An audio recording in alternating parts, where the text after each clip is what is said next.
In the world of Naruto, feeling utterly alone and continuously exploited, I stumbled upon a revelation from the system. Donning feminine attire would exponentially enhance my training speed. With tears in my eyes, I adorned myself in a delicate dress, gazing at the reflection of the familiar face of Artoria in the river. Thus began a peculiar transformation. My peers, once focused on their training, now sought to pursue me, while my sensei incessantly encouraged me to assume the mantle of the third Hokage. Even the younger disciples were consumed by jealousy over my presence. Notably, even Uchiha Madara and Senju Hashirama could not shake the memory of my little flower. All I desired was strength for vengeance. I had no intention of becoming the male embodiment of a king in the sea. Chapter 1. The Arrival of Artoria. Ah, Lily, you're here to help with the moving again. A scruffy man with a warm smile addressed the golden-haired little girl amidst a pile of disorder boxes. His attire bore the emblem of the Senju clan, marking him as one of their ninjas. Yes, Uncle Junming, the village has taken the homeless, and I wish to contribute, Lily replied cheerfully, lifting a rather hefty box while smiling at the Senju elder. What a good child. Take your time, Lily. Don't overexert yourself, he advised kindly. Okay, Uncle Junming, what a considerate child. If only there were more like her in the ninja world and fewer malevolent Uchiha. Junming sighed, watching Lily's diligent figure with genuine admiration. I'll place the box here, Uncle Yusuke, Lily called out, pointing to one of the boxes on the outskirts of the pile. Got it, you little rascal, Uchiha Yusuke grumbled, waving his hand dismissively as he turned to attend to other villagers. Then I'll be off, Uncle Yusuke. I'll return tomorrow. Lily waved energetically, her large eyes sparkling with joy. Tich, Yusuke glanced at her awkwardly before turning away. He found it difficult to deal with such a spirited child, wanting to ignore her, yet unable to dismiss the rare, unselfish kindness from someone outside his clan. Seeing his flustered demeanor only made Lily happier. Realizing he had noticed her, she quickly covered her mouth, bouncing away with glee. Ah, that little rascal. She mentioned returning tomorrow, but I'm not on duty until the day after. On her way home, Lily eagerly inquired, Brother Tongsuko, did I complete my task today? Though not her first time, the anticipation of receiving a reward always filled her with excitement. Since her arrival in this world nearly 6 months ago, she had opened a sushi restaurant and a gambling den to make a living, as the original owner had no parents. She recalled that upon her arrival, Brother Tongsuko had instructed her to dress as a girl, claiming it would double her training speed. Ridiculous. What kind of man would be satisfied with merely doubling his potential? Such folly. In those early days, she resisted fiercely, battling against fate for the sake of her peace, until the system uttered 2 words, tenfold. With her sword drawn and confusion swirling in her mind, she ultimately decided to embrace her tears and adopt the feminine guise, promptly checking her appearance for safety. It was then that she found herself looking at a face she recognized all too well, Artoria Pendragon. After silently repeating tenfold several times, she accepted her new identity and renamed herself Artoria. There were indeed benefits. Whenever she yearned for companionship, she could merely gaze upon her own reflection. Congratulations, host. You have completed an E-rank mission, performing a good deed. Reward: 5 free points and 100 mall tokens. Lily, no.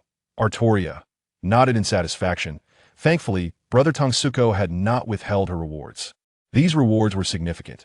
Free points could enhance any of her jutsu, physical prowess, illusionary skills, or chakra, considerably increasing their effectiveness or even granting immunity to certain techniques that as for the mall tokens, they could be used to purchase items, although the current offerings were limited to low-grade treasures, as the system stated it only featured items from the Type Moon universe. Brother Tongsuko, open my character panel. Name: Artoria.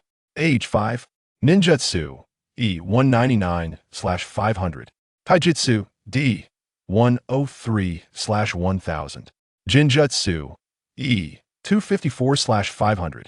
Chakra, E 496/500. Treasures: Wind King Barrier Level 2 C 286/500. Mall tokens 1,700. Evaluation: Elite Genin. Brother Tongsuko, allocate all free points to chakra. Artoria gazed intently at the panel, her excitement barely contained. At last, following her physical training, her chakra would also ascend to Elite Genin status in half a year, Apart from eating, sleeping, completing missions, and selling sushi, she had dedicated nearly all her time to training. Yet, despite the tenfold training speed, she had only achieved the status of elite genin, revealing the original Lily's lack of talent.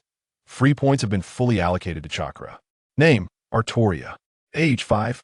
Ninjutsu, E 199/500. Taijutsu, D 103/1000. Jinjutsu, E 254/500.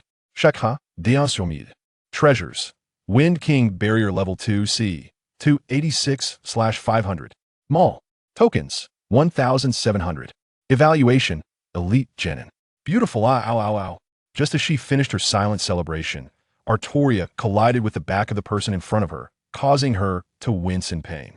Brother Tong Suko, am I really an elite genin? Why does it hurt so much from a little bump? Artoria clutched her head, perplexed by the system's reliability. She was nearing the rank of Chunin, yet felt so fragile. A host. Hey, little one, are you all right? Without waiting for the system to finish, the man she had bumped into squatted down, hesitating for a moment before speaking, his companions encouraging him with their eyes. Perhaps sensing his response was lacking in warmth, he even managed a stiff smile. Unfortunately, his good intentions were marred by the grimace on his handsome face, which, combined with his condescending gaze, would have frightened a typical child into tears. Yet, Artoria was no ordinary child. Upon hearing him address her, she immediately recognized him. The Shura of the ninja world, Uchiha Madara, the strongest in this era, second only to Senja Hashirama, a true titan. No matter how fearsome his expression, she could only smile and think how handsome he was. Moreover, she had been the one to bump into him. It was her fault, thus she had no right to harbor any disdain. I'm fine. Big brother, I'm sorry. I shouldn't have been watching where I was going. Artoria's large, watery eyes brimmed with guilt as she adeptly played the innocent child, leaving Uchiha Madara feeling somewhat uneasy. No problem, Uchiha Madara stammered, his eyes darting around awkwardly, causing his companions to burst into laughter. Damn it, Hashirama. What's so funny? Uchiha Madara roared at his companion, his frustration evident. Forgive me, I should not have laughed. Go ahead, take out your frustrations on me in front of the children. The companion who had been laughing a moment ago suddenly transformed, curling up in a corner, as if mushrooms were sprouting from his body.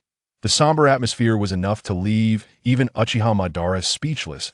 Is it truly possible for the art style of anime to seep into reality? Have you not yet overcome your ever-present gloom? Hashirama, Madara remarked, gazing at him with exasperation, considering the presence of children. Could he not present a semblance of the dignified first Hokage? Just as Madara was about to voice another thought, he felt a gentle prod at his calf. Looking down, he discovered it was the little girl who had bumped into him earlier. She held a flower in her hand, likely freshly picked, and it seemed she intended to offer it to him.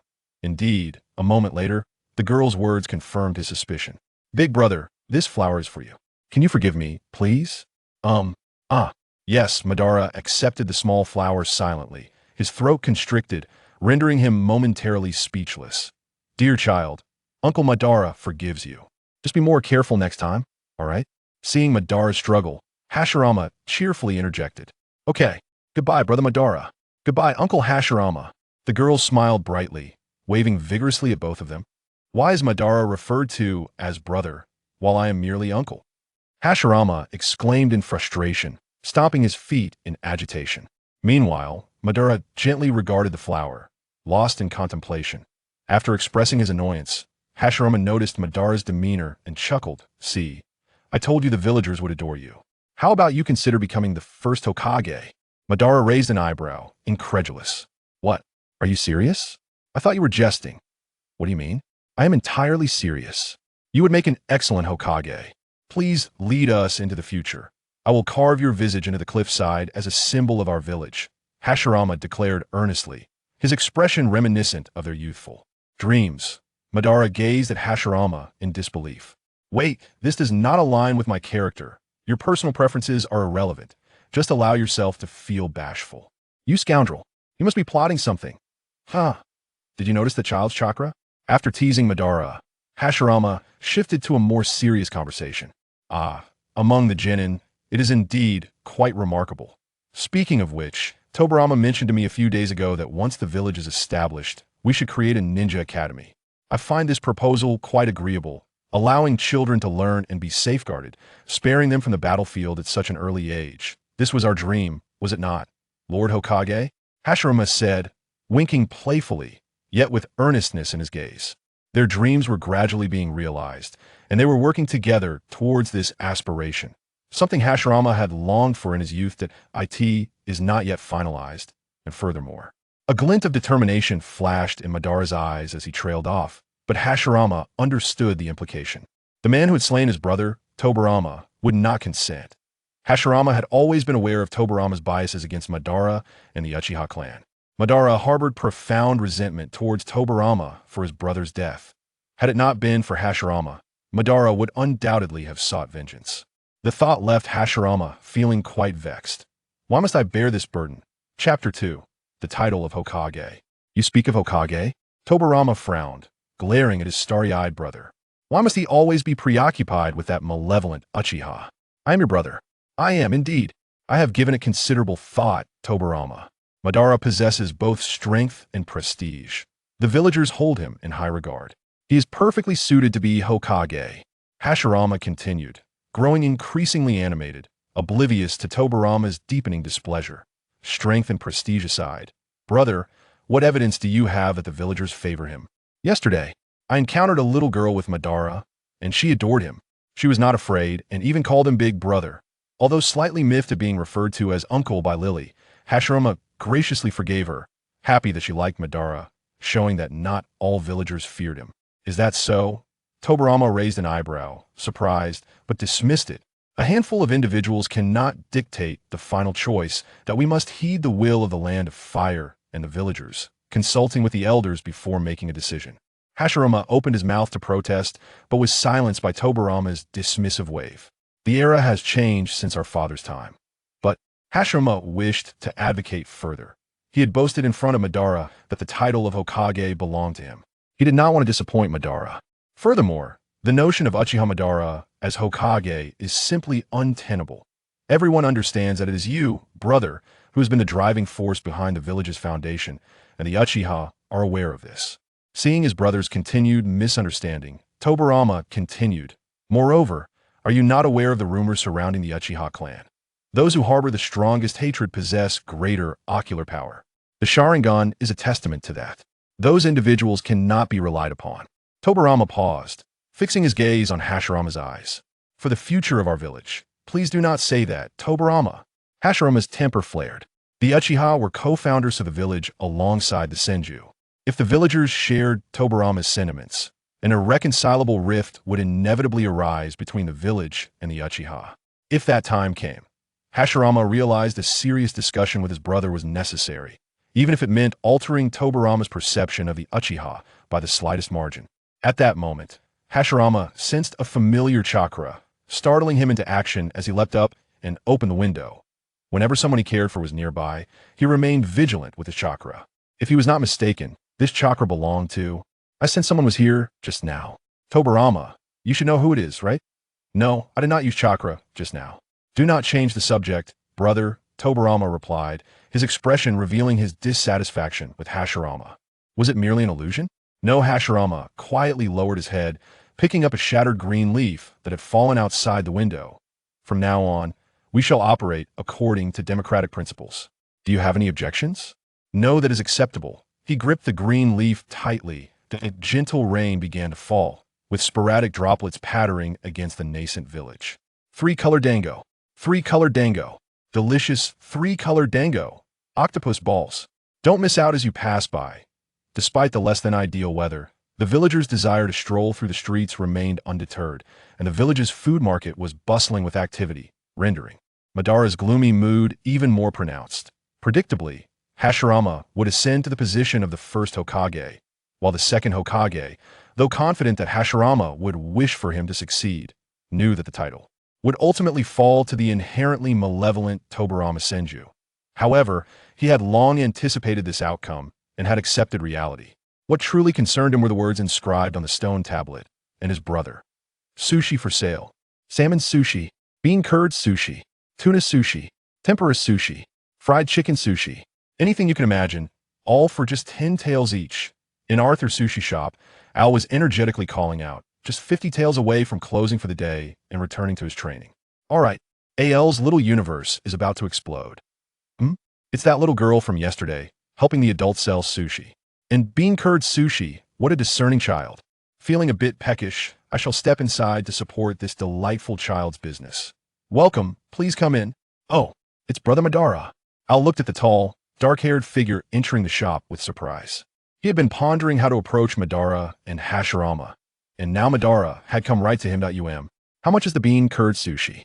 MADARA inquired as he settled into a spot, still somewhat awkward in the face of others' warmth and kindness, except for HASHIRAMA. 10 taels each. Brother Madara, how many would you like? Will you dine in or take them to go? 10. 20 perhaps. I'll eat here, Madara decided after a brief contemplation, intending to buy an additional 10 to bring back for Izuna to taste.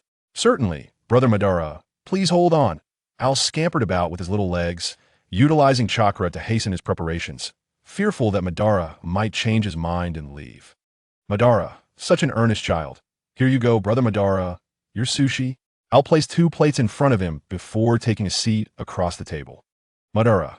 After a moment's hesitation, Madara resolved not to dampen a child's enthusiasm and kindness, silently picking up a piece of sushi to eat. Brother Madara, why do you look so glum? Al observed him for a while, realizing that this silence was not the solution, so he decided to strike up a conversation. As a great person once said, to cling to someone influential, one must remember 2 points. First, be unashamed. Second, persist in being unashamed. Madara cast a sidelong glance at him before returning his focus to the sushi. Can I say it's because you are too familiar? When you reach my age, you'll understand. Chapter 3. On the feasibility of saving Ban, Al was momentarily taken aback by Ban's words. I am already 5 years old, not a child at all. He huffed, shutting his eyes defiantly. After a while, noticing Ban's lack of response, he peeked at him with one eye. If you don't want to talk, then don't, you stingy grump. Frustrated by Ban's continued silence, Al crossed his arms and turned his head away, attempting to draw Ban's attention. While enjoying his sushi, Ban cast a fleeting glance at Al before returning to his meal. Don't underestimate me just because of my age. I am quite formidable. Many clan heirs are no match for me. Al proudly pointed to himself with his thumb.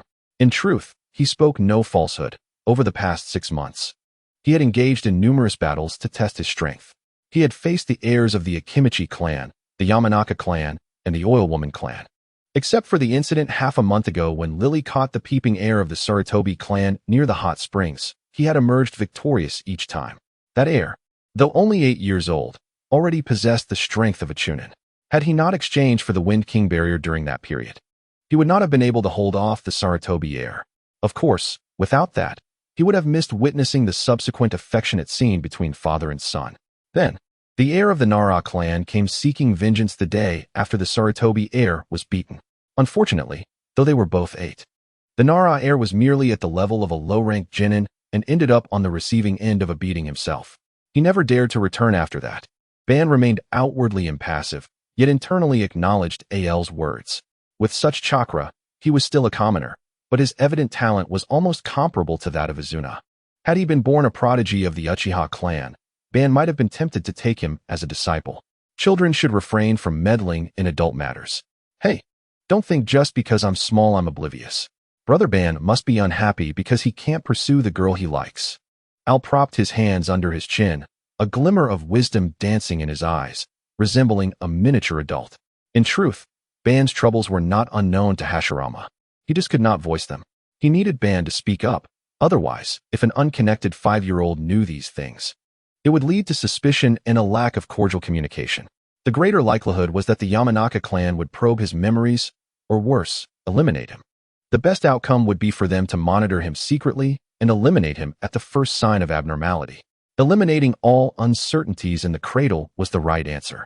The Uchiha Ban, who had emerged from the warring states, never hesitated to take lives, a fact beyond question. Where did you learn such things, little rascal? Ban shot him a sidelong glance. After a brief hesitation, Ban casually inquired, Lily, between friends and dreams, which would you choose? Al's pupils constricted. Had Ban already seen the stone tablet? Were they approaching that juncture? Was this not tantamount to betrayal? If Ban fled, would he not have wasted his efforts? More critically, should he escape, he would inevitably take another formidable ally from Konoha with him. Realizing this, Al quickly lowered his head, his mind racing. Although Ban might not regard the opinion of a mere child seriously, the fact that he could ask such a question indicated that his response would hold some sway over him. After a moment of contemplation, Al spoke slowly under Ban's gaze. Children make choices, but adults, of course, desire both. Both? Ban mused silently. Such a childish answer. How greedy. Yet Al pivoted the conversation, pulling Ban's thoughts back. If I had to choose, I would choose friends. Without friends, family, or anyone who understands me in this world, even if I achieved my ideals in the end, I would still be alone. Al gazed earnestly at Ban, his tone laced with an almost imperceptible tremor. Indeed, in this world, I am already all alone. No friends, no family, nothing at all. Upon hearing this, Ban's hand holding the sushi trembled visibly. Without Hashirama, without anyone who understood him, would he too feel loneliness?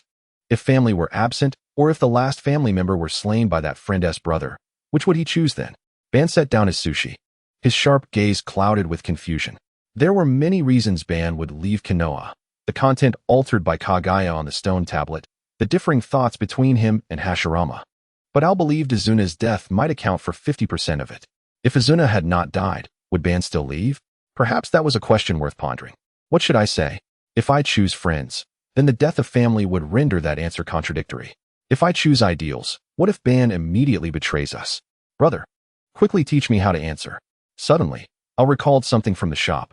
Perhaps it could save Ban. Chapter 4. On the possibility of saving Ban with the Holy Grail name. Holy Grail, produced by the system. Also known as the system's Holy Grail. Description. Once the host reaches the level of Jonin, they can initiate the Holy Grail War.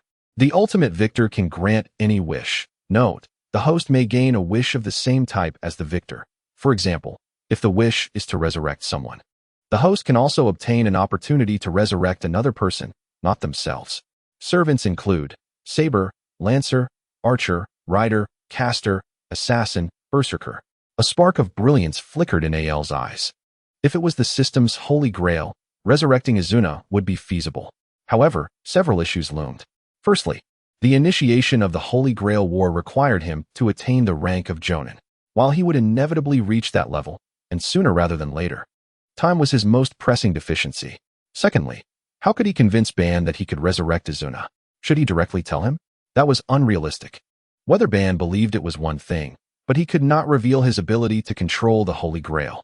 If direct communication was impossible, he would have to approach it indirectly. He needed to utilize the words of someone Ban trusted, namely, Hashirama. Moreover, he could not convey the message himself. He must spread the information subtly, allowing Hashirama to notice it, thus erasing his own presence. However, to cling to Ban's support, he would have to leave some traces while ensuring he remained unnoticed by Senju Tobarama. That man was exceedingly cautious. One could not predict what might happen if he discovered the connection.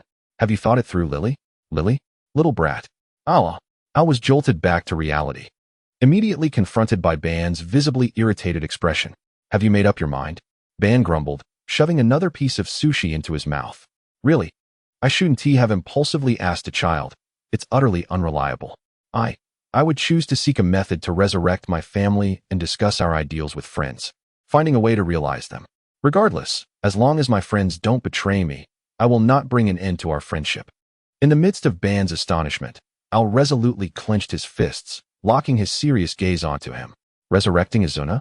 How could such a ninjutsu or method possibly exist? Madara departed, leaving behind 500 Ryo, silently stepping out of the shop. Perhaps he had not counted, or perhaps he was contemplating the feasibility of resurrection. Al believed that over the years, Madara must have searched for a solution. Unfortunately, Tobarama had not invented the Edo Tensei, nor did Al possess the Holy Grail. Ding. Congratulations. You have triggered a hidden quest. Save Uchiha Madara, help him emerge from the shadow of his brother's death, and become a law-abiding citizen of Konoha. Reward, 1,000 free points. 5,000 store currency. It was fortuitous. As long as both legs were still alive, war would not come, and he would have ample time to linger. That night, deep within the Uchiha compound, Madara silently gazed at the Uchiha high-ranking officials below him. The silence was palpable. They dared not speak in his presence. Finally, after a long pause, Madara slightly raised his head. His gaze, though not as fierce as it appeared before outsiders, was still profound. Everyone, he began. his voice low yet commanding. The high-ranking officials listened intently to the words of the strongest among them, second only to Senju Hashirama. As members of the Uchiha clan, they all revered Madara, admiring both his unmatched power and charismatic presence. "Please assist me in finding a way to resurrect Izuna," he implored. If it had been in the past, he might not have used such a tone, even with his own kin, but a series of events had left him somewhat fatigued.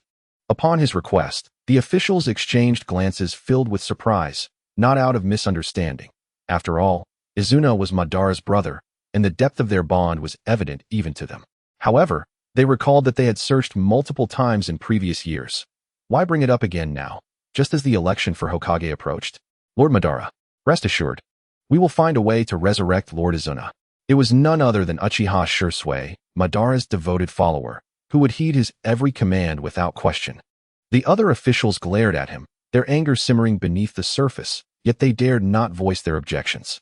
Each time Madara spoke, he would instantly echo Shursui's sentiments, leaving no room for discussion.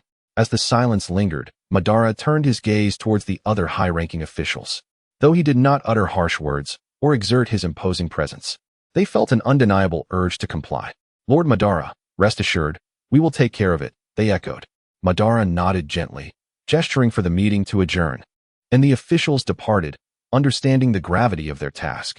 The following morning, the sun rose in the east, casting its rays through the gaps in the leaves. On the streets of Konoha, pedestrians moved about incessantly. "Hey, I heard from my son's friend's uncle, a merchant from the land of wind, that something called a Holy Grail has emerged recently. They say it can grant any wish," exclaimed a woman in red, animatedly speaking to another woman clad in blue beside a large tree near the dumpling shop. Yes, my daughter's classmate's nephew also mentioned it. I think it's called the Holy Grail, and there is something about a Holy Grail war where the winner can make a wish," replied the blue-clad woman, grabbing a handful of seeds from the red-clad woman. "Is it really that miraculous? Where can we find this Holy Grail?" "The Holy Grail war, people might die? How terrifying. I want the Holy Grail, then Xiaomei will be mine." She laughed, envisioning her dreams. Chapter 5. Uchiha Madara. Bring me the Holy Grail. Bang. Just past noon, Hashirama, having strolled near the casino, hastily kicked open Tobarama's bedroom door. Tobarama, we must seek the Holy Grail," Hashirama exclaimed, leaning excitedly on Tobarama's desk. "The Holy Grail. It can grant any wish. Peace in the ninja world, Izuna's resurrection, and the relationship between you and Madara. These previously unattainable dreams can now become reality. You cannot go. Tomorrow, I will send 5 jonin to search for the Holy Grail. You need to stay in Konoha," Tobarama replied calmly, attending to his duties without acknowledging his elder brother's forlorn gaze. Although he held no belief in the Holy Grail or wishes, as a high-ranking official of the Senju clan, he could not indulge in reckless behavior. Such extraordinary matters were best approached with caution. Ani, be quiet," Hashirama, scolded by his younger brother, instantly transformed into a shadow of his former self, lowering his head in resignation. Tobarama smirked. If it weren't for Madara, he would have gladly let his older brother roam about to avoid daily losses at the casino. However, with Madara still in Konoha, he could not allow Hashirama to wander freely, fearing the mischief the naturally malevolent Uchiha might cause. With that thought, Tobarama glanced at his older brother, who was nearly sprouting mushrooms. "Senju, without me, you would eventually meet your end." Suddenly, Hashirama's expression brightened. "Tobarama, let us recruit Izuna as our teacher. What are you plotting now?" Tobarama questioned skeptically, eyeing his elder brother, who radiated a certain foolishness. Previously, Hashirama had been reluctant to accept 2 clan members and a civilian child as disciples. Now he was the one proposing it. "Speak. What is the reason?" Tobarama's sharp gaze bore down on Hashirama, causing the god of shinobi to feel uneasy. Well, I have this connection with a little girl, and I want to take her on as a disciple due to her exceptional chakra, despite being a commoner," Hashirama explained, avoiding the truth that he simply found the golden-haired girl appealing, much like himself, a natural gambler. Yet, she did not emit a similar aura, leading him to wonder why he felt this way. While puzzled, he decided not to dwell on it. If she caught his eye, then it was his path as Senju Hashirama. "Once I recruit her, I'll have to ask if she is interested in gambling," he mused. Tobarama cast a skeptical glance at him but eventually nodded, deciding not to probe further. It was a good thing for his elder brother to seek disciples. Ideally, he would take 3. As for himself and Madara, he could also take on 3. Since Hashirama had voluntarily proposed taking on disciples, he would allow it this once. Yay. Haha. Tobirama, you're the best. With Tobirama's approval, Hashirama's eyes sparkled with excitement as he dashed towards the Uchiha compound. Meanwhile, deep within the Uchiha compound, the same location, the same topic persisted. Uchiha Madara sat in the main seat, surveying the high-ranking officials below, his fingers rhythmically tapping the armrest of his chair. You speak of the Holy Grail? Yes, Lord Madara. It has recently been rumored across the 5 great nations and the entire shinobi world that whoever obtains the Holy Grail can make wishes, regardless of their nature. A fervent high-ranking official enthusiastically extolled this to Madara, reminiscent of a charismatic figure from Yamara's pyramid schemes. Upon hearing this, the high-ranking officials began to murmur among themselves, some expressing joy while others exhibited concern. The joyful ones were elated at the prospect of Lord Izuna's resurrection, while the worried ones hoped that the Uchiha clan could accomplish what their ancestors had failed to achieve in this generation. Yet, it was evident that Madara would not fulfill their wishes. Anyone could discern that in Madara's eyes, there was perhaps only Izuna, and possibly the esteemed leader of the Senju clan. Elders, gather everyone except for the young and old, as well as those assigned to village duties. We must retrieve the Holy Grail. Madara clenched his fists tightly, the crimson of his Sharingan igniting with fervor. No, I will accompany you. Several elders remained behind, but the head elder abruptly looked up, intending to speak, only to be silenced by a wave of Madara's hand. Reluctantly, the head elder bowed his head in compliance. Suddenly, the door burst open with a thud. The high-ranking officials, incensed, activated their Sharingan, their 3 tomo gazes fixated on the entrance, only to retract their eyes in the next moment. The intruder was none other than Hashirama Senju, the current founder of the village and the legendary shinobi god. Madara, let us take on a few disciples together. Once we gather them, we shall seek the Holy Grail. Hashirama exclaimed excitedly, resembling an exuberant large dog. Upon hearing the mention of disciples, Madara's Sharingan flickered before he finally closed his eyes, mustering a reluctant affirmation. Ha, Madara, you truly are the best. Hashirama laughed heartily.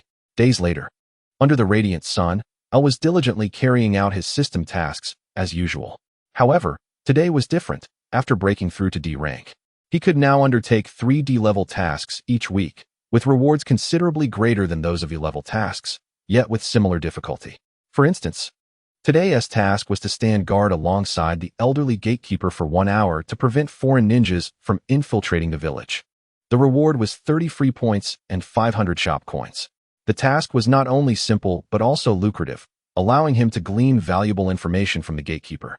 He learned that all major ninja villages had dispatched ninjas to search for the Holy Grail, though the numbers were limited, typically led by a few high-ranking shinobi.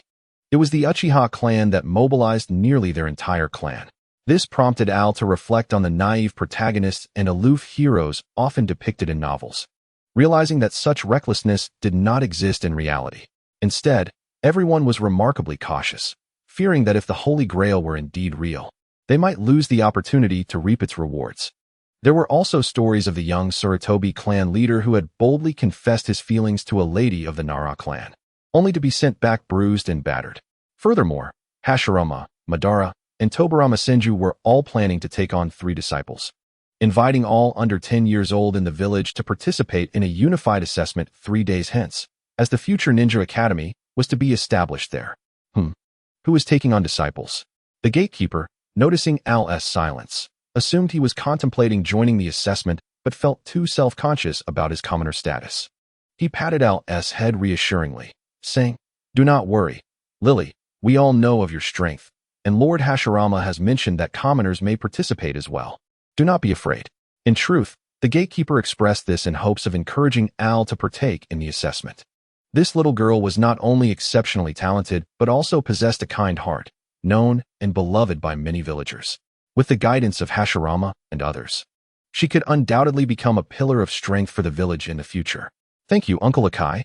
Al, though unaware of why Hashirama and Madara suddenly desired disciples, recognized this as an extraordinary opportunity to align herself with powerful figures. Chapter 6 Alha. My name is Lily, but I've renamed myself Artoria after my reincarnation. Due to my transformation into a wife, I strive to maintain the image of a spouse in front of my peers, mimicking her behaviors. While I consistently adopt a youthful facade before the elders, I rise at 6 every morning and train for 3 hours daily. Since the appearance of the Wind King's barrier, I have consistently trained to enhance my skills, eagerly awaiting the daily system task refresh. Given that tasks can only be claimed once a day, I select the one with the greatest reward, and the task I most frequently undertake is performing good deeds, which has fostered a favorable impression of me among the villagers. Everything was proceeding smoothly until I encountered a peeping Tom a few days ago. Upon catching him, he remained unrepentant and unabashedly stared at me. How infuriating. I am a man with a normal orientation. Not only did he look at me, but he even called me Lily. How dare he? Consequently, I did not hesitate to give him a thorough beating. To my astonishment, this seemingly unreliable man possessed some strength, and I nearly found myself in trouble. Fortunately, his father arrived just in time. Even as he was being beaten, he continued to gaze at me, proclaiming, "I will not give up on you, Lily." I felt no warmth from his words. Rather, I was chilled to the bone. Being fixated on by a man was hardly a pleasant situation. Moreover, yesterday, Uncle Akai informed me that in 2 days, the surviving members of the warring states F4 would be gathering disciples in the village square. I wonder how many disciples these esteemed figures will take on. To enhance my chances of being selected by the F4, I woke at 2:30 a.m. today and trained for an additional 2.5 hours before beginning my daily tasks. Today presented another D-level task, but surprisingly, there was an additional hidden task. Become a disciple of one of the following: Hashirama Senju, Madara Uchiha, or Tobarama Senju. Task reward: 500 free points, 1,000 shop coins, and a super energy projector. Failure penalty: permanent loss of my male member. Splendid. The rewards are exceptional, and the penalty is quite humane. The system speaks so eloquently, I absolutely adore it. I silently clenched my fists, thinking, what is so impressive about them? I can simply forego sleep tonight and double my training.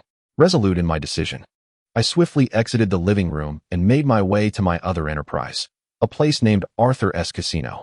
Having observed that casinos could be highly profitable due to their clientele, I utilized the funds earned from selling sushi to construct a wooden cabin and acquired some gaming equipment, establishing a modest casino.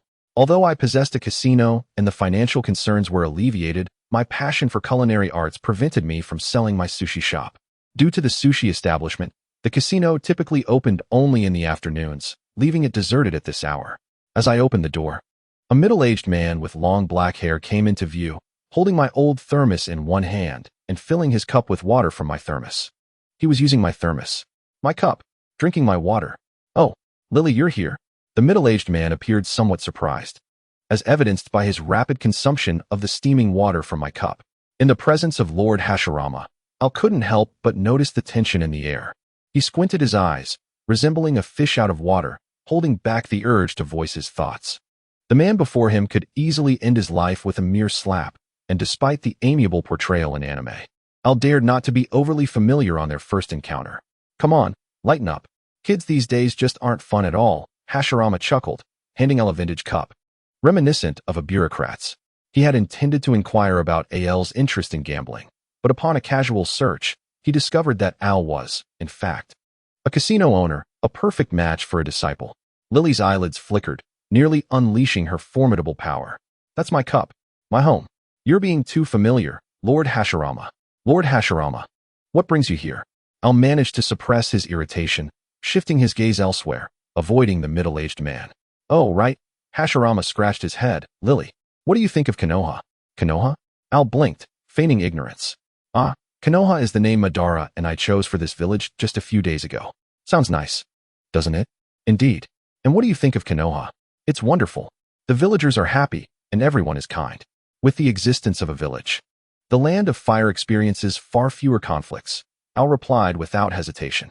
This sentiment echoed her belief that for a nation to thrive, it must have a powerful counterpart. Otherwise, a singular nation might face internal strife, leading to inevitable warfare. However, he had never been a leader, and perhaps his current thoughts stemmed from a desire to lead a carefree life. "What do you believe is the significance of Hokage, or the meaning of the village leader?" Hashirama, fearing Al had never heard of Hokage, quickly added, "The significance of Hokage? It's likely to ensure that villagers are well-fed and warmly clothed." Allowing them to smile in their leisure, Al pondered briefly before articulating his thoughts. To him, true strength lay not only in the leader's prowess or the village's prosperity, but also in the well-being of its citizens. I see. Hashirama gazed deeply at Al before smiling. Would you like to be my sole disciple? Oh, sure. Al instinctively responded, then quickly lifted his head in disbelief at Hashirama's proposition. At that moment, the system's electronic voice echoed in Al's mind. Ding. Congratulations, host, for completing the task. Reward, 500 freedom points, 1,000 shop coins, and a super projection device. Item name, super projection device.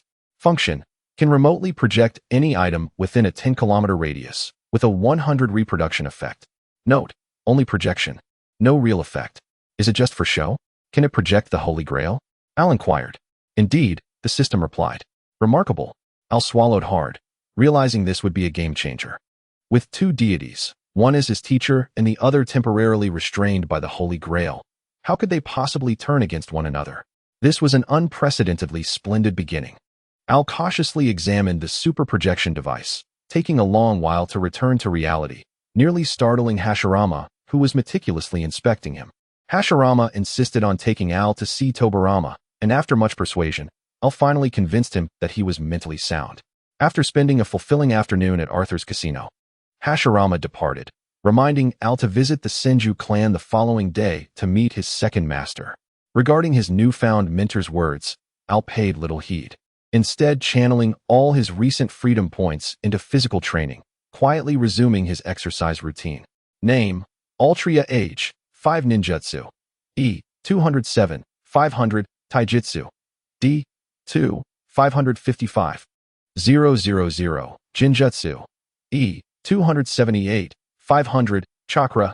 D, 551, 000. Treasure, Wind King Barrier Level 2 C.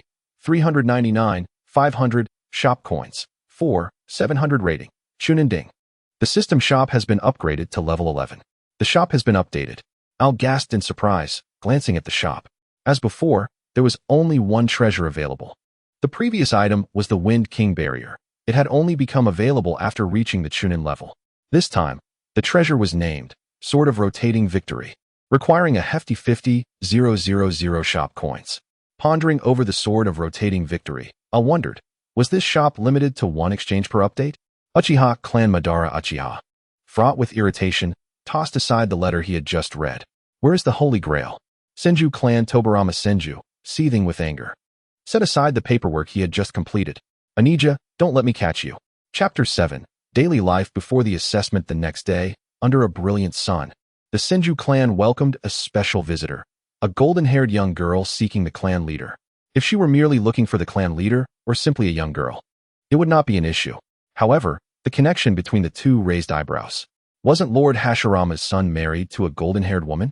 And she lacked a vigorous vitality. Could it be? Ah, you're not. You and the clan leader are. One Senju clansman stammered, struggling to articulate his thoughts, while another watched Al with a mix of excitement and trepidation, fearful of uncovering a monumental secret that might lead to dire consequences from the clan's elders. Well, Lord Hashirama is my teacher, Al replied, somewhat perplexed. He had always referred to Hashirama as his teacher, yet now he was being questioned about their relationship. Oh, so, you are teacher and disciple. The first Senju clansman exclaimed in realization, but suddenly their expressions froze, as if struggling to comprehend Al's earlier statement. Are you truly a disciple? When did Lord Hashirama take on a pupil? Sighing internally, Al thought, it appears all the intelligence of the Senju clan has been bestowed upon Tobarama. Al approached them, waved his hand, and, realizing they were still processing the information, stepped confidently into the Senju clan grounds. Senju Tobarama's bedroom, kneeling at the table. Hashirama wiped away tears while attending to his duties. He couldn't fathom why his brother was so harsh with him. If Izuna and Wakana were still around, they would undoubtedly be the ideal obedient younger brothers. Bang! Ouch! What was that for? Hashirama exclaimed, looking up at Tobarama with a hurt expression. I sensed you were thinking some unsavory thoughts, Tobarama replied, his face devoid of emotion as he regarded Hashirama. Hashirama's expression of grievance solidified, his eyes darting around as if bewildered by how Tobarama could read his mind. You actually thought so? You jerk. Bang. Ah. So you were just guessing. Yet you still hit me. Bang. Do you dare to speak? You scoundrel. Right. In a fit of exasperation, Tobirama shouted, expressing his frustration at the audacity of his brother. Normally, he could tolerate the burden of half the duties, but yesterday, to his astonishment, all responsibilities had been thrust upon him. When he returned, Hashirama was grinning, claiming he had been at the casino. Infuriated, Tobirama did not even wait for the rest of the explanation before delivering a blow to Hashirama. You could at least say you were out gathering disciples, but the casino? What could you possibly do there? Recruit disciples? Looking up with a mournful expression, Hashirama responded. Where are you, Mito? What are you staring at? Anija, hurry and write this down. We have another stack to finish. Tobirama, unable to withstand Hashirama's pleading gaze, could not help but deliver another punch to his head. It's all your fault, big brother. You failed to protect them. Quickly write it down. This is all from yesterday. Is teacher Hashirama here? Just as Tobirama's fist neared Hashirama's head, a golden-haired girl peeked through the open door. Upon seeing her, Hashirama's eyes lit up instantly. Lily, you are my savior. In a heartbeat, Hashirama sprang up, enveloping Al in a tight embrace, leaving even Tobirama, known for his extraordinary speed, momentarily stunned. Lily, Al, caught in the embrace, felt a bit awkward, his hands suspended in midair, unsure of where to place them. Anija. Tobirama observed the peculiar scene where his elder brother was tightly holding a golden-haired girl who gazed up at him with a mix of pity and silent indignation. As the last hope of the Senju clan, he felt compelled to say something. What had the girl just called his brother? Tobirama instinctively wanted to ponder this question, but the absurdity of the scene before him forced him to halt his thoughts. Tobirama, I will be instructing my disciple today. Let us conclude the administrative matters for now. Hashirama, feeling somewhat guilty, straightened his posture, knowing he had a valid reason. Your disciple? Tobirama frowned, then suddenly recalled something. Is that little girl named Lily your disciple? Yes. Yes. Hashirama nodded fervently, releasing Al. I'm going to teach Lily ninjutsu and taijutsu. That's out of the question, Tobirama interjected sternly. At least not until the examination is over. Hearing this, Hashirama reluctantly conceded. He had not intended to start teaching Al immediately anyway. It was his first time as a teacher, and he had not yet formulated a plan for instruction. Initially, he had only thought to take Al to the casino for a little fun, believing that with the owner present, they would surely win a few rounds. Al cast a curious glance at Tobirama, quickly averting his gaze to avoid detection. This man was far too prudent. Despite being in the Senju clan and in his own home, he feared others would learn Hashirama had taken on a disciple 2 days early, worried they might accuse him of favoritism. After all, Isn't the god of ninjas allowed a bit of leeway? No one dares to question him, given his strength. Anija, do not let anyone know you took Lily as your disciple early. On the day after tomorrow, let her take the examination with the others. He then focused on Al, saying, Lily, we will not disclose the examination contents to you. Everything will rely on your own abilities. If you do not pass, it merely indicates you are not yet worthy of being my brother's disciple. Yes, I want to say a word, and Lily will surely pass. Hashirama regarded Tobirama with earnestness, showcasing the cheerful demeanor he adopted for family and Madara. I will pass the examination, please rest assured, Tobirama-sama, Lily affirmed with resolute eyes. In the duality of black and gold, the two presented a unified front. I believe in you both, Tobirama remarked, a smile emerging as he began to accept Al more. He knew that when it came to serious matters, his brother would never disappoint him, except concerning administrative duties. Now, big brother, handle these matters. Lily, go practice your ninjutsu. Tobirama's imposing demeanor made Hashirama emotional, leading him to once again embrace Lily. Al, at the Uchiha clan grounds, marked another day gone by. Madara, with a kunai in hand, etched a line on the wall, revealing a character. Holy Grail, where are you? Chapter 8. Examination preparations. Time flew swiftly, and soon it was midday on the day of the examination. Al, having long awaited this moment, was already geared up and ready to go. After 2 days of rigorous training, Al's taijutsu had improved significantly, bringing him closer to the elite Chunin level, and with it, the rank of Jounin no longer seemed distant.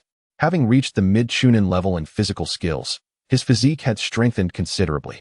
The journey from home to the Konoha Plaza was not short, and previously, it would take him around half an hour to arrive at full speed as an elite genin. However, now he required just over 20 minutes, still having energy to spare. Upon arriving at the plaza, Al noticed many had already gathered, both clan members and commoners. The Uchiha and Senju clans had sent a considerable number of their kin, and it was quite normal for them to recruit disciples. Lily.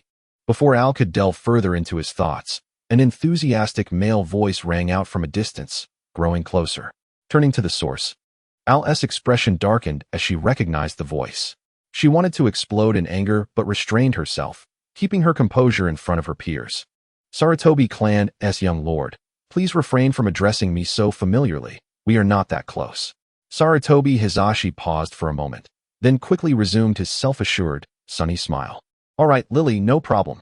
Lily, my father always said, when pursuing a girl, one must be persistent and shameless, just like how my mother was won over. Al took a deep breath, her pale fists clenching and unclenching in a rhythm, as she silently repeated to herself, this guy is the third Hokage. I cannot offend him. After muttering this 10 times, her anger gradually subsided, but a glance at the infatuated monkey rekindled her ire, prompting her to quickly avert her gaze elsewhere to avoid confrontation. Yet, in Hisashi's eyes, Al's demeanor only appeared as a shy girl smitten by his charm, afraid to look again lest she fall deeper. Amused by this thought, Hisashi couldn't help but smugly touch his nose, reveling in his own allure. However, he pondered, if Lily adored him so much, why hadn't she confessed her feelings? Surely, he would not turn her down. Yamato. A call snapped Hisashi back to reality. He looked up to see his good friend Danzo approaching. Danzo. Hisashi greeted with a beaming smile, while Danzo nodded quietly, positioning himself beside Hisashi, his gaze warily observing Al. He would never forget that day when this 5-year-old girl had effortlessly bested him with a mere wooden stick, leaving him utterly defenseless. Especially that move she dubbed the Wind King Hammer, which had nailed him to the pillar of shame, had it not been for his clan's intervention. The scandal of being bested by a girl 3 years his junior would have spread throughout the village. Moreover, his father mentioned that he hadn't heard of such a technique. Was it truly her original creation? Al, feeling Danzo's scrutinizing gaze, glanced at him and then disdainfully turned her eyes away, thinking he was probably causing trouble for the monkey, with ulterior motives. This thought sent a chill down her spine, prompting her to take a couple of steps back in disgust. However, from Hisashi's perspective, Al's actions resembled that of a wounded little beast, casting furtive glances at Danzo, trembling in fear, and ultimately retreating helplessly, all of which conveyed a clear message to Hisashi. So that's why Al is hesitant to confess her feelings for me. It's all your fault, you scoundrel Danzo. Tawanzo was aware of the matter concerning Al, but the realization came too late, leaving him to send someone to investigate the situation post factum. Ultimately, he learned that Tawanzo had been dealt a significant blow by Al. At that moment, he found it hard to believe. Having faced both Tawanzo and Al, he perceived that Tawanzo's strength, while inferior to Al's, should have sufficed for self-preservation. In hindsight, it was clear that Tawanzo must have brought companions along. How could he have not anticipated this? Tawanzo, being such a cautious individual, should have gathered intelligence on Al's confrontation with him. Knowing he could not win, it was inconceivable that he would foolishly confront Al alone. Tawanzo must have sought out others to confront Al. With so many involved, what kind of psychological trauma would this inflict upon a mere 5-year-old child? Tawanzo. Sarutobi Hiruzen's expression was grave as he struggled to contain the fury brewing within him, his hands striking forcefully against Tawanzo. What did you do to Lily that day? Still wary of Al, Tawanzo retorted, what could I have done to her? Should I have begged her not to kill me? The bewildered Al questioned, who is weak? This pathetic individual against me? The others present widened their eyes in disbelief. Wasn't that Senju Hashirama, who had just arrived to proclaim the yet-to-be-finalized will of fire? Following closely behind was Senju Tobarama, the true authority of the Senju clan. Hadn't the word been that a member of the Shimura clan was beaten by Lily that day? Meanwhile, the emo Uchiha Madara was still on his way, riding in. Chapter 9. The Examination, Part 1. The playground was abuzz with commotion, as both clan offspring and commoners alike were stunned by Sarutobi Hiruzen's words. Is it true? Tawanzo is really that kind of person? How terrifying to strike a small child. That poor girl has fallen into Tawanzo's hands. Senju Tobarama approached his elder brother, panic-stricken. Is this true? What about Lily? Calm down, Anija, Tobarama said, placing a hand on his agitated brother, while the other rubbed his temples in frustration. The scene was chaotic, filled with the excitement of Sarutobi, the indignation of Tawanzo, and the dismay of the onlookers. Yet, what truly shattered Tobarama was the sight of the victim, Altria. whose outward expression of grievance was overshadowed by a glimmer of excitement and anticipation. Toanzo, I challenge you to a duel. The victor shall possess Lily, and the loser shall become Hokage. Hiruzen, I repeat, it was Artoria who struck me. I am the victim. Where did you hear such nonsense, Hokage? No. The leadership of the village cannot be wagered like this. What truly transpired with Lily that day? Toanzo, shut up. Tobirama's face darkened, his gaze sweeping over the crowd with a menacing glare, silencing all, including even the legendary ninja. With the discussion quelled, he felt a sense of relief, for he was uncertain how he might have managed the situation had it continued. Tobirama crossed his arms, maintaining a stoic demeanor as he observed the gathered crowd. His silence rendered even Hashirama hesitant to speak, and the atmosphere grew tense. A gentle breeze rustled through, brushing against Hashirama's face, prompting him to lift his gaze slightly, eyes widening in surprise. It was Madara. Tobirama nodded subtly. The teachers had arrived, and nearly 1,000 students had gathered. A commendable turnout for a village still in its infancy. Thanks to Hashirama sharing the methods of chakra refinement with the villagers, many children, including promising talents like Ao, had already achieved the rank of Chunin. Further down the ranks, others like Samuji and Mito had reached the level of Genin. 10 minutes later, beads of sweat trickled down the foreheads of many children. Tobirama finally stepped back, signaling for Hashirama to take the lead. Ahem, may I have your attention? Before we begin the examination, I would like each of you to reflect on a question. What is your dream? Why have you come here? What motivates you to strive for strength? Hashirama looked at the crowd, articulating each word with clarity. Tobirama observed with a hint of bemusement. These lines were not part of the script he had provided. The children participating in the examination lowered their heads in contemplation. In truth, the 3 questions could be condensed into one. Yet Hashirama had heard from Al about the power of parallelism, arranging 3 or more related phrases or sentences to enhance the rhetorical effect. Uncertain of its correctness, he felt that transforming one statement into 3 certainly carried an impressive weight. Suddenly, a boy from the Hyuga clan raised his hand, declaring, "My dream is to become the future leader of my clan."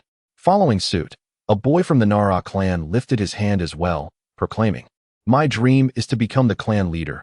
I am here to become stronger, and my reason for strength is to lead the clan." Under their lead, more voices began to rise. "My dream is to become the leader of the village. My dream is to open the largest barbecue restaurant in the village. My dream is to become Hokage and marry Lily." In front of everyone, Sarutobi Hiruzen shouted this last declaration, challenging Toanzo with a defiant stare. "Even if you resort to despicable methods to win Lily's body, it will be useless. Her heart will ultimately belong to me, Sarutobi Hiruzen." Toanzo's expression darkened. "How many times must I say it? I am the victim. How many times must I repeat myself? Are you really that foolish? Damn it, it's all Altria's fault. She is the reason Hiruzen is so worked up." Toanzo shot a glare at Al. "Huh? How strange. Let me take another look. Is this pitiful, helpless golden-haired girl truly the same Artoria who had been tugging at my collar? Lily, do not be afraid. I am here. Toanzo will not harm you," Hiruzen declared, positioning himself protectively in front of Al, who looked utterly wronged. Toanzo's fury intensified. "You fool. Can't you see she's pretending? I can't defeat her. How can you not understand?" At this moment, Al, hiding behind Sarutobi Hiruzen, could hardly suppress a smile. The rapid shift in her attitude was certainly not without reason. Early that morning, as Sarutobi Hiruzen shouted at Danzo, the system had activated, bringing forth a hidden mission. Hidden mission, King of the Leaf content, simultaneously raise 5 fish, maintaining their affection levels above 90, while avoiding any relationships. Reward, the resplendent Sword of Kings, which may undergo uncontrollable changes. Time, unlimited. Al dismissed any concerns about the potential for uncontrollable changes. She was reliant on a wooden stick for combat and would gladly accept any weapon that came her way. The long-awaited Sword of Victory was still far off, but once she possessed both swords, she could consider transitioning to a dual-blade style. Regrettably, she felt a twinge of guilt towards the men she had left hanging, but she would compensate them once the mission concluded. While it was impossible to provide them with the pleasure they sought, other forms of recompense would suffice. Standing to the side, Senju Tobirama observed the farce with a sense of disbelief, finding that Lily possessed a rather unusual taste for chaos, relishing the spectacle. To prevent a confrontation between the two, Tobirama shot a death glare at the trio, prompting them to behave. However, Sarutobi Hiruzen continued to glare at Danzo, whose expression grew increasingly dark. Out of respect for Tobirama's intimidation, Danzo could only endure. After all, as ninjas, enduring was part of their nature. Ha ha ha, your dreams are all commendable. But early romantic pursuits are not encouraged. Little monkey, you are far too mature for your age. Senju Hashirama chuckled, having grasped that Sarutobi Hiruzen had merely misunderstood the situation. It was nothing of great consequence. A few days prior, someone had confided in him that their dream was to become a leader and bring smiles to everyone during their leisure time. Senju Hashirama paused to allow the others to absorb his words, feeling slightly guilty for embellishing the story, yet he believed it was not a significant issue. You might consider this dream trivial, but when I heard it, I found it truly admirable. It is a splendid aspiration, even if it appears somewhat vague. If he, as a leader, could achieve this, it would indeed be remarkable. In my youth, during the Warring States period, lives were worth so little. Perhaps a friend or clan member, who had laughed and chatted together just yesterday, could be killed the next day. Between every clan, there existed an inextricable hatred. As the old generation perished, new animosities would blossom anew. Whether it was the Senju, Uchiha, Hyuga, or Sarutobi clans, all were ensnared by a web of hatred and interests, tightly bound and unable to escape. As Hashirama spoke, his fervor grew. Whether adult or child, everyone lived in constant fear. No one could sleep peacefully, not only because of the need for training, but also due to the vigilance required against potential night raids from enemies. Ninja families were unable to even disclose their surnames when venturing outside. Children as young as 4 or 5 were thrust into battlefields. Such a world must be fundamentally flawed. Hashirama's tone grew somber as he recalled these memories, causing Madara and Tobirama, nearby, to lower their heads in silence. I shared some of my thoughts with my father, but he did not comprehend me. My brothers also failed to understand me. I believe that no one in this world would ever understand me until I met you, Madara. Hashirama beamed, his smile reminiscent of a child's joy. Madara, too, silently tugged at the corners of his mouth. How foolish we were. Our ideals were so similar. We dreamed of establishing a village to protect people and safeguard children, to create a ninja school. Perhaps we could not end the wars, but at the very least, I could prevent 4 or 5-year-old children from going to battle. Children, my dream lies here. The reason I have come here is to nurture the future of our village, so they may protect it, safeguard its inhabitants, and ensure the safety of future generations. The reason I strive to grow stronger is to amend this flawed world. Perhaps I may not succeed, but I can pass on my will. Wherever the leaves dance, the fire shall persist. The flames will continue to illuminate the village and nurture the budding new leaves. This embodies the will of fire of our leaf village. Senju Hashirama stepped back, clapped his hands, and several 3-story wooden buildings materialized, surrounding the children gathered to register, encircling the playground while leaving a narrow wooden gate. Today, even those who failed the assessment may enter this ninja school. The principal shall be Uchiha Madara, and I shall serve as the vice principal. Ignoring Tobirama's incredulous gaze and Madara's astonishment, Hashirama grinned, hands on his hips, surveying all the children. His long black hair danced in the wind, and his confident smile illuminated the children's eyes. Now, I declare the assessment to commence. The first task is to run 10 kilometers around the playground without using chakra. Chapter 10. The Assessment, Part 2. 10 kilometers may not seem daunting to ninja with chakra, and for some skilled in physical combat, it would be child's play. However, for these children, averaging 7 or 8 years old and unable to use chakra, the distance was formidable. 20 minutes had passed, and the children had formed 4 groups. The first group consisted of only 3 members, Sarutobi Hiruzen, Uchiha Kagami, and Artoria. Hiruzen led the way, followed closely by Kagami, with Artoria trailing. Though the distances between them were minimal, and all had completed more than half the distance. The second group also comprised only a few members, the young head of the Akimichi clan, Akimichi Torafu, Shimura Danzo, Mito Gate, Narashikako, along with several members of the Uchiha and Senju clans. The third group was primarily composed of clan offspring, with only a few talented commoners. The fourth group consisted entirely of commoners, which was to be expected, as they had only recently arrived in the village and had just emerged from a state of scarcity. While their physical condition was not poor, it certainly could not be deemed good. 10 more minutes elapsed, and Al had pulled nearly a kilometer ahead of the second group. However, her stamina was waning. Although she had surpassed the Chunin level in physical prowess, She was merely a 5-year-old child, not a youthful green-skinned monster. Without the use of chakra, 10 kilometers was her limit. She resolved to inquire with her brother about exchanging for a red dragon heart upon her return. At this moment, as only a final kilometer or two remained, Elle began to gasp for breath, her legs feeling as if they were encased in lead, heavy and unresponsive. Ahead of Elle, Sarutobi Hiruzen, who had been shielding her from the wind, felt a pang of sympathy. "Shall I carry you the rest of the way? If I were to agree, that old rascal Tobirama would surely expel me from Hashirama's tutelage the following day."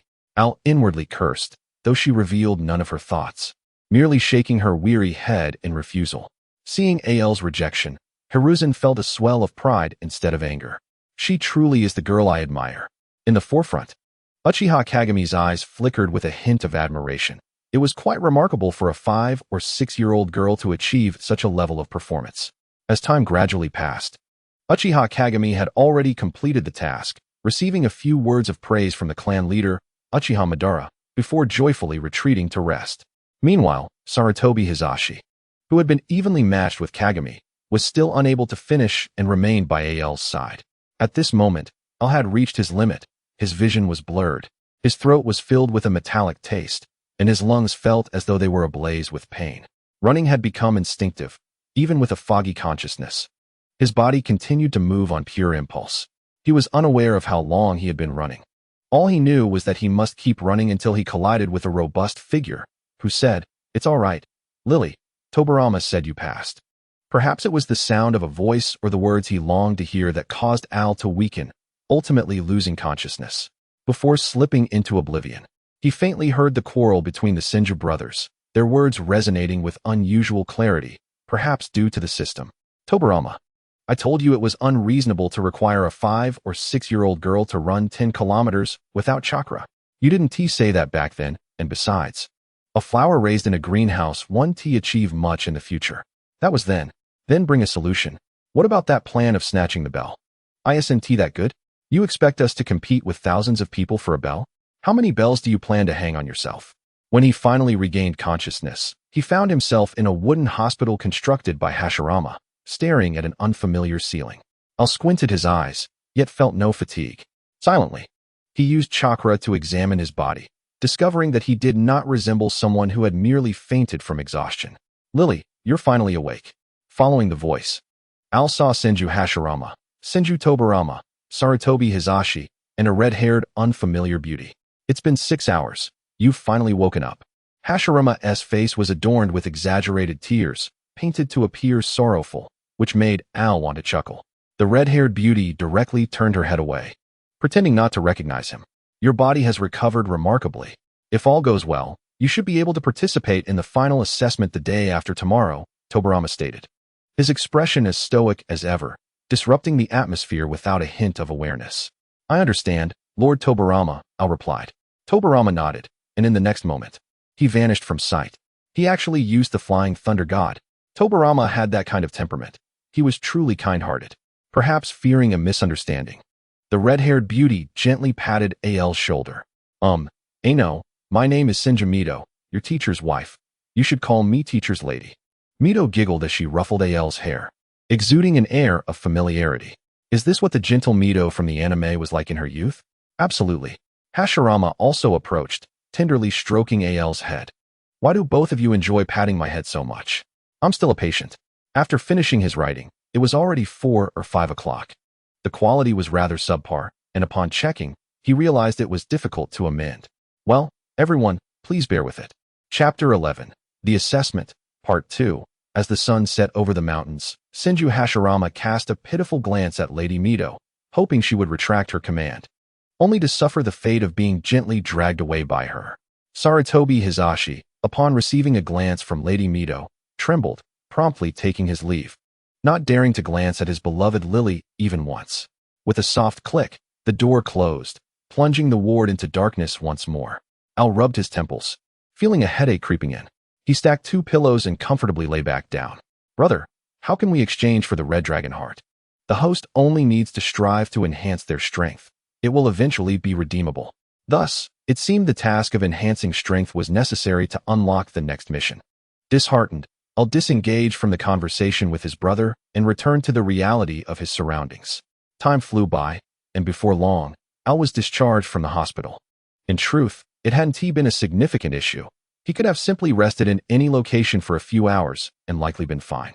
Upon his discharge, he hadn't informed anyone, nor did anyone come to fetch him. After all, it was not a substantial matter that required someone to pick him up, and he feared the awkwardness that might ensue. He planned to check on his 2 shops. He had hurried out in the morning and forgotten to leave a notice of absence at the shop entrance. He wondered how his 2 little stores were faring. Since his home was situated within the sushi shop, Al decided to visit the Arthur Casino first, so he could directly start his training after checking on the sushi store. With a cheerful push of the door, he was greeted by a middle-aged man with long black hair, carrying a scroll, joyfully gathered with a dozen regulars, loudly exclaiming, "Big! Big, big! I'm betting big! Hey, did you all hear? Lord Hashirama bet small. I believe in Lord Hashirama. I'm betting small too. You idiot, Waterlord. Hashirama clearly bet big. I want to bet small too. Al, weren't you reluctant to leave me at the hospital? Is this how you show your reluctance? Oh, it's Lily. How did you know I was here? Were you looking for me? Wait until I finish this round. I'm sure I can win it back. No, I didn't know you were here, nor am I looking for you. I certainly don't believe you can win this round. Teacher Hashirama. Wait. Hashirama nervously glanced at the shaking cup in a large man's hand. Teacher Hashirama. Hey, stop. I'm definitely winning this round. Before Hashirama could finish his sentence, the large man's movements ceased, and the numbers on the 3 dice were revealed. 3, 1, and 4, totaling 8, which was small. What? Lily, did Tobarama send for me? Is it about the Ninja Academy? We must hurry. Hashirama looked at Al with an expression of urgency, even resting a hand on Al's shoulder, fearful he might escape. Al stared at Hashirama with a stiff expression. How did I ever agree to be this guy's disciple? I wish I could just disappear. Is Lord Hashirama trying to escape again? Is it time for you to give way? How despicable, Lord Hashirama. Lord Hashirama, you'll set a bad example for Lily. Ha ha ha, how could that be? When have I ever escaped? Ha ha ha. Hashirama scratched his head awkwardly, realizing he couldn't escape this time. He left money behind and swiftly took Al away from the scene. The Valley of the End, or rather, the Valley of the End in the future, was still a place of great fortune, quite suitable for cultivation. Currently, Al and Hashirama had arrived at this location. Where's this? Al surveyed his surroundings. Seeing nothing particularly noteworthy, it seemed he was finally about to receive guidance. This is a place I thoroughly enjoy. I often come here to wander when I'm bored. Hashirama grinned, casually placing the scroll from behind him in front of Al. What is this? You may wish to take a look for yourself. Tobarama has entrusted this to you. Al opened the scroll, which contained various ninjutsu techniques. Upon a cursory glance, it featured an array of techniques ranging from the rudimentary body double technique to numerous common A-rank ninjutsu, amounting to several hundred in total. Just as he was about to delve deeper and commence his studies, a large hand extended towards him, presenting a piece of paper. Before Al could inquire, he heard Tobarama say, "This is a chakra test paper. It can determine your chakra affinity. Utilizing ninjutsu that corresponds with your affinity will yield far greater results, while employing techniques that do not match will require approximately double the chakra." Al nodded lightly, feigning a look of enlightenment. Although he was already aware of this information, Tobarama seemed oblivious to his knowledge. For the sake of the man's pride, it was prudent to maintain the facade, considering his earnest efforts in teaching. While contemplating, Al deftly channeled chakra into the test paper. Crack! The paper split in two, revealing a wind affinity, a commendable trait indeed. Tobarama chuckled as he ruffled Al's hair. Regardless of the affinity, he believed this teacher would have made the same remark. Now, hurry and train. The assessment is only 2 days away. And remember, if you have any questions, do not hesitate to ask me, Tobarama said as he stepped aside. Al nodded again, his gaze fixed on the scroll, already formulating a plan. First, he aimed to master the shadow clone technique, which would significantly enhance his training efficiency and expedite his experience accumulation, an invaluable tool deserving of praise. Next, he intended to focus on the transformation and nature alteration of wind techniques, akin to Isuma's style. If his talent proved sufficient, he might even surpass that level. Shadow Clone Technique. Ding. Shadow Clone Proficiency Level 1. Shadow Clone Technique. Ding. After a night of relentless practice, Tobarama had long since departed, and Al finally managed to elevate the technique to Level 2. It primarily took nearly 4 hours to gain the first level, while the subsequent level was achieved in merely 2 hours with the assistance of his clones. His current status was as follows. Name: Artoria. Age: 5. Ninjutsu: E. 207500. Taijutsu: D. 4965000. Jinjutsu: E. 278500. Chakra: D. 551000. Artifact: Wind King Barrier Level 2, 462500. Ninjutsu: Shadow Clone Technique Level 2, 205500. Store currency: 5500. Evaluation: Chunin with the mastery of the Shadow Clone Technique. His data grinding would accelerate significantly. Chapter 12. The Assessment. End. Time trickled by, and before long, 2 days had elapsed. During this period, Al not only reinforced his ninjutsu training, but had also learned the body double technique and some foundational C-rank wind release techniques, marking considerable progress.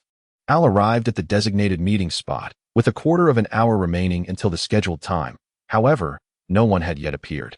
The night prior, Tobirama had specifically come to inform him that although many had completed the 10-kilometer run, only a handful, including Al, met their stringent standards. If all went as expected, the fates of the other 6 would be entwined with Uchiha Madara and Senju Tobirama, while those who did not meet the criteria had been eliminated under various pretexts by Tobirama the previous evening. Oh, so those 6 individuals' teachers are the brooding man and the scheming fellow.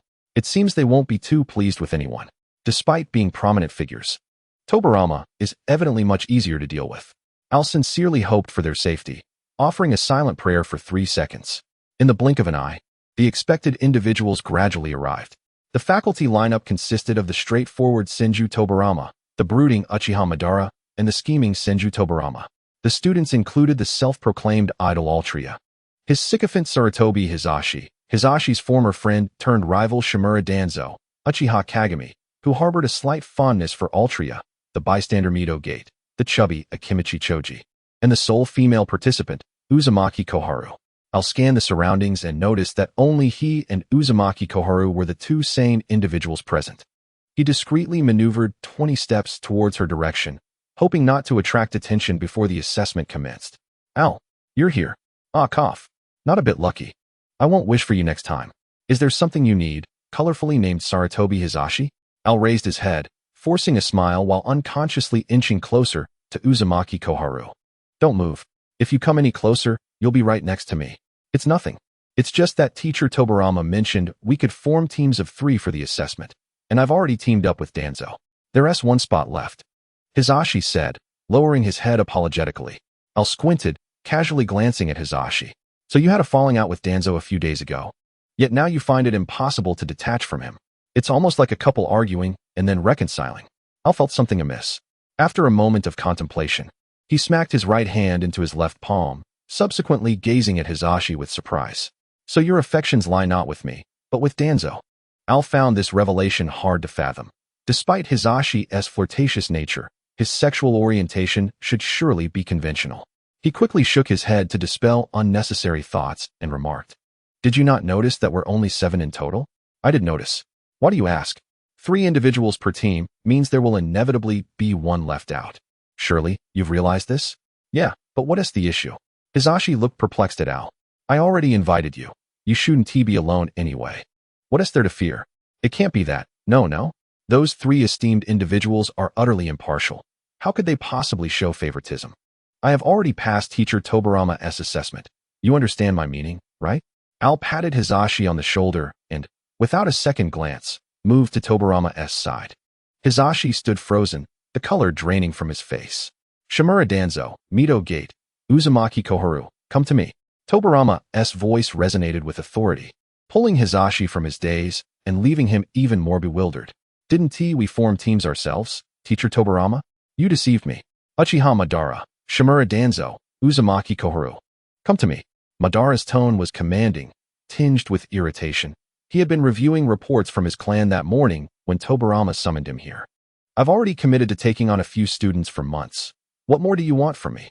Now how is it supposed to go? Oh, an introduction first. And then we snatch a bell before heading home. All right, children, please introduce yourselves." Madara pondered how to articulate this process before abandoning his thoughts and deflecting the responsibility onto others. I am Shimura Danzo, 8 years old, with no particular likes or dislikes. Except for Altria and Sarutobi Hizashi. My aspiration is to become the future leader of the village, Danzo stated blandly.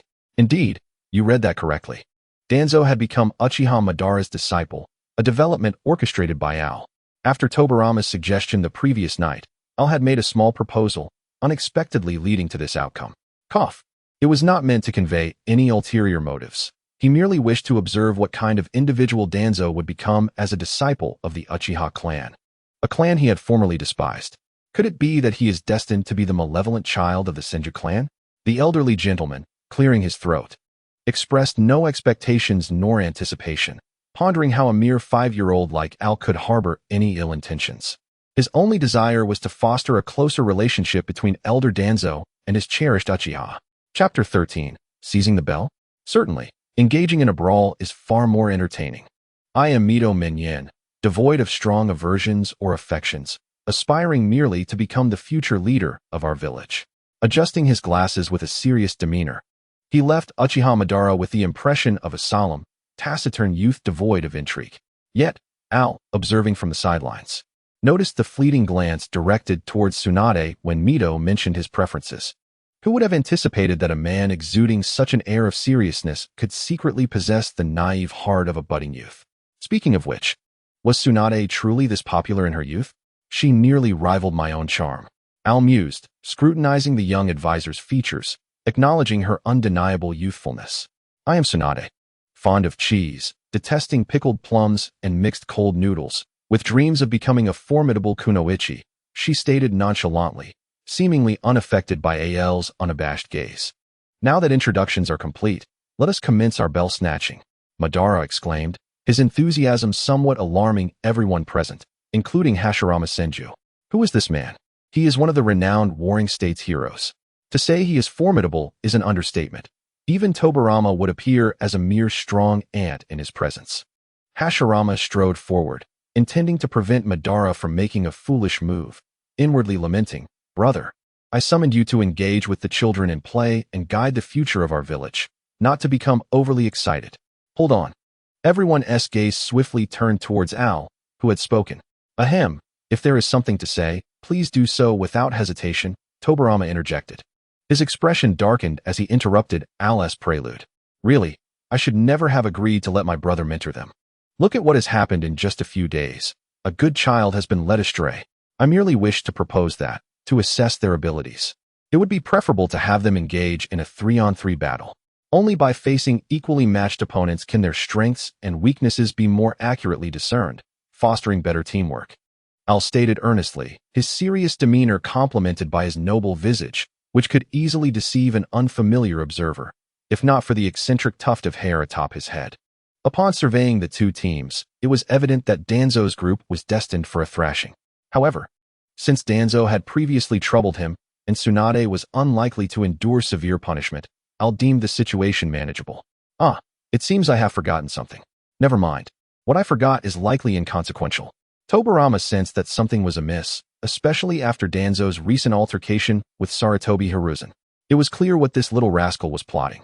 As Tobirama surveyed the surroundings, he noticed both Anija and Madara contemplating the feasibility of Al's proposal, leading him to feel a wave of exhaustion. Well, it is not my students who will suffer, he resignedly thought, closing his eyes in tacit approval. Seeing that his invincible younger brother had consented, Hashirama raised his hands in enthusiastic agreement. On the opposing side, Madara remarked, if Hashirama agrees, then I shall too. Thus, the bell-snatching event, which had yet to commence, was abandoned in favor of an exhilarating 3-on-3 battle. Unbeknownst to Al, his suggestion had transformed the traditional bell-snatching into a legendary team battle. The 6 participants, upon the alteration of plans by the esteemed trio, quietly prepared themselves, contemplating their team's chances of victory. Ultimately, Danzo was astonished to discover that his odds of losing were a staggering 100%. Curse it, Danzo's eyes fixated intently on a certain monkey, Hiruzen, even in defeat. He must ensure Hiruzen takes the field. Meanwhile, Hiruzen, blissfully considering whether to go shopping or dine with Al post-battle, suddenly felt a chill run down his spine. Is this ominous sensation akin to being targeted by a predator? Positions, everyone. Prepare yourselves, Al declared, and without allowing Hiruzen further contemplation, he initiated a countdown, stepping back significantly before blowing a whistle. As the whistle sounded, Hiruzen swiftly formed hand seals, executing a technique with remarkable speed: fire release, wind release, vacuum sphere. As fire coalesced within him, ready to be unleashed, he was unexpectedly blown back 5 meters. Regaining his composure, he glanced up to find it was Danzo. It turned out that Danzo, disregarding fair play, had begun forming seals before Al's countdown, compressing his technique within until Hiruzen completed his own. Hiruzen violently expelled blood, infuriated by Danzo's lack of honor, lamenting, "You bully an 8-year-old comrade." Before Hiruzen could further lament, Danzo surged forward as if propelled by a windstorm, appearing before Hiruzen in an instant, his crimson eyes ablaze with fury as he unleashed a fist aimed squarely at Hiruzen's face. Chapter 14. Missions and the Succession of Hokage. In the blink of an eye, the brawl had transpired half a month prior. Following Danzo's treacherous ambush, Hiruzen resolved to cease holding back, unleashing a torrent of punishment upon Danzo. Had it not been for the presence of 3 formidable figures observing, the situation might have spiraled into a grave incident. Thanks to the esteemed trio's attention, the 7 participants were exempt from attending school, graduating directly to the rank of genin. However, this led to an awkward predicament. The other 6 had teams, while Al remained solitary. If others lacked teammates, they would either be relegated to menial tasks, awaiting openings in other teams, or bide their time until the next graduating class formed. Fortunately for Al, who had connections, the 3 esteemed figures would assist him, and if necessary, he could simply accompany Hashirama to gain experience. Half a month ago, due to Danzo's injuries, Al temporarily filled in for him alongside Mito and Tsunade on a mission. During this period, they even visited Danzo in the hospital, earning a look of approval from Tobirama, signifying his pride in being the brother's disciple, far superior to the nefarious Uchiha. Yet, he refrained from revealing that his own feelings of guilt motivated his actions. Indeed, I, Al, am magnanimous. Al, Tsunade, today marks Danzo's discharge from the hospital. Shall we go welcome him after completing our mission? Mito inquired, having maintained a good rapport with Danzo. Certainly. Tsunade agreed, continuing to weed without turning her head. Sounds good. Al concurred with Mito's suggestion, primarily because Hiruzen had dealt a severe blow to Danzo, causing him to nearly forget Danzo's future as a cunning man. If this continues, I may find it hard to summon the resolve to deceive Danzo in the future. Thus, for the safety of the ninja world, I must diligently remind myself each night that Danzo is a fool. Suddenly, a gentle breeze brushed against Al's face, and before him stood a middle-aged man with white hair. "Good day, Lord Tobirama," Al said with a slight bow, his expression becoming serious. Tobirama Senju regarded Al with a peculiar look, pondering how this boy had recently adopted such a serious demeanor, so unlike his brother, Anija. Nevertheless, it appeared to be a relief. Little did he know that Al had merely resolved to uphold the image of his beloved, making this sacrifice to successfully attract the attention of potential allies for the magnificent quest of the king's sword. As a royal chef, he firmly believed that the allure of his wife was unparalleled. Of course, behind the scenes, he would conduct himself as he pleased, serving to confuse his adversaries, truly a twofold benefit. How could there exist a man as astute as I in this world? Lily, after we finish our tasks today, prepare to return home and pack your belongings. Tomorrow, we shall visit the daimyo's residence with my elder brother, Al instructed. Why are we going to the daimyo's residence? Al tilted his head, his unruly hair forming a question mark. My brother seeks to become Hokage and requires the daimyo's approval, Tobirama succinctly explained, a flicker of sorrow crossing his eyes. That fool Anija, on the brink of ascension, still insists on having Madara as Hokage.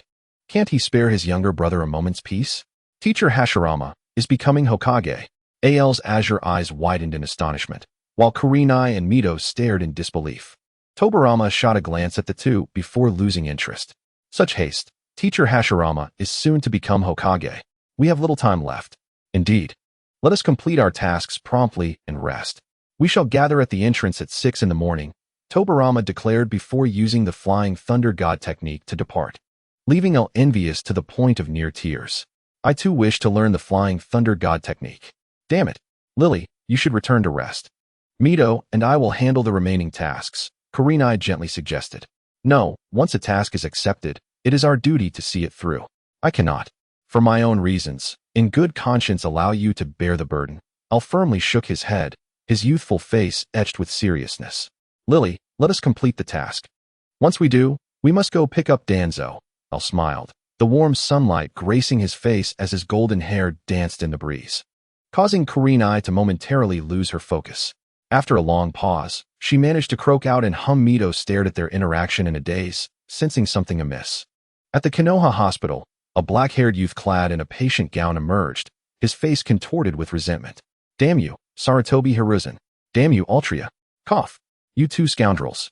The wave of malice radiating from the boy caused those around him to keep their distance, opting to circumvent him instead. Soon, he was spotted by 3 individuals who had come to fetch him. Danzo, you finally emerged. That familiar voice, that infuriatingly serious tone. Danzo squinted, and indeed, it was that golden-haired scoundrel. This was the very same boy who had caused him to be beaten up days ago. The nerve of him to feign concern during his visits. He could hardly bear it any longer. If he didn't leave the hospital soon, he would be thoroughly nauseated. Finally, you're out of the hospital, Danzo. Danzo regarded the trio who had shown such feigned concern, ultimately fixing his gaze upon the golden-haired one. His throat quivered, and his lips parted to utter 2 eloquent words, get lost. Kurenai is not the main character. Kurenai is not the main character. Kurenai is not the main character. It is vital to emphasize this thrice.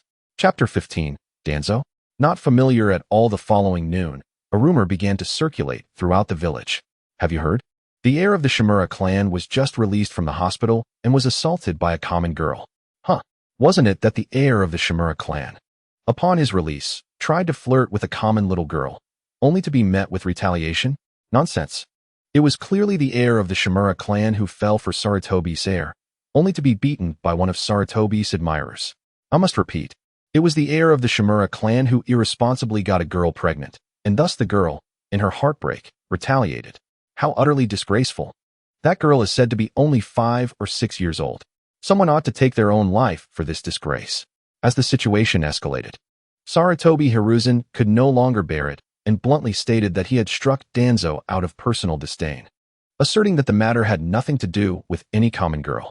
No, this revelation sent Danzo, who had just regained consciousness in the hospital, into a fit of rage, causing him to faint from sheer indignation. Sarutobi Hiruzen, I curse your existence. Meanwhile, the trio on a public excursion outside the village had already reached their destination 5 hours prior. Having been sent outside by Tobarama, Al cast a resentful gaze at the sight of his brother conversing amiably with the daimyo of the Land of Fire. All right, Lily. You know Tobarama can use the Flying Thunder God technique, and he certainly didn't anticipate you arriving with such a large pack, Hashirama said, crouching down in front of Al with a resigned expression. Upon hearing the voices, Al's expression froze, then shifted his forlorn gaze to Hashirama, who was attempting to smooth things over. And then there was this man, who, when Tobarama suggested traveling via the Flying Thunder God, had proposed storing his pack at the gate. This old man had dismissed the idea, insisting, we'll be back shortly. Cough. Now the entire daimyo's residence is aware of a child with a pack large enough for 2. Oh, haha. Oh, Lily. I wonder if I should let Madara take over as the second Hokage in a few days, Hashirama mused. Perhaps unable to withstand Al's gaze or finally recognizing his own folly, shifting the topic nervously. By the way, how long do you plan to be Hokage, you scoundrel? And you intend to have Madara seamlessly take over? Are you truly oblivious to your brother's stance? This is utterly impractical. Ah, it's fine. Teacher Hashirama can inquire about Tobarama's opinion later, Al suggested earnestly, suppressing the urge to roll his eyes, implying that conversing with him was futile. He needed to discuss matters with his brother. Hashirama's expression stiffened. How could he not know Tobarama's stance? They were merely chatting, after all. Why was this child so earnest? Ha. Tobarama is quite busy. We should not trouble him. Ah, right. Is Danzo all right? I heard you gave him quite a beating. Why did you hit him? Hashirama, sensing Al's mouth about to open again, hurriedly interjected to shift the topic once more. Danzo? Who? I am not familiar with the situation. Al, wishing to deflect with some playful banter, was met with the earnest gaze of Hashirama. He was not merely changing the subject, but was genuinely concerned. reminding Al of the village's significance in this man's heart. As the sole disciple of this man, he was destined to become the future Hokage, and thus his views on comrades and his character could not afford the slightest flaw.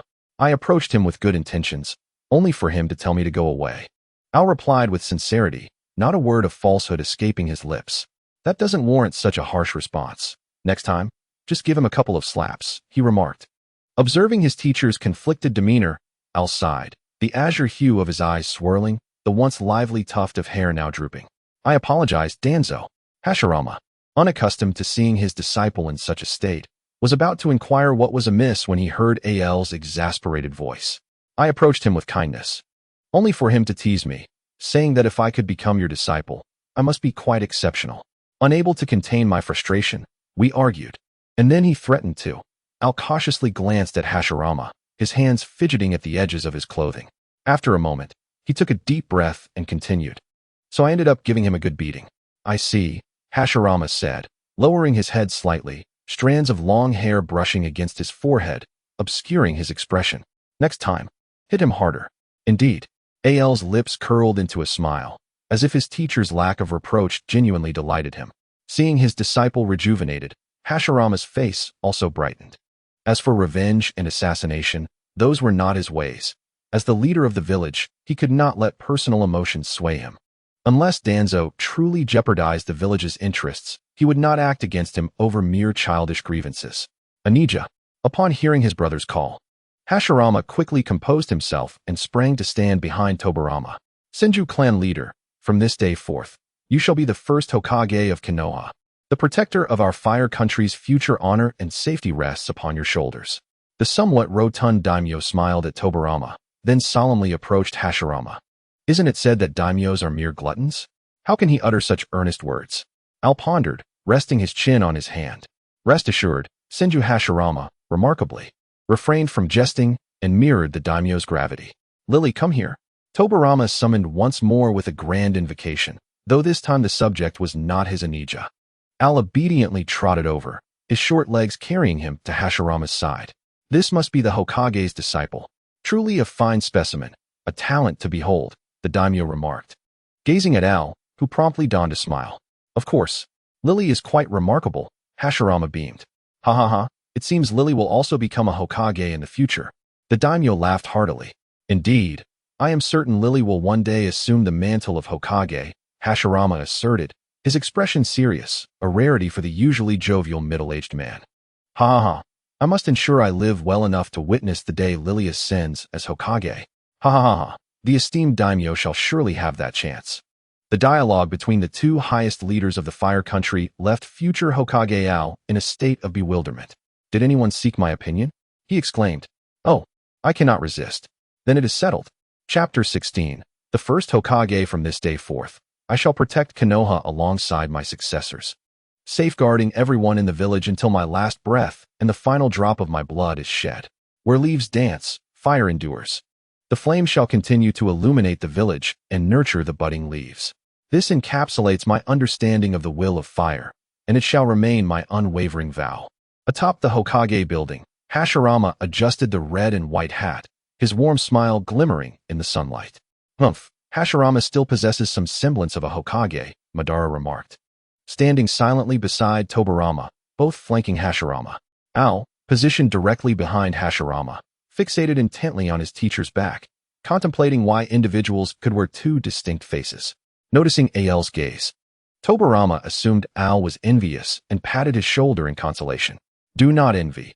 Your talent is exceptional, and you are the only disciple of the elder brother. If you cultivate yourself properly, the Hokage position will inevitably be yours. That is not my concern. Why are you sounding like that, fool? Perhaps sensing the commotion, Uchiha Madara shot a sidelong glance at the two, hesitating for a moment before placing a hand on Al's opposite shoulder. Why are you being so tsundere, elder brother? I truly did not mean that. Before Al could finish his retort, he suddenly found himself weightless and airborne. Turning around, he saw Hashirama, having concluded his speech, looking at him with a grin. Most importantly, Hashirama's hands were firmly gripping his waist. Here we go. Our future Hokage. Stop. Don't lift me so high. I'm already 5. Here we go. Tobarama, how could you do this to? Ha ha ha. Madara, save me. Yada ha. Why has it come to this?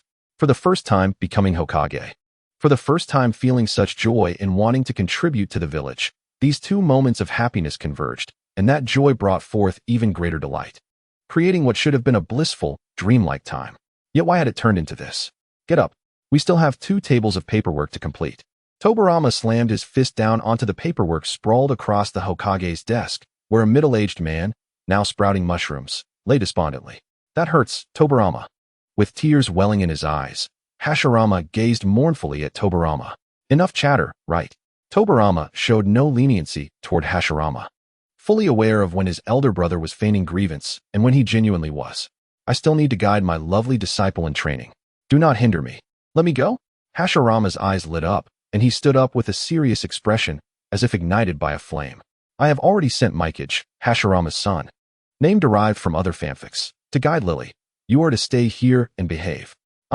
Hashirama, upon hearing this, lost all vitality, slumping back into his chair like he was watching Boruto. Tobirama, let us make Madara the second Hokage. Go die?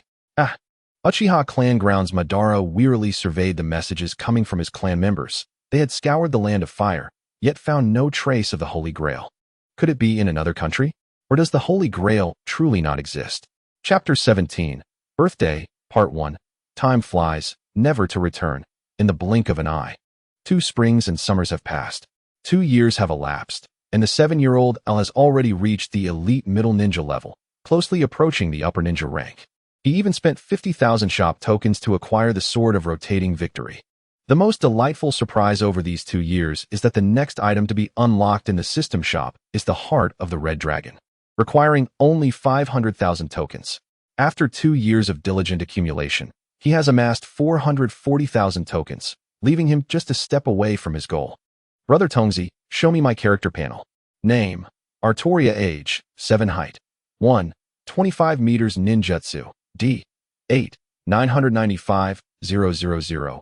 Taijutsu, C, 1, 396, 525, 000. Jinjutsu, D, 8, 821, 000. Chakra, C, 645, 525, 000. Artifact, Wind King Barrier Level 5, C, 1, 950, 025, 000. Shop tokens, 465. 780 evaluation. Elite Middle Ninja. Even with the system's aid and his relentless efforts, 2 years have only allowed him to progress to the Elite Middle Ninja level, indicating that AL's innate talent is indeed quite lacking. However, once he possesses the Heart of the Red Dragon, all obstacles will vanish with it. He shall no longer be a mere mortal, untouched by the desires of the human world. Thus, to transcend his humanity, he diligently undertakes tasks every day. Today, Al has accepted a monthly C-rank task. This task seems oddly simplistic. Previous C-rank tasks were either to wield a sword 10,000 times within 5 hours or to run 25,000 meters without using chakra in 2 hours. Yet this C-rank task is as follows. Unexpected surprise. Content. No content. Simply complete today. Reward. 2,000 free points, 8,000 shop tokens. Oh, does the system now offer birthday rewards? Al mused. Then why was last year's task to climb a 300-meter cliff without using chakra? Well, in any case, thank you. Are you all ready? Hashirama asked seriously, gazing at the people before him. Rest assured, Anada, we will certainly give Lily-chan an unforgettable birthday. Mito replied with a cheerful smile, an inexplicable flame igniting within her. One can only say that 2 distinct personalities cannot coexist under one blanket. Fear not, Lord Hashirama, we will surely cooperate splendidly. Perhaps due to the overwhelming presence of youthful enthusiasm, Sarutobi Hiruzen felt himself caught up in the excitement, igniting with fervor as well. Indeed, we will all collaborate. Won't we, Teacher Tobirama? Akimichi Torafu inquired playfully. Tobirama's cheeks twitched slightly. He was still somewhat unaccustomed to such a gathering filled with exuberance. The indifferent Obito scoffed, turning to leave. After a few steps, seeing no one stop him, he turned back without looking and remarked, "What time does it start?" Ha, Obito. You remain as proud as ever. Time, 8 p.m. Location. A plain several kilometers outside of Konoha village, surrounded by small wooden hills. Characters, Senju Hashirama, Uchiha Obito, Uzumaki Mito. Senju Tobirama, Senju Mukai, Hashirama's son, Senju Ryoko, Hashirama's daughter-in-law, Sarutobi Hiruzen, Uchiha Kagami, Akimichi Torafu, Shimura Danzo, Uchiha Kamachi, Mito's son, and today's protagonist, Artoria. Teacher Hashirama. Did you bring me here for something? Al asked, puzzled. Haha, of course, it's to give you a surprise, Hashirama said, scratching his head and flashing a bright smile. A surprise? Al looked around. Aside from a few wooden hills of varying sizes, there was nothing else in sight. Ah, could it be? Chapter 18, Birthday, Part 2. Hashirama chuckled, clapped his hands, and the small wooden hills transformed into numerous petals, leaving only the largest hill. Gradually, an array of enormous, vibrant flowers burst forth from the earth, rapidly growing.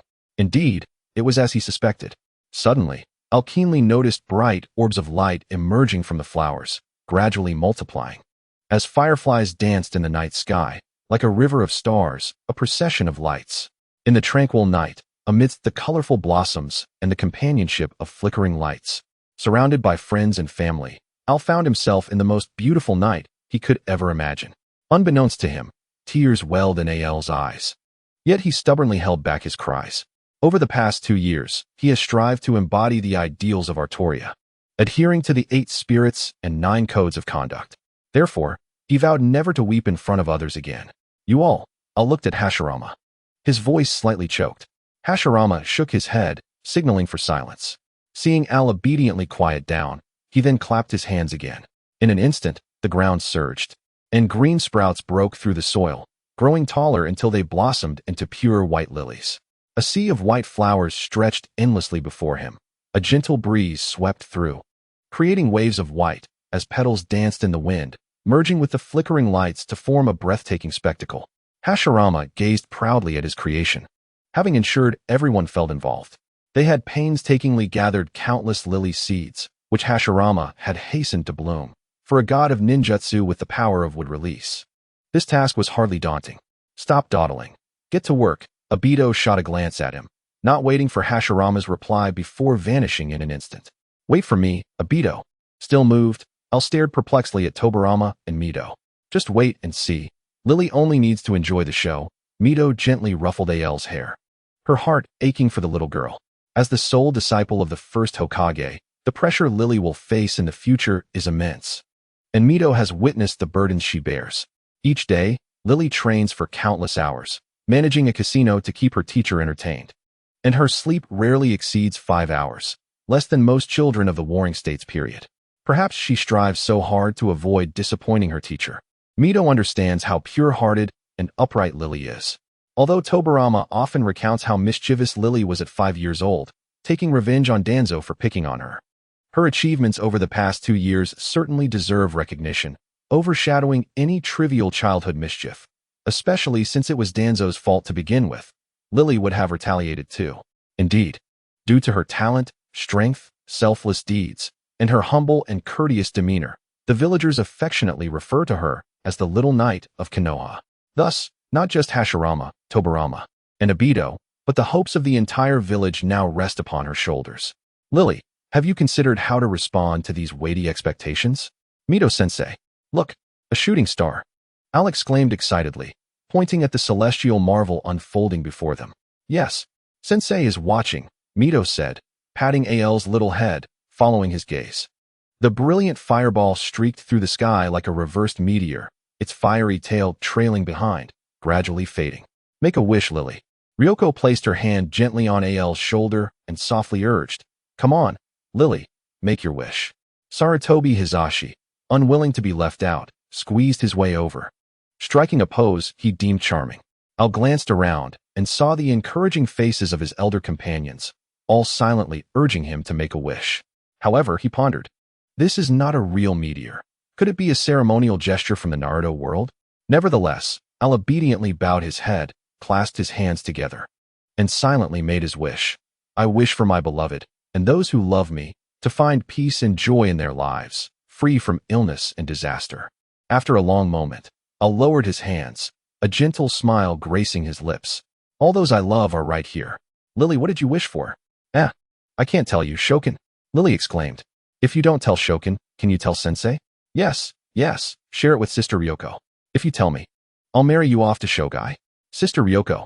In the distance, a colossal wooden figure stood with a dark-haired figure atop it, silently observing a massive wooden sphere engulfed in flames, which was curiously ascending.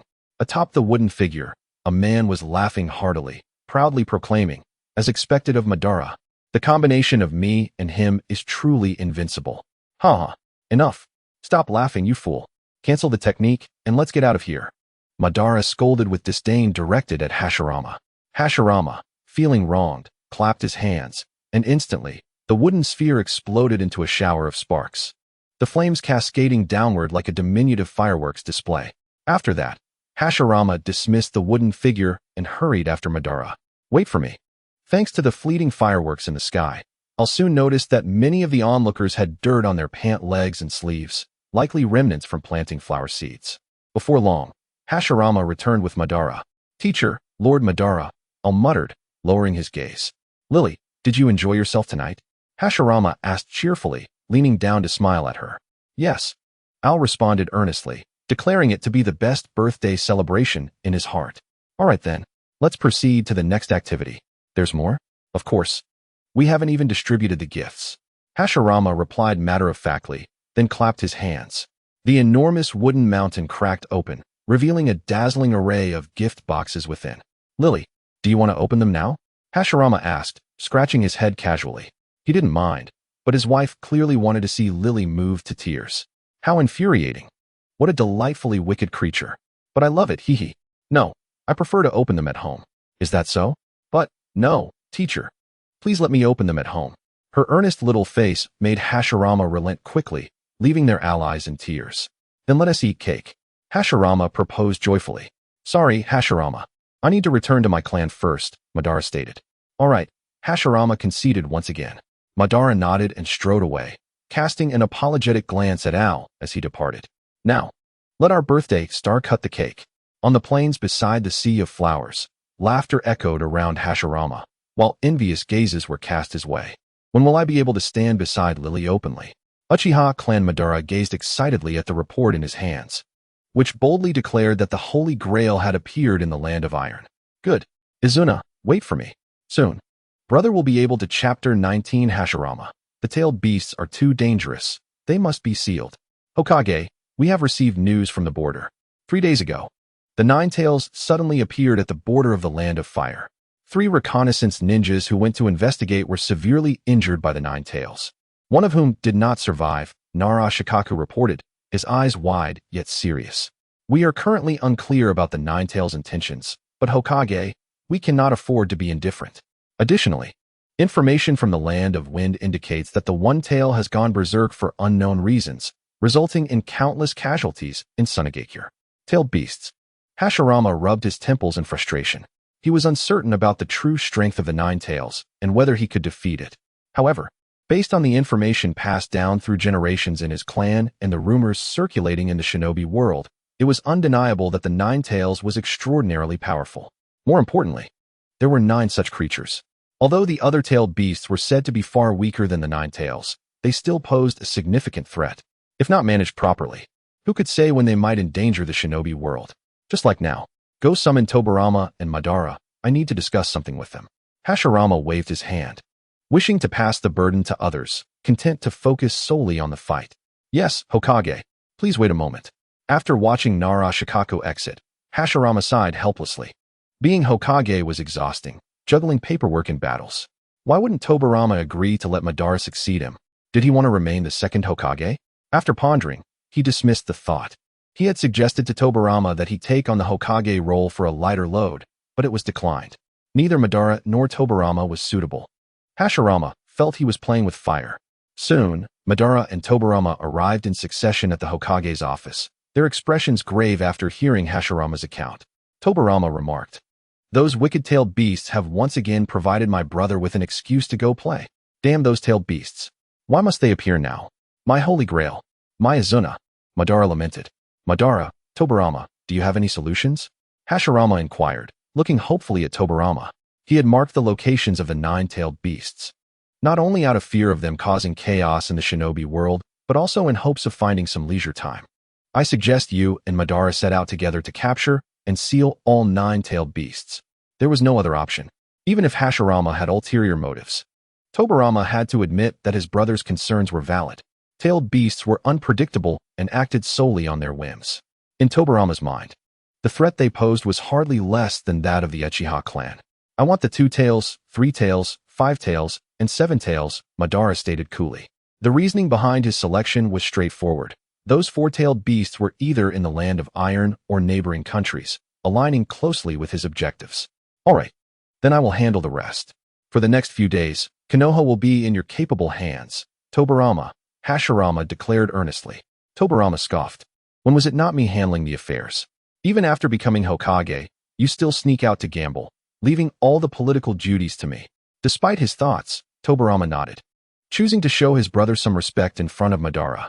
When do we depart? Tobarama asked. Tomorrow. I can also say goodbye to Mito, Mikoto, Ryoko, and Lily. Hashirama replied, stroking his chin thoughtfully. Although he longed to set out today to deal with the tailed beasts, bidding farewell to his family was equally crucial. Very well. Then ensure you manage today's affairs properly, brother, Tobarama said with satisfaction, pleased that his brother was maturing and no longer the one solely focused on play. After a moment of satisfaction, Tobarama patted Hashirama on the shoulder, then vanished in an instant with Flying Thunder God. Seeing Tobarama flee, Hashirama turned his gaze towards Madara, only to find no trace of him. Cursing under his breath, Hashirama could only shed tears of frustration and resign himself to handling official duties, planning to indulge in his young disciple's gambling establishment once he was done. Achoo! Who was insulting me from behind? Al rubbed his nose in confusion, pondering for a long time without arriving at a conclusion, and eventually resigned himself to continue the unfinished training.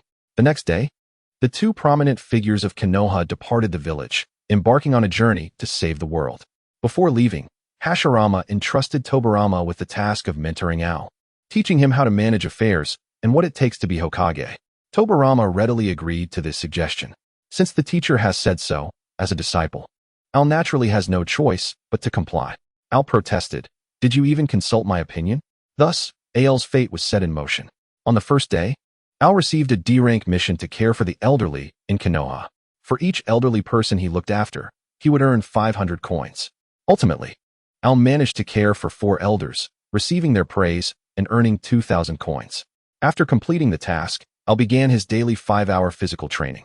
Upon finishing, a stoic Tobarama teleported to Al's home, placing a hand on his shoulder before he could even ask.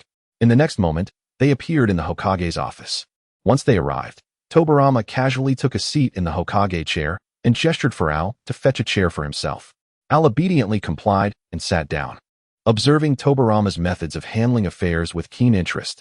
After the observation, he was invited by Sarutobi Hiruzen, but Al firmly declined, saying, at your age, how can you afford to skip training? Days passed, and on the second day, Al received another D-rank mission. After training, he was once again summoned by Tobarama, and after the lesson, he was invited by Hiruzen for a date, which he promptly refused. This pattern continued through the 3rd, 4th, and up to the 7th day. After training, he was summoned once more to the office, observing Tobarama's handling of affairs with increasing seriousness and intensity. Gradually, Al furrowed his brow. While Tobarama's methods were not without merit, his assertive approach clashed with Al's own beliefs. Speak your mind without holding back, Tobarama said, his pen flying across the paper without looking up. Tobarama-sama, why do you wish to establish the Uchiha police force and place it alongside the prison? Al inquired, perplexed. I have no intention of establishing a police force. It's merely an idea, Tobarama replied with a sigh, clearly troubled. With Madara and Izuna still alive, I dare not proceed with such plans. Then why entertain such thoughts? Al pressed, frustration evident in his tone. Lily, what are your thoughts on the Uchiha clan? Tobarama countered, deflecting the question with an enigmatic inquiry.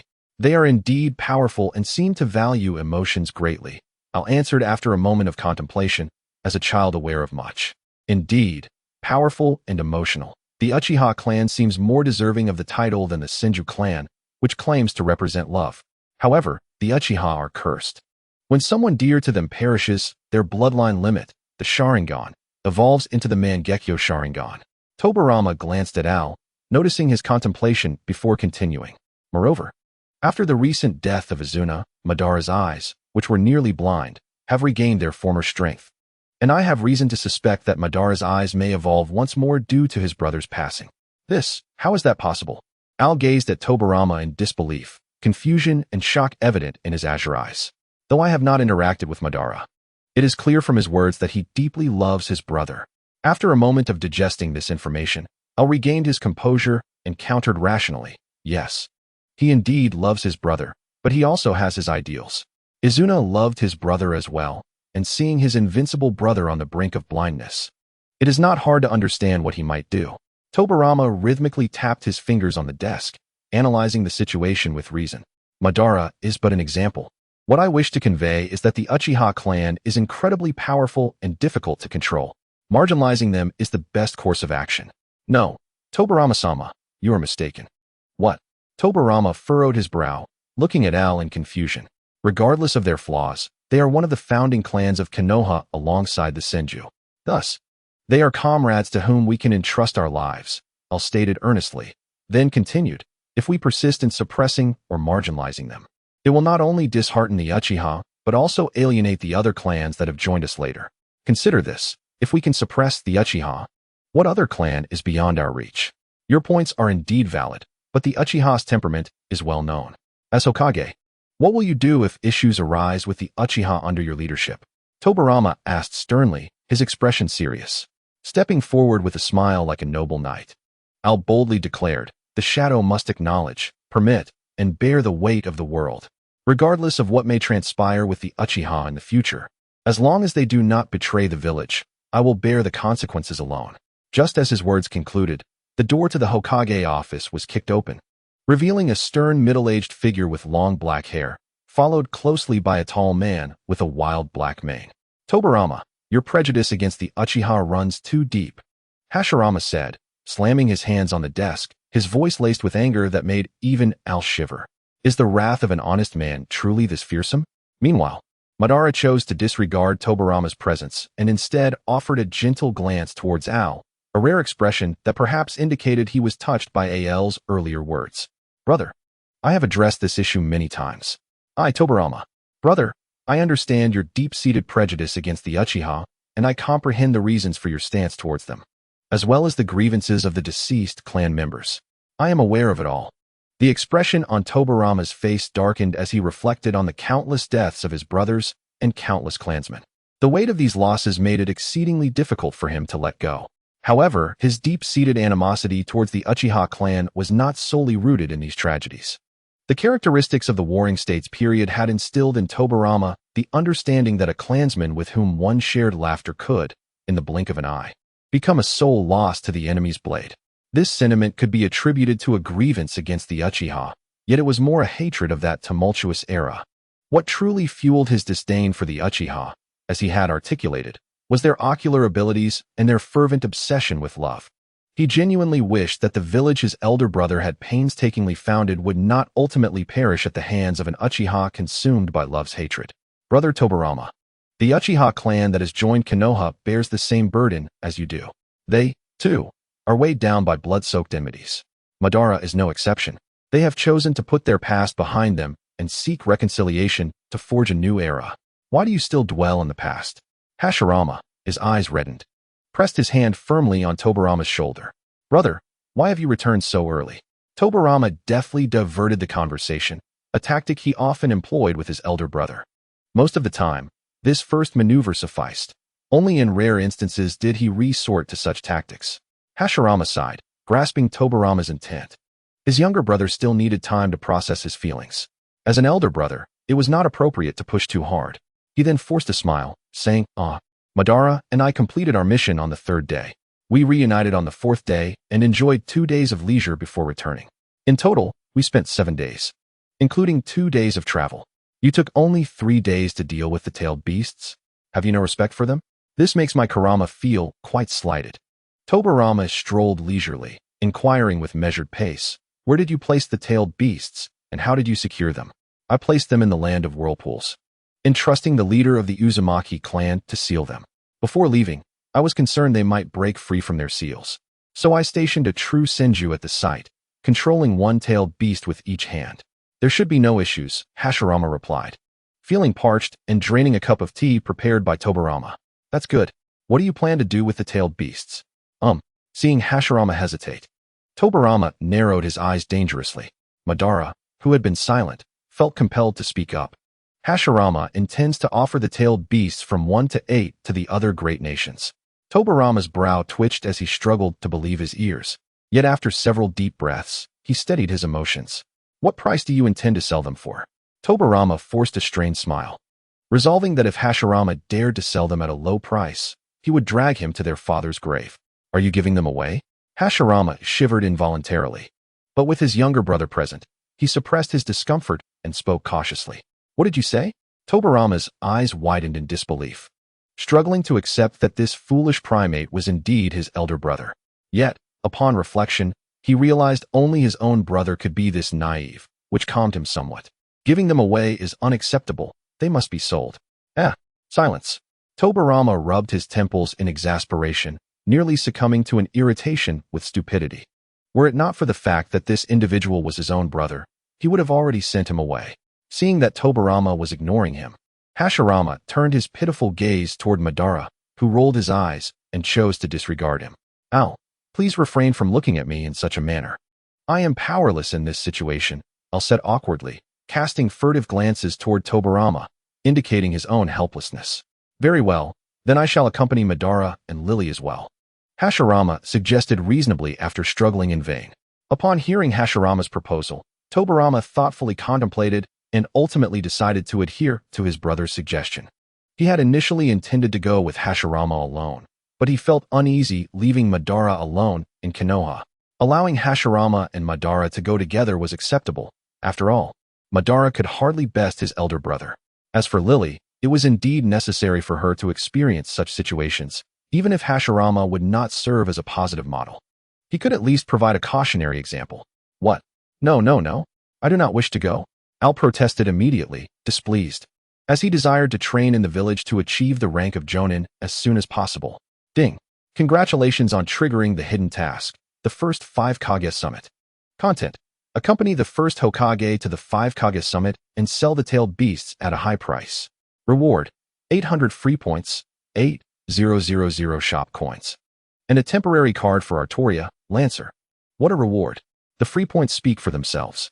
Currently, I possess 477 million shop coins. With these additional 8,000, I will only need to accumulate 150,000 more to exchange for the heart of the Red Dragon. Furthermore, the foolish king of the spear class, what more needs to be said? The foolish king, who understands the hearts of others, possesses unquestionable strength. While it is uncertain if he can contend with the twin heroes of the warring states, the other Kage should pose little problem. Are you not going? Tobirama's eyes flickered with regret.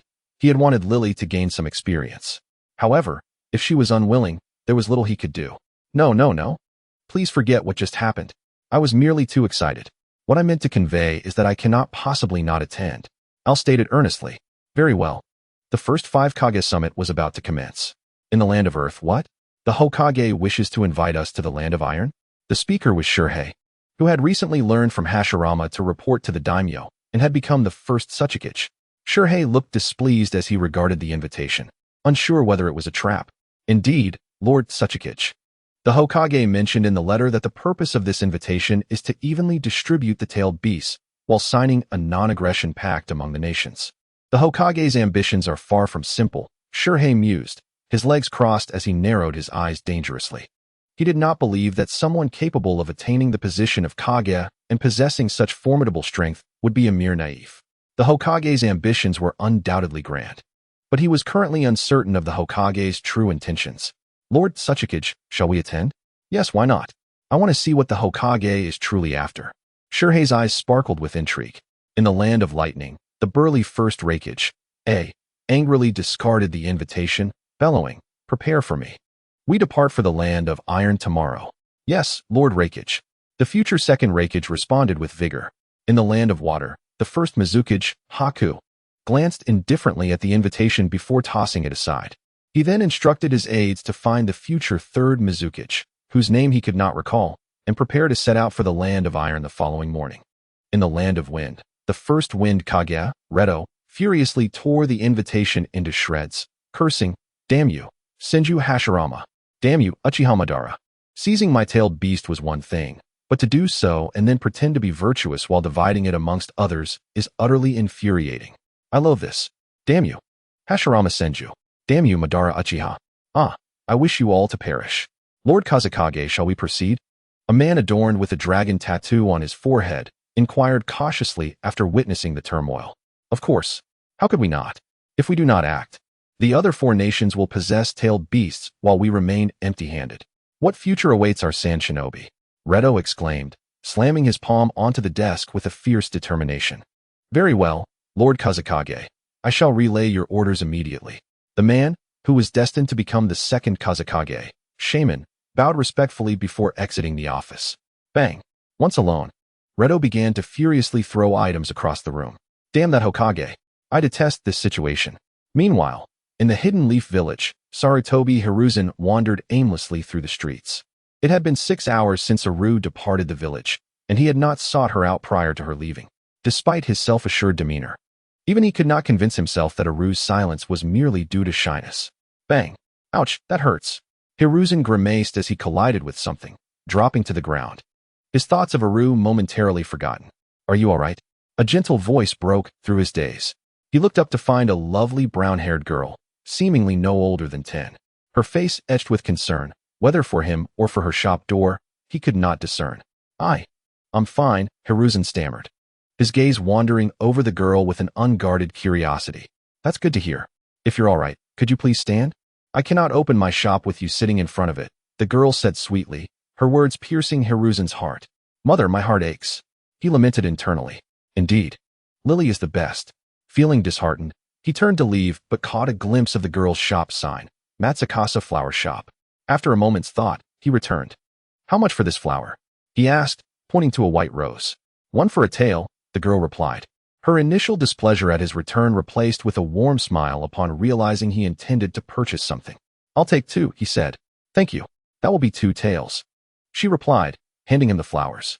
With the delicate blooms in hand, Hiruzen wandered the streets once more, occasionally dropping a petal, lost in thought. Lily likes me. Lily does not like me. Does she truly harbor feelings for me? Is that not Hiruzen? It's only been a few days, yet he appears so different. A familiar voice startled him, causing him to jump.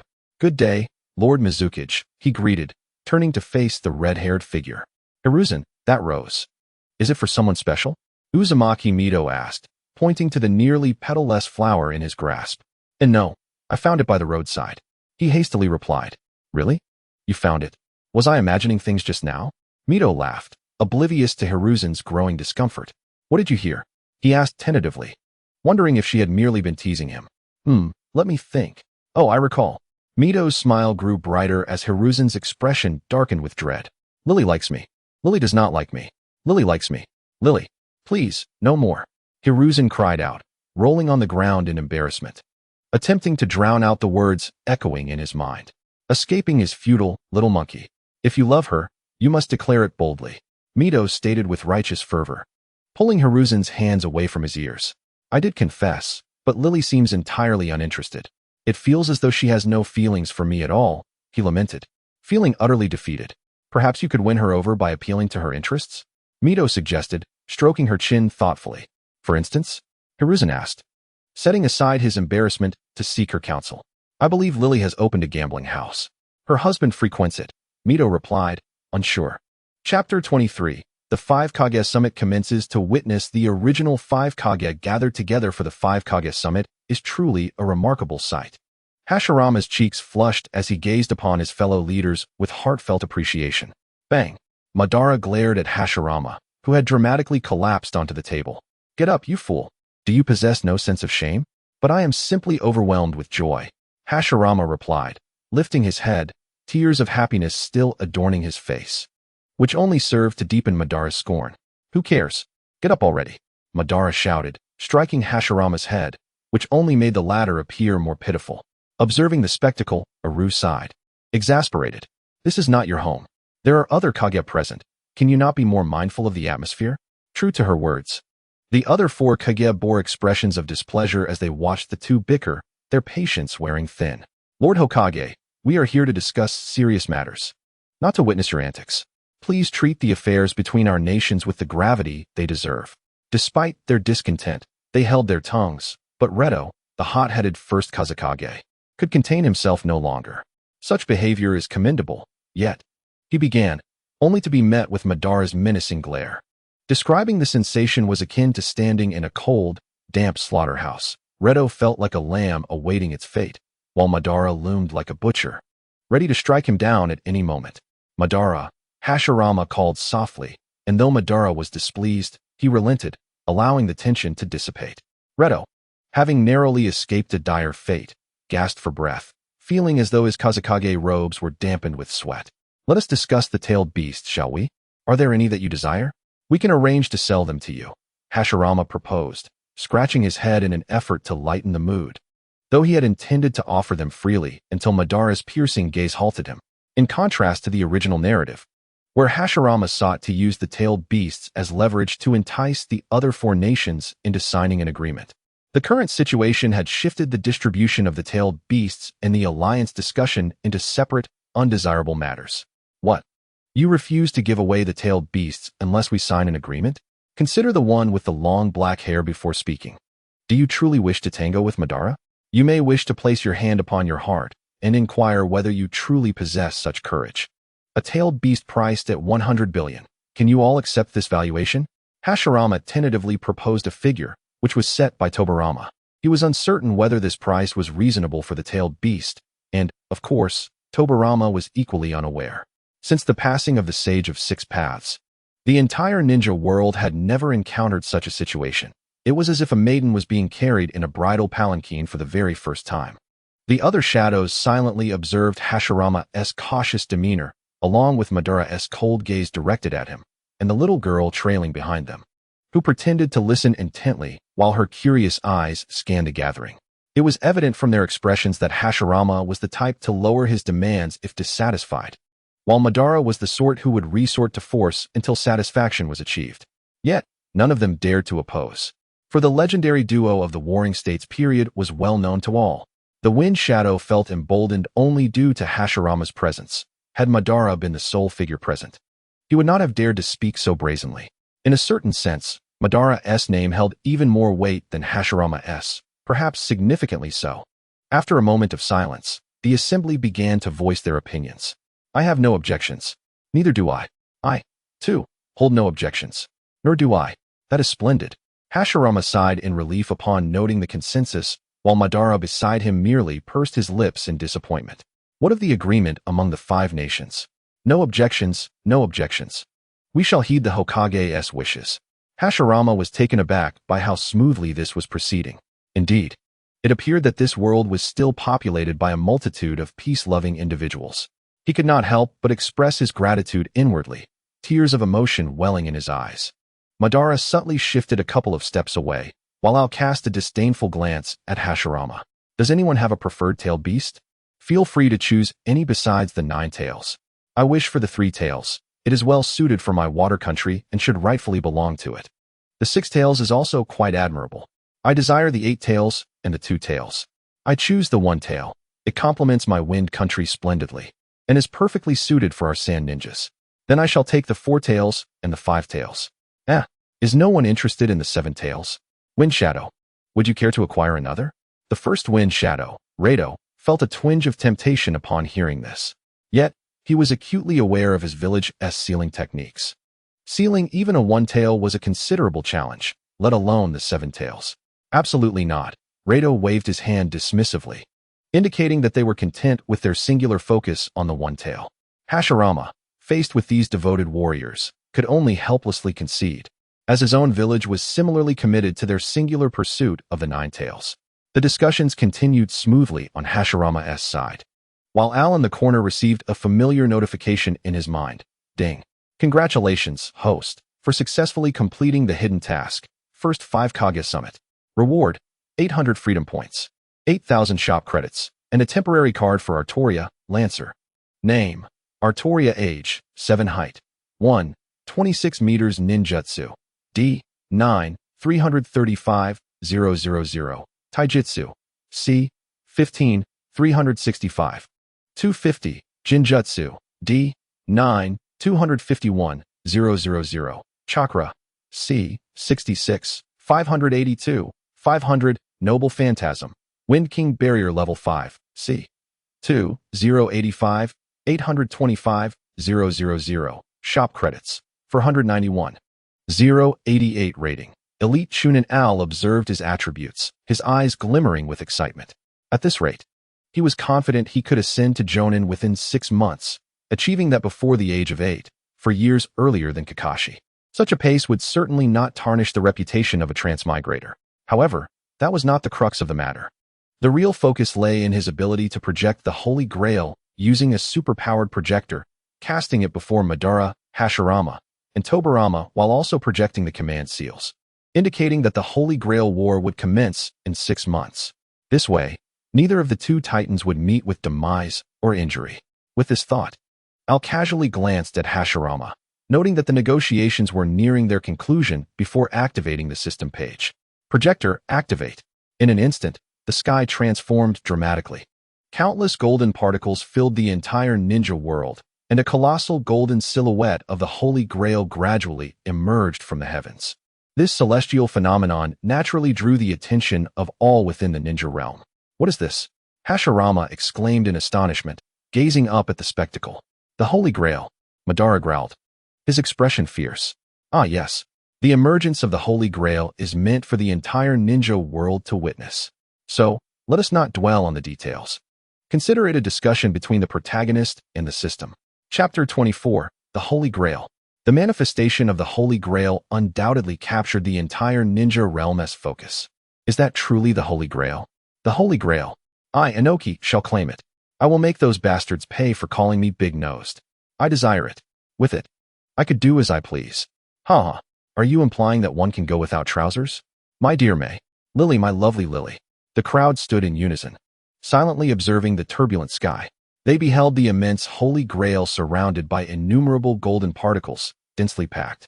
So much so that one could mistakenly think they were rings akin to planetary orbits encircling the Grail.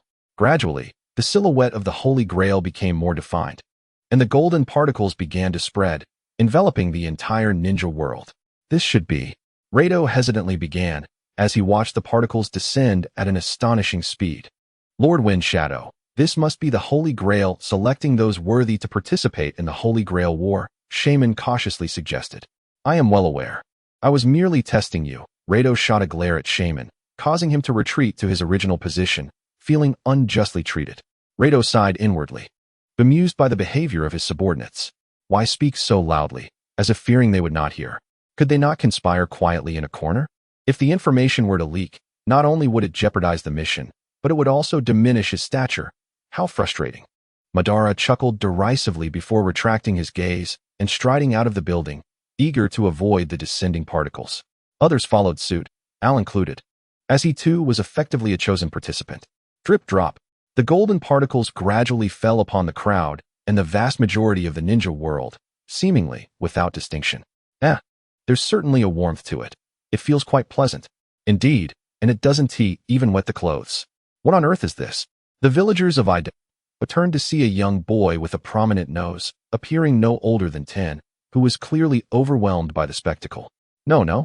Look at my hand, he exclaimed, hastily displaying an intricate pattern that had appeared on his palm. What is this? The crowd reluctantly focused their attention, and to their astonishment, they noticed 3 markings on the boy's hand. Command seals. The boy shouted, and suddenly, a torrent of strange information flooded his memory. Command seals, heroic spirits, Holy Grail War, and so forth. Such a vast influx of knowledge overwhelmed him, causing a splitting headache that compelled him to shield his head and collapse to the ground. Inoki, are you alright? Did someone cast a genjutsu on him? Medical ninjas. Are there any medical ninjas here? Quickly help this child. Inoki, are you still alive? If you are still alive, give a shout. Ha! The Holy Grail. My wish can come true. I have been chosen. Ha! After a while, amidst the concerned gazes of the crowd, Ohayaki straightened up and laughed maniacally, swiftly breaking free from their encirclement, staggering away in a delirious frenzy, proclaiming to everyone that he had been selected.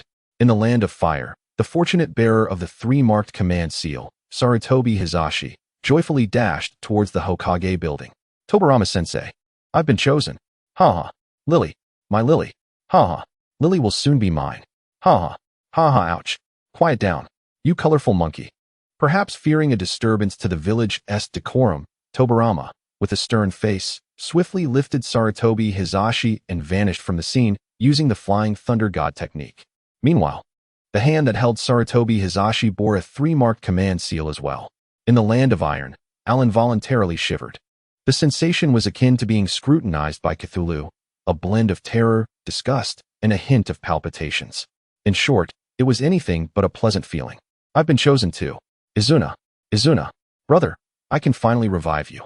After processing the information flooding his mind, Madara couldn't contain his excitement and hoisted El high into the air.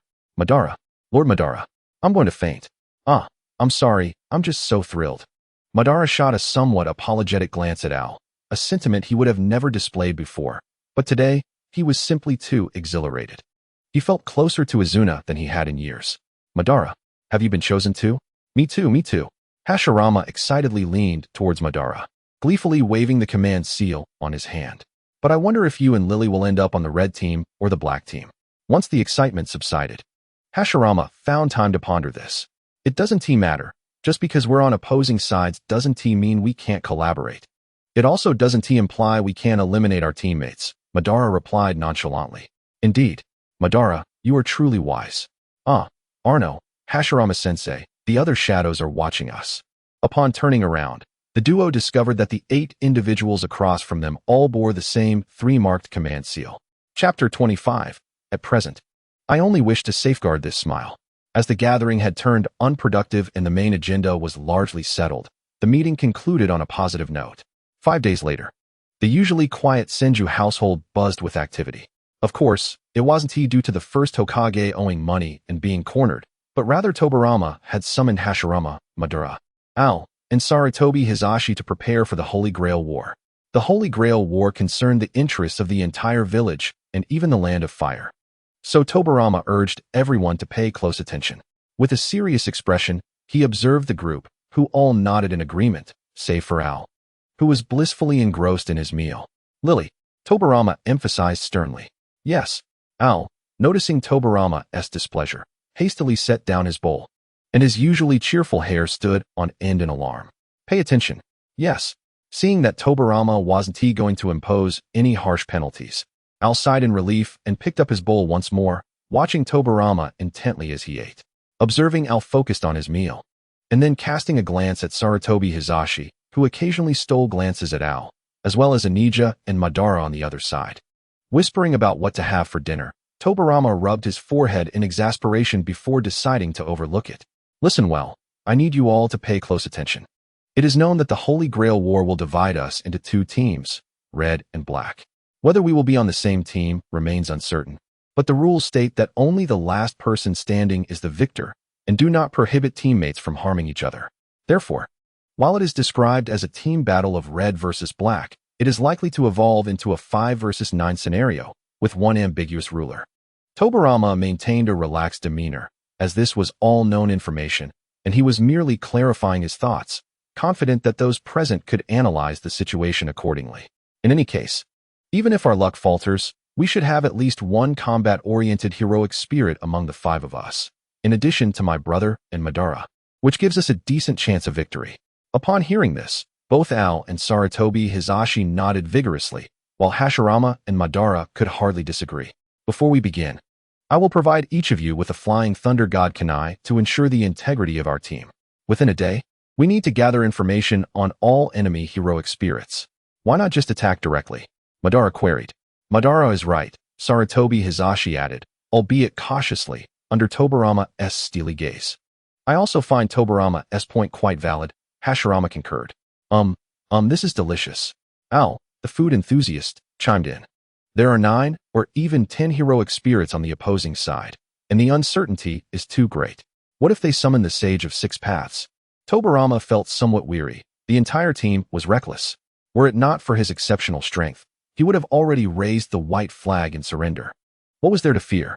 Even if it were the Sage of 6 Paths, the battle must ensue. Madara disdainfully pointed with his chopsticks. And as the one bearing Izuna's life, he wouldn't flinch even at the sight of the sage, for he was merely a spirit, not a living person. Let us eat, Tobirama declared, choosing to adopt a laid-back attitude. No one could deter him. Charging forward had its merits. Although he had spoken, the others had already been dining for quite some time, too preoccupied to pay him any heed, especially as Al had quietly consumed 7 bowls. Al, monkey, for the next 6 months, you shall reside in my elder brother's home, where he and I will guide you, Tobirama announced. Yes, Lord Tobirama. They replied in unison. Indeed, Teacher Tobirama, they echoed, and seeing their eager compliance, he felt a sense of satisfaction. After a long day, this was the only gratifying occurrence. Once the meal concluded, Madara and Hashirama were pulled into further discussions by Tobirama. Despite their impulsive nature, he had no intention of abandoning them. To him, they were not devoid of intelligence. Rather, their immense power rendered them complacent. Thus, Tobirama remained committed to their development and instructed Al and Sarutobi Hiruzen to train after their meal. Al readily agreed, aspiring to ascend to the rank of Jonin soon. Hiruzen, witnessing this, joined Al in training. Al wearily swung the sword of victory, while Hiruzen tossed shurikens, initiating a conversation. What drives your relentless effort? Al paused, looking at Hiruzen with surprise, only to see the confusion in his eyes. He had spent the past few days contemplating what wish he would make if he obtained the Holy Grail. Initially excited about being chosen, his thoughts were consumed with wanting Al as his wife. However, upon reflection, he realized that such a wish would not bring her joy. If Al were unhappy, he too would find no happiness. Is it to protect the village? Al mused, glancing at his sword, a smile suddenly gracing his lips. Ah, certainly, Hiruzen replied, momentarily taken aback. Is your dream to become Hokage? He inquired. Sort of, Al responded, leaving Hiruzen momentarily speechless. He pondered the vagueness of that response. Noticing Hiruzen's perplexity, Al asked, what do you think life was like for the villagers when Teacher Hashirama was Hokage? It must have been much better. Hiruzen answered without hesitation. Exactly. Al smiled as he turned to Hashirama. Many villagers were smiling, and that surely cannot be wrong. Al's smile was subtle yet profound, casting a warm glow in the evening light, enough to touch many hearts. Now I understand, Hiruzen realized. His true aspiration had never been merely to marry Al. Rather, it was to ensure her perpetual happiness. Of course, it would be even better if she willingly chose to marry him. Tobirama was not a ship. Tobirama was not a ship. Tobirama was not a ship. It bears repeating thrice. In the next chapter, the summoning of spirits will occur. Based on the class, it seems that most will be native spirits of the Hokage, though a few from the Type Moon universe may join, albeit sparingly. By the way, is anyone reading this? If so, please make your presence known. Chapter 26. Pray tell, are you my master? Full of vitality, full of vitality, full of vitality, he chanted repetitively, discarding the incantation only when it reached its peak. Rito completed the formation, raising his hand inscribed with the command seals, instinctively reciting the words etched into his very being from endless practice. Infuse it with silver and iron, binding it with the stones of covenant. I summon you. Master Shubane Oak, to erect the wind barrier, sealing the 4 gates, emerging from the crown, let the trident path to the kingdom cycle. Sweat trickled down by Lien's forehead. Her wrinkled visage strained, yet she pressed on with the incantation. Proclaim, your being is beneath mine. Your fate is my sword. Uchiha Madara raised his hand, fixated on the magic circle radiating with brilliant light. Obey the call of the Holy Grail. Heed this intention and this ceremony. Hashirama, serious, observed the incantation in Madara's hand, while his other hand gestured towards the magic circle. I shall uphold all that is good in this world. I shall encompass all that is evil in this realm. Tobirama and his student, Sarutobi Hiruzen, furrowed their brows, earnestly reciting their lines. You have been entangled by the 3 great words for 7 days. Arriving with the wheel of suppression, guardian of the balance. The magic circle blazed brighter, the night sky illuminating as if it were day, prompting Al to squint as he uttered the final declaration. Phantoms coalesced, gradually approaching their master. In Sunagakure, a petite, indistinct figure emerged from the magic circle drawn by Rito. The silver and red-horned knight stepped forward, dispersing the surrounding mist with a gust of wind. I am Mordred, the rightful successor of King Artoria Pendragon, the 3rd Hokage, Altria's sole and most adorable daughter, declared, as she thrust her sword into the ground, a gentle glimmer in her eyes. During this era, my mother must still be a child. How delightful to anticipate her youthful form. Ha ha cough, are you my master? Rito stared blankly at the golden-haired knight he had summoned, momentarily at a loss for words. What did she just say? The rightful successor of which king? Is there even such a king in the shinobi world? What does the third Hokage even mean? Konoha doesn't he even have a second Hokage, and that Altria? Wasn't she the little girl who accompanied Hashirama during the last 5 Kage summit? No. Regardless, this girl must be from Konoha. She surely will betray us. Doesn't that make her a pure enemy agent? Why couldn't I summon a spirit from Sunagakure? After dismissing Mordred in frustration, Rito approached the summoning chamber, not for the purpose of summoning spirits. Master, someone is here, a frail old woman, about 1.5 meters tall, with white hair and a face full of wrinkles. Addressed the chamber. It must be the Kazekage, she presumed. Saman shrugged, knowing Rito all too well. Aside from this elderly woman and Rito's biological parents, he could be deemed the one who understood Rito best. Bang! The door was kicked open, and indeed, it was his beloved Kazekage. Saman, what spirit have you summoned? Rito, initially eager, found his words stifled upon seeing the elderly woman beside Saman.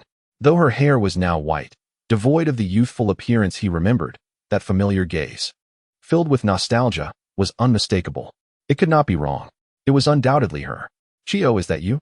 Although it was a question, the tone unmistakably affirmed the identity of the elderly woman.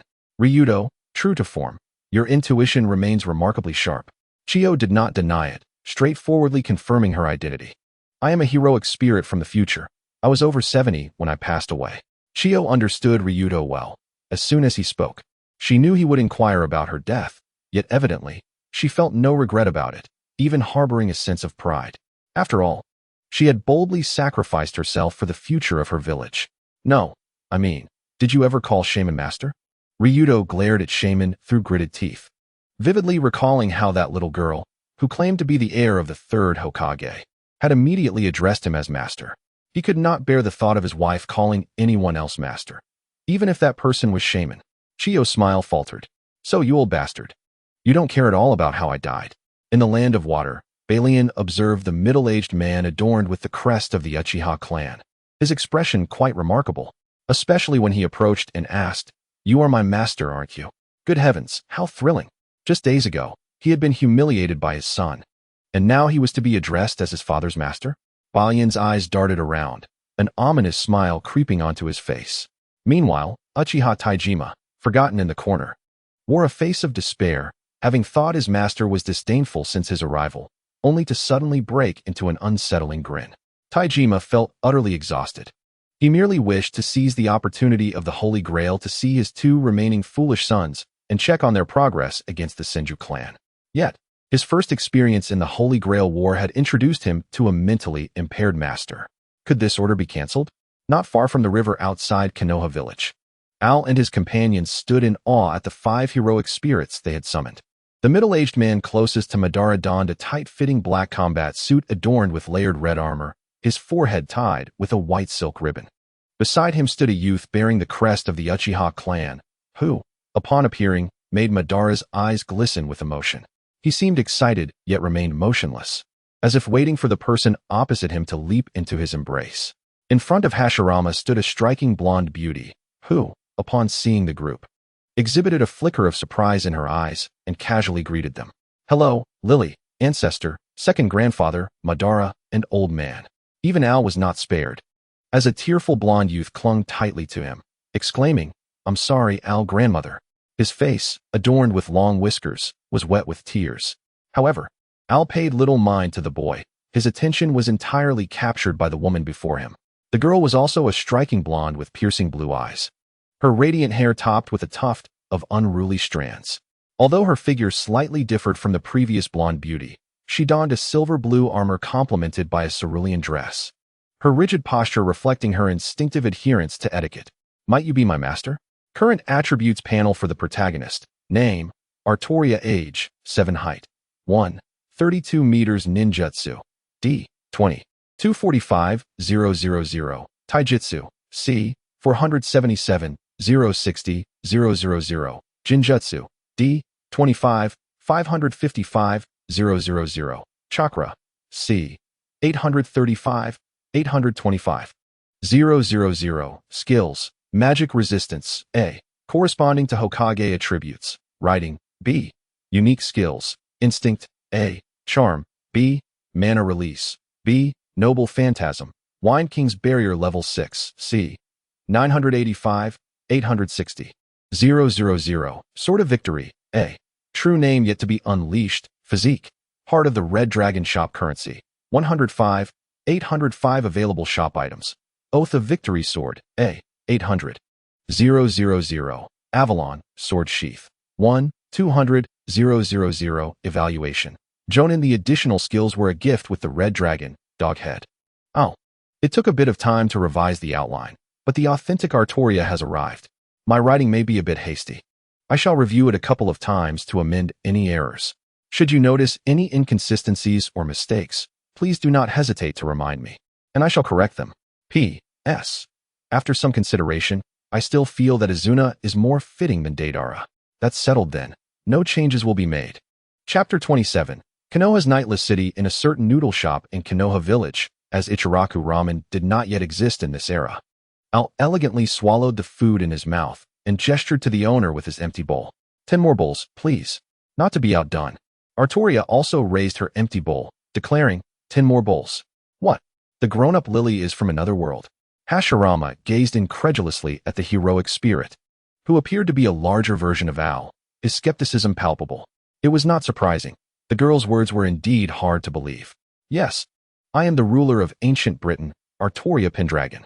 Upon hearing Hashirama's voice, Artoria quickly redirected her gaze from the pot, placing her hands on her knees in a dignified manner. What? The grown-up Lily is a king? What kind of country is ancient Britain? Hashirama's eyes sparkled with curiosity as he gazed at Artoria. Artoria felt uneasy under his intense scrutiny, casting a pleading look toward her fellow entity, who merely returned an expression of helplessness. With a resigned sigh, she thought, well, it's not the first time I've said this. The mere mention of Britain always piqued her interest. Speaking of Britain, it is one of the oldest nations alongside the 4 great ancient countries. Britain is a powerful realm, with countless noble knights, not to mention the 150 round table knights, among whom the 12 mightiest and noblest are each formidable beings, rivals even to myself. Moreover, the people are content. Every time I venture out, I witness their genuine smiles. At this point, Hashirama could not help but inquire, and what is Britain like now? Has he grown stronger? The smile on Artoria's face froze, her gaze gradually turning lifeless. The scenes of that fateful day flooded her mind, blood-soaked ground and dismembered corpses. Swords plunged into the bodies of familiar yet unfamiliar knights, each one significant and unforgettable to her. The stench of death filled her nostrils, yet she felt no revulsion. For Camelot, my Britannia, has perished. Her heart ached, yet not a single tear fell. Perhaps witnessing the demise of Britannia countless times through the cycles had drained her of tears. But if that were true, why did her heart still ache so painfully with each recollection? She had seen it all before drawing her sword. She had long steeled herself for the inevitable. Yet why? Ah ha ha ha. Speaking of which, Grandma Artoria will also become a 3-star warrior in the future. Naruto, sensing the somber atmosphere, attempted to divert the conversation. But before he could finish, Tsunade covered his mouth. Be quiet. Haven't you heard that secrets of heaven must not be revealed? Tsunade shot an irritated glare at Naruto, who was rendered speechless. Kushina and Artoria tried to console her, but Artoria was lost in her memories, unable to extricate herself. Seeing this, Kushina and Artoria chose to abandon their efforts. Kushina had originally intended to ask her about her governance methods, hoping to learn something, but given the current situation, it seemed best not to rub salt in her wounds. My Britannia has fallen. On the streets of Konoha, Tobirama obediently followed a middle-aged man, responding to questions when asked, remaining silent otherwise. Whereas Hashirama, why isn't he here? Tobirama glanced at his brother, feeling frustrated. The elder had wanted to consult with Tsunade and Lily on how to govern the village in this other world. Tobirama felt helpless. His brother didn't want to face their stubborn father, leaving the burden on him. I see he doesn't want to confront me. Tobirama remained speechless, unsure how to respond. Look at what you've done. You've allied with the Uchiha. How can you face the fallen clan members? How can you face your 2 brothers, Tobirama? Hearing these words, Tobirama lowered his head, unable to meet the piercing gaze of his father. Brother, I want to eat fried fish. A chubby 5-year-old charged past Tobarama and Senju Hashirama on tiny legs. "Boss, how much for 2 fried fish?" A 10-year-old boy gently ruffled the little one's hair, smiling as he asked the vendor. "1 fried fish is 5 taels, 2 will be 8. "Hey, boss, you're quite generous," the young boy exclaimed with delight. "Ha ha, everyone says so. Here, little guest, your fried fish is ready." "Yay, little she, take it." "Hey, I don't want the one you've touched. I want another." Not giving it, not giving it." "Brother, you're so mean." Senju Hashirama watched the scene with an expressionless face, a flicker of emotion passing through his eyes. Still, the village was thriving. It would be even better without the wicked Uchiha. "I wish it were possible, but alas, it is not." Tobarama dared not speak, silently grumbling to himself. Yet he wholeheartedly agreed with the sentiment. "Just kidding, I was once a clan leader too. I understand the difficulties involved." Hashirama gazed deeply at the street where people wore their clan's attire without fear, their faces no longer marked by suspicion or hatred, but rather genuine smiles. They were truly free, walking beneath the sun, reminiscent of the Jade City he had glimpsed in dreams. This dreamlike reality compelled him to exclaim, "If only Madara, Izuna, and your mother could live here, how wonderful it would be." At these words, Tobarama's eyes flickered momentarily before he restrained the impulse to take action. Reviving that man's brother was essential. "I am sorry. Uchiha territory." The long-separated brothers walked silently down the street. "Brother, why did you stop me from attacking those Senju brats earlier?" Izuna recalled the warning glare from his brother and felt perplexed. "This is not the past. Konoha has been established. Our future lies here." Madara gazed deeply at his brother, fearing he might secretly seek out the Senju brothers, and couldn't help but emphasize his words. After speaking, he placed a hand on Izuna's head, smoothing his hair, lest his brother misunderstand and think he disliked him. "We?" Izuna looked at Madara in confusion. His eyes filled with uncertainty. "Didn't Ti die? How can it still be we?" "Yes, we," Madara repeated, confident his brother would comprehend. Indeed, Izuna's body trembled, his bewildered expression shifting to one of shock. The Holy Grail? Would those two agree? He refrained from mentioning the absurdity of competing with the Senju for the Holy Grail, realizing that his brother had somehow allied with them. Madara's certainty indicated that the agreement had long been established. "They have consented. Is that so? Is it for the stability of the village? If that is the case, what about your dreams, your ideals?" As Madara's brother, he understood that Madara's vision extended beyond merely building a village to maintain peace. In truth, Madara had already formed some vague ideas. Even though he had not yet diverged from Hashirama, fragments of their differing philosophies were evident in Madara's words. Unfortunately, both were too embroiled in their own situations to see clearly, while Izuna could sense the underlying tension, being the one who knew Madara best. Madara held complete trust in him. "Our future lies here," Madara reiterated, and Izuna understood. Though his brother's eyes still radiated confidence, the ambition to pursue dreams had faded. Or perhaps, until the failure of this Holy Grail endeavor, he had always regarded Konoha as his future. This realization was not lost on Hashirama. "I understand." Izuna's expression grew complicated. "Brother, you've changed. Why?" "Oh, it's because of me." In the land of Earth, a short man with a red nose chanted incantations while pointing at a magic circle with one hand. Suddenly, perhaps reaching the final stage, he opened his eyes wide and shouted with a voice sharpened by pain, "Entwine the 3 great spirit words for 7 days. Appear, guardians of the balance." As soon as the words left his lips, a blinding white light engulfed the night sky, illuminating a radius of dozens, even hundreds of meters, as bright as day. After an indeterminate amount of time, the white light gradually receded, revealing a clear figure before the red-nosed man. "I am Otsutsuki Indra. You must be my master, correct? Here. Summoning a spirit doesn't require compatibility. Let us use probability instead. Utilizing relics can enhance the odds." Chapter 28. Artoria, Master, what about me? This encapsulates the primary content of the meeting. Do you have any objections? In the room of Hashirama, Tobarama held a freshly brewed cup of tea, moistening his somewhat hoarse throat. "That was quite lengthy. I simply cannot remember. The second Hokage with a rock-like face. Why not just defeat them all directly?" "Indeed. You are right, brother. Although I am reluctant to agree, what you say is far too difficult to remember. It could be expressed in a more straightforward manner." "Tobarama, look. Even little Tsunade is saying this. You truly need to amend your dreadful habit." Crack. Huff observing these indifferent individuals, along with 2 others who, While both engrossed in their meals, one appears lost in thought, while the other gazes at the one daydreaming. Veins began to bulge on Tobarama's forehead. He endeavored to take deep breaths, feeling somewhat calmed, before wiping away the shards of glass that had caused his injury. The Holy Grail War is set to commence tomorrow. I expect all of you to take this seriously. With the enemy's capabilities still unclear, have you even grasped what this alternate dimension entails? If you remain ignorant and do not pay attention, do you even want the Holy Grail? Unable to contain his frustration, Tobarama reprimanded them, resembling a concerned headmaster fretting over the poor performance of his uninterested students. It's all right, uncle. With you, grandfather, and Madara alongside Sister Lily from another world. What is there to worry about? Tsunade waved her hand dismissively, appearing unconcerned. There is indeed some merit to her perspective, with the formidable Madara and Hashirama. Not to mention Sister Lily from a different realm. If her strength is comparable to Lily's, she should also possess extraordinary power. Uncle. Izuna Uchiha stands at the pinnacle of shadow-level strength, while Naruto, in the ninja war, in his Nine-Tails mode, also reaches the apex of shadow-level prowess. She too is of shadow-level caliber. Although great-grandfather, Senju Tobarama, is uncertain, having served as clan leader for so long, he undoubtedly possesses shadow-level strength.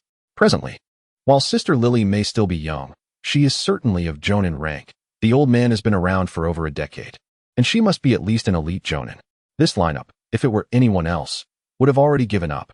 It is impossible to find a stronger assembly throughout the entire shinobi world. Little Tsunade, even lions and rabbits must exert themselves in battle. How much more so against opponents who are not weak? 9 heroic spirits, alongside an undecided referee, and then the few shadow-level fighters like Retsu and the others. Failure is not an impossibility. Seeing Tsunade and the others still displaying indifference, Tobarama continued. Furthermore, what if the enemy summons a grand servant? As soon as Tobarama's words fell, it was as if a heavy bomb had been dropped, instantly rousing the lethargic group. A grand servant. The messages I received previously indicated it is a being of equal caliber to the Sage of Six Paths, or perhaps even stronger. Is such a being truly summonable? Grandfather, can you contend with the Sage of Six Paths? Tsunade poked Hashirama lightly, her tone laced with uncertainty. I don't think so, Hashirama replied, his voice wavering. He dared not provoke a legendary figure like the Sage of Six Paths, let alone a being potentially stronger than that. What about you and Madara together? Would you not be able to overcome that? Tsunade asked, struggling to believe it, though she already knew the answer. Yet, she sought reassurance from her grandfather, after all.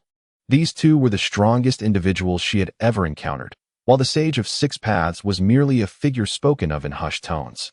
Perhaps an imperfect analogy would be the comparison between Michael Jordan and LeBron James. Young people today often watch more of LeBron's games.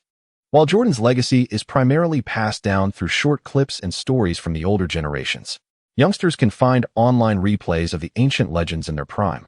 While Tsunade lacks even that, making it impossible for her to make an immediate comparison between Madara, Hashirama, and the Sage of Six Paths. Even if you ask, little Tsunade, I am not entirely sure. However, it seems unlikely, considering it is the Sage of Six Paths. Humph. Hashirama seemed to have heard a cold snort emanating from Madara's direction. Ahahaha, the combination of Madara and me is undoubtedly unrivaled. Upon hearing Hashirama's change of tone, Madara finally responded with satisfaction. Listen carefully to my instructions. Should a grand servant truly appear, I shall see how you manage to fulfill your boast, Anija. Tobarama delivered a swift punch to Hashirama's head, forcibly silencing him.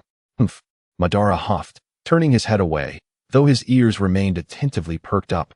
Izuna followed suit, mimicking Madara's huff, tilting his head in the same direction. After Tobarama's comment, most of the people and spirits, while still somewhat dismissive, opted to listen attentively. Al, however, was different. He paid no heed at all. He remained focused on the golden-haired figure, who appeared to be lost in thought. The night grew increasingly dark, and the depths of human contemplation became ever more profound. Artoria found a rooftop, leaning weakly against the railing, her hands gripping it tightly as her vacant gaze wandered across the starry sky, lost in her thoughts. Suddenly, a delightful fragrance wafted into her nostrils. She unconsciously inhaled, recognizing the scent of lilies, reminiscent of the one she wore. Is it fair to say that they share such a similar taste? Artoria turned her head towards the source of the aroma, and indeed, it was Al. What brings you here to gaze at the stars alone? Shouldn't you be resting to regain your strength? Al casually inquired. Servants do not require sleep, master. Artoria replied earnestly to her master's question, even though her current state was far from ideal. And one of the culprits for her discontent was none other than this very individual before her. Yet, she never directed any blame towards her master. Is that so? Al replied casually, then mimicked Artoria's posture, gazing up at the night sky over Konoha. Artoria found herself puzzled by her master's intentions for approaching her. Could it be that he simply found her predicament amusing and decided to investigate? As she pondered this, a sense of amusement washed over her. Though she was a counterpart to him, destined to become the third Hokage of this world, he was still merely a child. Artoria recalled that in her own youth, she had not been much different. During her training sessions with Kage, she too had paused to admire the nearby white flowers, fantasizing about what it would be like to be an ordinary girl, perhaps gathering around those blossoms to appreciate their beauty. I'm sorry. Still immersed in childhood memories. Artoria found herself momentarily bewildered by Al's apology. He had rashly summoned her without consent, sought to borrow her strength for his own purposes, and inadvertently caused her to make an unnecessary journey. I am truly sorry, Al murmured, lowering his head, bracing himself for the inevitable onslaught from Artoria. Although he felt her character would not lead to such an outburst, he resolved not to resist. This was his due. Among the 5 summoned servants, Artoria had the least connection with them, and thus was unlikely to willingly assist in reviving Al's brother. While it was customary for a servant to aid their master, the act of leveraging another's power for one's own benefit felt somewhat improper to Al. After all, each had their own aspirations. Failing to fulfill one's own desires was one thing, but aiding another master in achieving theirs was something he found rather disquieting. As a legendary figure in the annals of human history, he felt reduced to a mere commodity or pawn. Moreover, without clear communication, the Holy Grail War would become increasingly arduous. There is no need for such concern. You are my master, and I shall obey your commands unconditionally, Artoria stated. Upon hearing this, Al cautiously glanced at her, his expression inscrutable, though he sensed a hint of complexity in her gaze.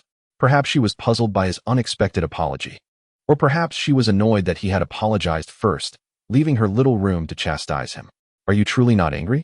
Al asked tentatively. Master, I genuinely am not. Artoria replied warmly, reiterating her earlier sentiment. Really, are you certain? He pressed. Indeed, master, she affirmed, her tone earnest. If you continue to ask, even I might grow irked. She warned, and Al instinctively recoiled, noting the faint furrow in her brow that hinted at her mild displeasure. Well then, I shall simply refer to you as Lily. Although it feels somewhat peculiar, you may call me Al, he suggested after considerable deliberation, making it sound as though it were merely for the sake of convenience. Understood, Al. Artoria agreed without further ado. Now, Lily, would you kindly tear a small piece from your skirt for me? Al requested, eyeing her azure dress. Artoria tilted her head in confusion. I intend to summon you again in the future to assist me in acquiring the Holy Grail. Oh. Artoria swiftly tore off a small corner of her skirt and respectfully handed it to Al. Please do summon me again next time. I implore you. It was not that Artoria was overly realistic. Rather, how many masters had the capability to contend with servants? There were several who could not only hold their own, but even surpass many top-tier servants. With such a roster, and alongside a few elite servants. Unless facing a grand servant, Al felt certain that even if he were sidelined, Granny O'Neill could prevail as a master. Agreed. So this time, please do lend us your utmost assistance in securing the Holy Grail. I beseech you, Lily, Al earnestly implored as he accepted the relic from Artoria. Entrust it to me. Master Al, with this sword, I vow to deliver victory and the Holy Grail to you, Artoria declared solemnly, her hands poised on the sword, ready to plunge it downward. Ethereal blue particles of magic danced in the air as the golden sword of promised victory materialized in her grasp. I believe in you, my knight, Al said, unable to suppress a smile. In a certain region of the Iron Country, a coalition formed against Konoha, comprised of the remaining 4 nations, convened for a meeting. Esteemed colleagues, what strategies shall we employ to vanquish the formidable Konoha? The first Hokage, Ishikawa, inquired gravely. Why not simply surrender? Let us collectively submit to Konoha. Otherwise, with our meager forces, we risk a premature defeat, Mordred scoffed, shouldering her radiant king's sword, disdain etched across her features. The others, including Retsudo, glared at Mordred, their expressions darkening. We are all aware you hail from Konoha, and that we are no match for them. Yet must you be so blunt? One retorted. Even if you are from Konoha, at least maintain the facade. Fuming, Ishikawa slammed his palm against the table, splintering it into pieces. Sensing the impending confrontation, Mordred's excitement surged as the brilliant sword manifested in her grip. The moment her magical power surged forth, a staggering force swept through the room, creating chaos around them. The other participants and servants turned their attention to her, with Ishikawa paling in shock. Uchiha Madara and Senju Hashirama exchanged glances, astonished by the strength of this impudent child. As Ishikawa's fury subsided, he realized that Mordred had not yet ceased her provocations. You've vented your anger and uttered your threats. But must I not enjoy myself as well? This world of shinobi has no such fairness. Regardless of the circumstances, to Mordred, such notions were irrelevant. Hence, she could no longer contain herself and prepared for action. I shall give you a fair warning, she announced, her slender legs tensed in anticipation. Here I come, she declared, launching herself forward with a sudden burst of speed, vanishing from sight. Not good. Ishikawa's instincts screamed as he scanned the surroundings with alertness. Perish. Suddenly, he felt a chilling presence, a sense of dread enveloping him, compelling him to roll aside in desperation. The brisk wind stung his cheeks as he turned to see a silver-armored knight wielding a long sword where he had just stood. A 5-meter-long gash etched into the ground before her. Cold sweat dripped down Ishikawa's brow as he recognized Mordred's intent. He swiftly activated his jutsu to leap into the air, casting a glance toward his own servant, recalling that he too was affiliated with Konoha. Orochimaru. As sure he concluded his words, a pallid, effeminate man stepped forward, helplessly gazing at Mordred.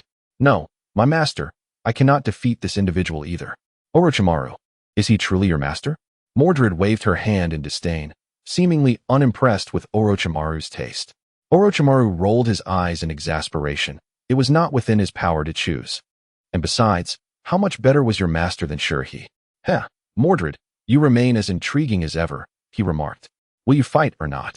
If not, kindly step aside, Mordred urged impatiently, contemplating a swift strike if not for the shared village connection.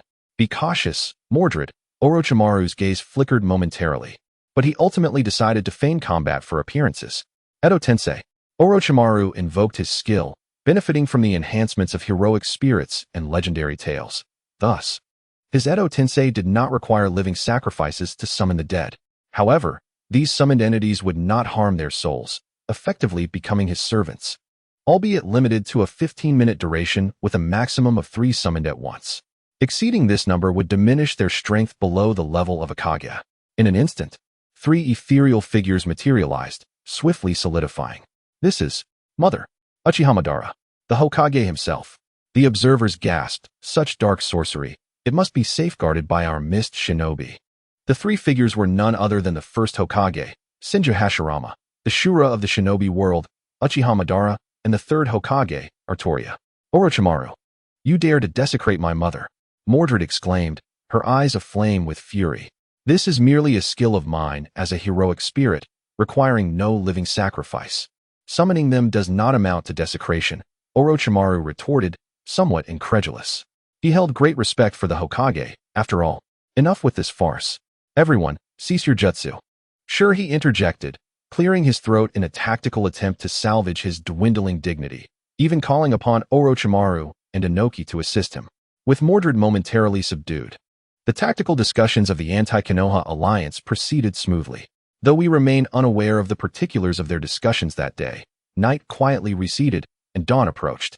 The arrival of light heralded the imminent commencement of the Holy Grail War. 14 individuals, along with their heroic spirits, gathered in the Land of Iron, awaiting the beginning of the conflict. At last, we have arrived at the Holy Grail War. I feel as though the pace has quickened, 30 chapters in. And we are already at the Holy Grail War. My plan was to conclude the first volume after the war and then commence the second. Never mind. It matters not. Dear readers, please leave your comments and urge me to update frequently. The more, the merrier. Increased engagement brings joy to my writing endeavors, does it not? Chapter 30. The Horn of the Holy Grail War, Part 1. Night quietly departed, and dawn approached. The arrival of light heralded the imminent commencement of the Holy Grail War. 14 individuals, along with their heroic spirits, gathered in the Land of Iron, awaiting the beginning of the conflict. As seconds passed, Tobirama continued to remind his children, "Ensure you carry the flying thunder god Kanai with you at all times. Do not lose it. I will come to find you." He also cautioned Anija and Madara, "Do not engage upon sighting an opponent. Ascertain their strength first. If they are weaker, proceed, or else refrain from combat. Monkeys and Lily, you are relatively weaker. Heed Naruto and King Arthur's guidance. And Monkey, no covering your ears. Listen carefully and remember everything." Tobirama's battle strategy was straightforward. Await the arrival of his comrades with the flying thunder god, marking the location with a kunai before relocating to force a gathering. Once assembled, they would return to the marked location and systematically eliminate the enemy. It was undeniably a reasonable plan, yet there was no need to reiterate it 3 times. For heaven's sake, did he not see that apart from our king, everyone else was becoming weary? Even his spirit, Senna, seemed barely able to suppress the urge to eliminate him with a glare. Bored and exasperated, Al reluctantly had Artoria assist in keeping watch. Once she confidently assured him that she would take care of it, he felt at ease enough to momentarily disengage. Al first glanced towards the anti-Konoha alliance's side.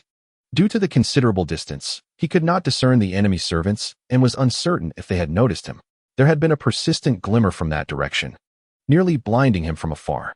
After several fruitless attempts at gathering intelligence, Al reluctantly abandoned the alluring notion of scouting the enemy. As he turned back, a pair of dead fish eyes met his gaze, belonging to a white-haired figure, while Artoria, responsible for keeping watch beside him, shamefully lowered her head. "Quit staring. I've already gathered enough intel," Al remarked, attempting to be discreet. Tobirama, with a furrowed brow, halted him. The youth's impulsive nature was evident. He and the monkey were both peering and prying, failing to allow for a thorough analysis of the situation. "Without me, Konoha is destined for ruin. Had you mentioned this sooner, Tobirama, I wouldn't have had to strain myself so.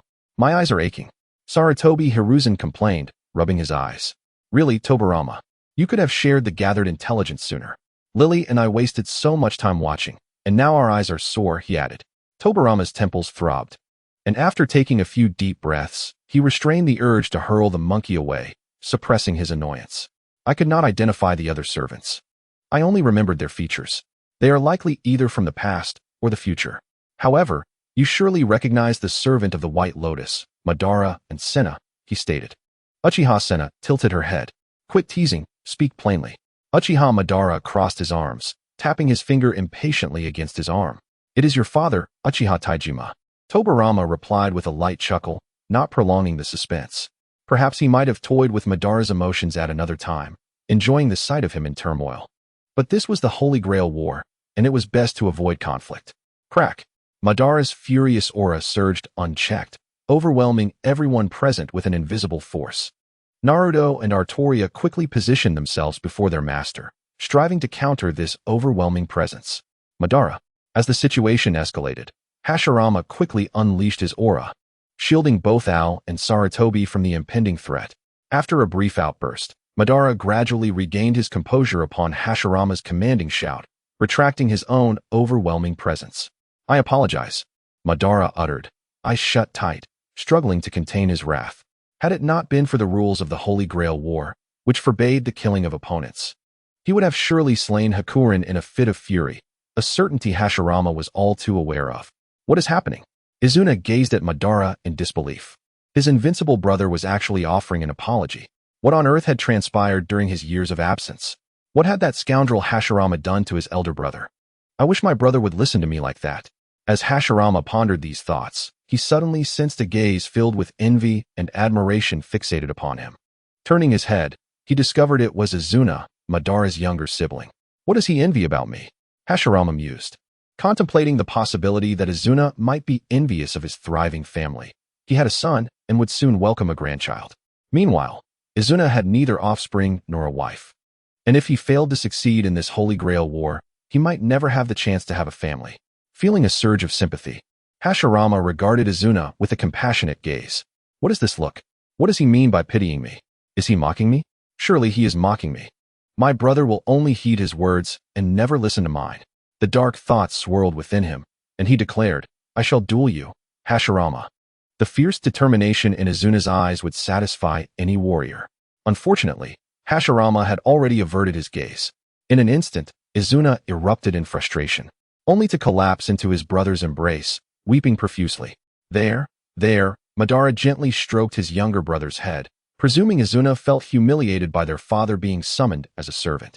Little did Madara know that, from his unseen vantage point, Izuna wore a triumphant expression, casting a defiant glance at Hashirama. See, no matter how much you command him, he will never treat you like this. Hashirama, puzzled by Izuna's boastful demeanor, tilted his head in confusion, unsure how to respond. Ultimately, he flashed a wide, gleaming smile, attempting to convey sincerity, and gave Izuna a thumbs up. Ah, yes, Izuna Uchiha, Tobirama interjected, pointing at Hashirama. His servant mimics your gestures exactly.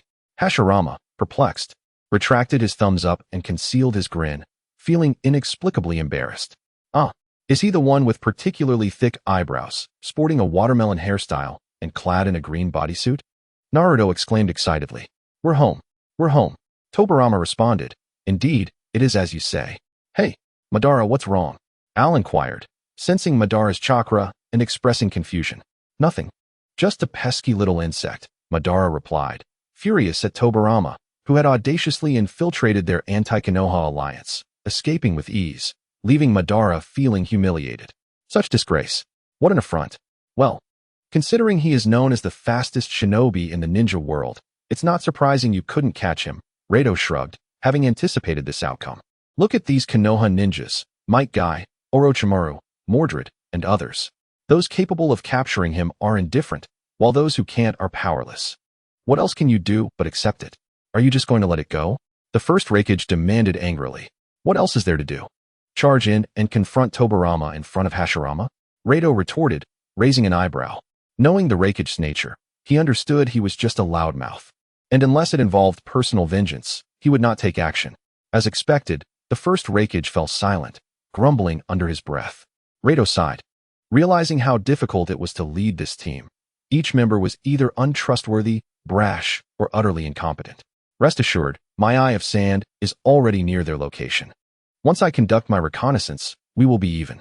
Oh, I remember this as Gaara's unique jutsu. He shouldn't mind if I lend it to the first Hokage. Right.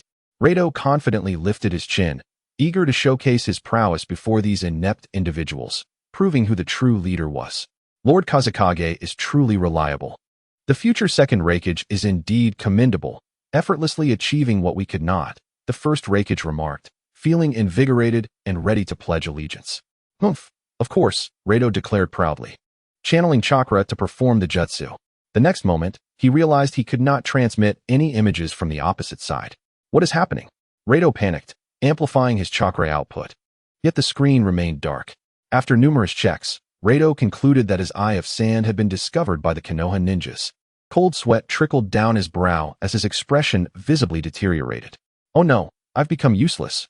Initially intending to keep this a secret, Rado's unusual behavior soon caught the attention of the two fools from the Land of Lightning. Lord Kazekage, is it not ready yet? The future second Raikage inquired. Be quiet. What if you disrupt Lord Kazekage's focus? The first Raikage snapped. Lord Kazekage, are you alright? The only one genuinely concerned, the Sandman, asked. After the Sandman spoke, his servant Chio began to regard him with suspicion.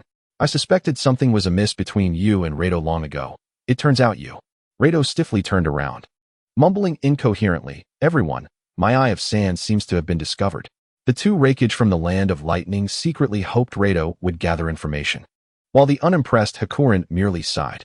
Yea, several hours later, under the blazing sun that illuminated the earth and dispelled the coldness in some hearts, the colossal golden Holy Grail reappeared. However, this time it was shrouded not by a multitude of terrifying golden particles, but by a silver, triangular barrier. Subsequently, 14 obsidian portals, each as tall and wide as a person, manifested before the assembly, positioned with perfect symmetry. Step forth. Beyond these doors lies the otherworldly realm where victors shall be determined. Within 10 days, the outcome will be decided, and ruler will make her appearance within a day of your entry into this dimension.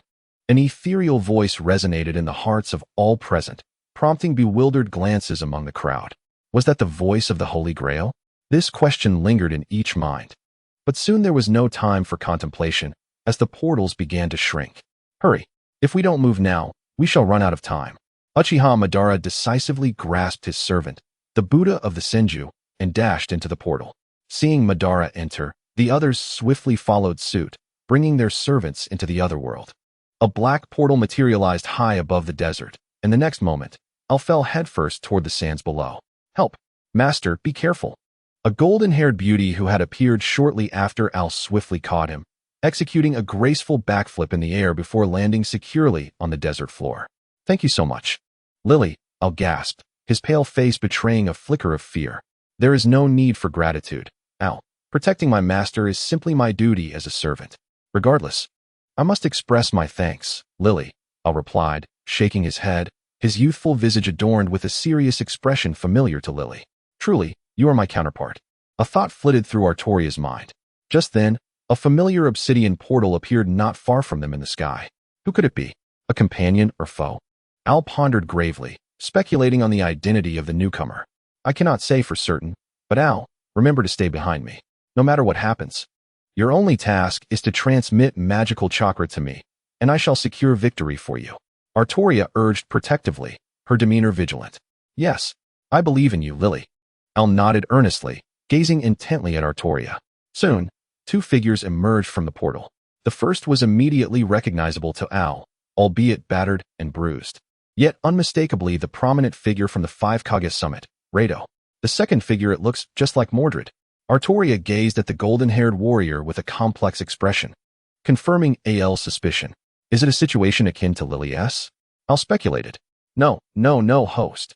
This Mordred is somewhat special, the system remarked slyly, having not made an appearance in many chapters. What do you mean? Al queried, though a rather immature thought began to brew in his mind. Exactly what you think. The system inexplicably produced applause sound effects, intensifying the tumult in Al's heart. Could it truly be that radiant Sword of Kings? Is the uncontrollable change you mentioned bringing Mordred here? Hey, respond, hey. Al called out repeatedly, but the system remained silent, leaving him in a whirlwind of thoughts. How did Mordred arrive? Was it a body transfer or a soul transfer? Did she retain her memories upon arrival? Was she an infant or in this very form? Damn it, why won't that infuriating system respond? Didn't your mother teach you that half-finished conversations lead to trouble? Meanwhile, Mordred had noticed them as well. Mother and father? What kind of combination is this? Father, wouldn't he have divulged my secrets, would he? If I confront him now, will mother despise me? Ah, what the hell are you doing here, you bastard father? Ha! What a stroke of luck. We encountered the youngest member of the Konoha. Rado's delighted voice jolted the three from their tangled thoughts. Hey, you spirit over there, it's 2 against 1 now. Surrender quickly, and you might still have a chance to contend for the Holy Grail. A sharp pain surged through Rado's mind. He looked down to see a silver-red knight's sword piercing his heart, crimson droplets of blood falling onto the yellow sands, while his spirit, Mordred, gazed at him impassively. Apologies, Master, but it is now 3 against 1. Rado stared blankly at Mordred, shock gradually morphing into resentment. How could he? The illustrious first generation of the Wind Shadow, a legendary figure who quelled the chaos in the Land of Wind, meet such an absurd demise by the sword of his own spirit? Even more infuriating was the fact that he was the first master to be eliminated. I, was momentarily confused. I forgot you were from Konoha.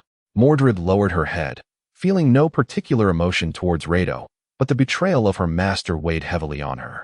Doesn't this solidify my reputation as the rebellious knight? I told you from the start, I am the one and only, most adorable and capable daughter of the 3rd Hokage. Artoria, you simply forgot, master. With a swift motion, Mordred withdrew the blade embedded in Rado's chest, causing a fountain of blood to erupt from his wound as he collapsed heavily onto the ground. Cough. Mordred's revelation elicited astonished glances from both Artorias. She is not my child? Artoria exclaimed in disbelief. She is my child? Al questioned his very existence.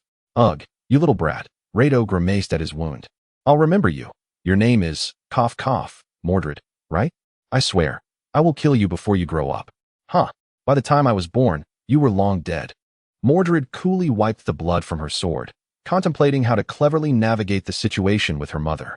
The foremost priority was to feign ignorance of her father, severing all ties with the Mordred of Arthurian legend. Ugh, You really are an insufferable little brat. I will kill you. Rado glared at Mordred, attempting to deliver a parting insult. Regaining her composure, Al was instantly displeased. This was his daughter. And did Rado not realize the lasting impact his crude words would have on a child's heart? Thus, Al summoned the Sword of Victory, stealthily positioning himself behind Rado, and with a decisive stroke, pierced Rado's skull from above. As the blade struck, Rado's consciousness blurred, and in his final moments, he fixated on Al, his thoughts spiraling into a single phrase. Are you out of your mind? I'm about to die, and you still stab me? As the flames of battle subsided, Al, still restless, delivered another strike. With a final flicker of fire, he unleashed a small fireball technique, reducing the foe to charred remains, granting him a moment of relief. With this act, the opponent truly departed this realm, returning to the village of sand ninjas. Turning towards Mordred, Al was abruptly enveloped in a warm embrace. Mother! Mordred exclaimed, her legs entwined around Al's waist, her cherubic face buried in his chest, radiating bliss. This is the essence. Hee. Mother has replenished her energy. Today's victory belongs to little Mo. Are you truly my daughter? You are not the Mordred I once knew. The resonance of two similar voices echoed in Mordred's ears, filling her with a delightful confusion. Of course, I am your daughter. I am no one's but Mother's. Mordred playfully nuzzled Al's face, subsequently making a cheeky grimace at Artoria, a gesture she had long wished to bestow upon the oblivious King Arthur. However, Artoria remained unfazed, even stifling a laugh. Al, bewildered, attempted to soothe Mordred and then offered an apologetic smile to Artoria. It dawned upon him that this Mordred must have traversed from Artoria's world, evidenced by her evasive glances. It seemed she was indeed his daughter. Otherwise, she wouldn't have recognized someone resembling King Arthur. Thus, a question arose. Who was her mother? Or rather, her father? No, he was male. The query remained. Who would be the future partner who bore Mordred? May I call you little Mo? Al inquired. Of course. You can call me whatever you wish, mother. Mordred gazed adoringly at Al, her features mirroring his, evoking a humorous charm. Then I shall be straightforward. Little Mo, who will my future partner be? Al's expression turned serious as he regarded Mordred. Such gravity in his inquiry left Mordred perplexed. You ask with such seriousness over this trivial matter? Despite her jest, she felt compelled to respond. Mother, you have no future partner. I was created from your genes by Orochimaru. I suppose I am an artificial being. Al exhaled, a wave of relief washing over him, yet concern lingered. Artoria, who had been listening, stiffened at the mention of yet another artificial life form, pondering what that might portend for her own future. Do not worry, mother. Although I am an artificial being, my lifespan is no different from that of an ordinary person, Mordred reassured, but Al's seriousness remained. Then why do you appear so youthful? Al's gaze held a mix of tension and intrigue as he observed Mordred, aware that she was in the prime of her existence. Well, I may look young, but I am around 40, a middle-aged woman, if you will. Mordred waved dismissively, unbothered by the implications of aging. Host, do not delay. If you do not form a contract with Mordred soon, she may return to the throne of heroes. What should I do, Tsubasa? Al asked, urgency creeping into his tone, though he wished to inquire further, recognizing the inopportune timing. Simply extract the command seal from the defeated foe, and you can contract with Mordred. If you find it cumbersome, I can transfer the command seal to you directly, binding Mordred to you. How reliable you are, Tsubasa. Proceed. Understood. Artoria looked on in confusion as she noticed the lifeless body of the foe, her exclamation drawing the attention of both Al and Mordred. The 3 marks of the command seal upon the charred remains suddenly glowed, gradually dimming, while Al felt the emergence of a mental link with Mordred. Mother, am I now your servant? Mordred tilted her head, clearly sensing the new connection. Indeed. Little Mo, remember to address me as master, just like Lily does. Al affectionately ruffled Mordred's hair, indulging in the moment. Yay, master. Mordred cheered, her spirit soaring. She had longed to escape the clutches of the defeated foe, enduring only for the sake of aligning with her mother. Now, as a servant to her mother, she found herself in the most fortuitous of circumstances. Yet, a fleeting thought of discontent crossed her mind as she cast a glance at Artoria, quickly masking her feelings. The notion of being with her father still irked her. Why hasn't Lord Tobirama come to retrieve us yet? Artoria fell silent. Brother, enough of the games. Tobirama, suppressing his frustration, glared at his elder sibling. Tobirama. Why not bring them over? My brother does not mind, he replied, almost cheerfully. At that moment, in the village of Sand Ninjas, a dark portal materialized above the village center. What is this? Could it be a creation of the Leaf Village? Are they planning to attack, while our Kage and Shaman are occupied with the Holy Grail War? Do they need an opportune moment to strike? Could it be that Shaman and the defeated foe have returned? Young Chio observed the portal with rising anxiety, her keen awareness of her village's strength fueling her speculation. As the villagers pondered, a disheveled figure plummeted from the sky.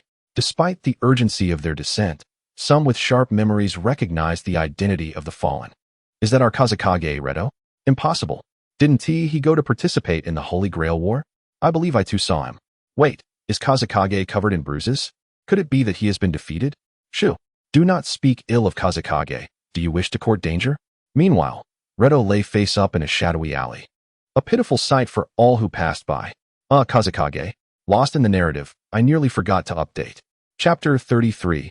The Future of Konoha and Ija. We have only 10 days. Indeed, we must prioritize our tasks, yet the future lies before us. Tobirama, do you not wish to glimpse the future of Konoha?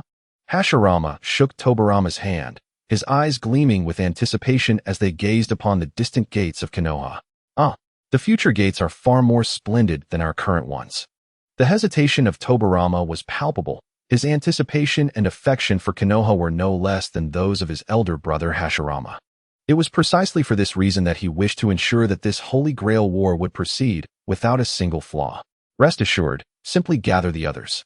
Your absence will be brief, and I will be perfectly fine. Are you not confident in my abilities? Hashirama waved his hand dismissively. Seizing the opportunity during Tobirama's moment of doubt, he transformed into Tsunade, striding confidently towards the entrance. You insufferable brother. It is precisely because of you that I am worried. Who knows what mischief you might engage in upon entering Konoha? Yet, Hashirama had already crossed the threshold, leaving Tobirama at a loss for words. He could only sense the nearby kunai of the flying thunder god and angrily teleport away. The scene shifted to the first Hokage, now disguised as his granddaughter. Infiltrating the gates. For the first Hokage, Konoha was a realm of endless novelty.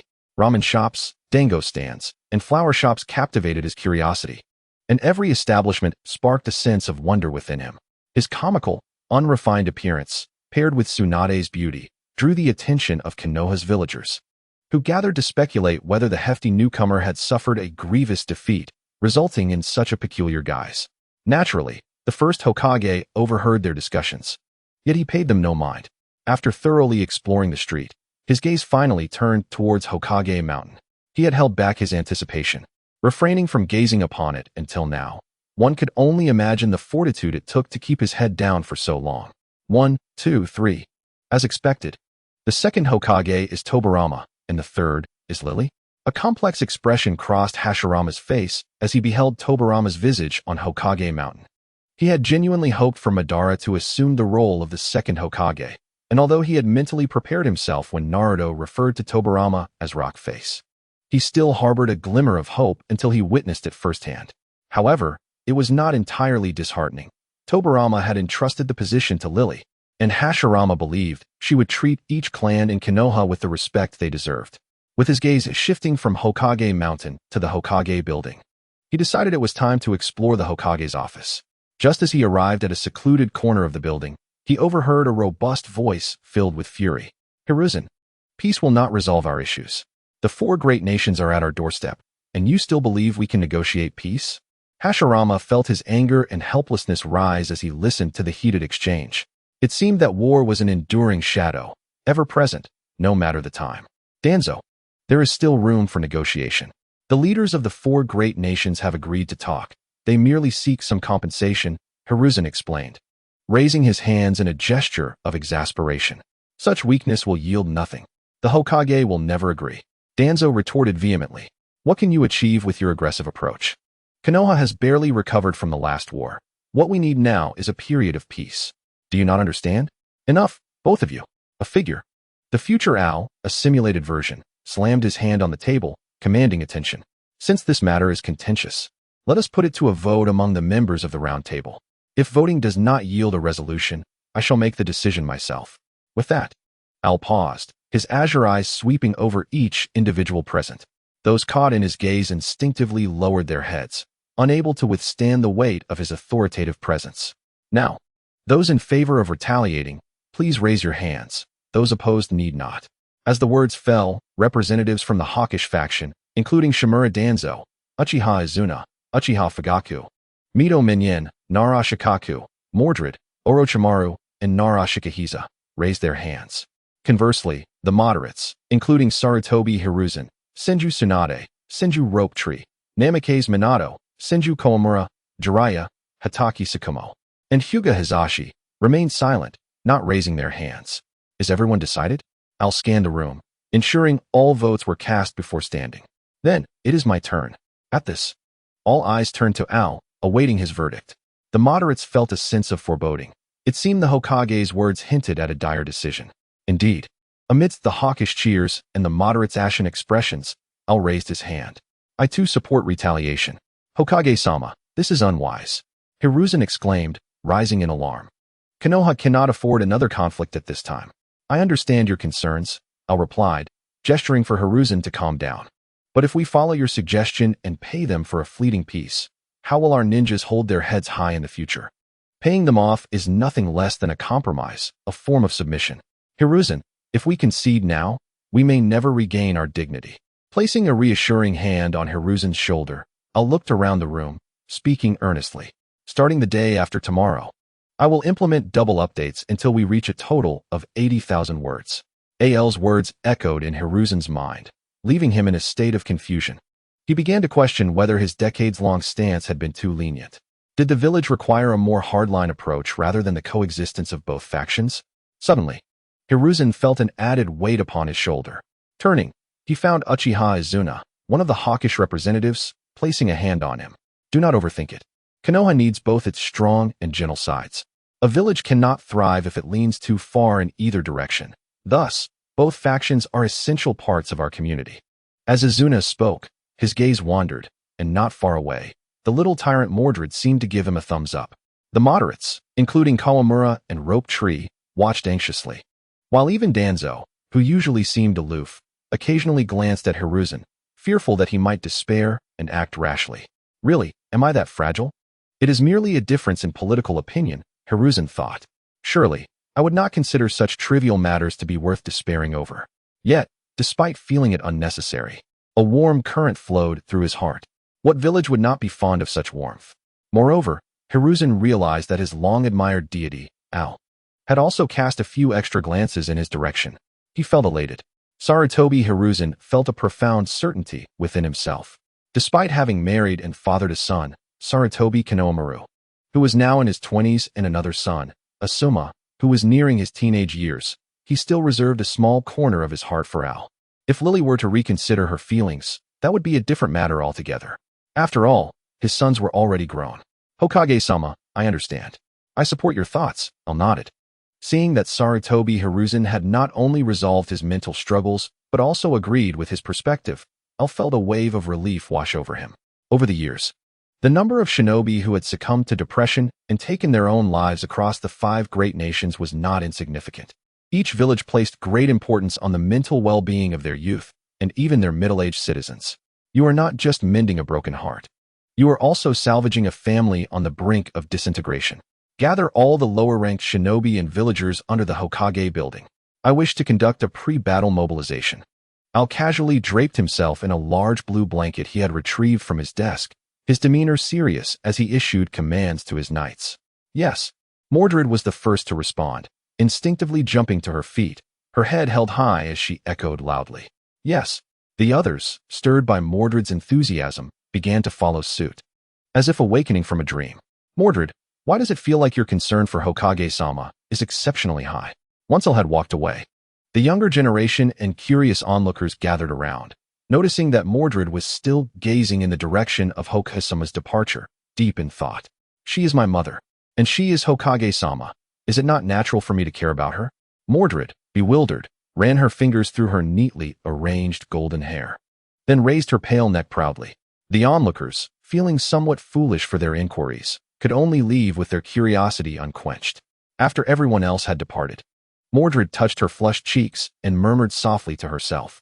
Time passed, and beneath the Hokage building, the majority of Konoha's residents and all remaining shinobi gathered, their eyes fixed on the figure cloaked in a large blanket atop the Hokage building, who was poised with the sword of victory thrust into the ground.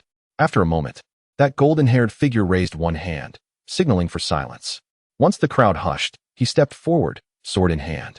"Dear villagers, I believe you have all heard the news. Indeed, the allied forces of the four nations have departed, and they are on their way to invade our Konoha. How dare they come to assault us? Have they not yet tasted the bitter fruit of their actions from 5 years ago?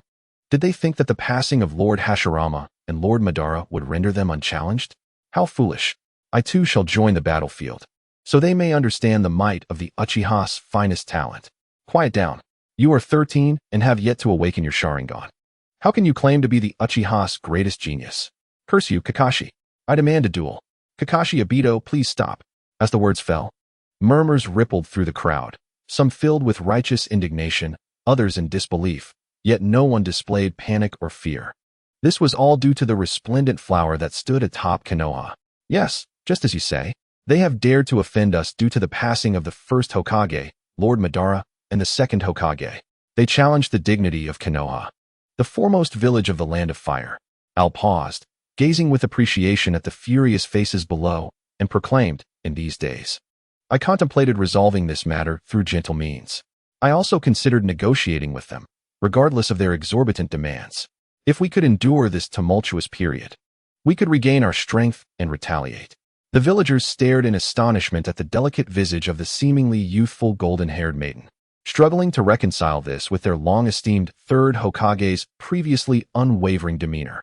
Has the third Hokage truly compromised? Has she grown old? The villagers pondered, increasingly convinced of their grim realization. Even someone as flawless as the third Hokage could one day succumb to age. I even contemplated signing a treaty for several years, paying them annually to feign submission. If it could buy us time, if it meant fewer injuries and losses for our village, I would not mind sacrificing my pride. Disbelief coursed through the crowd. They could hardly fathom that the resolute third Hokage would utter such defeatist words. What has happened to the third Hokage? Has the spirit of Sarutobi possessed her? The villagers lowered their heads, unable to bear the weight of the implications. Sensing they could predict the forthcoming words of the third Hokage, an invisible cloud of despair enveloped the hearts of all Konoha's citizens. But Al gazed at the subdued villagers, his smile breaking through the gloom. He raised the sword of victory high, the sunlight reflecting off its blade and dispelling the shadows in their hearts. I look upon the portraits of the first and second Hokages in my office. They have never retreated before the eyes of the four nations. I recall the comrades who perished on the battlefield, each standing resolutely before the shinobi of the four nations.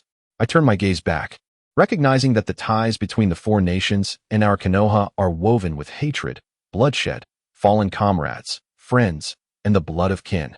As Al surveyed the villagers below, they too clenched their fists, some recalling lost loved ones, tears streaming down their faces, while others remembered brothers who had fallen before them, their fists tightening in determination. The effect was palpable. A terrifying wave of energy surged around Al, the overwhelming force nearly causing the villagers to falter. Had Al not moderated his output, the sheer force might have sent them tumbling backward. This battle is for our fallen relatives, friends, and family. This battle is for the spirits of Konoha who fought valiantly in the past. With that, Al raised his arm high, his knights mirroring his gesture. Konoha, we declare war on the four great shinobi villages. Declare war. Declare war. Al raised his arm once more. This time not just the Round Table Knights, but also the villagers of Konoha raised their arms high, their eyes ablaze with determination. This battle, victory is ours. This battle, we shall prevail. Teacher Tobarama, where are you? Please, save us. In the land of Iron's Edge, a young boy wielding a formidable golden staff was being pursued by 3 burly men and a middle-aged man with dark hair, alongside another lad around 15 or 16 years of age. Grandpa Hiruzen, can you please stop shouting?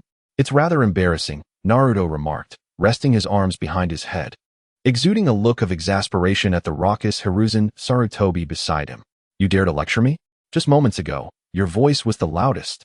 And now you have the audacity to criticize me. Hiruzen retorted, his teeth clenched in frustration. If it weren't for your insistence that this would help our reinforcements locate us faster, would I be shouting?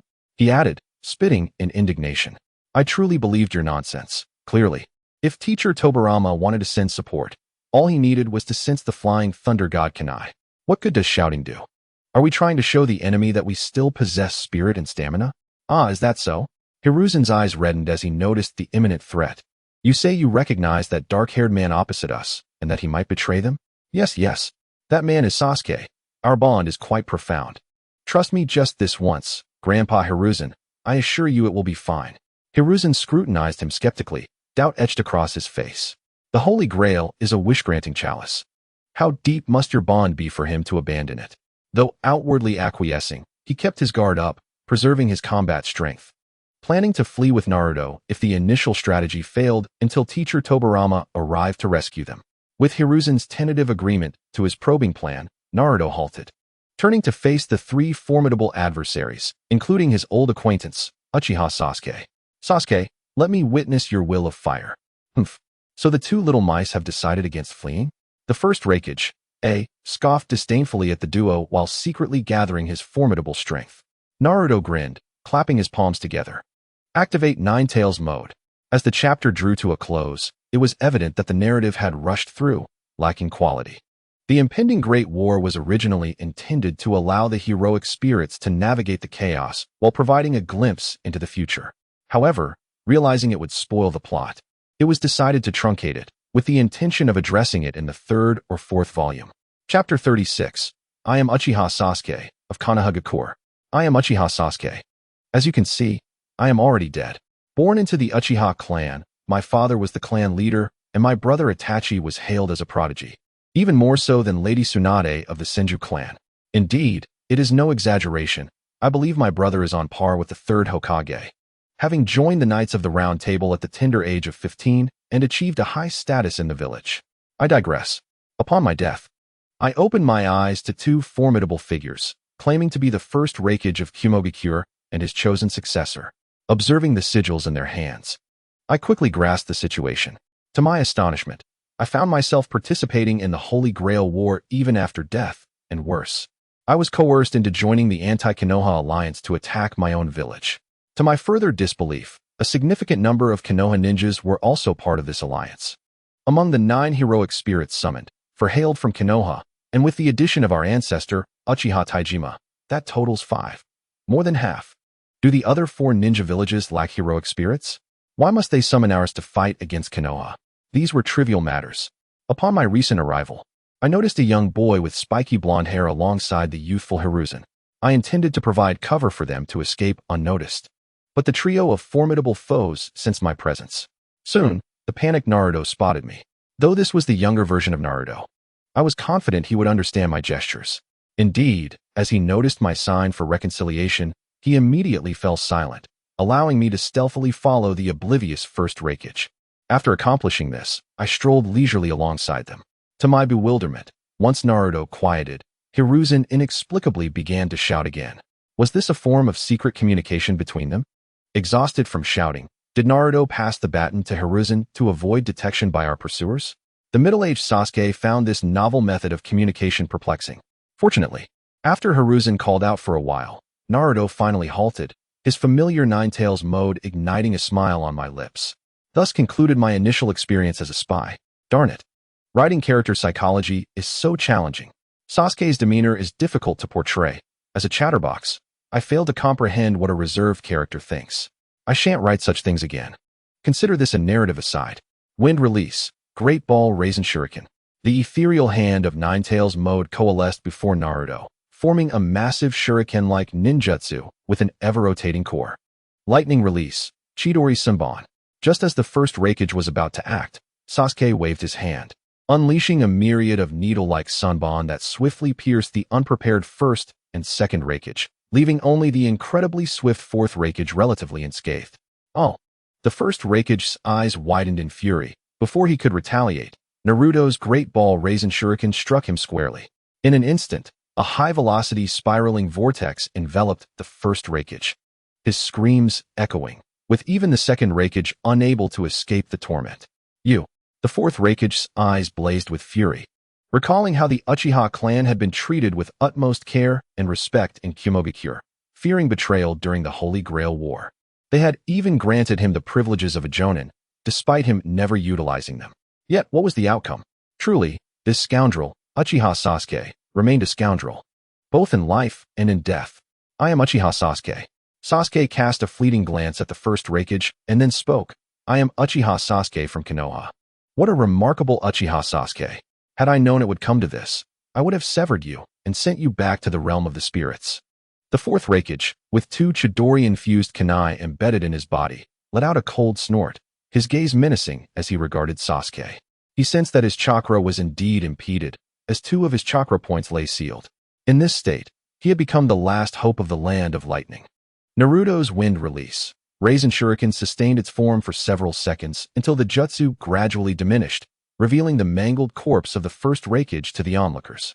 The second Raikage, now gasping for breath, was in dire straits. Witnessing the plight of his predecessors ignited a furious blaze within the fourth Raikage. Although he yearned to confront the trio before him, he recognized that facing them alone would be a formidable challenge. Even as 3, they might not prevail. Thus, he swiftly activated his lightning release chakra mode, intent on retrieving the barely surviving second Raikage. However, the battle-hardened middle-aged Sasuke instantly discerned his intention.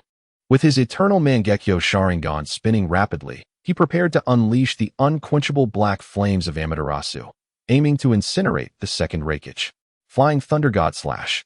A vivid spray of crimson erupted before Sasuke, causing him to hastily close his eternal Mangekyo Sharingan to avoid harming the newcomer.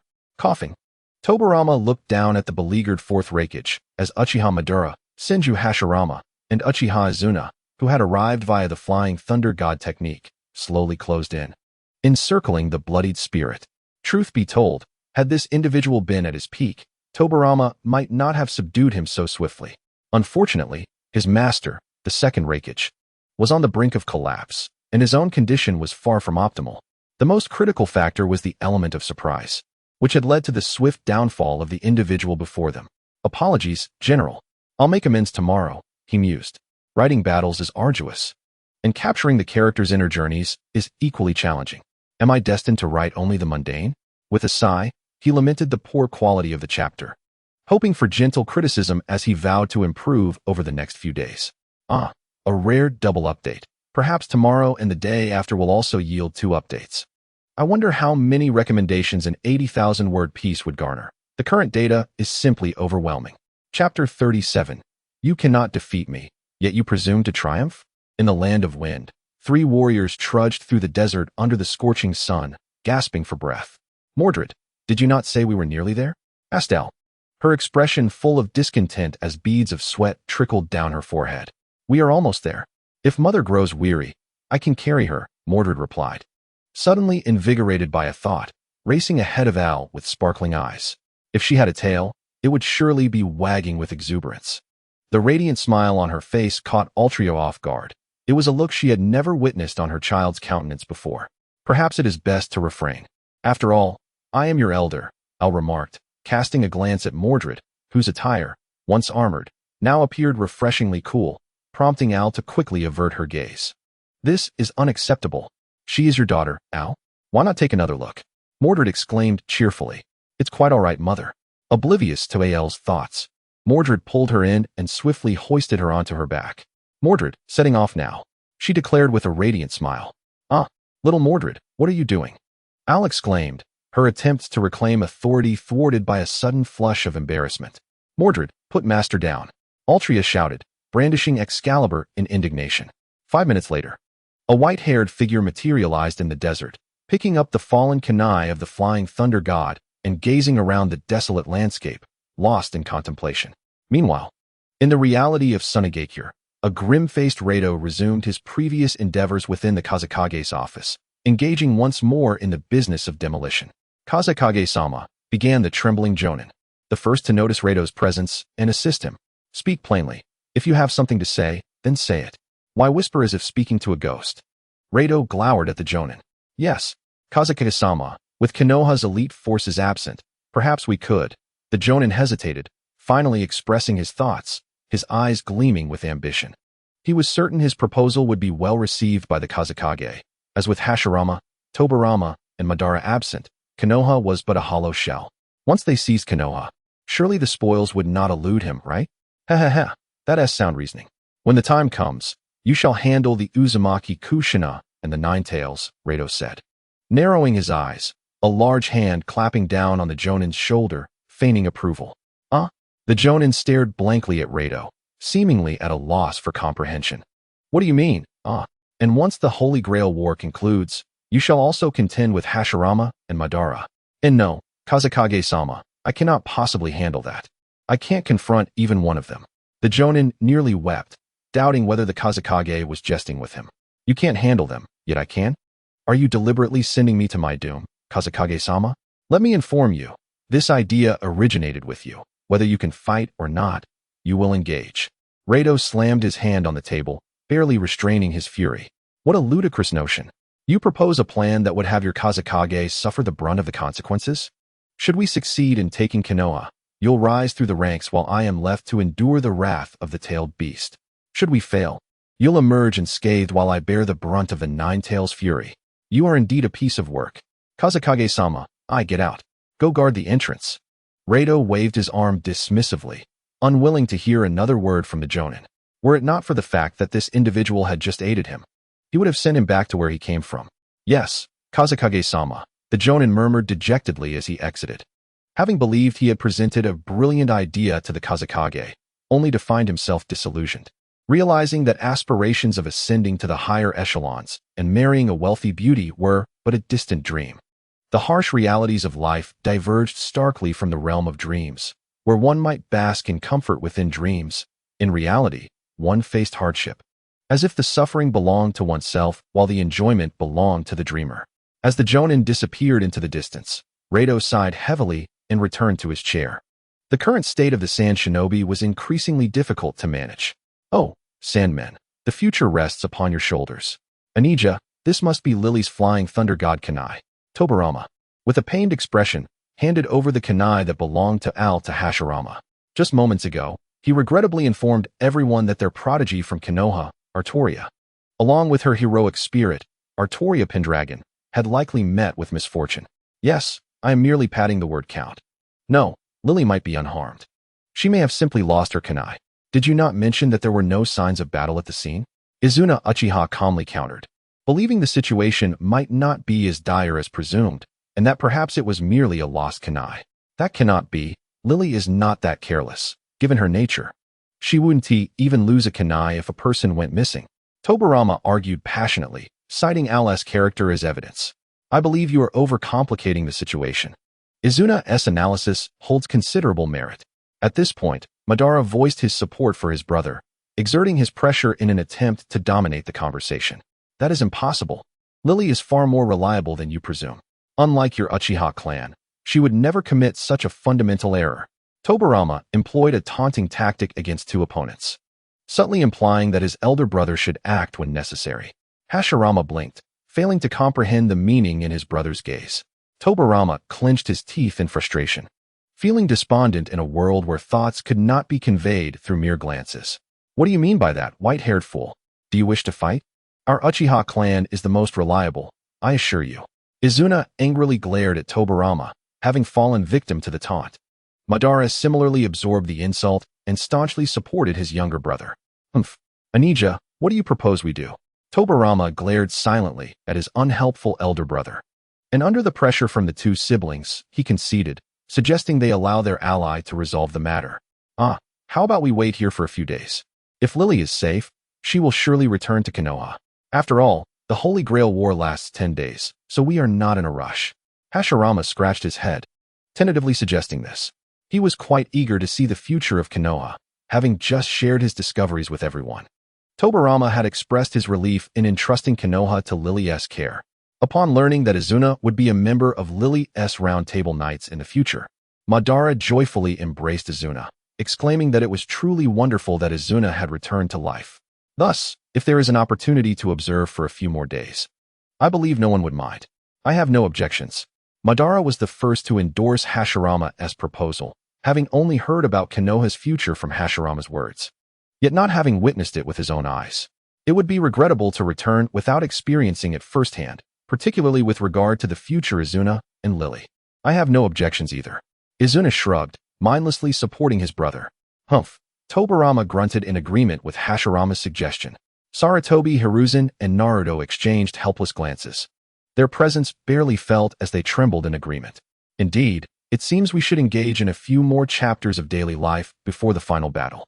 Let us cultivate the relationship between the master and servant. Otherwise, when it comes to writing their parting, I would find it rather awkward. Chapter 38. They will undoubtedly come. In the land of iron, 2 days later, Inoki, Indra Otsutsuki, and the menacing Gojo Satoru stood alongside their spirits. Inoki, are you certain that the remaining members from Konoha will gather here for the final battle? Gojo squinted, somewhat skeptical. Of course. Just wait and see, teacher. This is where we previously convened to enter the portal. It is quite reasonable to use a place of origin as the site of our final stand, is it not? Inoki confidently patted his chest, believing wholeheartedly in his reasoning. Since no one had previously agreed upon a battleground, where else would everyone gather but here? Even during the 5 Kage summit, 3 individuals were absent, including myself, Inoki. Very well, your reasoning does hold merit. Gojo mused, pondering for a moment, ultimately finding no counterargument, and thus decided to proceed with Inoki's plan. After all, there was no better idea at hand. So, teacher, shall we set an ambush now? Inoki's eyes sparkled with excitement, his expression resembling that of one eager to present 2 of Konoha's members with the technique of world separation. Though he was not yet capable of doing so, thud. Ouch! Teacher, why did you hit me? Inoki exclaimed, clutching the swelling bump on his head, angered. Because you are foolish. With only our numbers, how could we possibly engage Konoha? We wouldn't even suffice to deliver them lunch. Gojo exhaled disdainfully, his exposed eyes revealing unfiltered contempt. Feeling the sting of his teacher's scorn, Inoki protested loudly, asserting the facts as he perceived them. Teacher, enough already. Indra-san is incredibly strong. With you and your heroic spirit, we can surely defeat them. Uft. The immature remarks from his rival's apprentice elicited a merciless laugh from Gojo. Indra shot a glare at Gojo, who boldly returned the look without fear. Feeling a loss of face, Gojo could only vent his frustration on his apprentice. Enough, Inoki. Let us hide for now. We will discuss our plan to confront Konoha once everyone has arrived. Teacher, what if the Konoha members arrive first? Inoki's eyes widened in confusion. Then we shall hide until the reinforcements arrive. Gojo glared at Inoki, and before he could utter another word, he concealed everyone. In the vast expanse of the world, their presence vanished from sight. Can Gojo's ability conceal others? It's a bit late to verify, but if anyone knows, please inform me so I can make adjustments later. Wah! Slow down, Mordred. The extraordinary physical prowess of the heroic spirit allowed Al to deeply experience what it meant to resolutely refuse returning clientele. What? Mother, is this not fast enough? Yoshi. The ship Mordred shall unleash its full power. Fueled by fervent determination, Mordred vowed to provide her mother with the utmost experience, and thus, she would give her all. Mordred. Engage. Full speed charge. Mordred's calves surged with power, leaving a 30-yard imprint on the ground. You scoundrel. Put Master down. X. No, Lily. Please don't act. There is a village ahead. Having drifted for some time, Al suddenly felt a chill, as her spirit was forcibly drawn back. Before she could catch her breath, a voice sent shivers down her spine. Huh. Altria blinked, and upon closer inspection, she discovered a village not far away, constructed from a mixture of sand and stone. The village's colors blended seamlessly with its surroundings, coupled with the swirling wind and sand, rendering it nearly invisible from afar. Wow, it's real. Mother, you're amazing. I didn't even see this village. Mordred cheerfully halted, and under her mother's repeated pleas of Mordred, let me down, or I will ignore you. She reluctantly set her younger mother gently upon the ground. How infuriating. I haven't carried enough yet. Had I known, I would have simply held you. Master, let us go. The late arriving King Arthur, Altria, grasped Al's hand, bypassing Mordred entirely. How infuriating. It's all Father's fault for yelling from behind and disrupting my thoughts. It's all his fault. Mordred approached with a tempest of resentment, and Artoria, noticing her, furrowed her brow and hastened her pace, attempting to leave Mordred behind. How infuriating. That detestable father. Mordred quickened her steps once more, prompting Artoria to do the same. Mordred. Artoria. It is you, father, who has forced my hand. With chakra surging through her legs, she propelled herself toward Artoria with blinding speed. Artoria smirked. Mordred, are you challenging me? The heart of Al, tightly clasped by Artoria, tightened with an ominous thought. Since you have issued a challenge, I, Artoria Pendragon, shall accept it. By the name of King Arthur, I vow that I shall not be defeated. Release Magic A. In an instant, a torrent of magical energy surged forth, and Artoria's muscles tensed as she darted forward, dragging Al with her like an arrow released from a bow. Very well, father. In the last life, you denied me the throne. In this life, you won't even grant me my mother. Despicable. Selfish. King Arthur, I, Mordred, shall not lose to you in this lifetime. The silver and crimson knight's sword appeared in her grasp as she glared furiously at the silhouette holding her mother. Prepare yourself, King Arthur. Rebel against my noble father. As the crimson beam drew nearer, Ael's eyes filled with tears of anguish. Stop. Please, no more fighting. Exhaustion washed over her as she thought. I should just write early tomorrow. This chapter feels rather disjointed. I will review it once I awaken tomorrow at noon. Chapter 39. One more bowl, mother. I am nearly out of magic, Al lamented. Al, I too am running low. Exhausted, Mordred and the ashamed Artoria were being dragged through the desert by Al, who was attempting to manage the chaos that had erupted from their previous battlefield, now in tatters. Were it not for Ael's dwindling chakra, it was uncertain whether any of them would survive. Be quiet, you two.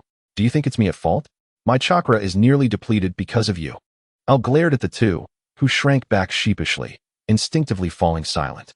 Honestly, I thought Lily was quite reliable, yet here I am, dragging two unruly spirits.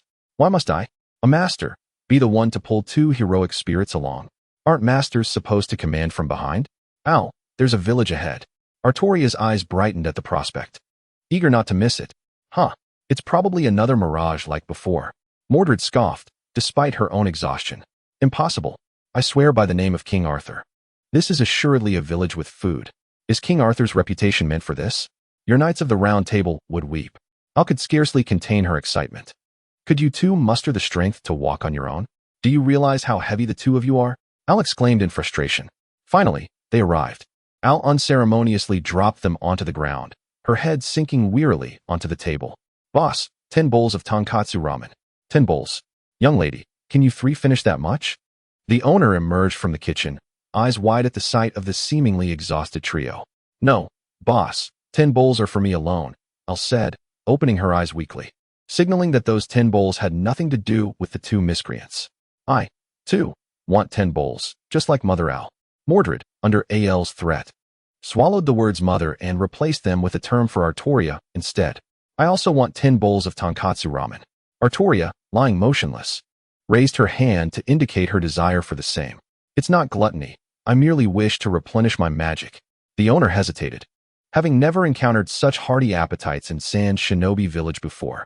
What if, bang, Al slapped a stack of money on the table, conveying a straightforward message. I have money. Just bring it on. All right.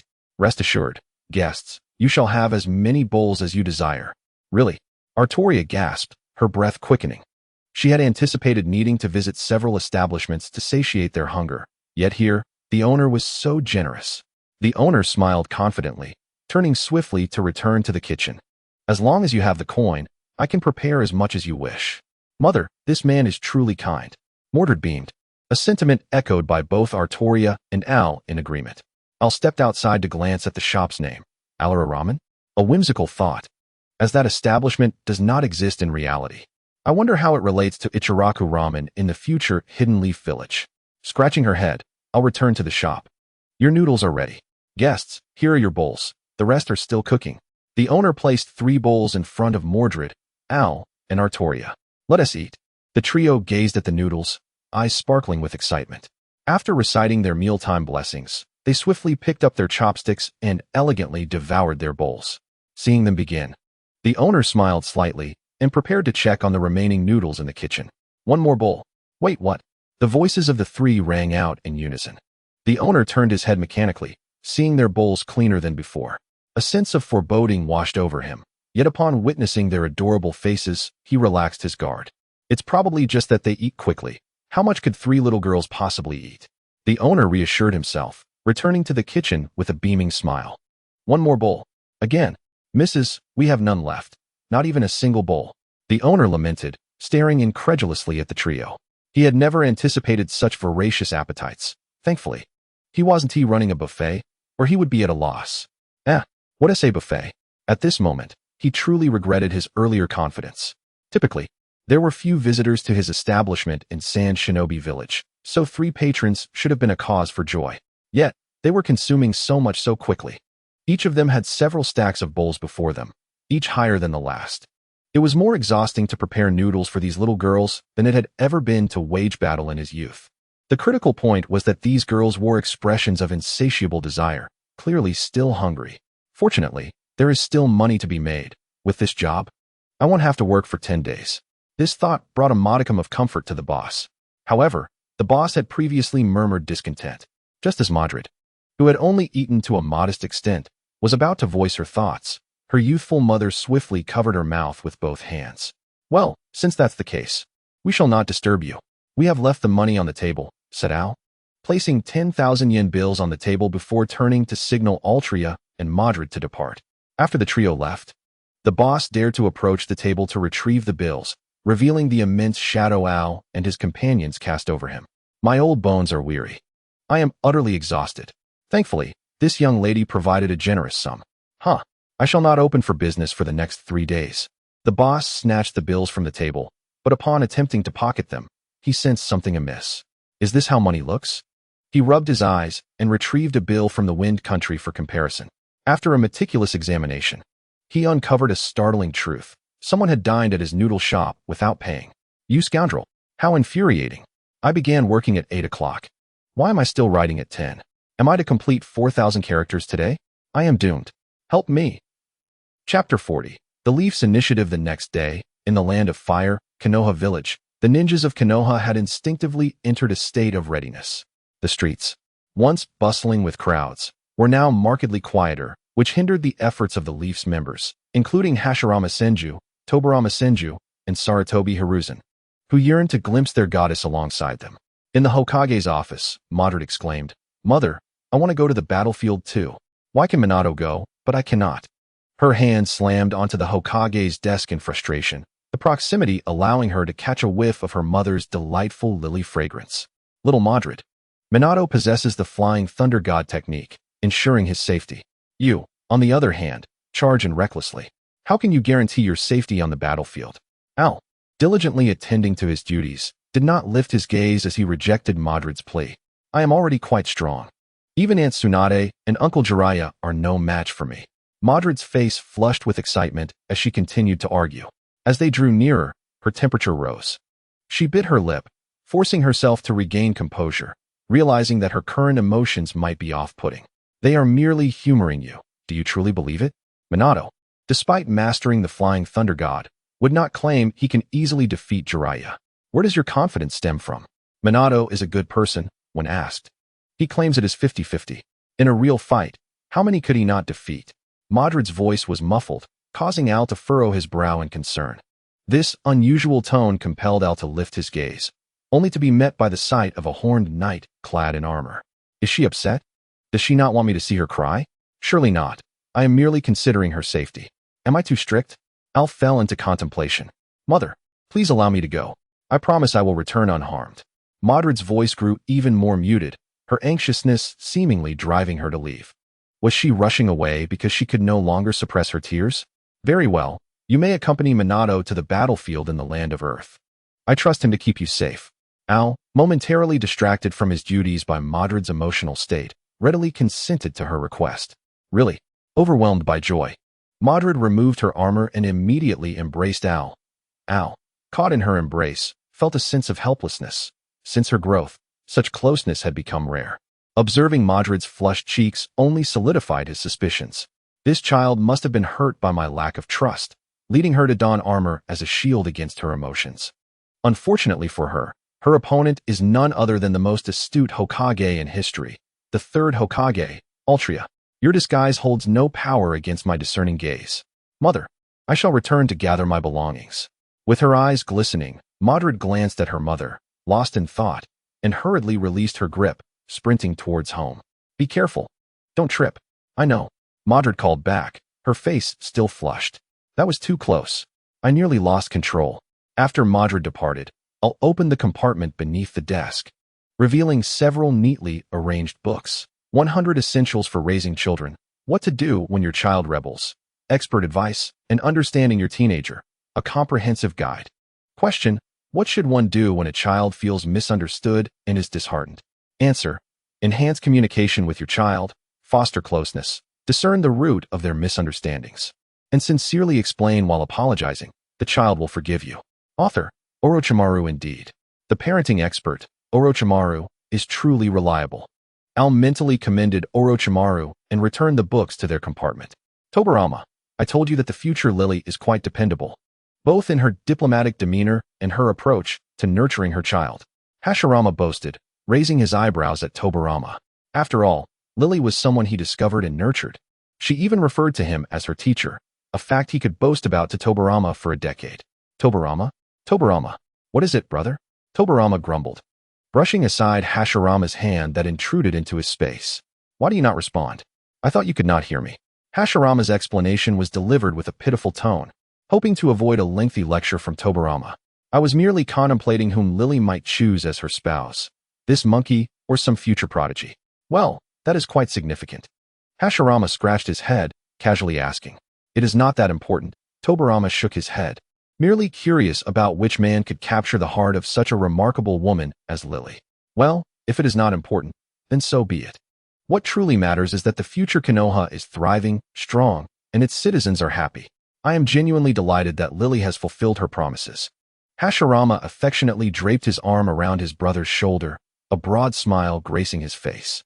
Brother, the future Konoha still faces formidable threats. Are you not concerned? Tobirama retorted, swatting away Hashirama's arm once more, puzzled by his brother's apparent indifference towards Konoha's future. Because Lily is here, she will undoubtedly resolve these issues. Have you not observed that Lily has not shown a hint of worry? Since the one directly involved is unconcerned, why should we, figures from a bygone era, fret over matters that do not require our concern? Seeing the future prosperity of Konoha, Hashirama could not help but express his heartfelt satisfaction. Indeed, he continued, Anya, I must admit, I lack your perceptiveness. Upon hearing this, Tobirama's furrowed brows relaxed. He understood that his elder brother's insights were indeed correct. That's right. Haha, come. Let us visit Arthur's casino. Where is that? Asked Tobirama, puzzled. It's the casino run by Lily. Weren't we just there yesterday? You truly have a forgetful mind. It was you who was playing, not me. Hey, there's no shame in admitting it. No one will mock you for it. It's nothing to be embarrassed about. Anya, I said I wasn't. Who dares to show themselves? In the solitude of his home, the future Uchiha Izuna knelt down and shouted into the empty room. Izuna, you have grown.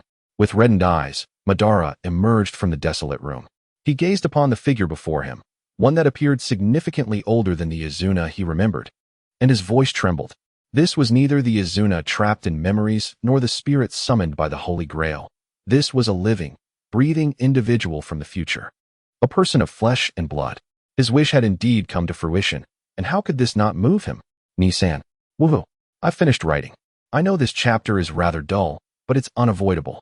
I can't leap straight from chapter 38 to the climactic battle. It would feel quite awkward. Some ordinary moments are essential, or else the emotional farewells would be stiff, and the plot connections would feel forced. It simply wouldn't flow right. P.S. Thanks to the concert of lamentation for the likes, and to the fanfiction enthusiast for the love-driven energy. Chapter 41 please, no? Not this kind of thing. In Konoha Village. At Arthur's casino, two boys, one tall and one short, were crouched in the corner near the casino, their eyes scanning the passers-by with earnest intent. Grandpa Hiruzen, why are we crouching here? After squatting for a considerable time, Naruto could no longer endure it and poked Hiruzen's arm, seeking clarity. Of course, we are waiting for Lily. She was so adorable as a child. She must be stunning now. I wonder if the future me succeeded in winning her heart, haha. Hiruzen wiped the drool from the corner of his mouth, then looked at Naruto with a serious expression. Listen well, Naruto.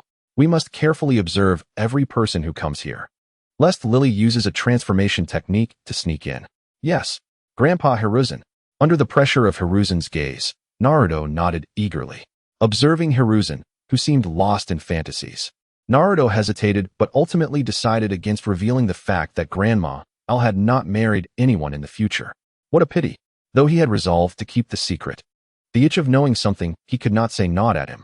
Unable to withstand this stimulation, Naruto began to earnestly scrutinize the passers-by. This young lady has black hair, right? This one has blonde hair, but alas, she isn't Grandma Al. Meanwhile, Hiruzen, who had been diligently searching for Al, suddenly had a brilliant thought. Isn't Naruto from the future? Why not just ask him directly? Yes. Why didn't I think of that sooner? Had I known, I wouldn't have come to this casino to look for Lily. With anticipation in his heart, Hiruzen slowly moved closer to Naruto, clearing his throat to catch his attention. Cough, cough, cough, cough, cough. After coughing for quite some time without eliciting Naruto's notice, Hiruzen ended up choking on his own effort, prompting him to poke Naruto a few times in frustration. Grandpa Hiruzen, what's wrong? Naruto tilted his head in confusion, looking at Hiruzen. Nothing, just hey. Why are you turning away? Hiruzen forcefully turned Naruto's head back, exasperated. Weren't you the one who said it was nothing? Naruto protested, feeling wronged. He had only turned back after hearing Hiruzen say there was nothing wrong. How had it suddenly become his fault? Cough. I was just being polite. Who knew you would take me so literally and twist your head back before I finished speaking? Naruto, you are indeed the spirit from the future, correct? Seeing the look of grievance on Naruto's face as he struggled to find words to defend himself, Hiruzen hastily got to the point. Yes, what's up, Grandpa Hiruzen? Naruto, somewhat bewildered, wondered why they were revisiting this topic that everyone already knew. Well, I wanted to ask you about who my future partner will be, and also, who Grandma Al ends up marrying. Please, tell me. In an effort to bridge the distance, Hiruzen referred to himself as Grandpa, a term he had never used in front of Naruto before. Unfortunately, the awkwardness of a boy just over 10 years old using such a term only added to the strangeness. Grandpa Hiruzen, your partner? Naruto's gaze drifted, contemplating how best to avoid answering Hiruzen's question. He had just resolved not to speak of it. How could he break that vow so soon? Hiruzen's eyes sparkled with anticipation, urging him to continue. She. What about her? Just say it. Seeing Naruto hesitate, Hiruzen grew impatient. Was it truly so difficult to state just one name? Was Lily such a taboo? She. Just tell me. Louder. Who is she? Grandpa Hiruzen. The one you are with is Grandma Biwa. Grandma Al has children now, and the children aren't even yours. With Hiruzen's relentless questioning, Naruto found himself overwhelmed. And in a moment of slow thought, his mouth let everything spill out. Realizing what he had just disclosed, Naruto hastily covered his mouth, signaling that he had said nothing at all. But it was too late. Hiruzen's heart shattered. He lay helplessly on the ground, his eyes vacant as he stared at the overcast sky, which mirrored his somber mood.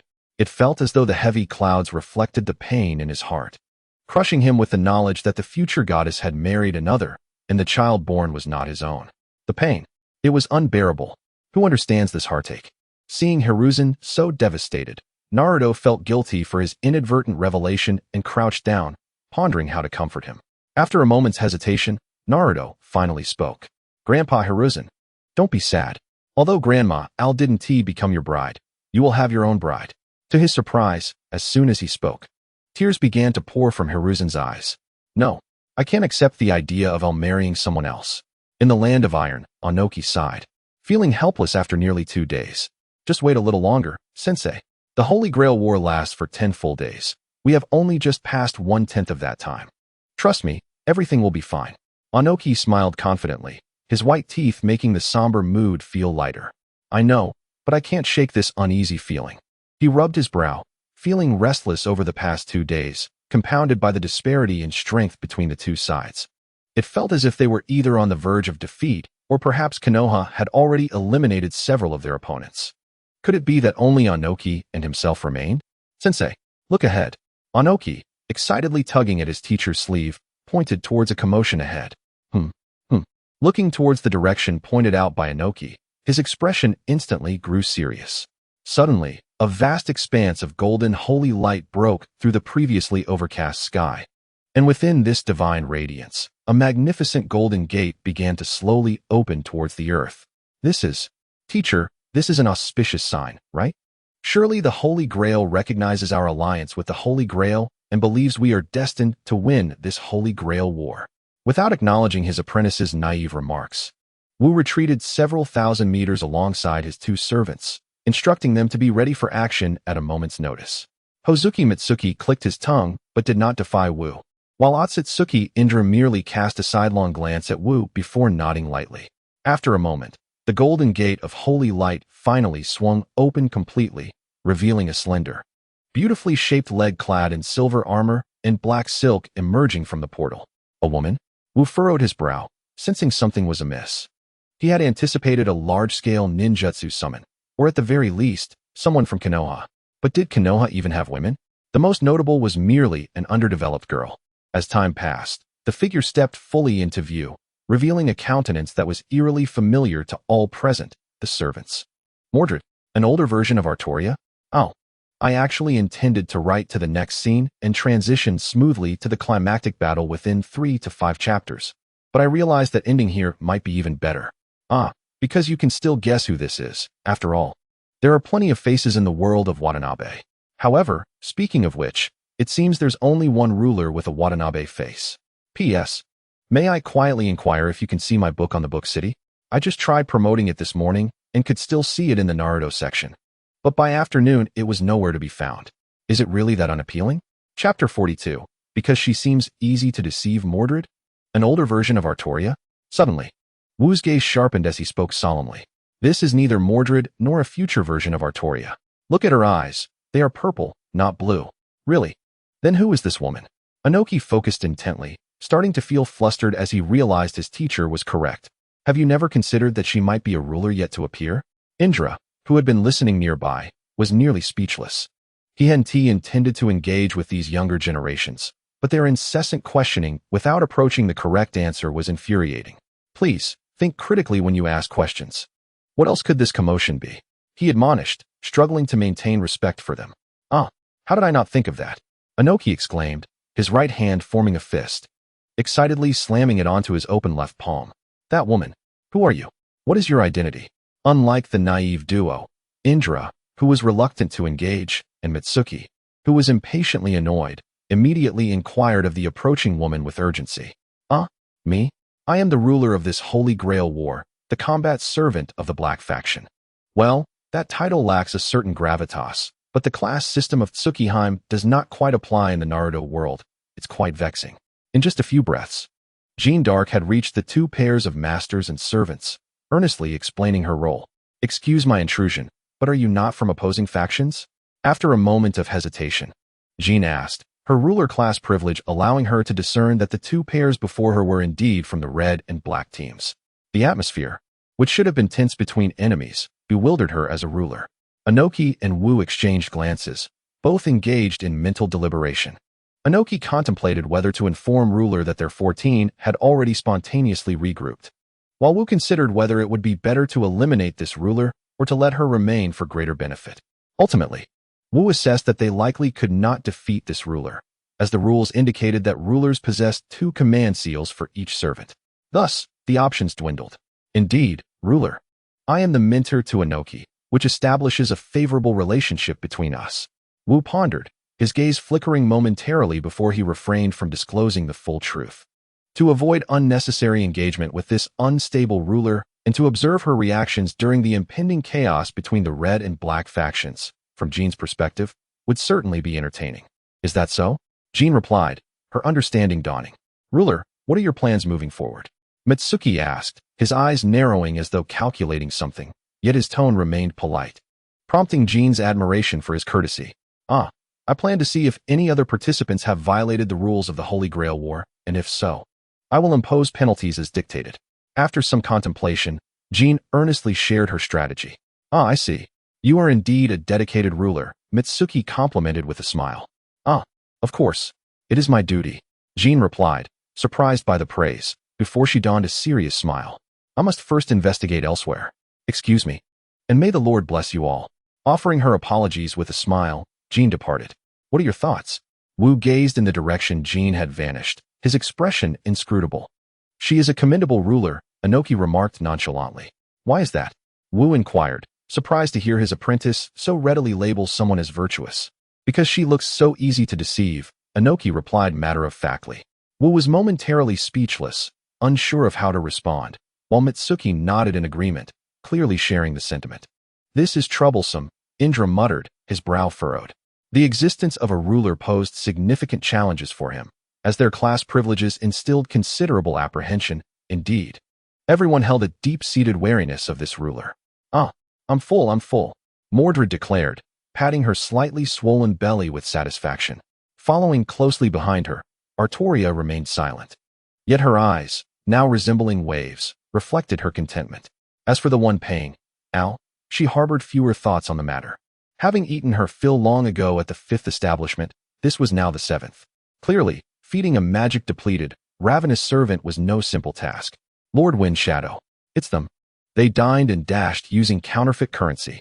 Al and her companions stood frozen, gazing at the crowd that obstructed their path. Those were the proprietors of the establishments they had frequented not long ago. Lord Hokage, what does it mean for you to leave your Leaf Village and come here to dine lavishly with counterfeit currency? The third Kazekage's eyes narrowed into a menacing arc, his fellow merchants behind him glaring with indignation. We have indeed paid, Altria replied, her voice tinged with confusion. She had witnessed Al handing over coins to the shopkeepers, having done so at every establishment they visited. Exactly. We clearly paid, so why are you surrounding us? Mordred exclaimed, one hand on her hip, the other pointing accusatorily at the third Kazekage. Al nodded in agreement, sharing her outrage. That was half a year's worth of pocket money for him. It was already painful enough, and now they were being accused of using fake currency. Was that not excessive? Whether or not it's counterfeit, you can see for yourself. The owner of AL's noodle shop, trembling in fury, swung his left hand, tightly gripping an object, towards Mordred. Mordred's eyes sharpened, and in an instant, the radiant sword of kings appeared in her grasp, slicing the incoming object cleanly in two. What is this? AL's gaze fell upon the severed object on the ground, its familiar color and shape causing her to tremble involuntarily as she picked it up. My money. Woe is me. Clutching the money to her chest, Al was acutely aware of a profound sorrow, a heartache that was difficult to articulate. This was her hard-earned money, and after only a day's worth of meals. To have it declared counterfeit and now reduced to mere fragments. How could she bear it? Mother. Mordred's heart ached at the sight of her beloved mother in distress. Throughout her life, she had never witnessed her mother shed a single tear. She whirled around, her expression fierce as she glared at the third Kazekage. Mana release, A formidable surge of magical energy whipped up a gale that left the third Kazekage and his companions wincing in discomfort. Mordred, there are civilians here. Calm down. Altria shouted urgently, fearing that Mordred's fury might inadvertently harm the innocent bystanders. Little Emo, stop. This is not the place for a brawl.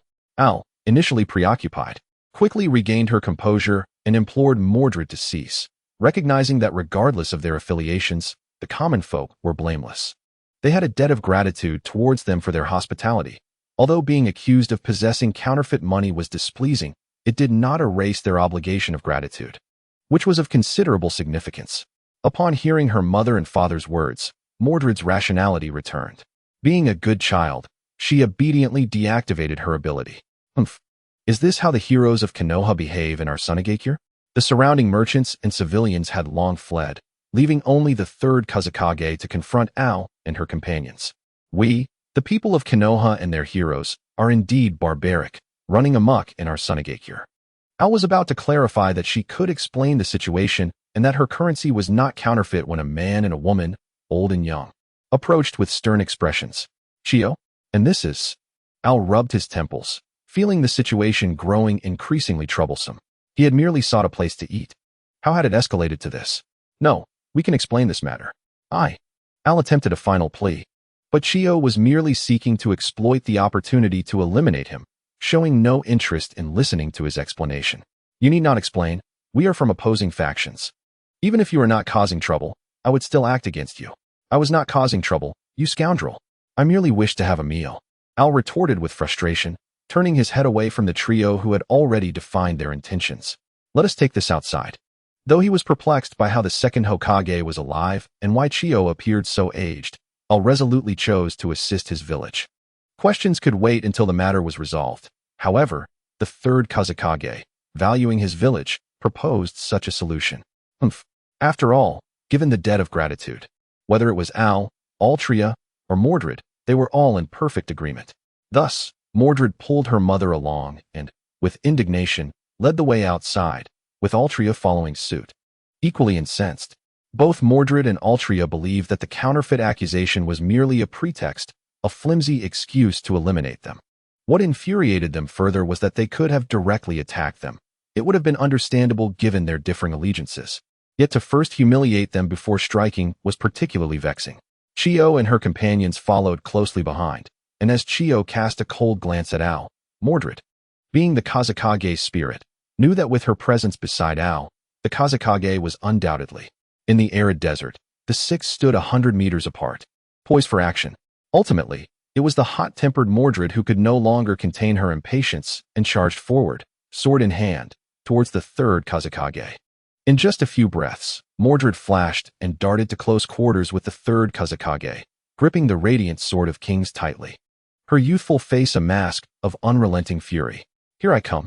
Caught off guard, the third Kazekage's heart raced as he quickly channeled chakra, conjuring a barrier of iron sand to shield himself. Boom.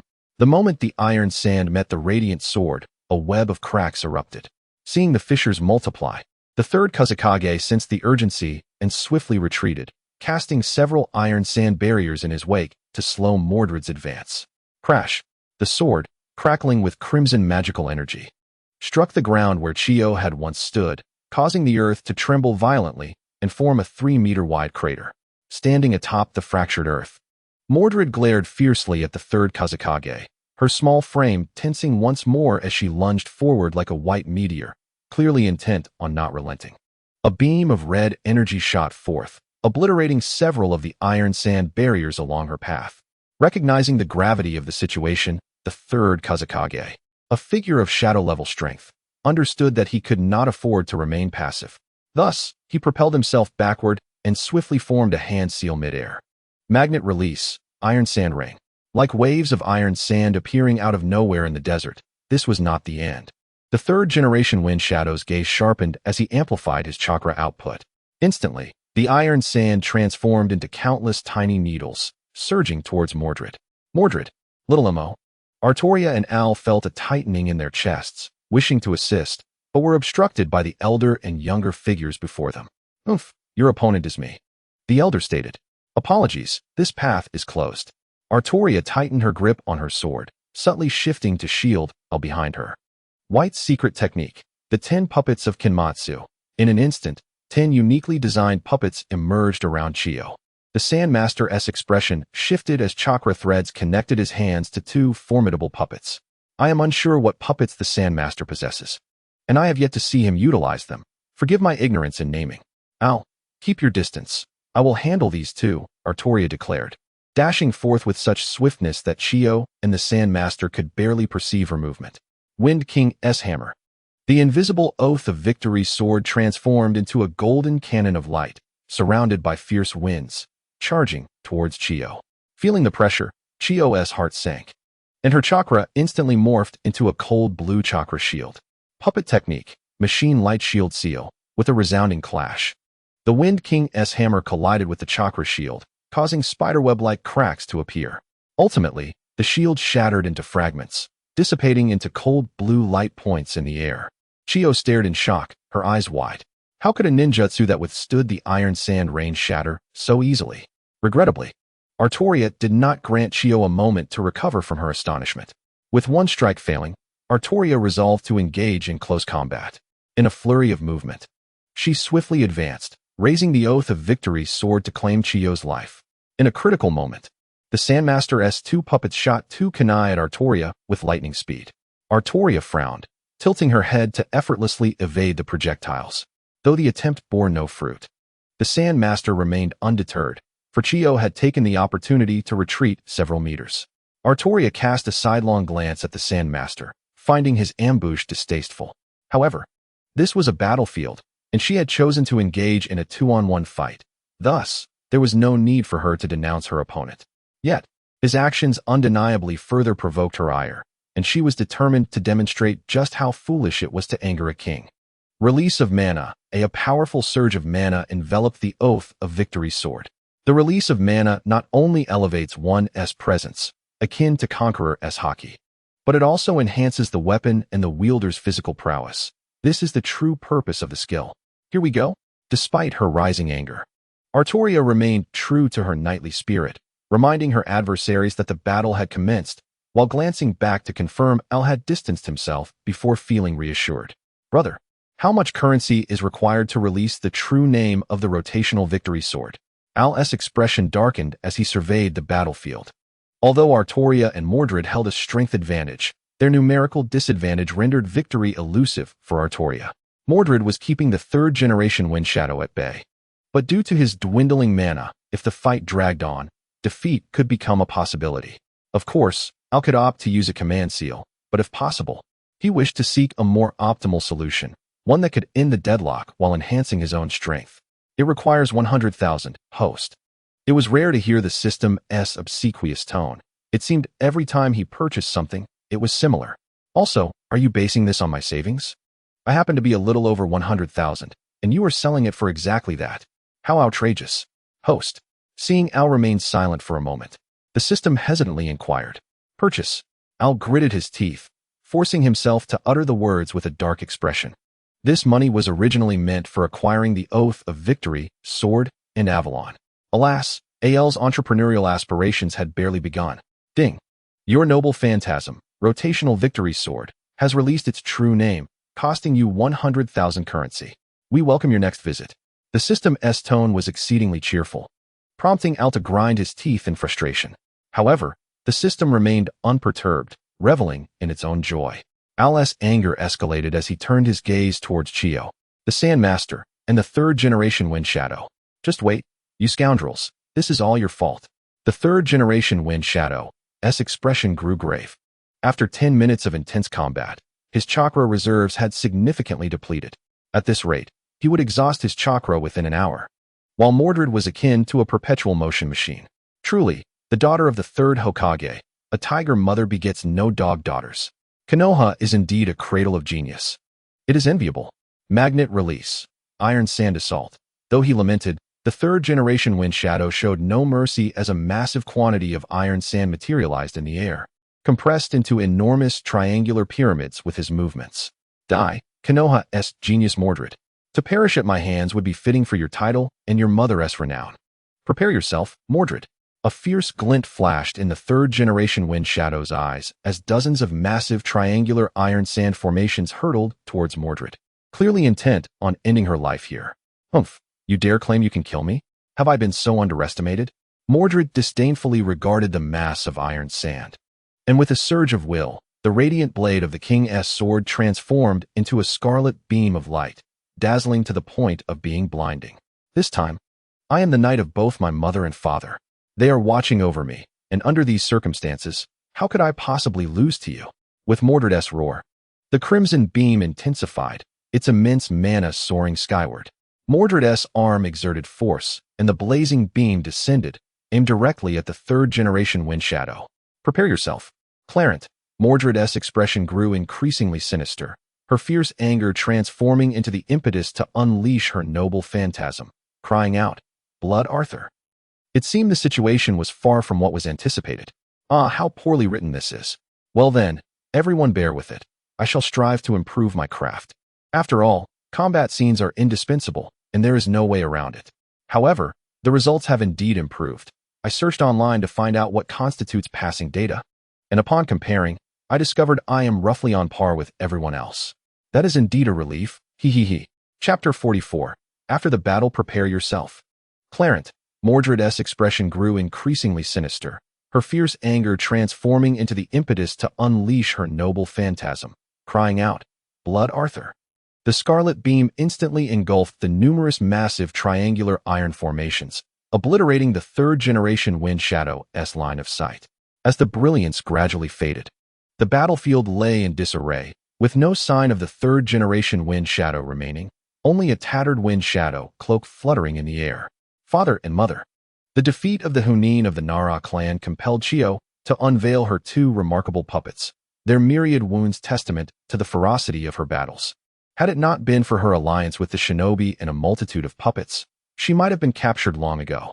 Nevertheless, the current situation was scarcely better. She needed not elaborate, for the shinobi was also grievously injured.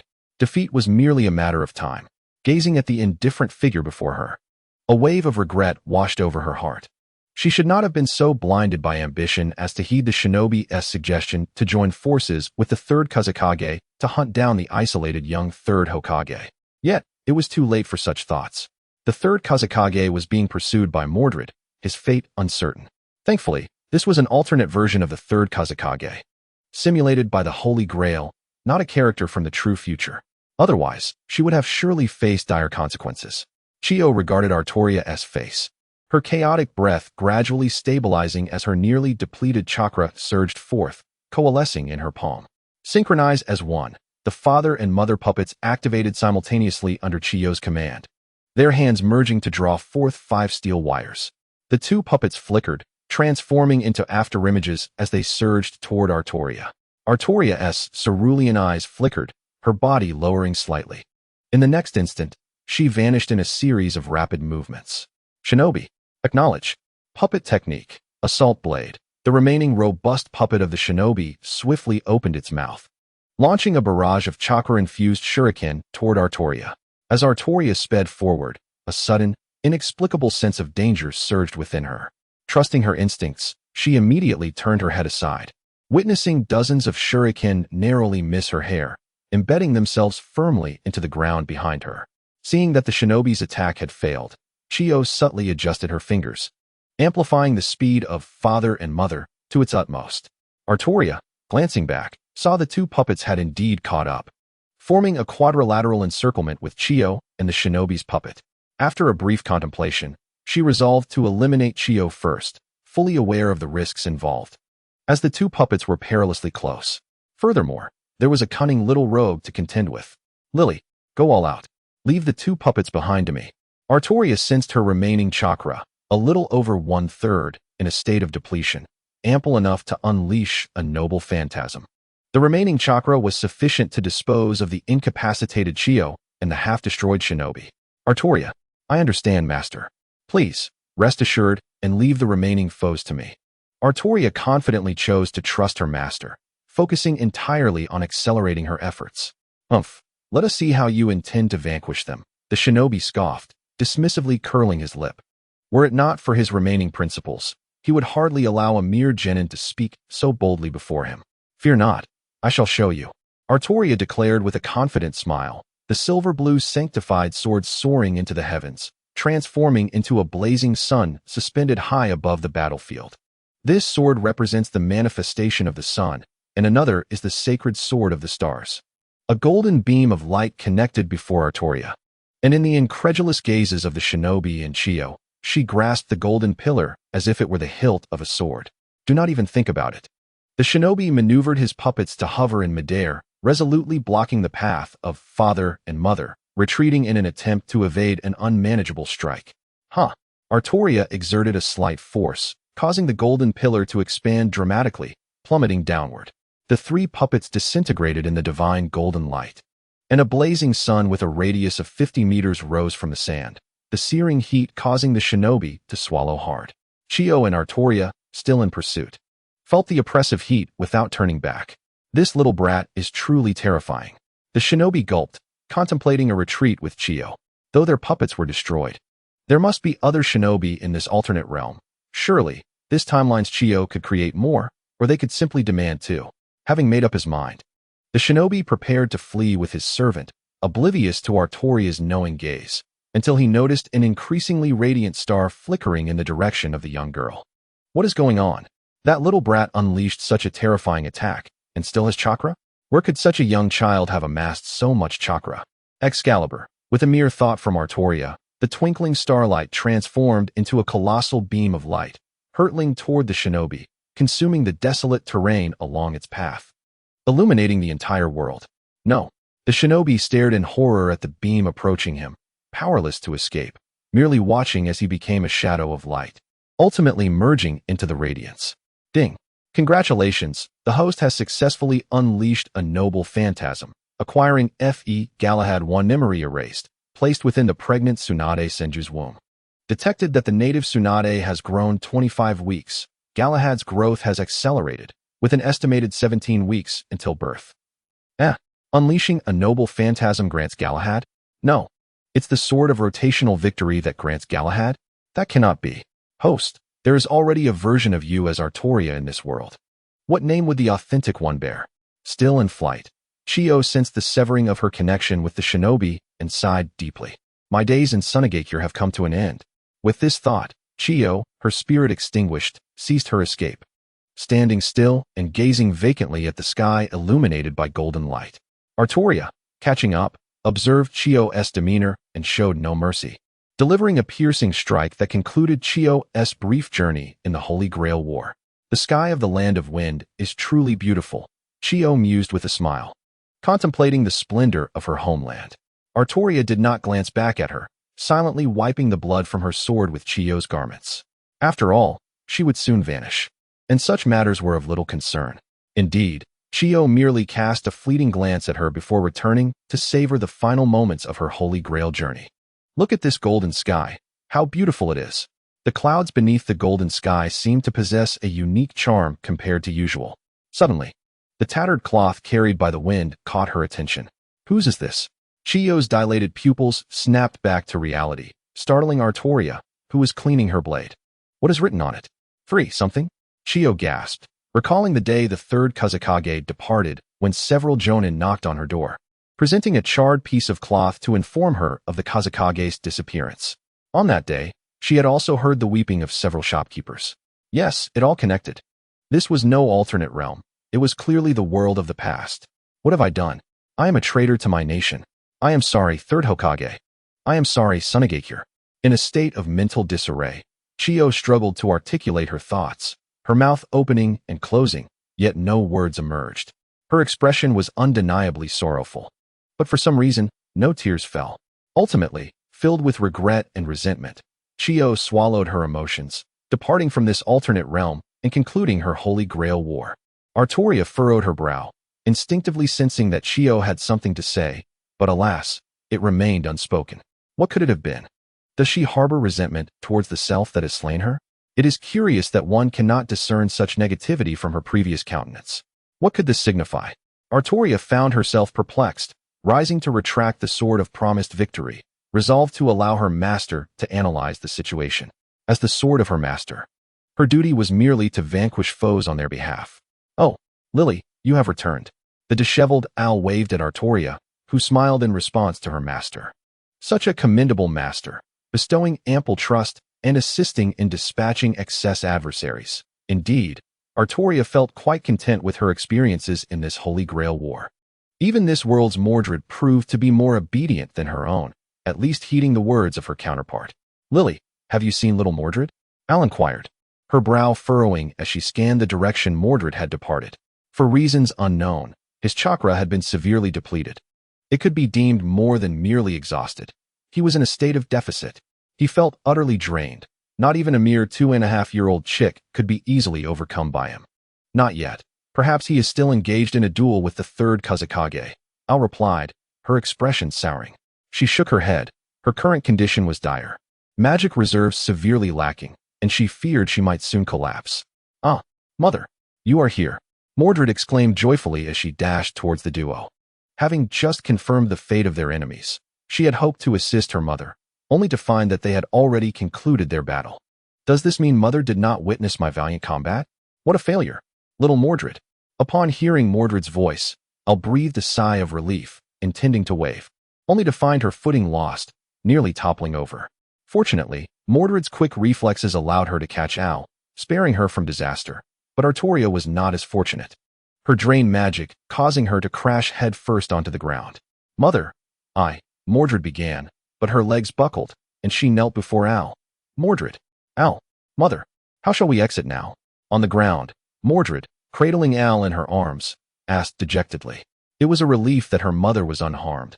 Otherwise, it would have been a complete failure, and Mordred silently commended herself. Al leaned against Mordred with a gloomy expression. It seemed she would indeed need to utilize a command spell. Had it not been for the gift of Gawain, her efforts would have been in vain. By command spell, restore your state to its zenith, Mordred. With that, one of Mordred's 3 lines immediately diminished. After uttering those words, Al weakly leaned against Mordred, feeling her strength replenished. And relishing the joy of having her mother's choice between herself and her father, Mordred joyously lifted Al into the air. Mordred's ship, let us charge forth once more.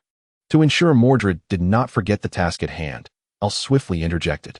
The Mordred ship shall tirelessly serve you, my esteemed mother, Mordred declared, cradling Al in one arm while using the other to grasp the fabric around the neck of the fallen Artoria, dragging her along the ground. Mordred's ship, set sail. Mordred shouted exuberantly, her spirits high as she galloped through the desert, burdened yet unyielding. Artoria, being dragged along, felt a swell of resentment. She regretted her hasty conclusions. Everything encountered in this Holy Grail war had been satisfactory, save for Mordred. No Mordred in any realm could be agreeable. As her performance improved, the feedback grew increasingly constructive. Devoid of mindless criticism, every comment was friendly, and each suggestion was invaluable, far surpassing her initial fantasies of feedback. Indeed, this world was filled with benevolence. And she felt elated. P.S. I just realized I neglected to include a setting. My apologies. However, it does not impede the reading experience, as Gawain currently has no role. To clarify, this Gawain is from FE, not FGO. P.S. Tsunade is still present. Gawain has not displaced her, so interpreting them as twin dragons is perfectly acceptable. Chapter 45. Today's meal at Al's home. As the sun dipped below the horizon, day transitioned into night, and countless stars twinkled in the vast expanse, with the resplendent moon hanging high, embodying the thoughts of countless wayfarers. At the border between the land of rivers and the land of wind, wisps of smoke rose as a wild boar, freshly skinned, sizzled over the fire. 3 girls, strikingly similar in appearance, gathered around, their 6 eyes fixated on the tantalizing roast pig. 2 of the girls' errant hair tufts swayed in unison, attempting to convey their master's emotions. Casson has been roasting it for so long, it must be ready. Let us devour it before it burns. The only one devoid of errant tufts, Mordred, stared intently at the roast pig, tears of empathy glistening at the corners of her mouth. With both small hands, she gently shook Al's arm, striving to persuade her. Not yet, little Mordred. The meat is surely not cooked through. Eating it now would upset your stomach. Be patient, just a little longer. Al wiped her mouth and then affectionately ruffled Mordred's fluffy head, caressing it with her palm, and for good measure, she flipped her hand to stroke the other side. Mordred, enjoying the affectionate gesture, squinted her eyes in bliss, but then looked up at Al with a puzzled expression, as if inquiring about the difference in this head pat compared to previous ones. Feeling slightly unnerved under Mordred's gaze, Al awkwardly withdrew her hand and earnestly redirected her attention back to the roast pig. Heroic spirits do not suffer from stomach aches. Rest assured, mother, even if I did, I would consume every morsel. Seeing that her mother had not elaborated further, Mordred ceased to dwell on the earlier matter, proudly thumping her chest, her radiant smile declaring that her stomach's capabilities had indeed been enhanced since becoming a heroic spirit. Al, based on my experience, that roast pig is nearing charring. We must act swiftly. Artoria disregarded Mordred's self-praise and earnestly explained to her master, effortlessly reclaiming her master's attention from Mordred. Nevertheless, from her perspective, the roast pig did indeed appear to be on the verge of burning. Do not worry, I have often prepared sushi. A small roast pig is child's play and cannot possibly char. Al confidently rubbed her finger against her nose. Having sold sushi for 2.5 years since her arrival, she felt quite assured in her culinary skills, even if she had never prepared a roast pig. It seemed trivial in her eyes. Being adept at sushi surely translates to roasting meat. There is no fault in that. Indeed, what expertise do you possess to question mother's culinary prowess? Merely a freeloader, you should be grateful for any morsel mother provides. Mordred scoffed, directing her sarcasm towards Artoria. Toward King Arthur, she consistently exhibited the utmost hostility and respect, often manifesting as outward enmity while internally balancing both sentiments. Yet, a single word from Artoria could transform her into the world's finest chef. Mordred. Artoria glared at Mordred with a cold expression, perplexed by the persistent enmity this world's Mordred exhibited since their first encounter, despite having no past grievances. Could it be that she feared Al's attention would be diverted from her? Greetings, dear companions. Let us not allow our spirits to be dampened. Observing the escalating tension, Al stepped between the two, gesturing with his hands for both to calm down. Mordred huffed, turning her head away in displeasure. Artoria quietly distanced herself from Mordred, wishing to avoid the contagion of her childishness. Ah, the aroma of this roasted pork is delightful. Come, Mordred, let us partake in our meal. Al, influenced by the unspoken tension, discreetly wiped the beads of sweat from his brow, attempting to find the right words to ease the atmosphere. Ultimately, with no other options, he reluctantly decided to proceed with the meal, reasoning that the pork had only been roasted for a few hours and surely was not fully cooked. This is undoubtedly a culinary failure, a blemish on my cooking career. Mordred obediently removed the slightly charred pork and placed it upon a makeshift dining table crafted from larger leaves. Longing for the feast, Artoria and Mordred exchanged fierce glances and, after a silent agreement, transformed the roasted pork into a battleground for an epic duel between food enthusiasts. The conflict commenced.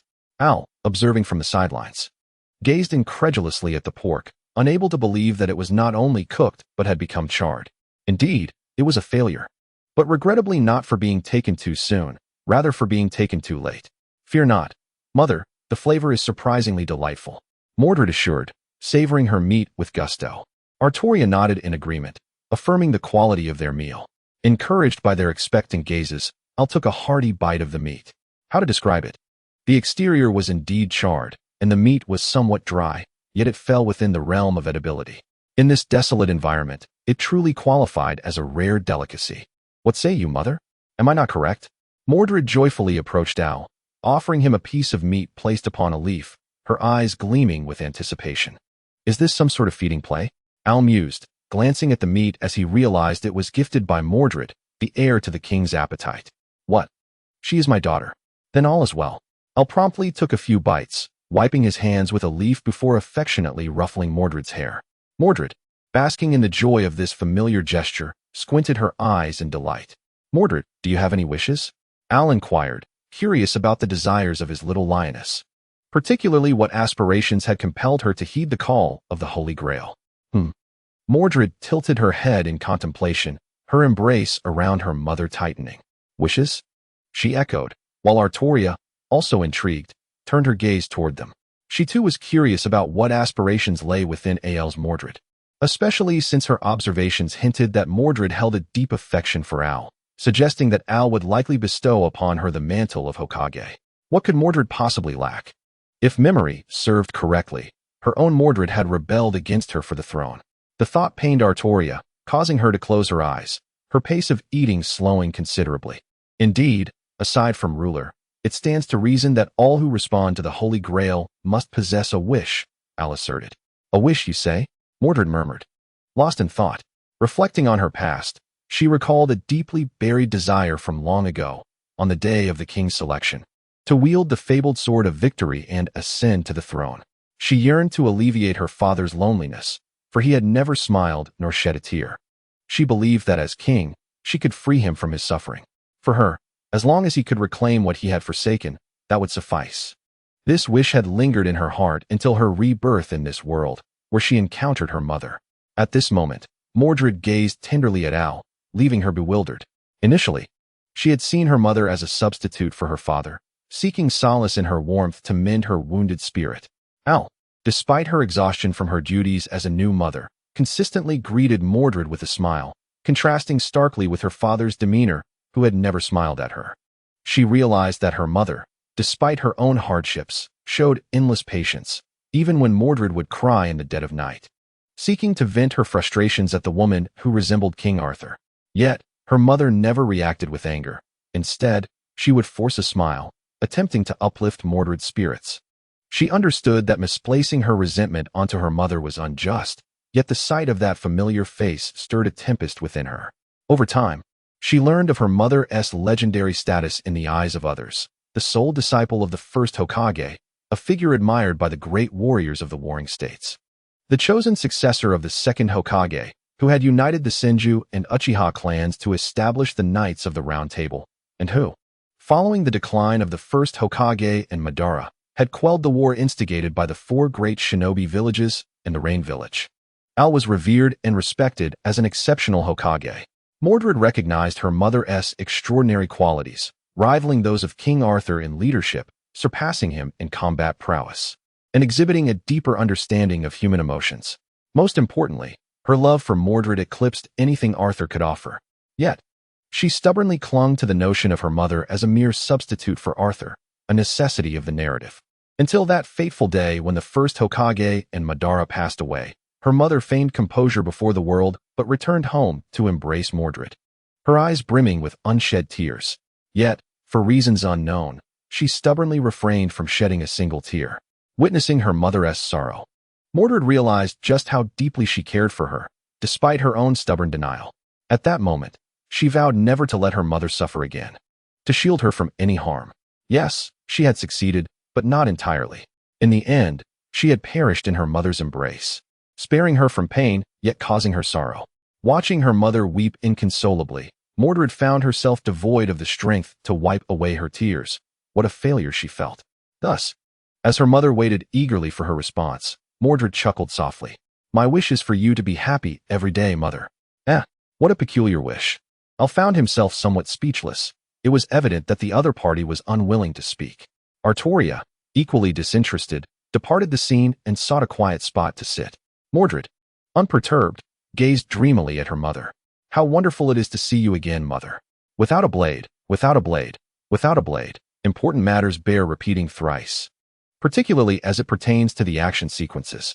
I intended to pin a mundane moment to lift my spirits, yet as I wrote, I veered off course. Nevertheless, having written it, I am too lazy to amend it. Upon review, I found the quality mediocre but not entirely unsatisfactory, so it remains as is, not detracting from the reading experience. Once more, we are on the brink of battle, a prospect I dread. Just a few lines in, and I find myself at a standstill. How do those authors manage to compose 5 or 6 chapters of combat scenes? I feel as though my creative faculties are exhausted after merely 2 chapters. The Holy Grail War is nearing its conclusion, with the first volume set to end soon. And the action sequences are increasingly frequent.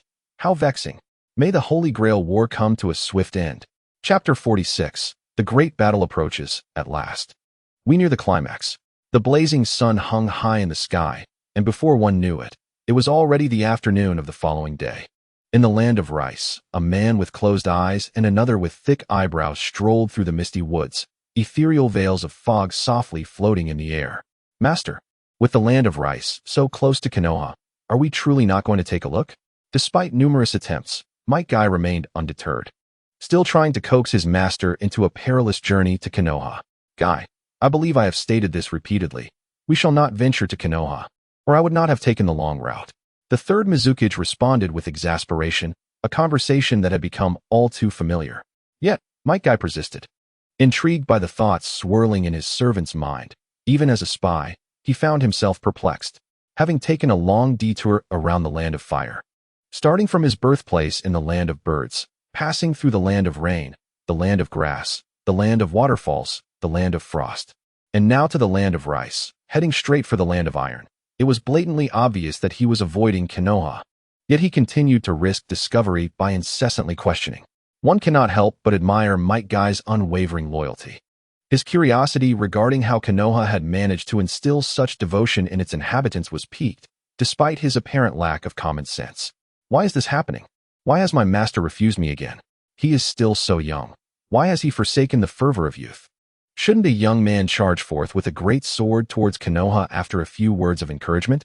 The string of failures left Might Guy bewildered, pondering whether he should adopt a different approach. He pinched his chin, his round, glistening eyes scanning his master. What would Kakashi do? He mused, recalling a method Kakashi had once taught him, not from the original narrative, but a deviation in the timeline. "Master, could it be that you are afraid?" Might Guy declared with hands on his hips, casting a scornful glance at his master, attempting to invoke the spirit of youth within him. "Indeed, Guy, you are absolutely correct. I am indeed afraid of Konoha. I did not anticipate that my concealment would be so easily pierced by you." The third Mizukage remained unfazed by the absurdity of Might Guy's antics, even finding it mildly amusing. The verbal prowess of Konoha's heroes was merely of this caliber. Such a pure, childlike attack. "Master, look at your despondent demeanor. Where is the vitality of youth? If this continues, your youthful bloom shall wither. Are you truly content to forfeit your youthful vigor and become a mere salted fish?" Might Guy, exasperated by his master's lack of ambition, stepped closer, fervently expressing his discontent. "Yes, Guy, My dream is to be a salted fish.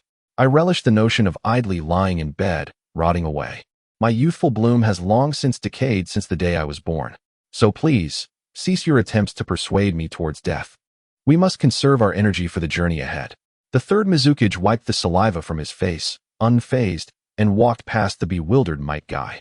Little one, do you think you can challenge me? Noticing the absence of the presence beside him, the third Mizukage felt a surge of pride. Curse you, Might Guy. What a monumental failure. Dejected, Might Guy knelt on the ground in defeat, pounding the earth in frustration. Blast it. Another failure.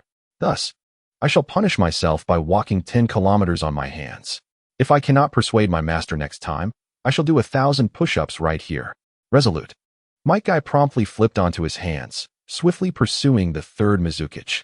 Grandpa Hiruzen, it's been a whole day. Are you not well yet?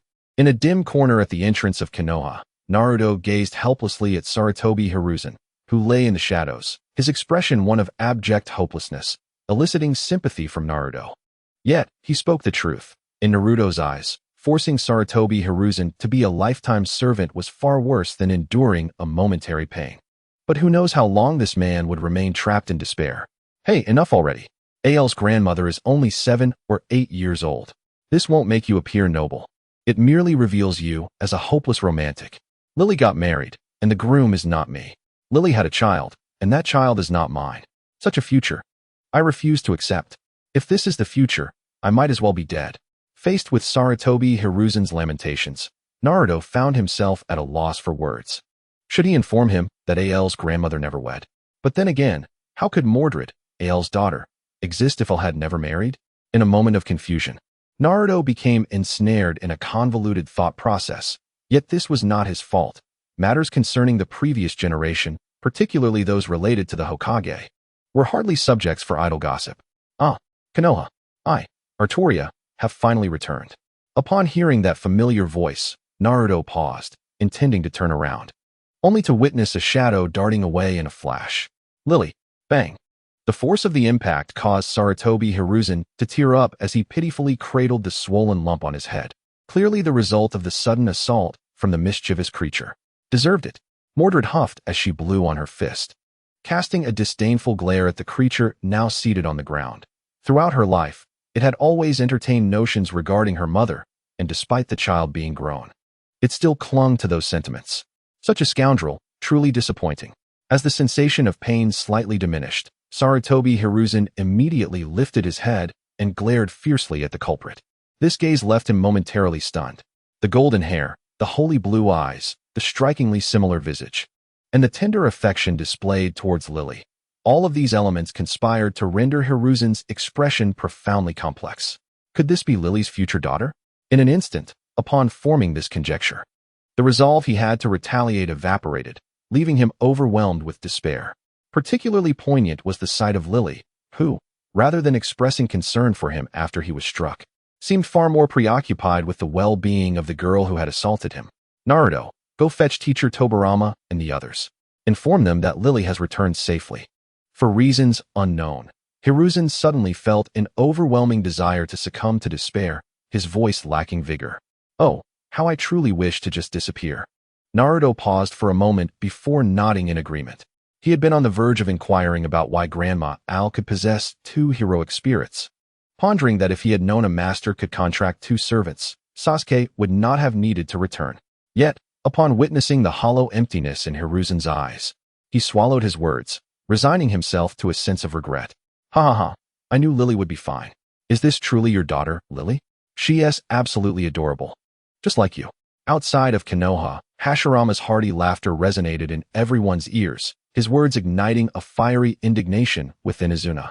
It was he and his brother who had steadfastly believed in Lily's safety, yet this old man merely wished to glimpse Konoha.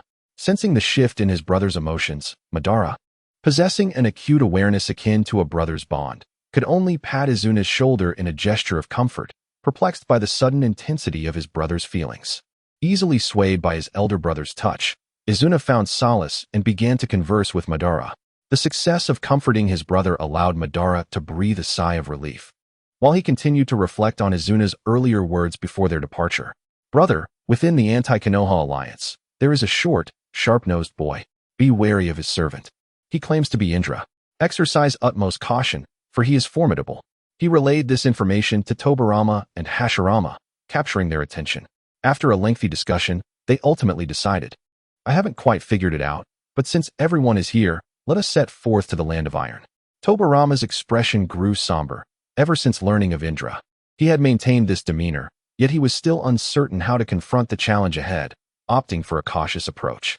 Fortunately, intelligence exchanges revealed that their adversaries were not numerically superior, which provided some relief. Moreover, the existence of this world's Izuna seemed to portend their victory. At the very least, in this realm, they had triumphed in the war, suggesting a considerable likelihood of success.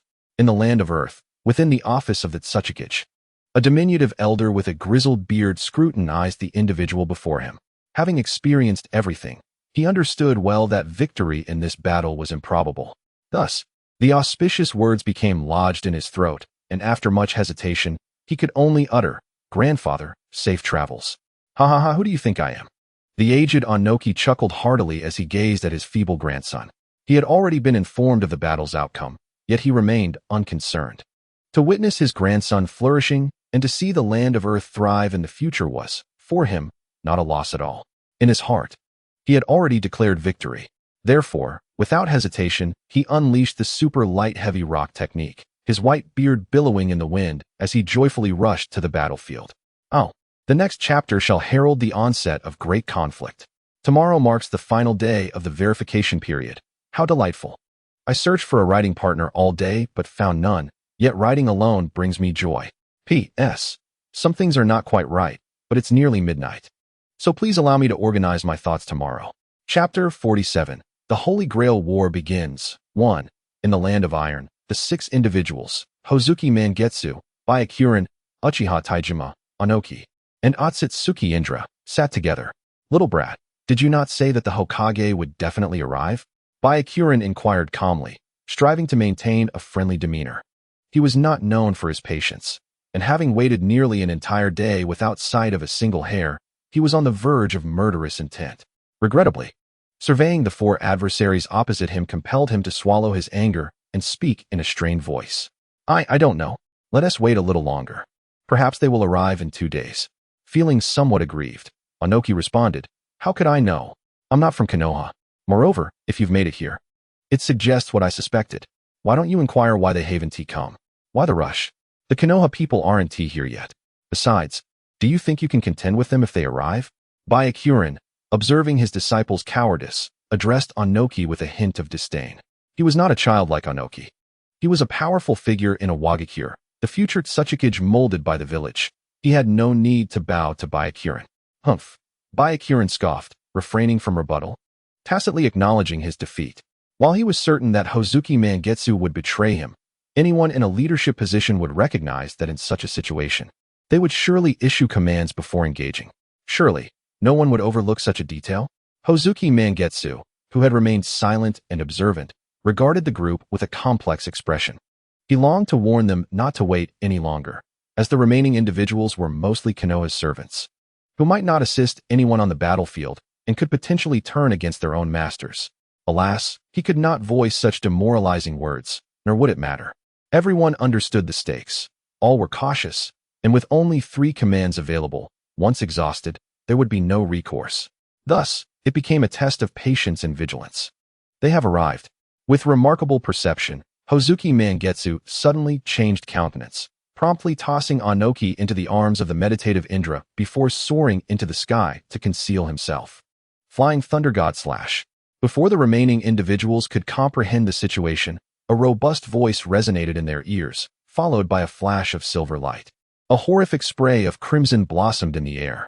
An arm marked with 3 command seals was severed in a single stroke, leaving Onoki in shock, while Uchiha Taijima's eyes gleamed with intensity. Tobirama Senju. Bylien grasped her severed arm, her eyes nearly bursting with rage as she glared at Senju Tobirama. The swift-moving Hozuki Mangetsu immediately retreated, creating distance from Tobirama while simultaneously forming hand seals.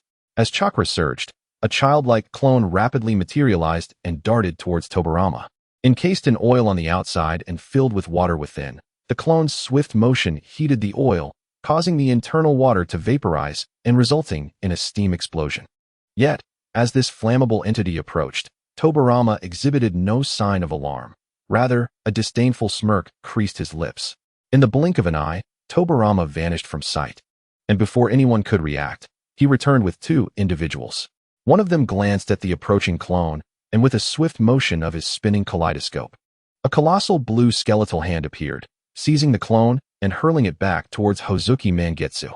Ignoring the clone, Mangetsu fixed his gaze on the newcomers, plunging the scene into a tense silence. Senju Hashirama, Uchiha Madara. Before anyone could fully comprehend the situation, Tobirama vanished again, returning to summon more allies. Hurry up. Do not be afraid, he bellowed, attempting to dispel their fears. At the same time, he created a perfect clone of himself, both hands channeling chakra, forming two cylindrical barriers in the hands of his doppelganger. Dust release, original world stripping technique. Susanoo. Observing the hovering entity, Madara scoffed. His eternal kaleidoscope Sharingan swirling rapidly as a giant clad in blue armor materialized, wielding twin katana that cleaved through the dust release, diverting its trajectory. Is even the dust release ineffective?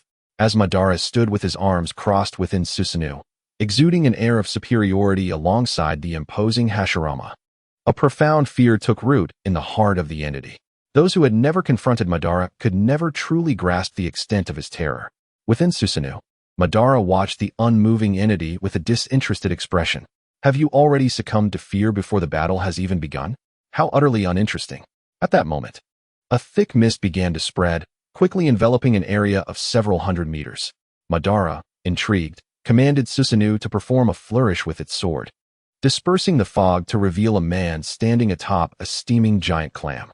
This revelation sparked Madara's interest anew. His sword pointed directly at Hozuki Mangetsu. He observed with keen curiosity, "You dare to dance with me?" The narrative continued, weaving through chaos and strategy, as tensions escalated in the ongoing conflict.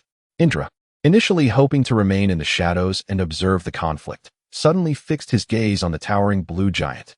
The familiar chakra was unmistakable. This detestable chakra belonged to Ashura. Indra's intense stare sent a chill down Hashirama's spine, who turned to see a stranger with a large-nosed child in tow. The sudden exchange of glances ignited a shared hatred and fury that left Hashirama bewildered. Indra, recognizing Hashirama's resemblance to his brother, felt negative emotions threatening to overwhelm him. Yet he understood that he must defeat Ashura alone, regardless of whether this was merely his reincarnation. I shall reclaim my vengeance for that battle a millennium ago. With a swift motion, Tobirama returned, escorting a dark-haired middle-aged man and a golden-haired woman to stand behind Madara's Susanoo. Senju Fujin and Senju Tsunade, Madara and Hashirama's summoned allies, were brought in as Tobirama swiftly departed, leaving the confrontation to them. The remaining leaders of the Shinobi Alliance had been marked with Tobirama's Flying Thunder God technique prior to the commencement of the Holy Grail War, presenting a significant advantage. My brother Hashirama is invincible. This cannot continue. Determined, Indra gritted his teeth, realizing that if Tobirama brought all of Konoha's forces, their hopes would be extinguished. He had to delay the conflict until the others arrived, ensuring no further casualties occurred. With renewed resolve, Indra concealed himself and swiftly moved in a specified direction. Oh, the pathetic insect still possesses a fighting spirit? Madara noted Indra's movements but dismissed them as inconsequential. In the face of absolute power, all schemes were futile. Regrettably, to me, you are but a mere insect. Your plot's unworthy of my consideration, he mused, watching Hozuki Mangetsu and the concealed Indra with amusement. Meanwhile, Hozuki Mangetsu remained vigilant atop the clam, daring not to move as long as Madara refrained from attacking. The standoff persisted, with Madara growing increasingly impatient, his arms slowly lowering as he prepared to take the offensive. At that moment, Indra, having sought an opportunity, finally made his move. Dust release, original world stripping technique.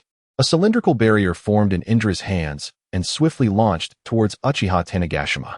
Caught off guard, Tanegashima was disintegrated into atomic particles. Witnessing this treachery, Madara seethed with fury. His hands clenched tightly as his crimson eternal kaleidoscope Sharingan glared at the audacious insect. You despicable rodent, if your intention was to provoke my wrath, consider it achieved. The colossal giant continued to grow taller, eventually reaching a height of over 200 meters, transforming into a formidable blue titan clad in heavy Tengu armor. Wings emerged from its back, augmenting its intimidating presence, which was further accentuated by its sheer size. Unlike before, when it was filled with vitality, this time its call to Madara was subdued, not meant to impede him, but rather to offer assistance. Perhaps their combined strength would yield greater results. Unfortunately, before he could utter his thoughts, Madara shook his head, indicating his desire for solitude. He understood Hashirama's intentions, yet he wished to confront this challenge alone. Even in the face of Hashirama's support, recognizing Madara's resolve, Hashirama fell silent, tacitly agreeing to let Madara proceed on his own. Madara turned his gaze, his cold eyes fixed on Wu. Under the weight of Madara's imposing stare, Wu clenched his teeth, striving to suppress his fear, though his legs involuntarily retreated a step. The blue dual swords were raised high by Madara's Susanoo, the chilling blue blade pointing towards the heavens, causing Wu to tremble at the mere sight. Nevertheless, he was not prepared to concede defeat. Small white-bearded man. Inoki, Mizukage, what are you waiting for? Wu soared into the air, a cylindrical barrier manifesting in his palm, while shouting to his remaining allies. Indra, shouldn't we lend a hand? After several futile protests from Inoki, who was being lifted by Indra, he gradually accepted the reality of the situation. Upon hearing his teacher's furious call, Inoki reacted, turning to Indra with a plea, "Why should we help?" Indra's gaze shifted slightly towards Inoki as he replied nonchalantly, "Because he is our teacher, and he is also our ally, is he not?" Inoki argued back, "Isn't the Holy Grail meant for only one wish?" Indra scoffed, no longer regarding Inoki, clearly uninterested in his words. How infuriating. If that's the case, Inoki glared at Indra. His teeth clenched as a thought crossed his mind, leading to a newfound determination. By command of the curse, Inoki spoke rapidly, but before the incantation could take effect, he felt a sudden weightlessness, his body flung into the air. Although disoriented, he quickly realized his mobility was restricted, but he could still speak. He opened his mouth, eager to complete the spell. However, before he could utter a sound, Indra's grip tightened around his neck, choking him and prompting a desperate struggle. Indra observed the struggling boy in silence, contemplating the potential impact of Inoki's cursed hand on himself. Damn it, why did Wu have to eliminate that Mizukage's servant so soon? In that moment, a wave of resentment toward Wu surged within Indra. With a sharp sound, Indra felt a stinging sensation on his arm and glanced down to see Inoki. Gasping for breath, attempting to hit his arm. TCH, concerned for Inoki's well-being, Indra loosened his grip slightly. Before Inoki could catch his breath, a large hand forcefully grasped Indra's cheek. While breathing became feasible again, the pain was still quite real. Inoki looked at Indra with a mournful expression, lamenting the fate of a mere master reduced to such a predicament. Chapter 49. The Holy Grail War begins. 3. A series of massive blue chakra magatama coalesced. While Wu concealed himself, attempting to evade Madara's detection. Humph, a tedious trick, Madara scoffed, and in the next moment, countless magatama shot forth, collapsing several mountains. Dust and debris filled the air, and the land of iron trembled violently before settling. After an indeterminate amount of time, as the smoke cleared, Wu emerged from the ruins, a single hand clawing out the remnants of Kaigetsu. Oh, is he still clinging to life? Madara tilted his head, his expression void of emotion as he regarded the two survivors on the ground, noting that Byakuren had perished in the previous assault. Kaigetsu, bloodied, wiped his mouth, realizing that had he not conjured a false clone with magical mist steam pavilion and hidden within the mountains, he would have surely met his end. Unfortunately, Madara's eyes saw through everything. The focus of his previous Magatama attack had been the very mountain harboring Kaigetsu. He had not anticipated Kaigetsu's fortuitous survival amidst the destruction. Meanwhile, Wu had narrowly escaped by employing dust release, while Byakuren, lacking wide-range techniques, met a swift demise. These two pests possess remarkable resilience, Madara observed, his gaze instilling dread as he began to gather more Magatama. So, can you withstand the second wave?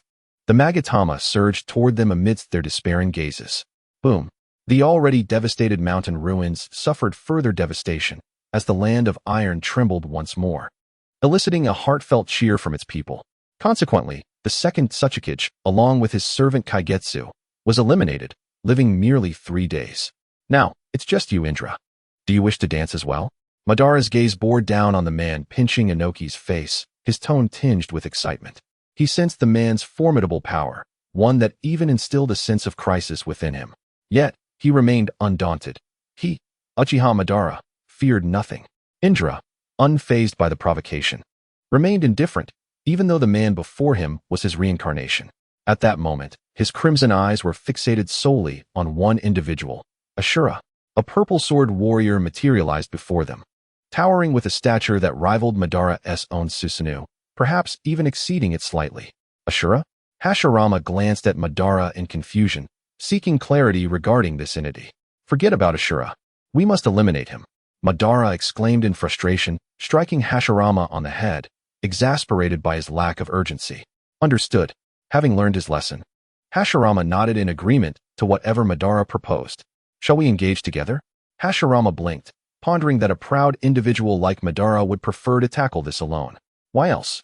To Hashirama's surprise, Madara agreed, leaving him astonished and bewildered by the unpredictability of Madara's thoughts. Surely, something was amiss in this world. What is so strange about it? I merely wish to ensure Izuna's resurrection proceeds without error. Is that so difficult to comprehend? Ah, I see. Hashirama finally understood, feeling relieved that the world had not become overwhelmingly strange. After being long overlooked, Indra was infuriated to witness Azura's reincarnation daring to disregard him while conversing merrily with his own reincarnation. The accumulation of old grievances and new animosities left Indra in a state of agitation. In a fit of fury, he unleashed a torrent of eye power into Susanoo, and the violet twin blade struck like lightning at Madara and Hashirama. Madara, ever adept at multitasking, quickly commanded Susanoo to retreat a step, simultaneously directing the azure twin swords towards Indra. The clash of swords erupted in a thunderous roar, unleashing an invisible gust that spread outward, causing the frail earth beneath to fracture and crumble. Yada no Kagami.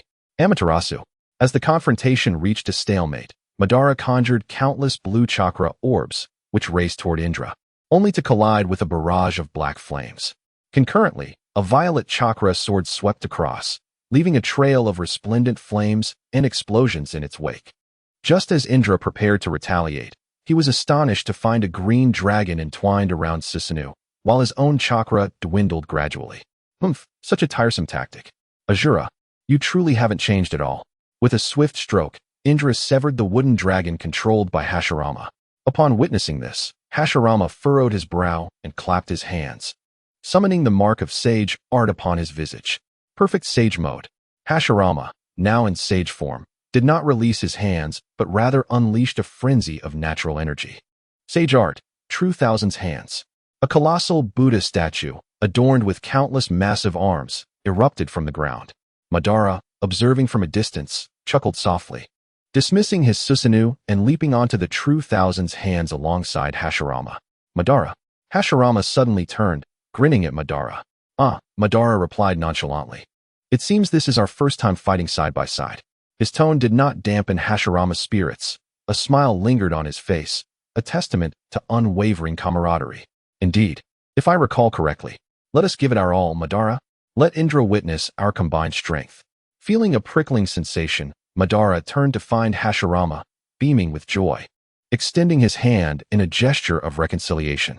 How dull, Madara remarked, yet his hand faithfully transformed into the same sign of amity.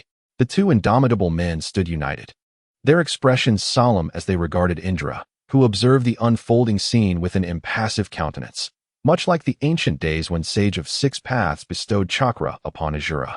Here it comes. Sage art, transformation into the Buddha. The two middle-aged men clasped hands atop the swiftly moving Buddha statue, roaring in unison, while Indra, fixated on the familiar scene, felt excitement surge within him.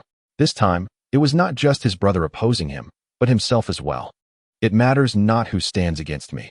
I shall make you comprehend the chasm that lies between us, Azura, standing atop the purple giant. Indra bellowed the name of the man he had loathed for countless years. Come forth, Azura. Allow me to witness the power you possess now. Night Kai? With mere 4 minutes remaining until midnight, there was no time to acknowledge names. Gratitude would have to wait until the morrow. Chapter 50, The Holy Grail War. The battle commences for Night Kai. In the ravaged expanse of the Iron Country, A massive red dragon head could be seen speeding toward them. Those with keen sight could vaguely discern the figure of a red-haired, green-skinned man within. Is that my guy? Madara squinted atop the Buddha's head. Recalling that the servant of the little monkey had mentioned a green-skinned man with thick eyebrows and large eyes belonging to their Konoha.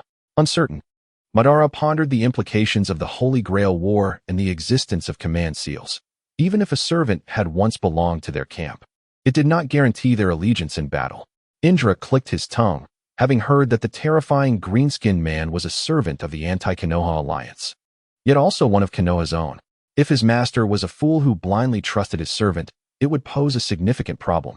Indra cast a regretful glance at Hashirama, realizing he had yet to engage Azura's reincarnation seriously, and now this battle might be interrupted prematurely.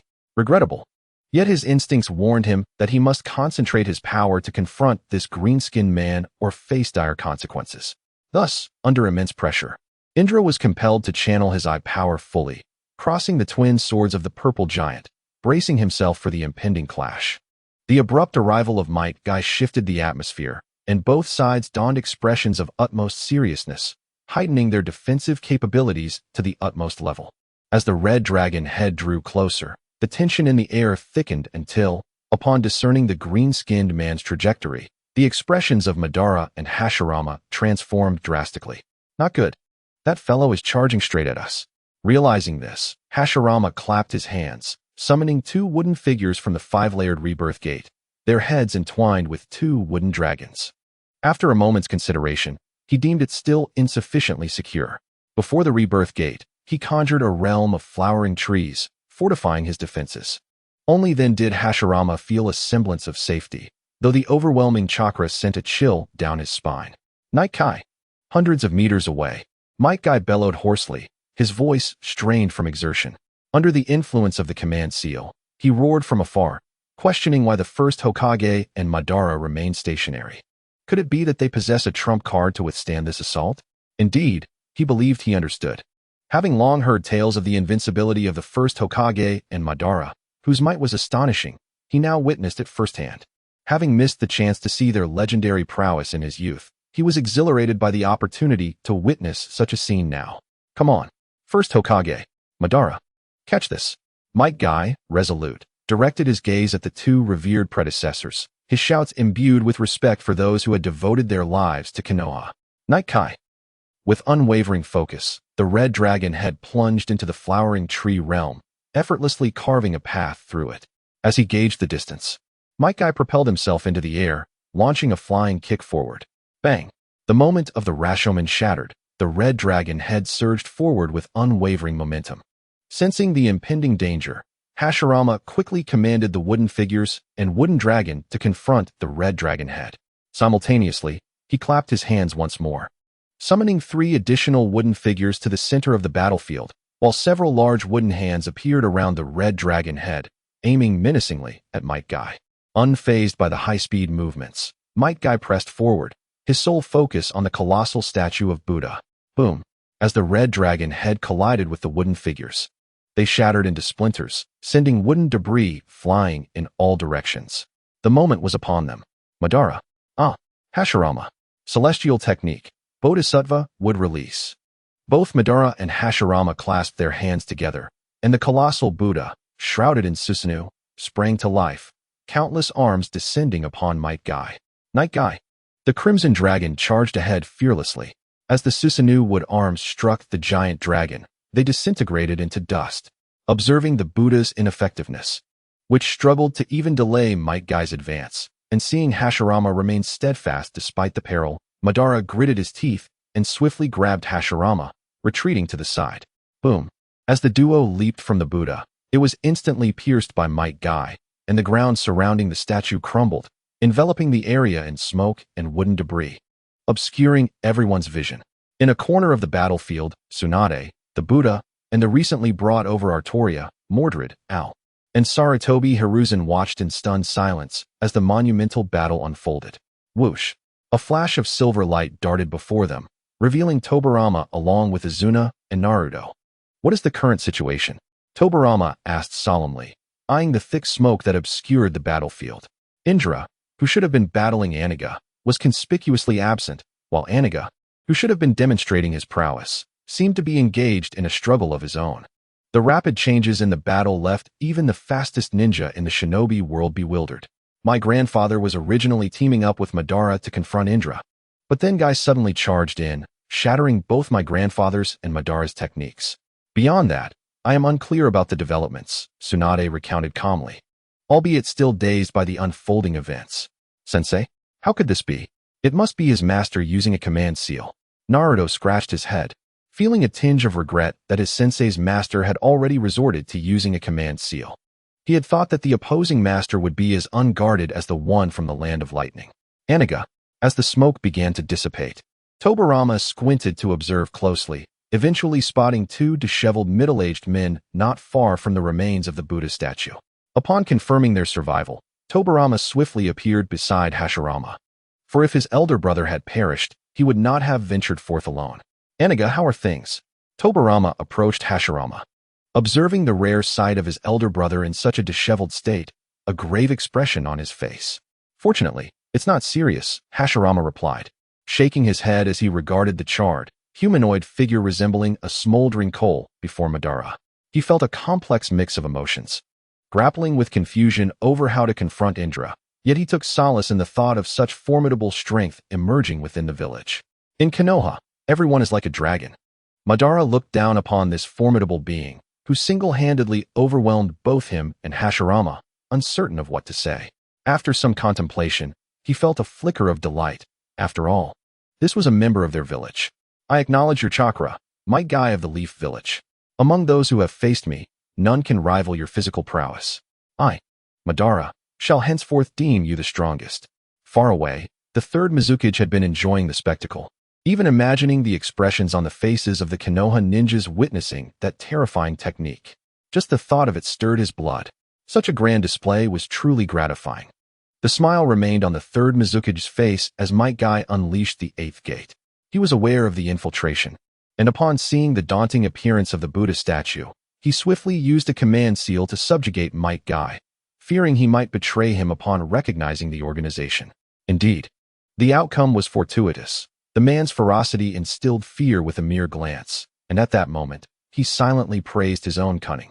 He knew that had he spoken any slower, he might have been eliminated, and with two command seals remaining, he could utilize Might Guy twice more, which exhilarated him.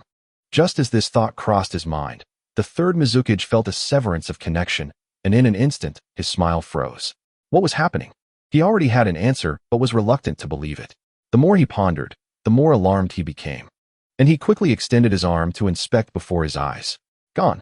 The two command seals that should have been in his possession had vanished. No.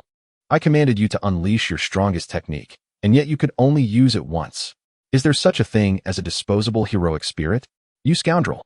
Chapter 51. The Holy Grail War. The battle commences. 5. Now that the hindrance is eliminated, it's our turn, Ashura.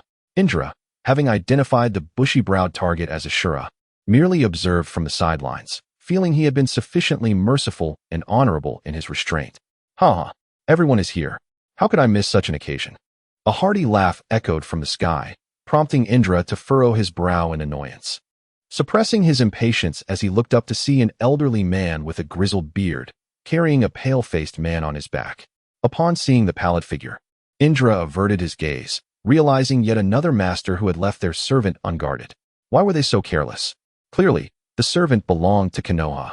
Noticing Indra's gaze shift back to Orochimaru, the elderly Tsuchikage, having lived for decades, understood his thoughts all too well. Fear not. I have used a command seal on him, allowing me to carry him safely. With a smile, he stroked his beard, having reached his current position through cautiousness. Observing the battlefield, he was amused to see Madara, who had been so arrogant just days prior at the 5 Kage summit, now in such a pitiful state. Suppressing the urge to smile, he thought there was nothing more exhilarating than this spectacle. I mustn't he laugh.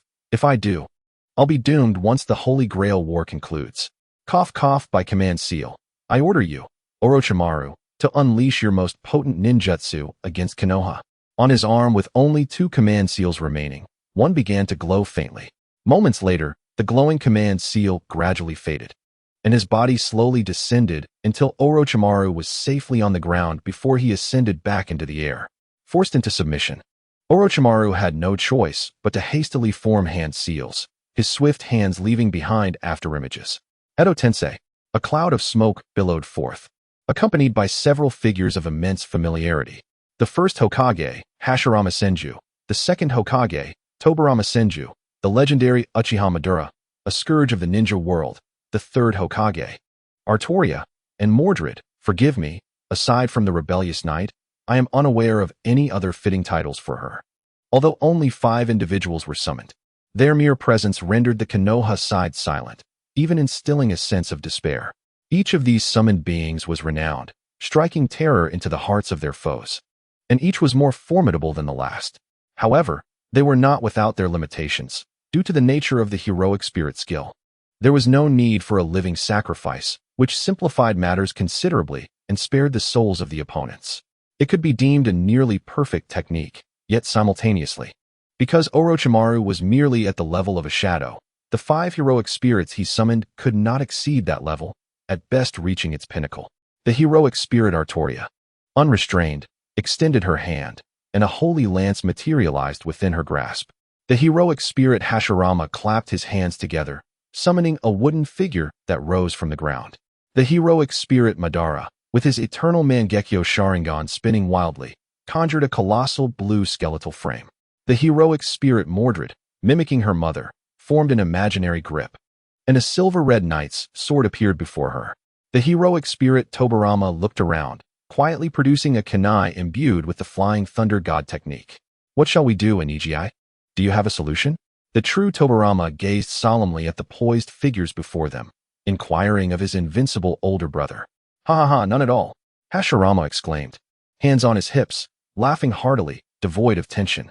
Indeed, he did not know what to do, but he was prepared to take a leap of faith. Madara, let us do this once more. Perhaps this will be the final confrontation of this holy Grail war. Come forth. Sage art. Would release. Transformation into Buddha. Hashirama and Madara once again united. A towering Buddha reappeared before them. Perhaps due to the chakra or age, this Buddha was noticeably smaller than the previous one, though still colossal. Damn it, that bastard Orochimaru. To desecrate me is one thing, but to dare to disrespect my mother. I should have eliminated him last time. Mordred, who had been itching for a fight, erupted upon witnessing the 5 summoned individuals, for among them was her most revered mother. Once was already excessive. To have her disrespected twice was unforgivable. The most critical point was that her heroic spirit skill did not encompass this. Hey, little Mordred. You previously mentioned that Orochimaru claimed this was merely his skill, that it caused no harm to souls and required no living sacrifices, so it's quite a commendable technique. I assent it.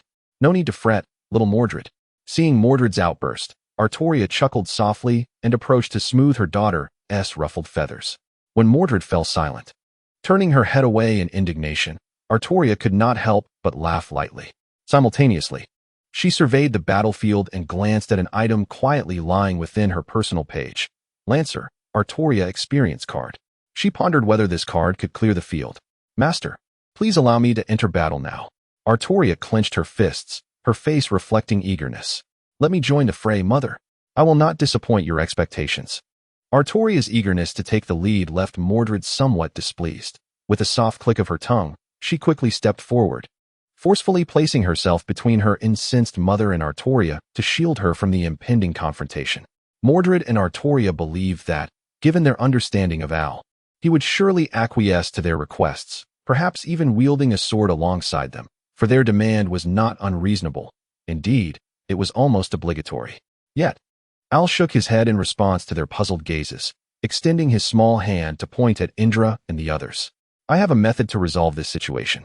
Upon hearing this, the others exchanged confused looks, even Tsunade, who prided herself on understanding Al, furrowing her brow.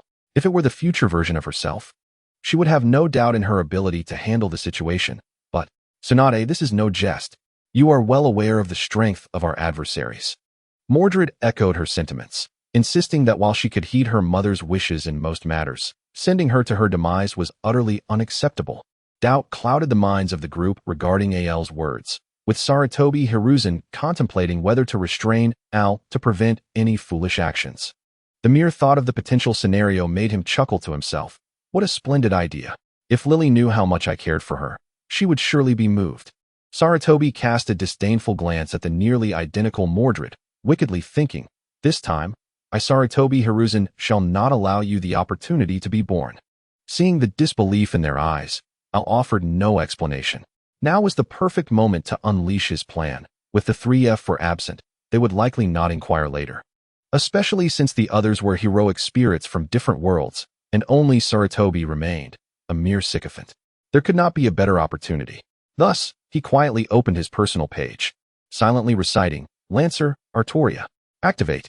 Ashura, Indra, with a face beaming with excitement, relished the prospect of finally clashing with the reincarnation of Ashura.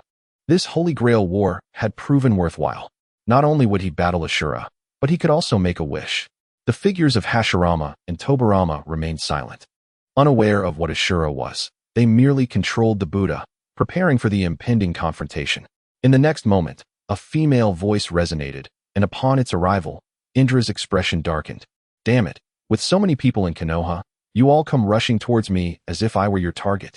Clarent Blood Arthur, the heroic spirit Mordred, oblivious to Indra's thoughts, acted on instinct. Her sword, shimmering with silver and crimson hues, transformed into a blazing red beam that soared into the heavens. Her hands tightening around the hilt as the beam descended, aiming directly at the Buddha conjured by Hashirama and Madara. Within mere breaths, the crimson beam collided with the towering Buddha, and countless enormous hands struck simultaneously, just barely diffusing the crisis. Water release. Hard vortex water blade. The heroic spirit Tobarama conjured a swirling vortex of water, compressing it into a water spear aimed at the Buddha. The true Tobarama scoffed, producing a similar vortex that he too compressed into a water spear, returning the favor to his future self. Boom. At the moment of their collision, two colossal tidal waves surged backward, causing the entire Iron Country to tremble as it endured several quakes, followed by an astonishing tsunami. The beleaguered citizens of Iron Country rejoiced, tears of joy streaming down their faces, truly a cause for celebration. Wood release. Wood golem technique. The heroic spirit Hashirama sprang into action, clapping his hands together to summon another wooden figure that erupted from the ground, while the heroic spirits Madara and Hashirama leapt atop the wooden figure's head, ready for the ensuing battle. Enhanced wood release. Wood golem technique. The heroic spirits Madara and Hashirama locked eyes with their real counterparts before charging towards each other with fervor. The outcome is indisputable. How could a wooden man possibly contend with a great Buddha? The disparity between a shadow and a super shadow is as vast as the gulf between heaven and earth. In an instant, the wooden man was reduced to tatters by the overwhelming might of the Buddha, while the two spirits were sent back to their rightful places by the true spirit pillar. After accomplishing this, both turned their gaze toward the figure gripping the holy spear, their hearts swelling with pride. This child, whom they had watched grow, they sincerely hoped she would become powerful enough to protect both Konoha and herself. Now was the moment to assess the results. Come, Lily, do not hold back. Let us old fools witness the strength of future Konoha. Boom. The spirit Al's eyes flickered momentarily as he directed his gaze toward the direction of his former self. He clearly remembered that at this moment, he should take action. The holy spear began to radiate golden holy light, yet his gaze remained fixed on one spot. As expected, in the next moment, the entire Iron Country was bathed in gold. Not just the sky, but everything within sight was illuminated by the sacred golden light. A tall woman with golden hair, crowned regally, stepped into the battlefield, enveloped in the holy light. Reactions varied among the onlookers. Saratobi Hizashi appeared to have a heart beating in his eyes, while Mordred, Tsunade, and Naruto gazed vacantly, their expressions unreadable. Altria wore a perplexed look, while Tobarama and Hashirama frowned deeply, and Madara remained indifferent. Taking in all these reactions, and confirming the absence of any negative sentiments directed toward him, Al felt reassured and shifted his focus to the next phase of action. Holy Spear set sail. There should still be one more. Time is short. I shall endeavor to write one more chapter. My attendance is at stake. I swear. Tomorrow I shall not write so late. I vow. Chapter 53. The Holy Grail War, completed. The Iron Country, which had endured for so long, finally faced its collapse. the sky dimming instantaneously.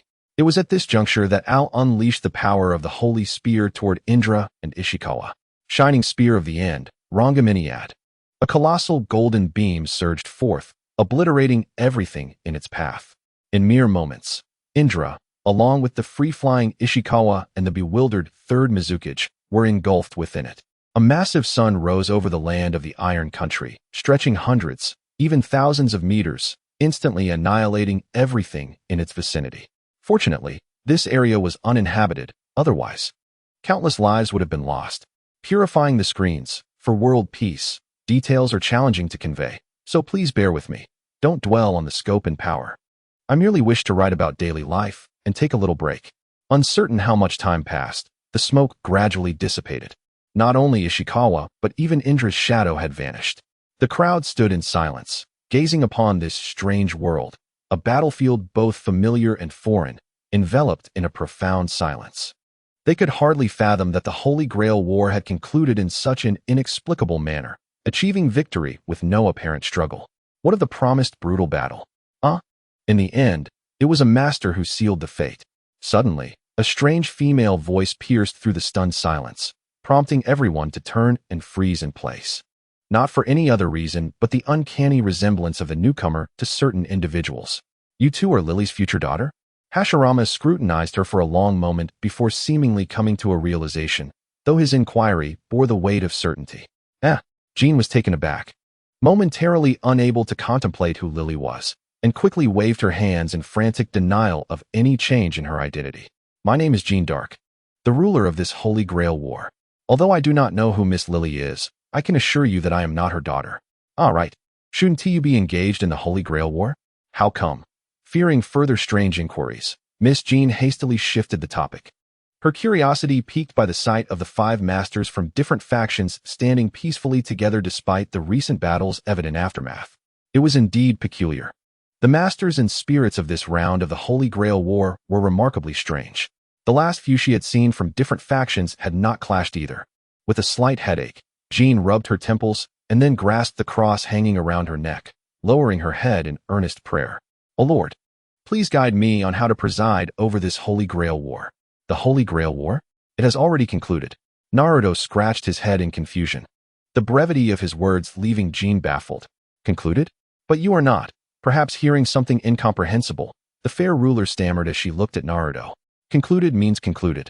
Our Konoha and other ninja villages are 2 separate factions. The red and black teams are divided by the Holy Grail, which has nothing to do with us.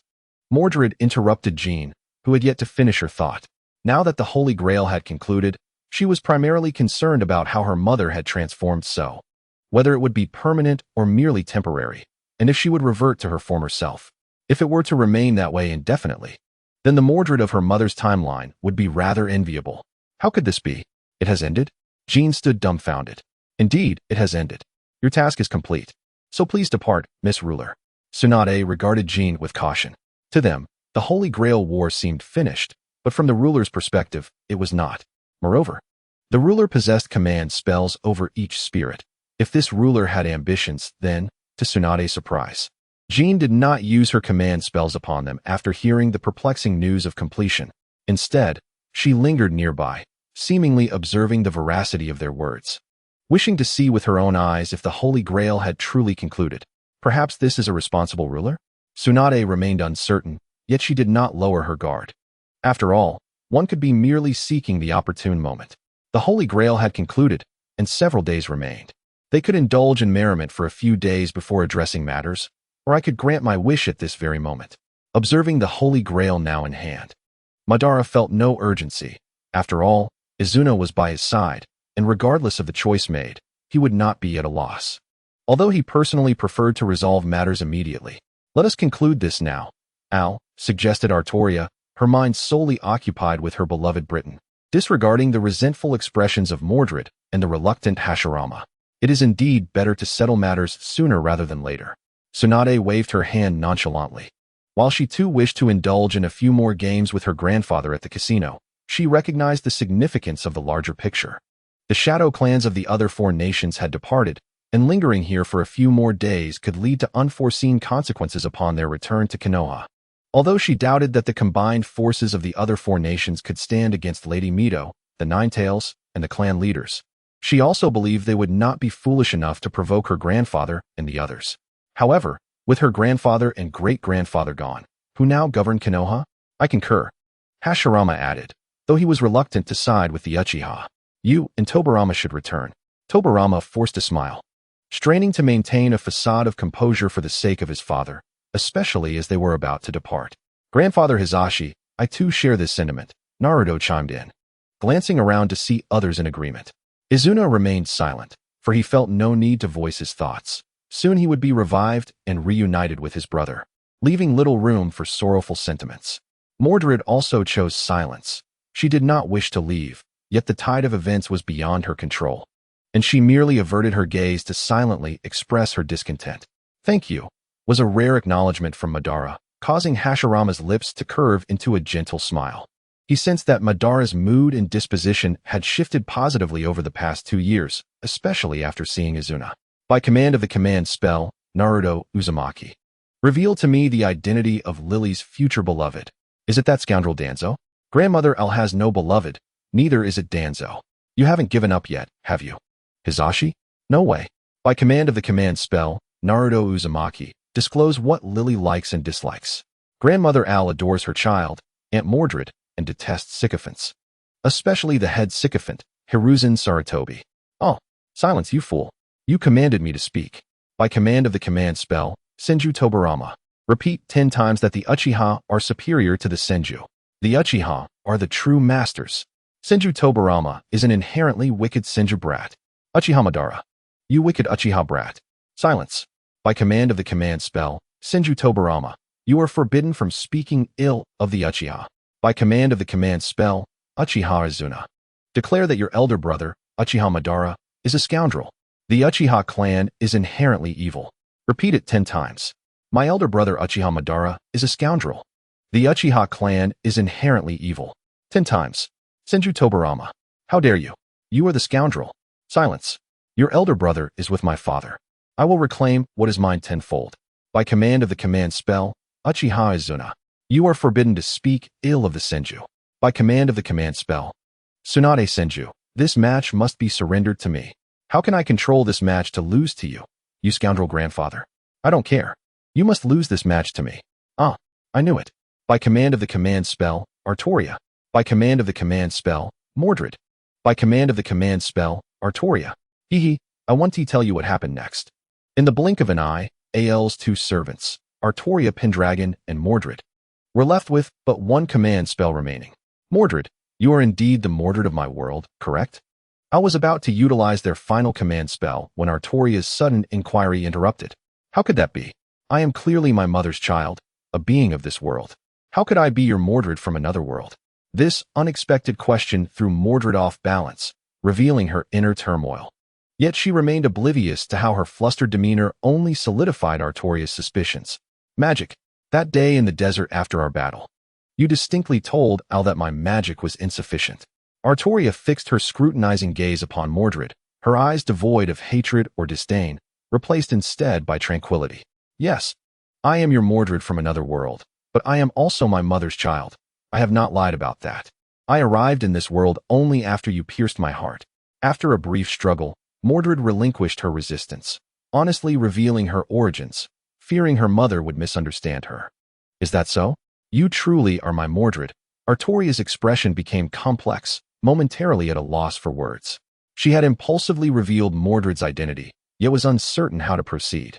She pondered questioning her about the destruction of Camelot, about why she had ruined Britain, but Mordred had never considered such a thing.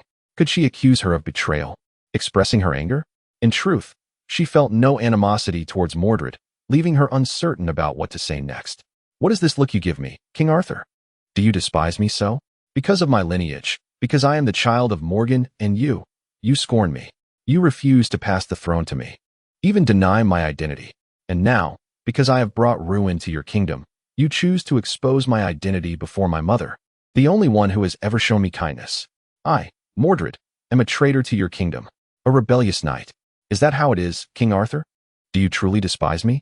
Is my lineage so repugnant to you? Artoria and Al were quietly listening to Mordred's lament, their gazes drawn to the once vivacious and talkative Mordred, now with her head bowed, tears streaming down her cheeks. The stubborn girl, even in her sorrow, refrained from producing any sounds that might seem unworthy to her ears. With her head lowered, she could no longer bear to meet her mother's eyes. Pondering what emotions might now dwell within those beloved orbs, disappointment, disdain, disgust, or perhaps contempt. Such thoughts were too daunting to entertain. She was convinced that her mother must already be aware of her transgressions, particularly since Artoria had repeatedly referred to herself as King Arthur in her presence. Surely, she must have conveyed her distaste for the rebellious knight named Mordred more than once before her arrival. What a failure it was, Mordred mused, that even her mother would reject her. Suddenly, Mordred felt herself enveloped in the embrace of a tall figure. Lifting her gaze, she found herself in the arms of her transformed mother, whose expression revealed a tenderness far removed from anything she had imagined. To soothe her own turmoil, Artoria gently stroked Mordred's head, evoking memories of the way her mother used to look at her, eyes filled with a nostalgic longing that had once baffled her and even stirred her frustration. She recalled her mother speaking of her own childhood, how she had been chosen by the Holy Grail to partake in the Holy Grail War, protected by two loyal and noble knights, enabling her safe return home. So that was it. Her mother had known all along. She was aware that Mordred was a rebellious knight, a being from another world. How foolish I am, little Mordred thought. A warm current flowed through her heart, and the tears that had calmed once again overflowed. With a joyful embrace, Mordred clung to Al, reminiscent of their first encounter when she had seen her youthful mother. Al, beaming with delight, affectionately ruffled her fluffy head. I have never hated you, she heard Artoria's calm voice amidst her emotional haze. The sole reason I do not grant you the throne is this. You may have heard it before, but I shall repeat it. Mordred exhaled heavily. She was well aware of this refrain, having encountered it countless times in reality and in dreams. The reason I do not bequeath the throne to you is simply that you lack the qualities of a king, yet I have never harbored hatred towards you. Indeed, such words could only belong to her father. If he were to suddenly embrace her and utter comforting words like her mother, she might even question whether it was truly her father. Thank you, father. In the end, hearing the same response, Mordred began to understand her father's sentiments. Perhaps I have never aspired to be a king. Perhaps I merely wished to alleviate her solitude. Artoria remained silent, albeit somewhat perplexed. Hey, little Mordred, Lily, a gentle, mature voice called out. Mordred, with her excellent memory, turned to look at her mother, puzzled by the sudden address. Artoria exchanged a confused glance with Al, uncertain of the significance of the moment. If given the chance, would you still choose to be my knights? I mean, are you satisfied with me as your master? Al posed this question, genuinely seeking to understand their feelings about their journey together. Very satisfied, Al. No, master, rest assured, should you require me again. I shall transform into the sharpest sword in your hand, bringing victory and the Holy Grail back to you. Artoria summoned Excalibur, plunging it into the ground with determination as she gazed steadfastly at Al, satisfied. There could be no greater satisfaction. As long as my mother needs me, whether it be 10, 20, 30, or 40 years, little Mordred will await her summons at the throne of heroes, serving only her. With that declaration, Mordred leapt from Al's embrace, casting a glance at Artoria, who stood with her sword, feigning indifference. Well, if father is present next time, little Mordred can save a spot for you. No, I dislike being dragged along. Artoria patted her back, quickly retracting her hand, unwilling to recall the day she had been dragged through the desert. Seeing the two engage in normal conversation, even sharing a harmonious atmosphere, Al felt a surge of happiness for them. Casting a glance at the others, who had completed their tasks, Al reluctantly turned his gaze back to the two girls. He gently caressed the command seal, letting out a soft sigh. It was time to fulfill his duty. By command seal, I order you, Artoria. By command seal, I order you, Mordred. Both Artoria and Mordred trembled in unison, aware that the moment had arrived, and they awaited Al's next directive. Lastly, grant me a hug. Al's face radiated with a brilliant smile, concealing any hint of reluctance at the impending farewell. Yet only Al understood that this was a wish of Mordred's. She desired to see him smile, a wish he had been unable to fulfill in the past. Before parting, he hoped to send little Mordred and Lily off with a smile. Mordred, who had been waiting, immediately embraced Al, her arms wrapping gently around his tall frame. Artoria, standing a bit farther away, could only embrace Al from behind, fulfilling the final request. Thank you, my knights. And so, the first volume concluded. The joy of returning to daily life was exhilarating. By the way, I noticed in the comments this morning that someone expressed a desire to see more drama, to witness the protagonist cry. I must confess, I am not adept at writing such poignant moments, but if you truly wish for it, I could attempt to learn from the works of more seasoned writers. Also, considering the length of 500 words, please excuse my late posting today. I began writing at 7 o'clock, unaware that this chapter would extend so long. Chapter 1. Gawain and Tsunade. 1. For months later. The Holy Grail War had long since concluded, and the repercussions of the Grail had diminished within the ninja world. The once coveted Grail had gradually faded into mere after-dinner conversation, though the specifics of what transpired remained a mystery to the populace. At that moment, within the hospital of Konoha, constructed using wood release by Hashirama, a gathering of men and women of varied hues stood before a delivery room. A man with a hairstyle reminiscent of Hashirama paced anxiously before the delivery room, while a middle-aged man resembling him closely appeared remarkably unfazed. Fear not, Moku. Though Ryoko is not of the Senju clan, her vitality surpasses that of ordinary folk. Rest assured. Upon hearing his father's words, Moku felt slightly reassured. Yet the anguished cries emanating from the delivery room kept his worries alive, his eyes filled with concern for his wife and child. Come on. Your grandchild is about to be born. Can you not maintain some composure? Uchiha is present as well, noticing his older brother's nonchalance and his intent to mislead others. Tobirama glared darkly, ready to unleash his usual reprimands on his elder sibling. Isn't it a wonderful thing that your son cares for his wife and child? In the past, Makujin's carefree demeanor could be overlooked, but now, as the children of Makujin are born, it is disheartening to see a lack of parental guidance that misleads the youth. Must Makujin emulate your unreliable nature for you to be satisfied? Contemplating this leaves Tobirama in despair. The Senju clan now takes great pride in Hashirama, with many aspiring to mimic their elder brother's behavior, some even adopting his extreme and meaningless practices of wood release and mimicking his mannerisms. Makujin, Hashirama's son, stands out as a rare individual untouched by his father's influence. To ensure the future leader of the Senju clan is not misguided, Tobirama feels it is his duty to intervene. I believe your brother's observations hold merit. Indeed, Ryoko possesses a robust vitality and is unlikely to encounter life-threatening issues. He is merely imparting the importance of composure and calmness to Makujin, as a leader of the clan must not succumb to panic in times of trouble. Upon hearing the latter part of Tobirama's statement, Uchiha Izuna, initially unresponsive, became incensed and retorted sharply, questioning his connection to the Uchiha clan. What do you mean? There are still Uchihas here? Have the Uchihas taken anything from your family? Hashirama, still reeling from his brother's reprimand, was caught off guard by Izuna's words. He gazed at Izuna in confusion, wondering if he truly thought this way. Is it possible that I am naturally malevolent like Uchiha Izuna, using such crude language? Izuna continued. You Senju are the ones who are inherently wicked. Uchiha Izuna, do not provoke me when I am at my happiest.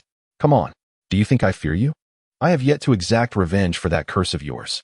Be cautious, for I may very well eliminate you right now, and when the Holy Grail reappears, I shall make you experience the sensation of being forced to insult your elder brother. With emotions flaring, Tobirama and Izuna engaged in a fierce face-off, neither willing to yield. Madara and Hashirama observed the spectacle, almost tempted to place bets on the outcome. Initially, they would anxiously separate the two, with Madara even defending his younger brother by demanding clarification from Hashirama. However, it wasn't long before the two were back to their playful banter. Presently, Tobirama and Izuna find themselves embroiled in frequent quarrels, having engaged in over 100 brawls in just 4 short months. Yet remarkably, neither bears any injuries. Their elder brothers have grown increasingly desensitized to the chaos, and in a couple of years, Madara and Hashirama may very well question whether the two are perhaps too fond of each other. Lord Tobirama, Lord Izuna, Sister Ryoko is still in the delivery room. Could you refrain from such loud commotion? Almost 8-year-old Al, feeling a headache coming on, held his forehead. He had initially wished to ignore the ruckus, as it had become a daily occurrence. But this was the delivery room. This was a hospital. Must these two ruffians disregard the circumstances? Honestly, ever since Izuna's resurrection, not only has Madara become more laid back, but even Tobirama seems to be gravitating towards absurdity. Is there any hope left for Konoha? Sitting in his chair with a smile as he observed the chaotic argument, Mizuhito raised his hand in agreement. Humph, humph. After Al's intervention, the two indeed quieted down, exchanging fierce glares before turning their heads away from each other. Al was nearly amused to the point of laughter by their antics. Were they not adults? They are among the village's elite. Could they not display a semblance of maturity? At that moment, the cries from the delivery room began to subside, and shortly after, the door swung open to reveal a doctor with a froggy face clad in a white coat, not the actual person, merely an imagined representation. Congratulations, Hokage-sama. Congratulations, Makujin-sama. Miss Ryoko has given birth to a pair of twins for the Senju clan, and both mother and children are safe and sound. The froggy-faced doctor smiled warmly as he congratulated Hashirama and the others, his sincerity evident, not only from his joy in serving the Hokage, but also due to the Hokage's extraordinary generosity, especially towards the gambling establishments. Ah, Madara, look, I've become a grandfather. Ha ha ha. Indeed, upon hearing this, Hashirama burst into laughter, hands on his hips, while a somewhat embarrassed Tobirama covered his face, leading Al and Makujin into the delivery room. Mizuhito glanced at the departing Tobirama, then at Hashirama, who was amusing himself, and after a moment's thought, followed Tobirama into the delivery room. Not wishing to endure the embarrassment alongside the Senju clan leader, Izuna promptly lifted his foot and left the spot. Only Madara, accustomed to the scene, shot Hashirama a glance before silently taking a seat, prepared to wait for Hashirama to finish his antics before joining him inside. It surely wouldn't take long. True to form, after a brief moment of laughter, Hashirama realized he was alone, his laughter fading as he discreetly handed a bill from the Land of Fire to the froggy-faced doctor before silently stepping into the delivery room, with Madara following suit without uttering a word. Is this the newborn baby? Why is it so wrinkled? It looks rather unattractive, Izuna remarked disdainfully as he gazed at the tiny infants cradled by Hashirama and Mizuhito, envisioning the discrimination these little monkeys would face as they grew. Thankfully, they belonged to the Senju clan. Otherwise, would they not have to endure the brutality of the academy? Izuna's thoughts drifted far afield. Newborns often look like this, Izuna. You looked the same way when you were born, Madara kindly interjected, observing Izuna scratching his head in confusion. I look like this too. Nisan, did you not say I was the cutest when I was little? Izuna exclaimed, wide-eyed and puffing his cheeks in indignation at Madara's words. Now that there are new babies, I am no longer the cutest, right, Nisan? I see through you. Perhaps, if Izuna continues to play with Tobirama every day, that might not be the case, Madara mused, finding amusement in his younger brother's pouty face. He vaguely remembered Izuna behaving similarly when he was younger and quite endearing. However, as he grew older and ventured off to war, he became less dependent on his elder brother. How nostalgic that feeling is. Reflecting on the past few months feels surreal. After making a wish with the Holy Grail, there was a time when he followed Izuna everywhere, fearing that if he lost track of him, he would never return. This anxiety only began to ease over 2 months ago. How fortunate it is that you have returned. Nisan. Hi. 2 children? However, I only prepared names for girls. Makujin exclaimed, glancing at the baby boy in Mizuhito's arms, feeling somewhat troubled. In their family, both he and Ryoko preferred girls, while their parents were fond of both boys and girls, allowing them leeway. Ever since learning of Ryoko's pregnancy, he had diligently researched names and ultimately settled on Tsunade. As for having a boy, was that even a possibility? Well, they could just name the boy Tsunade as well. Do not be afraid, Makujin. Your father has been well prepared. Seeing his son in distress, the confident Hashirama took it upon himself to handle the naming of the children. Anata, do you have any good names in mind? Mito cast a curious glance at Hashirama, astonished to discover that her husband could indeed be so reliable at times. It was truly a monumental revelation. Tobirama was even more direct. He placed his hands firmly on Hashirama's shoulders, his face filled with vigilance as he uttered each word with utmost seriousness. On. If you dare to choose names like Dog Egg or Dog Shang, then you can forget about visiting the casino for the next 2 months. Hey, how could I possibly choose such tasteless names? Hashirama replied, exasperated, pushing his brother's hands away. He then cleared his throat to draw the attention of everyone present in the delivery room. I recall our father once mentioned that when he named us 4 brothers, he described our names. Hashi signifies the pillar of a house, Tobi represents the door, Kawa symbolizes the roof, and Ban refers to the floor. So, Tobarama felt an ominous premonition and quickly inquired. So, I have decided to name my grandson Senja House. It embodies the hopes of our previous generation. What do you all think? Hashirama proclaimed confidently, his eyes sparkling with anticipation. Get lost. Tobarama retorted, disdain evident as he punched Hashirama on the head. He knew he could not expect anything from this simple-minded individual. Why could he never learn his lesson? How about Mori-chan? It also honors our father, Moku-chan. Senju Ryoko, still somewhat weak, mustered her remaining strength to join in, eager to partake in the significant matter concerning their son. Mori-chan is indeed a fine name.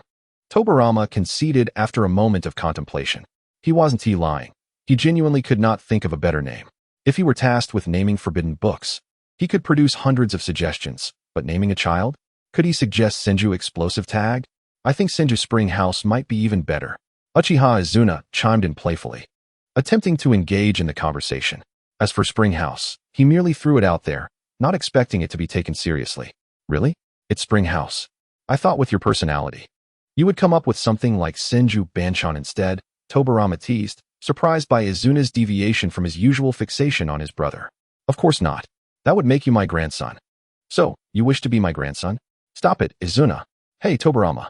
Yuwa? Stop the noise. The baby just woke up. Seeing his precious grandson disturbed by the two rascals' commotion, Uzumaki Mido suppressed his anger and shouted, causing the two to fall silent instantly upon realizing their mistake. Yuwa? The awakened infant was filled with energy and once roused. It was quite challenging to soothe him back to calmness. Ha ha ha, Mido, Tobarama, look. My grandson is so energetic. He will surely grow into a powerful ninja. Stop laughing. Anada, quickly calm him down. Hey, I don't know how to soothe a child. Isn't it normal for babies to cry? Didn't Moku-chan cry often as a child? Amidst the chaos, Al quietly approached Hashirama, scrutinizing the noble knight of the Round Table, who, by day, was a formidable force, and by night, a peculiar figure. Perhaps it was due to his appearance or a familiarity from the soul. The once crying infant ceased his tears the moment he spotted Al, even reaching out as if to grasp Lily. Look at that. He stopped crying upon seeing you. It seems you have a special bond, Lily. Indeed. He appears to be quite fond of you, Al observed. Given this connection, why not name him? Me? Lily was momentarily taken aback by the unexpected responsibility, but, noticing the elders around Gawain were unbothered, she lowered her head, pretending to ponder. What about Gawain? After a moment of thoughtful silence, Al lifted his gaze, addressing Gawain. Gawain? Yes, Lily. In the tales of King Arthur, one of her noble knights was named Gawain. He was renowned for his elegance and was referred to as the Prince of Knights. I believe this name suits him well. As Al spoke, he kept his focus on Gawain, his eyes alight with curiosity, pondering what title Gawain might earn in the world of ninjas. Sun Knight. I think that name would be splendid. Let's name him Gawain. The boisterous Hashirama, upon hearing Al's explanation, decisively proclaimed the name, unconcerned about whether Tobarama would object. He simply found it to be melodious, far preferable to Senja House. To his surprise, Tobarama did not contest the name. He shrugged, agreeing that it was indeed quite fitting. Hoping their Senju Gawain would grow to be as strong and noble as the knight of King Arthur. Indeed, no matter where you go, you must be called Gawain. Dear Gawain, Al remarked, playfully poking Gawain's cheek and smiling. Al was late by a few minutes, and the full attendance was surely lost. Let it be destroyed. The following few hundred words eluded me, and I shall return in the morning to sort them out. Allow me a moment to weep. Chapter 2. Gawain and Tsunade. 2. Time flew by, and before one could blink, 3 springs and summers had passed. Unbeknownst to many, the ninja world had enjoyed over 3 years of peace, and war had become a distant memory in the eyes of the common folk. Regrettably, the peace of the ninja realm had little to do with the Senju clan today. In the residence of the Senju clan, the head, Uzumaki Mido, sat at the main seat, coldly observing the bound Hashirama and Tsunade, who watched Hashirama's punishment unfold. Tobarama, standing beside Mido, helplessly rubbed his forehead, unwilling to spare even a glance at his foolish elder brother.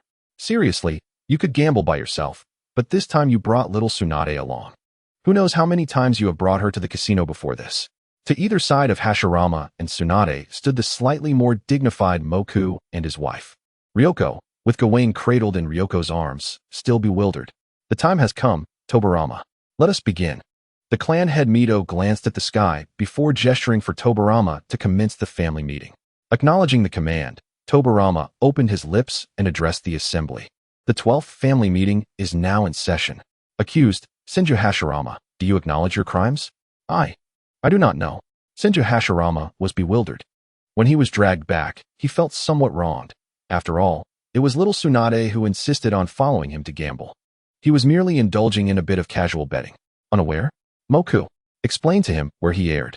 With irrefutable evidence and witnesses, Tsunade, at hand, Hashirama had the audacity to argue. Tobarama scoffed, prompting Moku to deliver the verdict. Father, uncle means you should not have taken little Tsunade to the casino, as doing so could lead her to develop a gambling addiction like yours. Feeling the weight of his brother's words, Moku scurried to his father's side and quietly clarified in his ear. You took little Tsunade to the casino? I did not. She followed me. Upon hearing Moku's explanation, Hashirama's face was adorned with tears of indignation, looking pitifully at Mito. How dare you argue? Big brother, have you even learned to lie? Tsunade is only 3 years old. She's still a child. How could she comprehend anything? Are you now dragging her into your responsibilities to escape your own? With a furious slam of the table, Tobarama questioned the seemingly aggrieved Hashirama. Moreover, even if she followed you, with your perceptive abilities, can you truly claim to be oblivious to a 3-year-old girl? Upon hearing this, Hashirama, who had been on the verge of tears, suddenly halted, his tear-filled eyes now flickering with uncertainty. Indeed, how could the esteemed god of shinobi fail to notice that little Tsunade was trailing behind him? Yet, he merely found it amusing. He had no intention of passing down his legacy to her. In a moment of helplessness, Hashirama felt both wronged and deserving of his plight. Had he recognized Tsunade's presence sooner, this predicament could have been avoided. At a loss for words now, are we? Tobarama observed his elder brother's despondent demeanor, confirming his own assertions. How could he allow such a young child to be molded into a second Hashirama? Since you can no longer defend yourself, let us impose the family rules as punishment. First, sneaking off to the casino. This marks your 17th time this month, far exceeding our agreed limit of 7 visits per month. According to the rules, exceeding this limit means you are barred from the casino for the next week. Brother, you shall be prohibited from attending for 10 weeks. Tobarama, with a stoic expression, unfurled a pre-prepared document and began to read, paying no heed to Hashirama's ashen face. No. Tobarama, please, not this. Secondly, leading the younger generation astray by taking them to the casino is against family rules. Thus, you shall be barred from the casino for an additional 2 months. Please, Tobarama. This is utterly inhumane. A life without the casino is not worth living. Thirdly, knowing the law yet still choosing to transgress it, and doing so repeatedly, is not merely a mistake. It is a blatant disregard for our family's rules. Therefore, your sentence shall be extended by 1 year, bringing the total to 1.5 years. Hashirama's spirit waned further. Tsunade blinked her big eyes, poking the despondent Hashirama, and shouted at Tobarama, no interruptions. And you, little Tsunade, your behavior is becoming increasingly unacceptable. Sneaking behind your grandfather to the casino is intolerable. For the next 2 months, you shall remain by my side to study. Oh no, great-grandfather. After being reprimanded, Tsunade pouted and, with her short legs, rushed to embrace Tobarama in a bid for affection. But such antics would bear no fruit. Soon, Lily and the others would arrive to summon Hashirama, preventing him from embarrassing himself in front of the younger generation. Upon noticing Tsunade's response, Tobarama sighed, casting a melancholy glance at the hopeless Hashirama before departing the scene. Good day, young Tsunade, greeted the invited guests, Ao, Sarutobi Hizashi, and Shimura Danzo, as they approached the entrance where Tsunade stood. Good day, Sister Lily, Elder Sarutobi, and Danzo, Tsunade replied, then sat back down on the steps, swinging her short legs in a daze. Ao, Tsunade, what transpired? Grandfather went to the casino and was caught by great-grandfather. Tsunade rested her chin on her hand, sighing deeply, her face etched with despair for the future. It's not uncommon for teacher Hashirama to be caught. So why are you so troubled, Tsunade? Ao, momentarily bewildered by Tsunade's distress, couldn't he comprehend her reaction. Usually, she seemed unfazed when Hashirama was caught. Perhaps she feared she too would be punished? But that made little sense. There was no reason for her to face repercussions for Hashirama's actions. Could it be that Hashirama had finally resolved to take Tsunade under his wing and pass on his legacy? I was also at the casino with grandfather. So great-grandfather ordered that I must study with him from now on. At this mention, Tsunade's irritation grew. What good could come from being with great-grandfather? With his temperament, she would likely be up at 5, following him to learn useless formalities and etiquette until late into the night. She pondered, aside from him, were there no other educated members of the Senju clan? Why not teach her elder brother, Kawamitsu? He was the future clan leader. Haha, is that so? Al scratched his head, uncertain of how to respond, concluding that Tsunade would have to fend for herself under Tobarama's watch. I'll take my leave now. As Al turned to find Tobarama, he noticed a familiar golden-haired boy racing toward them, a young Kawamitsu, the Senju heir. Hello, Sister Lily. Good day, Kawamitsu. What brings you here in such a hurry? Sister Lily, grandfather was just scolded by great-grandfather. He seems quite upset and has grown mushrooms on him. So I wanted to know what you do to feel better when you're down. The 3-year-old Kawamitsu, still unaccustomed to speaking so much at once, blushed adorably, showing little trace of the gallant knight he would become. When I'm feeling down, I usually make some delicious food. Al stroked his chin, offering a tentative suggestion. It wasn't, he said lightly, as he often went to a sushi shop to create dishes that he could enjoy. Delicious food? Little Kawamitsu echoed, contemplating his home-esque kitchen. And suddenly a plan formed in his mind. Thank you, Sister Lily. I know what to do. Hey, Kawamitsu, what are you planning to do? I want to join. Feeling enlightened, Kawamitsu thanked Al and swiftly dashed toward the kitchen, with Tsunade eagerly following behind, sensing an adventure. Lily, do you think those 2 children will be all right in the kitchen? Sarutobi Hisashi watched the 2 golden-haired children disappear from sight, feeling a twinge of concern. After all, their backgrounds were anything but ordinary, the direct grandchildren of the god of shinobi. If anything were to happen, it would be dire. It's fine.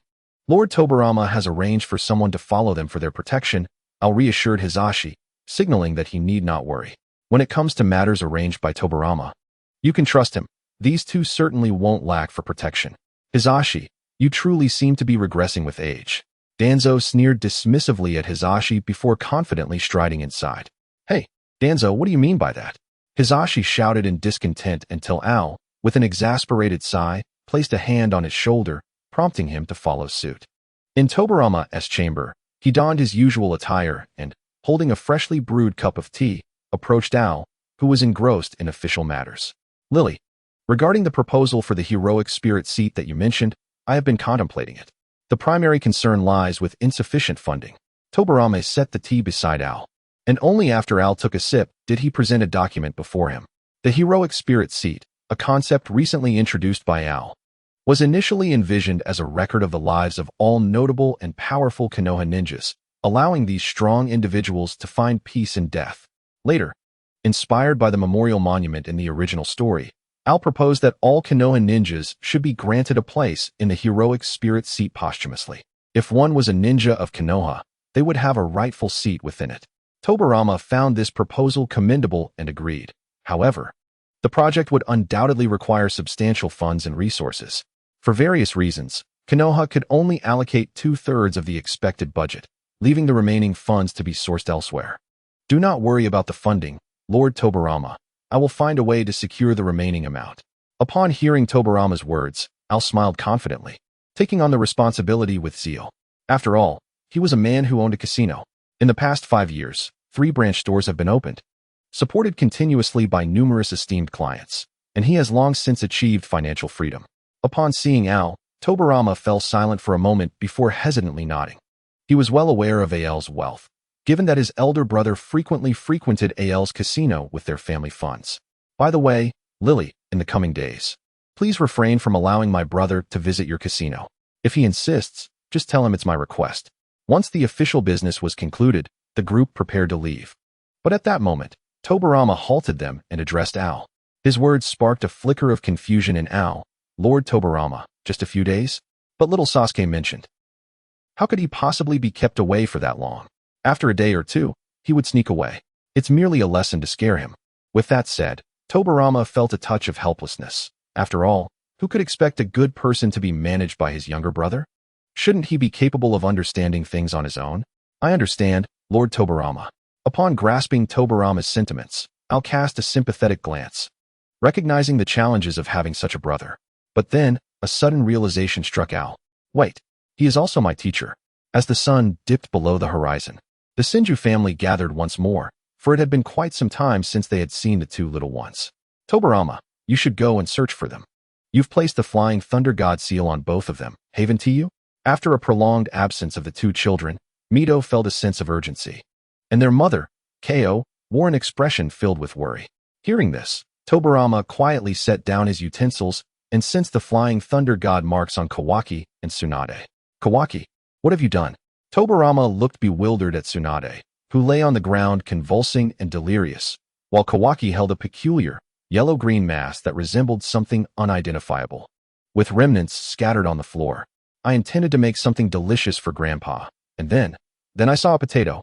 So I smashed it to make mashed potatoes because little Tsunade wanted some. And you simply gave it to her. She insisted, and you just complied? Tobarama rubbed his temples, feeling a bit weary as he picked up the two little ones. He then looked at Kawaki with a serious expression. From now on, you are forbidden from entering the kitchen forever. Hey, I finally dared to open the long-awaited The End of Days. Please, no spoilers. I plan to finish it within 3 days. Chapter 3, Kawaki and Tsunade. 3. As the seasons changed, 2 years swiftly passed. In these 2 years, significant events unfolded across the 5 great nations. Firstly, the first Hokage, Senju Hashirama, stepped down a year ago, passing the Hokage mantle to his formidable younger brother, Senju Tobarama. The very next day, he eagerly joined Uchiha Madara in a rocking chair, watching the sunset together in front of the Ninja Academy, one as the principal and the other as the vice principal, together leading a leisurely retired life. Upon assuming office, the second Hokage, Senju Tobarama, showcased political acumen far surpassing that of the first Hokage. He established the Umbu, appointing Uchiha Izuna as the Umbu leader, while simultaneously laying the groundwork for the 12-year-old prodigy, Artoria, who had already reached a Kage-level status. A year prior, he had placed the sensationally talented Shikamaru Nara into Artoria's team, aiming to assemble a group of 6 loyal members who would become the Hokage's elite guard when Artoria ascended to the Hokage position. Regrettably, in these 2 years, despite witnessing the talents of Konoha, he could only find Shikamaru Nara, and no other suitable candidates emerged. Thus, Tobarama had no choice but to temporarily set this matter aside. In truth, there were several candidates available during this period, but figures like Hisashi, Danzo, and Kagami had already been marked by Artoria's influence. Due to certain missions, even Danzo, who previously opposed her, had come to regard her as a valued comrade. Furthermore, the leaders of the earth and water countries passed away, while the rivaling figures, Kage and Muzu, ascended as the second Tsuchikage and the second Mizukage, respectively, garnering praise from their villages for this decision. In a shadowy corner of the ninja world, a mysterious figure clad in darkness quietly recorded intelligence. 7 years ago, during the lead-up to the Holy Grail War, he had sought to reach out to the reincarnation of Indra, Uchiha Madara. According to his information, Madara's brother had been slain by Senju Hashirama, the reincarnation of Ashura. In his view, Madara harbored a deep-seated grudge. Even though he later collaborated with Hashirama to establish the village, he remained unperturbed, as the vendetta against him lingered, coupled with the modified steel he possessed. Yet, who could have anticipated that just as he was poised to act, an unprecedented Holy Grail emerged, diverting Madara's entire focus and providing him with no opportunity to instigate conflict? Even after 2 years of searching for the Holy Grail, Madara had not given up, which perplexed him. He had assumed Madara would relinquish his quest within 6 months. At that point, he believed he could easily ensnare Madara with a slight push. Unfortunately, the emergence of the Holy Grail completely disrupted his plans. He had not anticipated that this so-called wishing cup truly existed, nor that the presumed deceased Uchiha Izuna would indeed return after the conclusion of the Holy Grail War. What this implied was self-evident, awakening new ambitions within him. If I can obtain the Holy Grail, then... On a rare cloudy summer day, the Ninja Academy buzzed with activity. Recently, this year's new students had just completed their entrance exams and class placements, and today marked the day of their class assignments. The regulations of the Ninja Academy gradually became more reasonable under the refinement of Al and Tobarama. In their framework, the academy was divided into elite classes and regular classes, with only one elite class per year, while the number of regular classes depended on enrollment. Why not mention the first Hokage? He played a part in establishing the Ninja Academy too. He is merely a vice principal, lacking any real understanding of the ninja academy. Now, Tsunade, Kawamura, be punctual. Do not arrive late or leave early. Refrain from bullying others, and do not allow yourselves to be bullied. Above all, do not emulate your grandfather. The outside world is not like home. Conduct yourselves as your great-grandfather would. Mugen earnestly instructed his children, holding one of their hands in each of his. Concerned that they might be taken away by their father and subjected to peculiar knowledge during the journey. Today, Mugen rose early, taking these two precious children of the Senju clan before Hashirama could do so. With a resigned sigh, Hashirama sought out his friend in the Uchiha clan to share his grievances. Once their father departed, Mugen finally relaxed, allowing the drowsy siblings to return to slumber, only rousing them shortly before 9 in the morning. Why shouldn't we learn from grandfather? What is wrong with how he is? The curious Tsunade bounced with eagerness, her adorable pigtails bobbing with each step. Ultimately, just do not emulate your grandfather, Mugen replied, torn between wanting to explain and refraining from speaking ill of his own father. Without receiving an answer, Tsunade pouted, vigorously shaking off her father's hand, turning back to make a face at Mugen before sprinting towards the ninja academy. Slow down, little Tsunade. Father, time is running short. We should hurry. Noticing his father's helplessness, the dutiful Kawamura stepped forward to divert Mugen's attention. Unbeknownst to him, he had recently felt an unusual surge of energy whenever the sun shone brightly. Could it possibly be due to the superior taste of the mashed potatoes he had enjoyed a couple of days prior? Let us move swiftly, Mugen replied, glancing down at his golden-haired son with a twinge of melancholy, realizing that his child had reached school age. Ha ha ha ha, look Madara. My grandchildren are in the elite class, haha.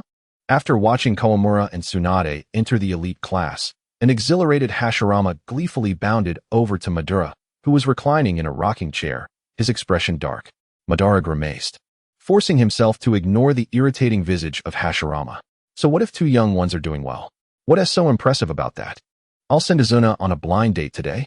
His children will surely surpass yours 100-fold. I've been busy all day. I'll only have time to write tonight. Apologies, I know this chapter is a bit short, but I'll make it up this afternoon, don't worry. Speaking of which, upon returning, I saw that I had received ratings. Haha, I'm overjoyed. Hehe. Also regarding Kakashi. I remember he is a few years older than Tsunade and the others, but I forgot exactly how many, so let us just say he is 5 years older. As for the age difference between Tsunade and Sarutobi Hiruzen, that is indeed a valid observation. I acknowledge my oversight, but it stands as it is. So let us move on. In this context, the three Sannin are 10 years old, our protagonists are 7, and Kakashi is 5, completely lethargic. Chapter 4, Kawamura and Tsunade 4, Don't be so aloof, Mataro. The self-proclaimed expert on Madara, Hashirama, paid no mind to Madara's cold demeanor, leisurely reclining in his rocking chair and flashing a broad smile at every parent present. Ugh, Madara, irritated by Hashirama's smug expression, in truth. He was vexed about losing to Hashirama, ultimately decided to shut his eyes and ignore him. Mataro. Hashirama, puzzled by the sudden silence, tilted his head in confusion at this unexpected cold shoulder, yet it did not deter him from his next move. With a mischievous grin, he clapped his hands, causing a flurry of sounds to reach Madara's ears. When Madara continued to ignore him, Hashirama guided the newly unearthed objects towards Madara's nose. At last, through Hashirama's persistence, the impatient Madara opened his eyes, focusing on a few petite red blossoms that had sprouted just high enough to be seen from his rocking chair. Shall we go to the casino together? Upon hearing this, Madara turned around to see that familiar silly grin. You're such a fool. Let me think it over. Well, it wouldn't hurt for Izuna to go on a blind date tomorrow, would it? In the vicinity of the women's bath in Konoha. Due to an incident years ago when Al personally apprehended a pervert, the women's bath had undergone renovations twice over the past 7 years, leaving little room for prying eyes. Yet, this world is filled with resourceful individuals. Regardless of how treacherous the road ahead may be, they can always carve out a path. For instance, you little pervert. Stop right there. Someone, catch that lecher. Don't chase me. I didn't see anything. I'm just a child. Indeed, this was the situation of a white-haired boy being pursued by several women. He had secretly chiseled a hole in the wooden wall surrounding the women's bath. But to his surprise, he found a stone wall behind it. Determined not to give up, the boy spent half a month creating a hole through the stone wall, refusing to abandon his endeavor. Such behavior was quite explosive within the entire Konoha community. While others sneakily peep, he had gone to the lengths of chiseling. If Sarutobi Hiruzen possessed this kind of patience, he would have already succeeded in his endeavors. Unfortunately, just as he finally created a pathway, he was discovered. To make matters worse, instead of encountering a lovely young lady, he was met with a couple of hefty women. Initially, one of them considered letting him off due to his youth, but the other firmly rejected this notion, pointing decisively at the hole he had made, insisting that if he was so determined to peep, he deserved a lesson to prevent future mischief. Thus, this white-haired little pervert was chased for 4 streets before finally being caught. The women did not make his life difficult. They merely scratched his face a few times and slapped him, allowing him to save some face before letting him go. My face? How could they scratch my face directly? They say I was trying to peep at them bathing. How could I be so uncouth? The boy complained while rubbing his cheeks, surprisingly still having the energy to walk after being chased for 4 streets. Next time, I must devise a more ingenious method. But where is the Ninja Academy again? In the elite class of the Ninja Academy, the teacher in the corner, Uchiha Shana, was arranging for the students to take the stage for self-introductions. Yes, you read that correctly. This is the Uchiha Shana, humorously nicknamed Uchiha Suchu by many online, who volunteered to teach due to the presence of his idol, Uchiha Madara, as the principal. Next, Senju Kawamura. Uchiha Shana glanced through the list before calling out, expressing his long-standing admiration for the young heir of the Senju clan. It was said that he possessed a gentle temperament, a charming appearance, and remarkable talent, particularly in the art of the sword, rivaling that of the future 3rd Hokage, Lady Lily. It was also rumored that he had some peculiar hobbies. Soon, a golden-haired little boy briskly approached the podium, his warm smile captivating many of the precocious young girls present. Hello everyone, my name is Senju Kan. I am 5 years old and I love food. Especially the mashed potatoes I make myself and Lily's sushi. I don't have anything I particularly dislike. And my dream is to become a powerful and noble knight like Sister Lily. I look forward to your guidance over the next 3 years. After completing his introduction in the same format as the previous student, Kan winked at Uchiha Shana, as if inquiring whether he could return to his seat. Upon receiving a nod from Shana, he confidently strode back. Next, Senju Tsunade. As soon as Uchiha Shana's voice fell, a golden-haired figure dashed to the stage. My name is Senju Tsunade. I am 5 years old, I enjoy gambling, and I detest sweets, especially when I run out of money while having fun gambling. My dream is to conquer all the casinos in the world. That is all. Please take care of me. After her declaration, Tsunade hurriedly returned, and at the same moment, Kan closed his eyes in distress after hearing her outrageous introduction. Father, I'm sorry. It seems Tsunade no longer needs to learn from Grandpa. She may have already gone astray. Kan, what's wrong? Are you sick? Upon sitting down, Tsunade noticed her brother's perplexed expression and, considering herself a good sister of Konoha, immediately showed concern. No, it's nothing. Kan waved his hand dismissively, signaling that he was fine. Noticing her brother's insistence, Tsunade reluctantly accepted his words. Next, Orochimaru. The relentless roll call continued as Uchiha Shana called out, and shortly thereafter, a pale-skinned little boy stood up from the crowd and walked straight to the podium. Hello everyone. My name is Orochimaru. I am 5 years old. I like apples and the egg custard my mother makes. I dislike cold things. And my dream is to learn all the ninjutsu in the ninja world. After speaking with the etiquette of a well-mannered child, Orochimaru bowed slightly to his classmates before slowly descending the stage, leaving Kan to reflect that if only Tsunade could be half as composed as Orochimaru. Next, Jiraiya. Jiraiya. Where's Jiraiya? After a prolonged silence without a response, Uchiha Shana's temple throbbed with frustration. It was only when a nearby student reminded him that he considered the possibility of tardiness. Realizing that Jiraiya might be late only fueled Shana's anger further. If he dares to be late today, he will dare to speak back tomorrow. Such bad habits must be corrected with strict discipline. After suppressing his rage, Uchiha Shana lowered his gaze to the roll call list, taking a few deep breaths to regain his composure before deciding to continue. Let us set Jiraiya aside for now. Next, Baruhu, you're up. The little boy named Baru seemed momentarily stunned before instinctively standing up and glancing at Shana, who looked as though he were about to explode with anger. Alarmed, Baruhu hurriedly made his way to the podium. I am Baruhu, 5 years old. I enjoy learning ninjutsu, and I don't really dislike anything. My dream is to learn as many ninjutsu as possible. Stuttering under pressure, Bairuhu cast a timid glance at Uchiha Shana, and upon receiving a nod to return to his seat, he sighed in relief. Just as he was about to head back, a knock echoed from the classroom door. Knock. Knock. Come in. Uchiha Shana's heart raced with excitement. It must be that little rascal Jiraiya. When the door swung open, he fixed his gaze on the entrance, and indeed, a white-haired boy stood there. To be certain and avoid any mistakes, Uchiha Shana decided to ask first. If he says his name is Jiraiya, little friend, what is your name? In an effort not to frighten the child away, Shana softened his tone, vowing that he had never spoken in such a manner even with his wife. Reporting, I am Jiraiya, part of the elite class. I left home early today, and I was supposed to arrive at the academy on time, but I encountered 2 black cats attacking a child's face. Out of kindness, I intervened to rescue the poor child, but those 2 black cats were surprisingly strong. I battled them for 300 rounds before I subdued them, and by the time I comforted the child, I realized I was late. I sincerely apologize. I promise this will not happen again. Jiraiya spoke earnestly, and with the visible scratches on his face, it seemed genuinely plausible.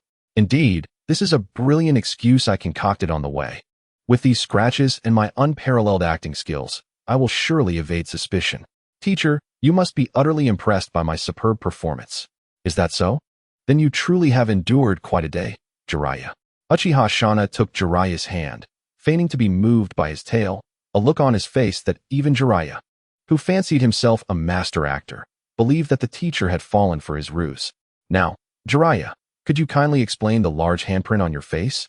Did you also receive it while battling the kittens? Ha ha ha. Jiraiya, you're quite amusing. Silence. After reprimanding the giggling students, Uchiha Shana tightened his grip on Jiraiya's hand, his sharp gaze reflecting a hint of danger. You noticed that, did you, teacher? Get out. Stand in the corner with a water bucket. You can't return to your seat until you've stood there for 3 hours. Uchiha Shana, seething with rage, yanked the bewildered Jiraiya by his collar and tossed him out of the classroom, slamming the door shut behind him without a second glance at Jiraiya, who was rubbing his backside.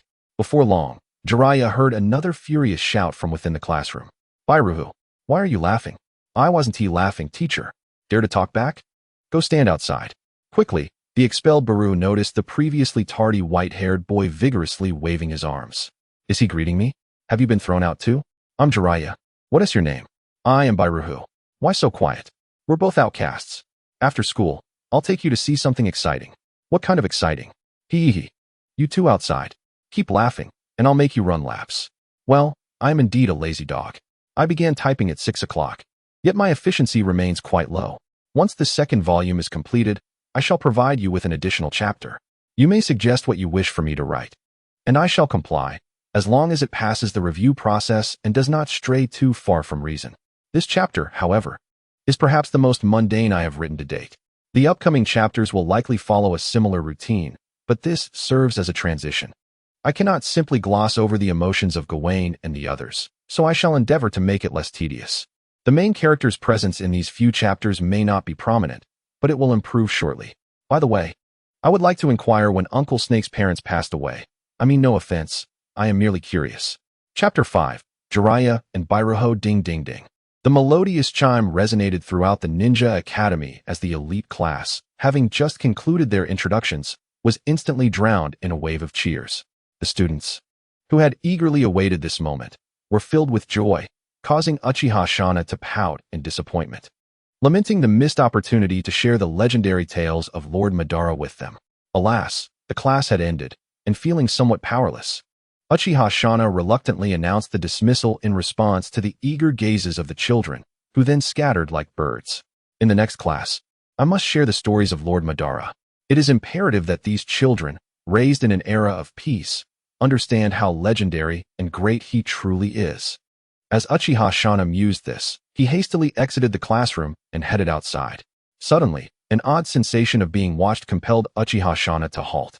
Feeling a chill run down his spine, he quickly scanned his surroundings and spotted 2 small figures, each carrying a bucket and wearing expressions of deep discontent. Ahem. You two should hurry along now. Do not commit such elementary mistakes again. Uchiha Shana felt slightly embarrassed under the weight of their resentful gazes. However, being a proud Uchiha, he could not bring himself to utter any apologetic words, opting instead to feign indifference. Jiraiya had intended to ask Uchiha Shana if he had forgotten about them. But before he could act, Bairuho, having perceived his intention, covered his mouth and offered Uchiha Shana a bright smile before dragging Jiraiya away. Jiraiya had promised to show Bairuho something magnificent, and he was determined not to abandon him. Clinging to this conviction, Bairuho, whose health had never been particularly robust, disregarded Jiraiya's protests and dragged him along for several hundred meters.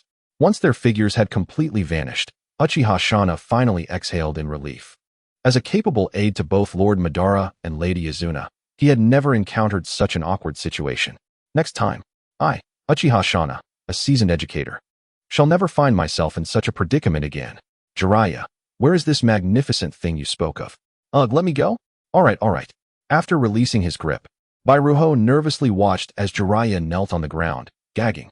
He worried that Jiraiya might harbor a grudge against him and refused to take him to see that wondrous sight he had mentioned, which Bairuho had always been curious about. Quickly, my good brother, follow me. I know a shortcut that will save us considerable time. Having risen from the ground, Jiraiya cheerfully wiped his mouth with his sleeve and smiled at Bairuho. Bairuho hurriedly kept pace with Jiraiya, observing him closely and, upon realizing that he was indeed unconcerned, let out a sigh of relief. Excellent. It appears that the site is still accessible. At that moment, the entrance to the women's bath had been hastily filled in by two aggrieved matrons, who, to prevent other women from being taken advantage of by Jiraiya, summoned over a dozen more matrons. Thanks to their collective efforts, the whole was repaired within just 2 hours. Although Jiraiya's youthful spirit was somewhat wounded by the swift undoing of his labor, he took little issue with such minor setbacks. He, Jiraiya, the future third super genius after Lady Lily and Lord Shumo, was always prepared for contingencies. Thus, he disdainfully glanced at the blocked hole and beckoned Bairuho to follow him towards a distant hill. What is this? Oh, this? It is said to be a remnant left by a predecessor who admired the inner beauty of several young ladies. However, this predecessor was later captured by Lady Lily. Not that. Oh, the view from here is indeed uncomfortable. Once I'm Master Earth release, I shall create a prime viewing area for you. Not that. I mean, we won't be viewing anything worthwhile. Indeed, we are talking about the women's bath. Is that not appealing? Jiraiya regarded Bairuho with curiosity as he observed the latter's flushed face. Steam rising from his head. It is merely a glimpse of the women's bath. Is it really that significant? I did not react so strongly when I first saw it. Shaking his head, Jiraiya pulled Bairuho closer, intending to enjoy the view together. To his surprise, Bairuho tightly closed his eyes and resolutely refused to open them. Jiraiya attempted to pry them open, but Bairuho's agility thwarted his efforts. After several attempts, Jiraiya relinquished the endeavor and allowed Bairuho to remain in his oblivious state. If you won't look, then I shall enjoy it alone. Shifting his position, Jiraiya found a relatively favorable spot and focused intently on studying the biological wonders before him. Hee. Is it not stunning? A gentle inquiry startled both boys, who had been engrossed in their observation. Turning around, they were met with the sight of a golden-haired beauty. Though her figure was somewhat lacking, it only served to enhance her spirited demeanor. In an instant, Jiraiya and Bairuho were momentarily captivated, with Jiraiya even contemplating names for his future children. However, Bairuho's initial awe was quickly overshadowed by a wave of trepidation.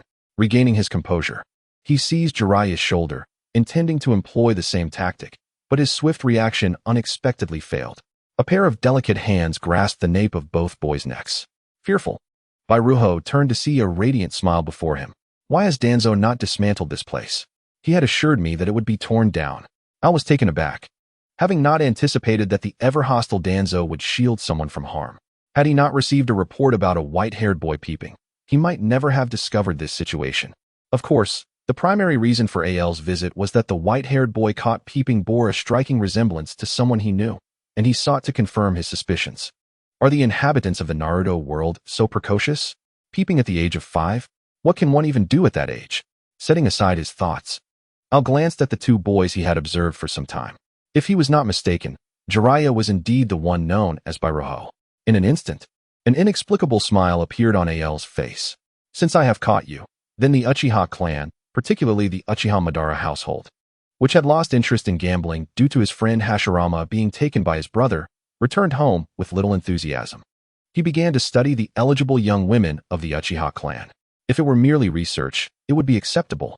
But he ordered the clan members to bring forth information on all suitable maidens, personally reading each detail aloud before Izuna, rendering him utterly exasperated. Nisan, I don't like any of this. I have no desire to marry. What is so good about marriage? Just put this aside, Nisan. As he typed while watching the Spring Festival Gala, he lamented the inefficiency of it all, having written from around 9 until now. There were only a few chapters left regarding Gawain and the others, and soon the main text would commence. Chapter 6. Izuna Uchiha's reluctance to participate in arranged marriages. Early the next morning, Izuna, having failed to convince his brother the day before, was dragged out of the house by Madara, who was eager for grandchildren. Nisan, is it really necessary? It's only 7 o'clock. Even Konoha's children have not yet started their classes. Stuck firmly on Madara's back, Izuna felt a sense of disbelief. If they were to engage in matchmaking, why must it be so early? Not even allowing a meal in peace. Honestly, who can stand being stared at while eating? Early is good. Your brother is getting older. And to enhance our clan, we must rely on you. If we wait any longer, your brother might not see you marry and have children. Izuna looked at his brother, who sighed dramatically. Ever since Madara retired with Hashirama, he had become increasingly eccentric. Such pitiful remarks were never part of Madara's repertoire. It's all that Hashirama's fault. Seeing Madara still lamenting while casting furtive glances at him, Izuna felt helpless, yet he dared not ignore his brother's words. Reluctantly, he replied, I understand. Watching Madara's satisfied expression after a simple acknowledgement frustrated him immensely. Previously, Madara was merely tsundere. Now he had become an eccentric tsundere. This was all Hashirama's doing. Hashirama, you have corrupted my brother. I will soon trouble your younger brother. At the first training ground, which had been conjured by the renowned architect Hashirama in mere seconds years ago, had undergone renovations 3 times in just a few years. Now this venue, dedicated to the training of ninjas, was forcibly commandeered by Uchiha Madara for his brother's matchmaking. Izuna, engage in conversation. Don't just say a few words and leave. What if she is suitable? Over at the commandeered training ground, Madara earnestly advised his brother. To be honest, had Hashirama not invited him to the gambling den, he would have preferred to watch his brother's matchmaking. Hey, Nisan, don't worry. I'm not a child anymore. Make sure to converse more. If you're not satisfied, let me know. There are many other eligible young women in the clan. Pushed outside the training ground by Izuna, Madara still held on to hope and added, Hey, Nisan, didn't you have a date with Hashirama at the gambling den? Hurry, don't keep her waiting.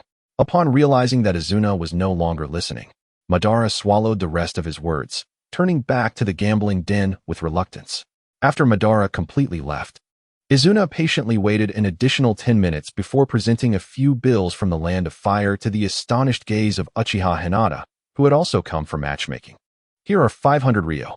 Just tell Nisan that I wasn't interested, and he won't press you. Uchiha Hinata's forced smile froze.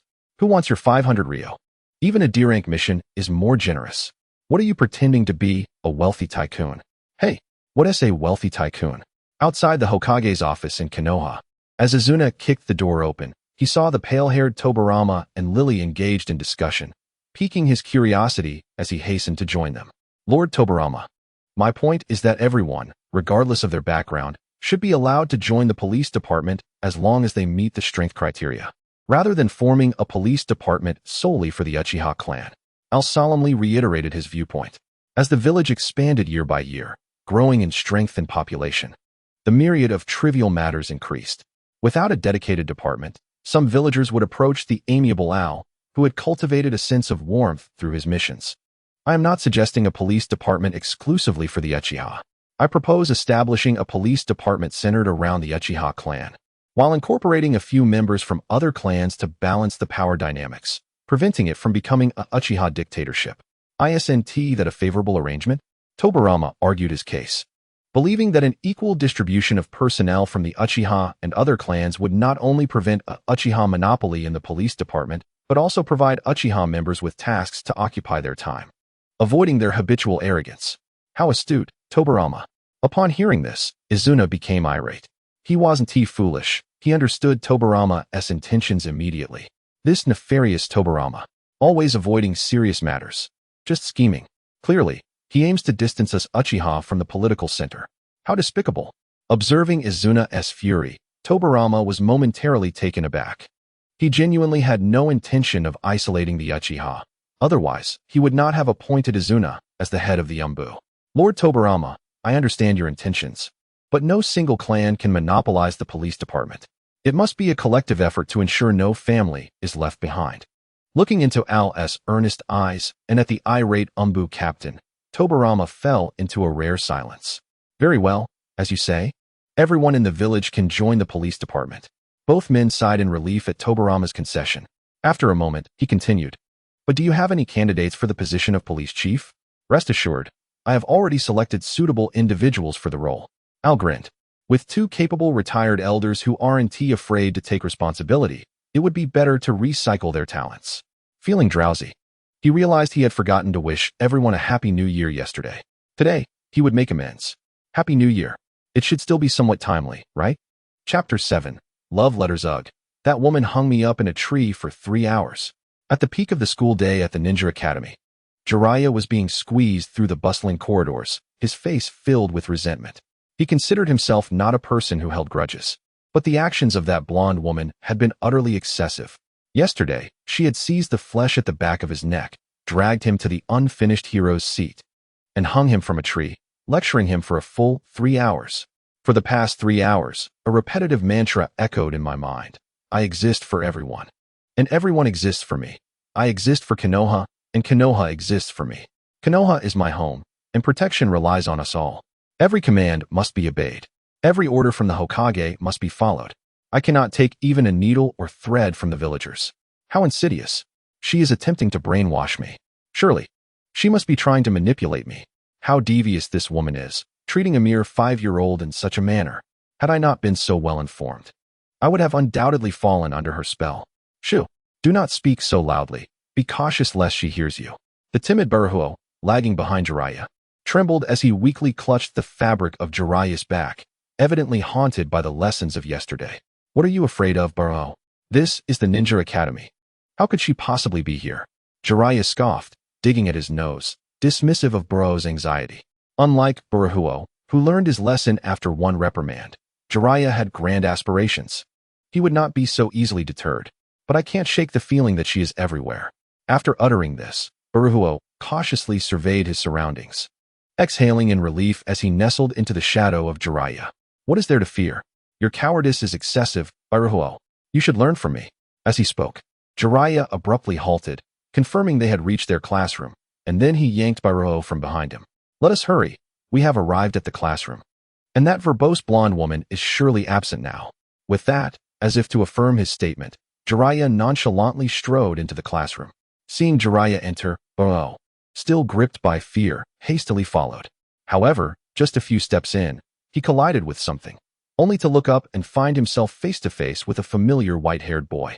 Curiously, Baruhuo moved in front of Jiraiya, waving his hand before the dazed Jiraiya, who offered no response. Consequently, Baruhuo followed Jiraiya's gaze. Before him stood a golden-haired girl and a golden-haired boy, both strikingly adorable. Baruhuo's gaze flitted between the two, a boy and a girl, making it quite evident whom Jiraiya was captivated by. Sure enough, after a brief moment, Jiraiya revived, instantly teleporting to the side of the golden-haired girl, striking a flamboyant pose. One hand grasped the stem of a rose that had somehow materialized, while his lips gently caressed the flower's midsection. His eyes filled with longing as he gazed at Tsunade. Nice to meet you. I am Jiraiya. You may present your love letters to me later. I look forward to your guidance. He grinned widely at Tsunade, utterly oblivious to the deepening frown on her face. Seated nearby, the ever-cautious Kawamura had already retreated 5 meters away, keenly aware of his sister's temperament. Meanwhile, the astute Orochimaru, noticing Kawamura's unusual behavior, discreetly stepped back 3 paces. Who would wish to give a self-absorbed person like you a love letter? Crash. As expected, amidst Orochimaru's curious gaze, Baruhuo's fearful expression, and Kawamura's sympathetic glance, Tsunade unleashed her pent-up fury, sending Jiraiya flying several meters away. Had he not become lodged in the classroom door, he might have soared even further. Jiraiya, are you all right? After being startled by Tsunade, Baruhuo hesitated for a few seconds before recalling his dear friend, rushing to where Jiraiya was trapped in the door. Jiraiya felt exasperated. Could you not first pull me out from the door? Just as he was about to call out, he noticed a shadow looming over him. Lifting his gaze, he found their teacher, Uchiha Shana. "Ah, hello, Teacher Shana." With a scowl, Uchiha Shana yanked Jiraiya free from the door and unceremoniously tossed him to the ground before entering the classroom. Upon catching sight of Uchiha Shana's grim expression, Bairuo trembled as he anxiously pulled Jiraiya back to his seat. Meanwhile, Uchiha Shana, preoccupied with his thoughts, paid no heed to Bairuo's anxious movements. After gently placing a thermos, recently purchased for hundreds of ryo, on the podium, he turned to address the silent, anxious students. "Do you all enjoy fighting? Do you revel in chaos? Since you all seem so fond of disruption, we shall engage in practical combat shortly, one-on-one. The losers will run laps. 10 kilometers. After delivering this stern announcement, Uchiha Shana took a sip from his thermos, his expression softening slightly. He was a man who valued rules. Otherwise, he would not adhere so strictly to the orders of the clan leader, Uchiha Madara. His authority was further reinforced by Madara's formidable power. He had established that all must follow his commands, forbidding any fighting or destruction of property within the classroom. He merely adapted Tobirama's regulations with a few modifications. He believed that if rules were set, they must be obeyed. Should anyone break them, the entire class would face punishment. "But, teacher, isn't practical training supposed to begin after a month of school?" A timid member of the Shimura clan raised his hand. "I declare today to be that day. My rules are absolute. That's half an hour earlier than yesterday. Tomorrow I aim to update before 3 o'clock. One day, I will manage to update before midnight."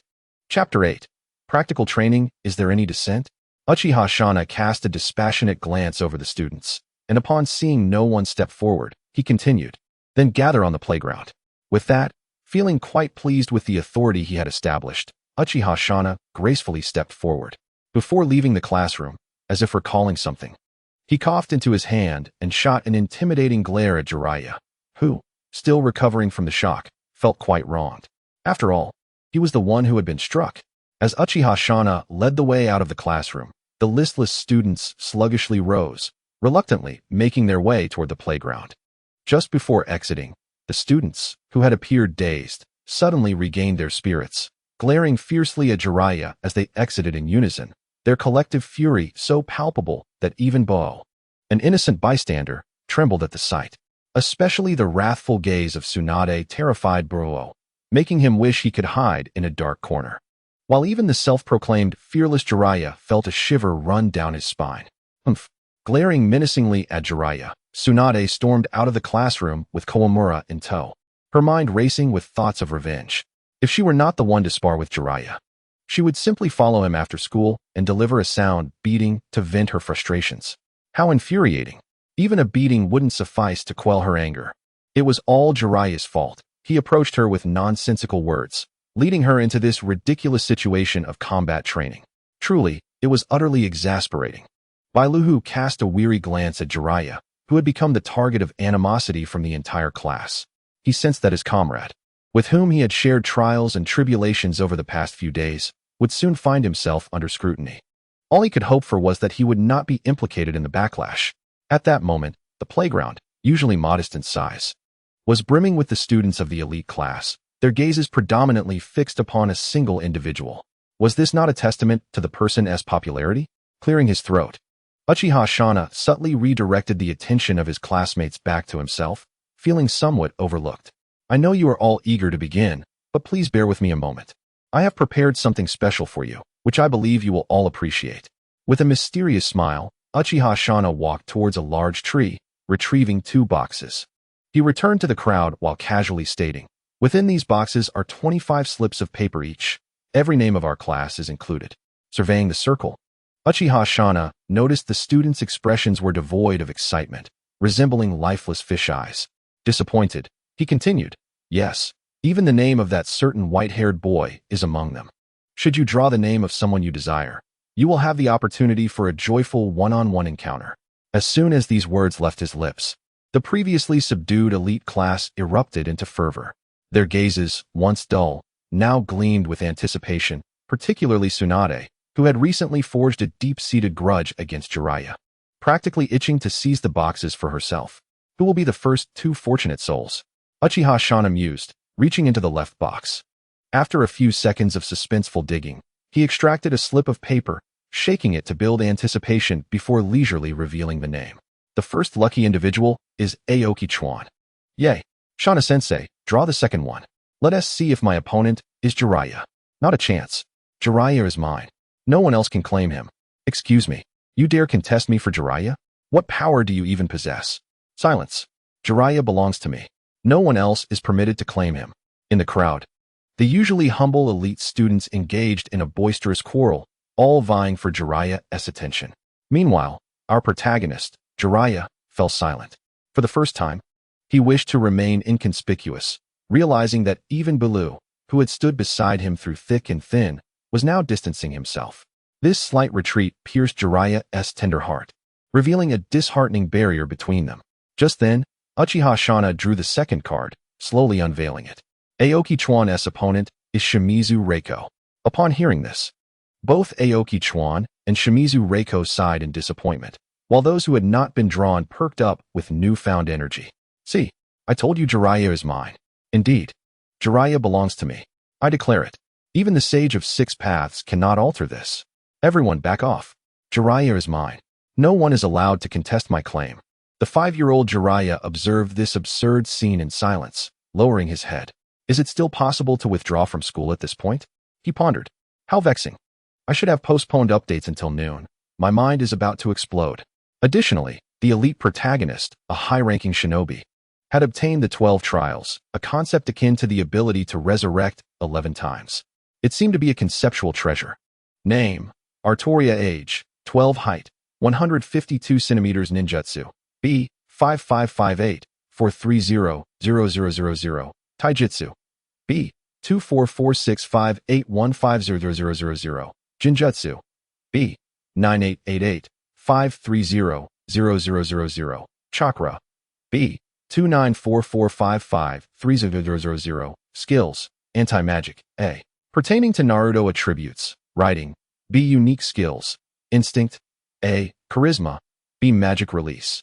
A. Noble phantasm. Wind King's barrier, max level. C. Sword of Victory. A. True name released. Gawain has been summoned. Oath of Victory's sword. A. True name released. Cannot summon Artoria. Avalon, sword sheath. 12 trials. 012. Physique. Heart of the Red Dragon store currency. 6. 550. 000 store items available. Longinus, Holy Lance. 8. 000 000. Sword in the Stone. System gift granting a glimpse into the future. 8. 000. 000. Evaluation. Shadow level. Do not place too much emphasis on the ranking. This merely serves as an avenue for purchasing items. The shadow level is merely a title, and possessing such treasures far exceeds any mere classification. Subsequent levels include A to Super Shadow, with S corresponding to the 6 paths, allowing for 2 additional exchanges in the store, not counting minor items. Chapter 9. The establishment of the police department as the sun dipped below the horizon. The time for the Ninja Academy's dismissal approached. Typically, this moment would be the most relaxing for the 2 elderly gentlemen basking in the sunlight at the school entrance. However, the 2 retired men were now observing with furrowed brows the figures standing before them, casting shadows that obscured the light. The second Hokage, Senju Tobarama, the head of the Umbu, Uchiha Izuna, and the self-proclaimed male deity, Artoria. These 3 had never appeared together before the 2 old men. It was typically either Tobarama and Artoria seeking out Hashirama, or Izuna and Artoria looking for Madara. This sudden collective presence raised immediate suspicion. Tobarama and Hashirama exchanged knowing glances, confirming their shared apprehension, and silently prepared for any potential threat. Meanwhile, the trio in front of them found themselves at a loss for words. After all, the 2 men were retired, and asking them to take on responsibilities seemed to imply a lack of capable individuals in the village. Ultimately, after a brief exchange of nudges among themselves, they decided to let the youngest, Artoria, initiate the conversation. As all eyes fell upon her, Artoria's mouth twitched slightly. After clearing her throat, she spoke. Teacher Hashirama, we have come to invite you both to serve as the head and deputy head of the police department. You may decide amongst yourselves who will take which role. Why should we take on this task? I have only recently retired. Hashirama replied, casting a wounded glance at Tobarama, recognizing the complexity of the situation as Tobarama's idea. Don't look at me, Aniki. This notion did not originate from me. It was proposed by Lily. Unable to tolerate the accusatory gaze of his elder brother, Tobirama felt compelled to clarify, for while he often bore the brunt of responsibility, this time was different. Why is it that I must shoulder the blame? Is the police department the one previously discussed for the Uchiha? Izuna asked, narrowing his eyes in displeasure at Tobirama. He recalled that shortly after he and Hashirama had dealt with the tailed beasts and returned to the village, he overheard Lily and Tobirama discussing the police department. And that time, Lily had clearly rejected the idea. Why bring it up again now? This is the police department of Konoha, not that of the Uchiha clan. The proposal we are presenting this time is that anyone who meets the village's standards can be employed. Under the skeptical gaze of Madara, Tobirama coldly snorted and explained. Is that so? Then I must disagree. Surprisingly, even the notoriously difficult Madara showed signs of agreement, while the ever-accommodating Hashirama outright rejected it. You must be sending me there to construct houses with wood-release techniques. Last time, I wanted to build the hero's seat, but you wouldn't let me. Now the police department has thought of me. It's too late. With that, Hashirama abruptly stood up from his rocking chair, hands on his hips, his expression radiating unmistakable pride. Resembling a small person reveling in his achievements, which drew disapproving looks from those present. Wait a moment. The hero's seat isn't even completed yet. Let me handle the remaining work. I assure you it will be splendid. In this way, I could assist the police department as well. What do you think?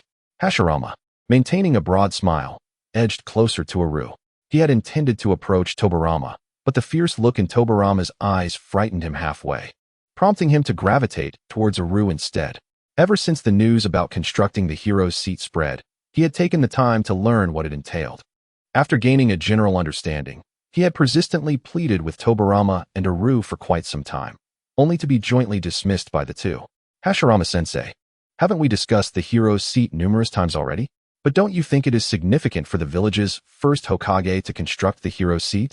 Hashirama remained somewhat hopeful, having long coveted this matter without any resolution. If he failed this time, it would mean a complete loss of hope. As for the police department, regardless of whether the hero's seat was completed, he would assist in its construction. After all, he was the first Hokage, not a small-minded individual. I still believe it is more meaningful for the community to build it voluntarily, Hashirama-sensei, Aru said, gazing earnestly at Hashirama, while Tobirama silently stepped forward, quietly observing him. The construction of the hero's seat had been a topic they had deliberated on extensively, ultimately deciding that it would be built voluntarily by the villagers. Those participating would receive a monthly stipend of 80,000 ryo, working just 8 hours a day, with lunch breaks, weekends off, and meals provided. As a result, the policy had attracted countless responses. To be frank, with Tobirama standing by his side, Hashirama felt skeptical that this ninja god, lacking any familial standing, could create substantial waves.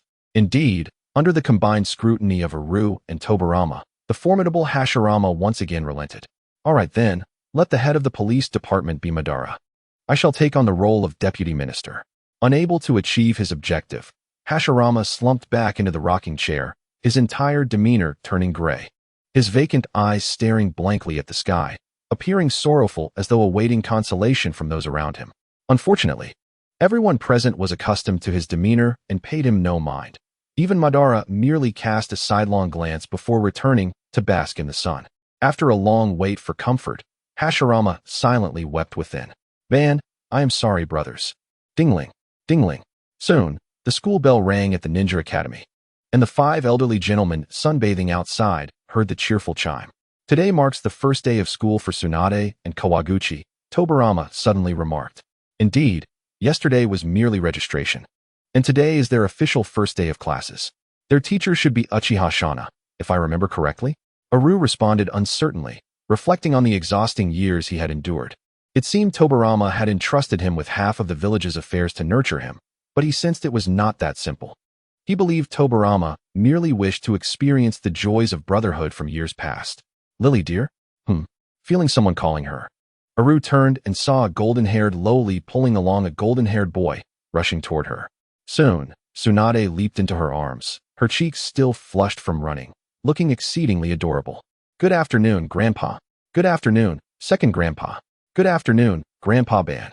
Good afternoon, Grandpa Izuna. Good afternoon, Sister Lily.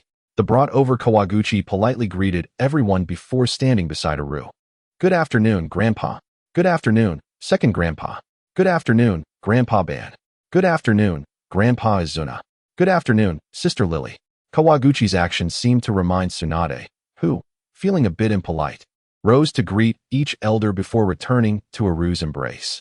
Hey, how did you two perform in the academy? Tobarama inquired with curiosity, though he often appeared stern. He considered it a form of care for the younger generation.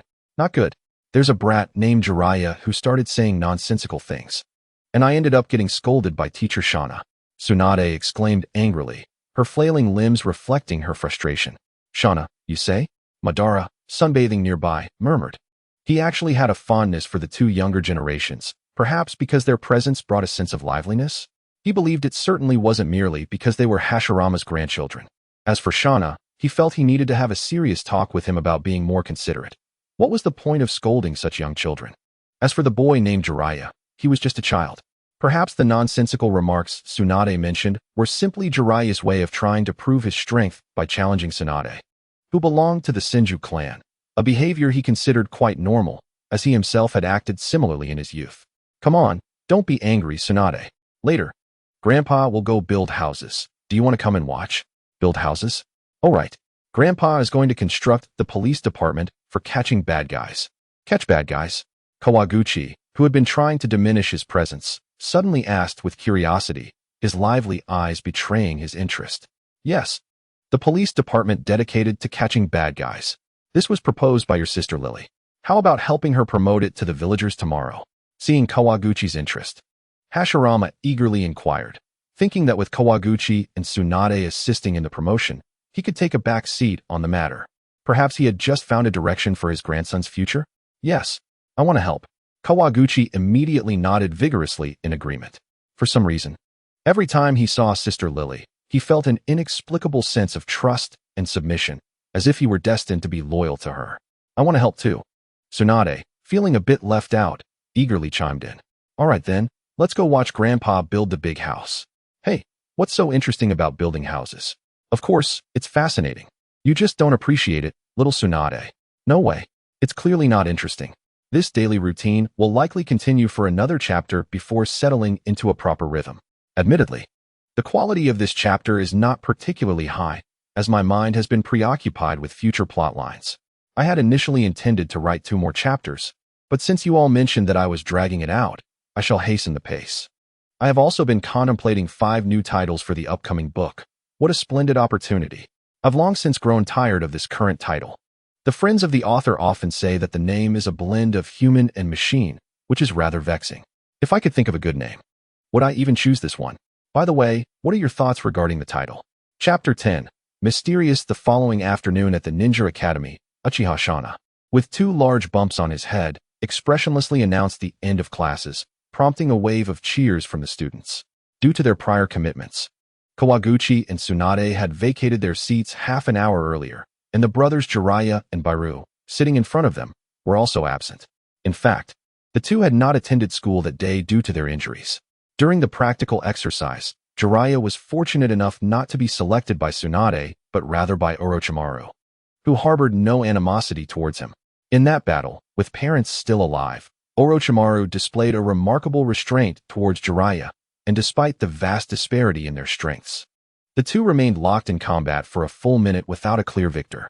Ultimately, it was Jiraiya who, fearing the wrath of his classmates, decided to voluntarily offer himself to Orochimaru's fist, leaving the latter in a state of bewilderment, as he had intended to draw the match. As Jiraiya was carried away on a stretcher, Bairu fervently prayed for him, yet soon found himself unable to calm down upon seeing Tsunade's name written on a piece of paper. In that moment, he contemplated many things: the 5,000 Ryos still hidden beneath his bed, his unfulfilled dreams, and if there were to be a next life. He would never choose to know Jiraiya again. Fortunately, before he could step onto the field, he was struck by a stone, carelessly kicked by the furious Tsunade. Although it caused him immense pain, forcing him to lie on a stretcher as well, he cast a deep glance at the blonde, tempestuous girl, reflecting on how even a stone she carelessly kicked could lead to his injury. At that moment, he felt a profound sense of gratitude. It was certainly better than being pummeled by her. Meanwhile, at the Konoha snack street, 2 young children, 1 boy and 1 girl, were perspiring profusely as they handed out flyers to every passerby, promoting the newly established police department of Konoha Village. With the physique of the Senju clan, they felt invigorated even after half an hour of their efforts. However, despite their tireless endeavors, they had garnered only a handful of interested individuals. Fortunately, Tobirama, Aru, and Izuna had not placed their hopes solely on the children. They had long since utilized the influence of the Senju and Uchiha clans to post announcements throughout the village, appointing clan members to read the notices beside each one for clarity. Unsurprisingly, many individuals were already queuing at the entrance of the newly established police department, while the two oblivious children continued to toil until 8 in the evening. Let us extend our blessings to them. Amen. At that moment, before the police department, a considerable line had formed. Observing that the time was nearly upon them, Aru instructed his sole subordinate, Hatake Sakumo, along with the willing volunteers Sarutobi Hisashi and Shimura Danzo. Aru found himself puzzled. While he could understand Hisashi's motives, he was unsure about Danzo's intentions. Was he perhaps drawn by Hisashi's allure? Sakumo, Danzo, please open the doors. It will soon be your responsibility to maintain order. Hisashi, could you please handle the registrations? Leave it to me. Understood. Confidently, Sarutobi Hisashi and the grim-faced Danzo opened the doors, allowing villagers and clan ninjas to enter in an organized manner. Name: Yamanaka Shirkuin. Gender: Yamanaka Shirkuin, with a furrowed brow, glanced at his trousers to confirm before responding, male. Age: 24. All right, you may proceed inside. After entering, turn left to room 1, where a specialist will assess your abilities. You simply need to endure for 10 minutes under their supervision to pass. Sakumo diligently noted the details, not lifting his head as he addressed Yamanaka Shirkuin, who nodded and made his way toward room 1. At the moment Yamanaka Shirkuin entered the room, Aru suddenly experienced a sharp pain in his chest, causing him to frown and instinctively clutch his heart. Lily, are you all right? Aru's sudden discomfort drew the attention of several individuals present. Sakumo looked at him with concern, while Hisashi hurried to his side, inquiring after his well-being. To Aru's surprise, even the usually aloof Danzo was observing him. I'm fine. It was merely a moment of discomfort. I feel much better now. Aru shook his head, declining Hisashi's suggestion to return and rest. The pain was fleeting, yet it left an unsettling feeling within him. For this was not the first occurrence. Since Izuna's revival, he had experienced bouts of intense pain in his heart, albeit briefly. After consulting the system without resolution, and with a lengthy interlude without recurrence, he had dismissed it. However, ever since the establishment of the heroic seat and the recent approval of the police department as proposal, that long-forgotten sense of pain had returned, prompting his misgivings. Brother Zongzi, what is happening? Why does this occur without reason? Aru inquired with urgency, eager for a more precise answer despite his suspicions. Host, I cannot disclose that information, but you must not allow the world's development to deviate from its trajectory. Why? What is the significance of maintaining the trajectory when the appearances of Kawaguchi and Mordred are even more outrageous? Aru questioned, arguing that all these developments could just as easily disrupt the storyline, yet they stemmed from the system itself, and now he was being cautioned against altering the trajectory. The Holy Grail was introduced by the system. The events that transpired, no matter how absurd, do not implicate the system. Mordred and Kawaguchi were also brought forth by the system. However, their fates were sealed the moment they came into existence. It is advisable that you do not alter their futures in this realm. The system's explanation left Aru bewildered. What did it mean? Because the system was advanced, it could act freely while he was restricted?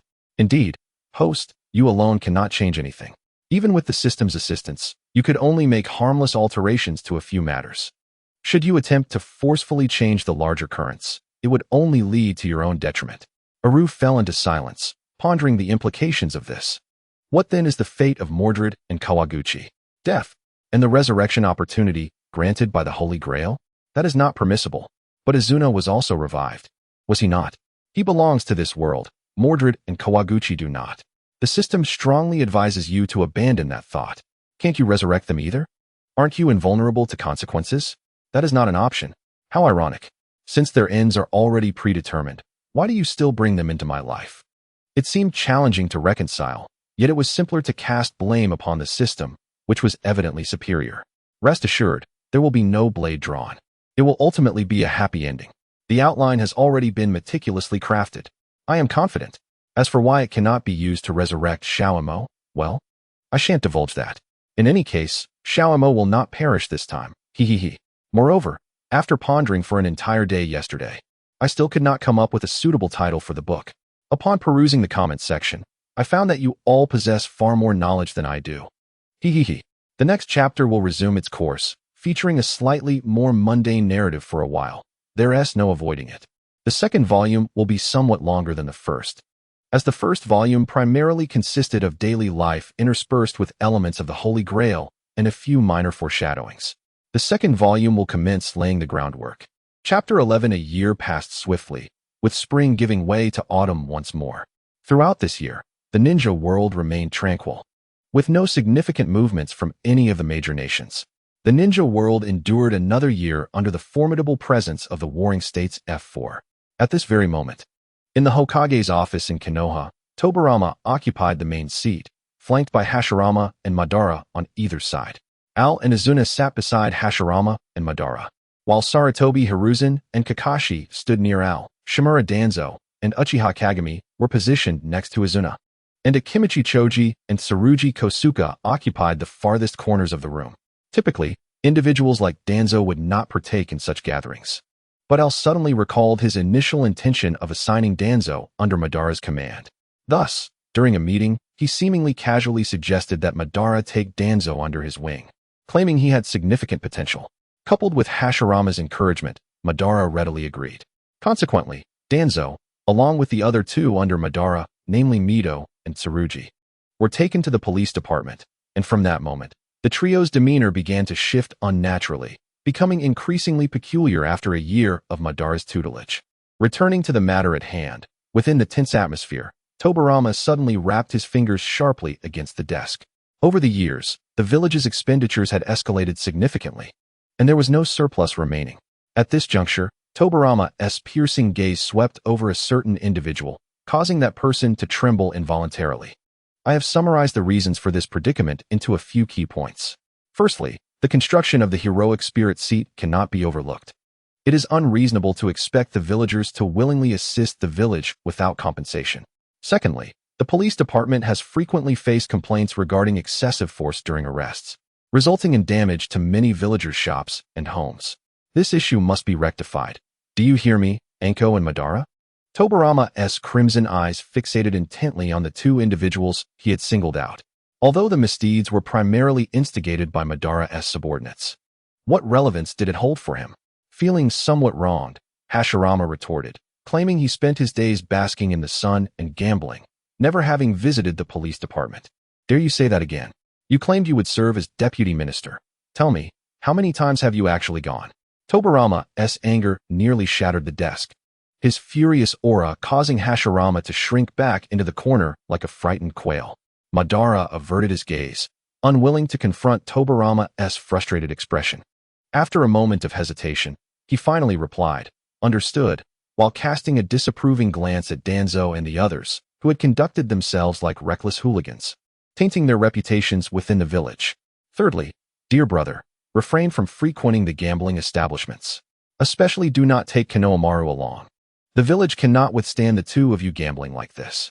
As Tobirama spoke, a wave of exhaustion washed over him. One gambling addict was already too much, and now another had emerged.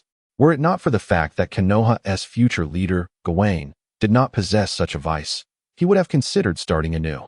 Feeling somewhat aggrieved after being reprimanded by his brother, Hashirama wrapped his arms around himself, lamenting that it was Konohamaru who had gone on his own. And he always gambled alone. Konohamaru had even stolen his funds last time. Woe is me. This matter aside, the discussion then shifted to the selection of Jonin leaders for the new graduating class of the Ninja Academy. Realizing they were finally on topic, everyone straightened up and listened intently. In fact, several younger individuals were present to observe for this very reason. Soon, Tobirama, having already drafted the regulations, began to announce the selected candidates one by one, including Al's name among them. This left Al feeling puzzled. In his mind, if Tobirama intended to cultivate a base for himself, it should have been from Konohamaru and Gawain's cohort, not so prematurely. Just as he wrestled with his confusion, the ever-capable second Hokage Tobirama spoke up. Due to certain special circumstances, Konohamaru, Gawain, and that extraordinary civilian genius, Orochimaru, will also participate in the graduation examination alongside the graduating class. As he said this, Tobirama's gaze settled on Al. Lily, I entrust the three of them to you. Along with Shikaku, your team is now formed. Here, Al's team is modeled after Tobirama's Hokage guard, comprising 6 individuals, with Al as the sole member. Is Jiraiya not included? Al queried, tilting his head in confusion. Perhaps sensing Al's bewilderment, Tobirama replied, let us adjourn for now, Lily. Stay behind. The others, aware that Tobirama had matters to discuss with Al, departed, albeit uncertain of what he might wish to convey. Mada, shall we head to the casino? Baka, Tobirama and Izuna are still here. Do you wish to be caught and dragged back? Let us discuss it once we're outside. Lord Tobirama, are you well? Al cautiously observed the darkened expression of Tobirama, internally lamenting his foolish teacher for not waiting until they were further away to speak. Now he had spoken, leaving him to bear the consequences alone. Did his conscience not ache? It's fine, let us discuss the matter at hand. After taking several deep breaths, Tobirama gradually regained his composure. As someone who had often been vexed by his older brother, he deemed this trivial. Did you have any misunderstandings earlier, Lily? No, Lord Tobirama. I merely wished to inquire if I could add another member to my team. Who do you wish to include? Tobirama inquired, somewhat perplexed. As I was not typically one to pose many questions. I would like to suggest, Al hesitantly scratched his head. Could you guess the final member of my guard team? Furthermore, I appreciate everyone's suggestions for the book title. I have already narrowed it down to 2, Chapter 12 AL's team is officially established. Time flies like a fleeting steed. In the blink of an eye, 2 days have passed. Following a day of graduation examinations and a day filled with discussions and analyses among the crowd, the personnel of each team have been allocated. You surely find this graduation examination tedious. Let us bypass it. In the familiar confines of the Hokage's office, the same few individuals gathered around a crystal ball, which, as claimed by Sarutobi Hiruzen, was a treasured heirloom of his family, to witness the moment of class allocation for the future of Konoha. According to Hiruzen, by merely inputting chakra, this crystal ball could reveal any location within Konoha, making it an exceptional tool for discrete observation. Its remarkable attributes immediately caught the eye of Tobirama, who spent a considerable sum of 2,000 ryo to procure it from Hiruzen. Isn't it absurd, Hiruzen? You're actually pleased after losing money? Shimura Danzo remarked with a frown, gazing at Hiruzen, who had been grinning incessantly since parting with the crystal ball. It could only be said that he failed to comprehend the minds of certain individuals. How could one be so elated after a financial loss? You wouldn't understand. When Tobirama-sensei handed me the money, he mentioned that selling it for 2,000 ryo would ensure that I would be paired with Lily during the upcoming student team battle. I will sit beside her and watch the students battle together. As he spoke, Hiruzen cradled the 2,000 ryo acquired through the crystal ball, his large eyes brimming with dreams of the future. Such an overt display of infatuation made even Danzo, who had grown accustomed to it over the years, feel a twinge of discomfort. You are beyond help, Hiruzen, Danzo exclaimed. Hiruzen merely cast a disdainful glance at him, knowing full well that Danzo was simply envious of his impending closeness to his goddess. Enough of your bickering. The allocation has commenced. You ought to pay attention. Al interjected hastily, sensing Danzo's temper rising. With Al's intervention, both men turned their heads away with mutual disdain. Relieved that the situation had calmed, Al exhaled. Having witnessed such occurrences many times before, he was not particularly afraid of a physical altercation. Rather, he was anxious that in such a serious setting, Danzo might be driven away by Hiruzen's antics. It had become a habit for the two to discuss their thoughts on one another openly, leaving Al accustomed to their banter. Ultimately, their exchanges would always culminate in declarations of regret and rivalry. In the elite graduation class of the Ninja Academy, 6-year-old Khan and his peers mingled among their classmates, whose average age was 9. Yet, none of the surrounding individuals expressed surprise. Instead, they gazed at the younger ones with envy. All right, Orochimaru is one thing.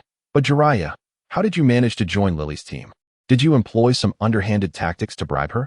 Tsunade slammed her palm on the table in front of Jiraiya, unable to fathom how he managed to be part of Lily's team.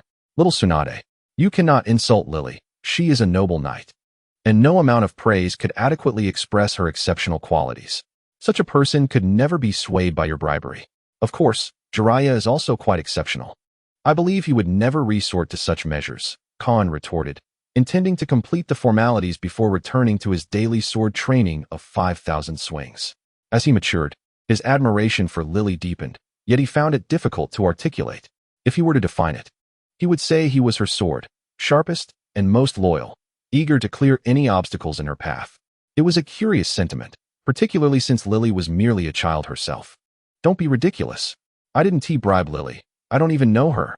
It's simply that my talents have finally been recognized, Jiraiya protested, feeling insulted as he placed a foot on the table, facing off against Tsunade.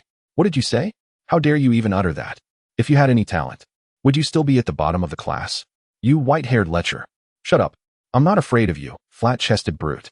The classroom erupted into chaos, culminating in another instance where Tsunade, now significantly stronger after a year of training, sent Jiraiya flying with a single punch, propelling him through the classroom door and into the corridor. Witnessing this spectacle once more, Bayor hid behind Khan, holding his breath, while Khan remained unfazed, having grown accustomed to the chaos. Initially, he would intervene, but now he merely hoped no one would be seriously harmed. Meanwhile, Orochimaru glanced back at the commotion after hearing the loud crash, only to see it was yet another altercation between Tsunade and Jiraiya. He silently turned his gaze back, contemplating whether his mother would prepare a celebration for him after becoming a ninja today. A quarter of an hour later, the stoic Senju Tobarama returned Jiraiya to his seat before leisurely making his way to the podium, opening the manuscript he held. Upon his entrance, the once raucous classroom fell silent, allowing the teacher to deliver what seemed like heartfelt words. Finally, after a leisurely monologue of several minutes, Senju Tobarama remembered that the presence of a few young prodigies would draw particular attention from the Hokage. He then opened the roster, ready to delve into the main topic. From this day forth, you shall officially be ninjas. Over the past 3 years, I have witnessed your progress. Here, I wish you all a bright future, but above all, remember this. The mission is not more important than you. You are the future of Konoha. Your lives matter above all else. I hope that someday, when we gather for a reunion, each of you will have stories to share, perhaps not grand or legendary, yet still worthy of being told. At this juncture, Senju Tobarama paused, his discerning gaze sweeping across each face, seemingly etching the moment into their memories. He was aware that he had spoken more than he should have, especially in the presence of the Hokage, yet he was unconcerned. He trusted that the clan leader would not chastise him, and from what he knew, the Hokage was not devoid of compassion. After all, they Senju were a clan of love. Now, I shall announce the class divisions.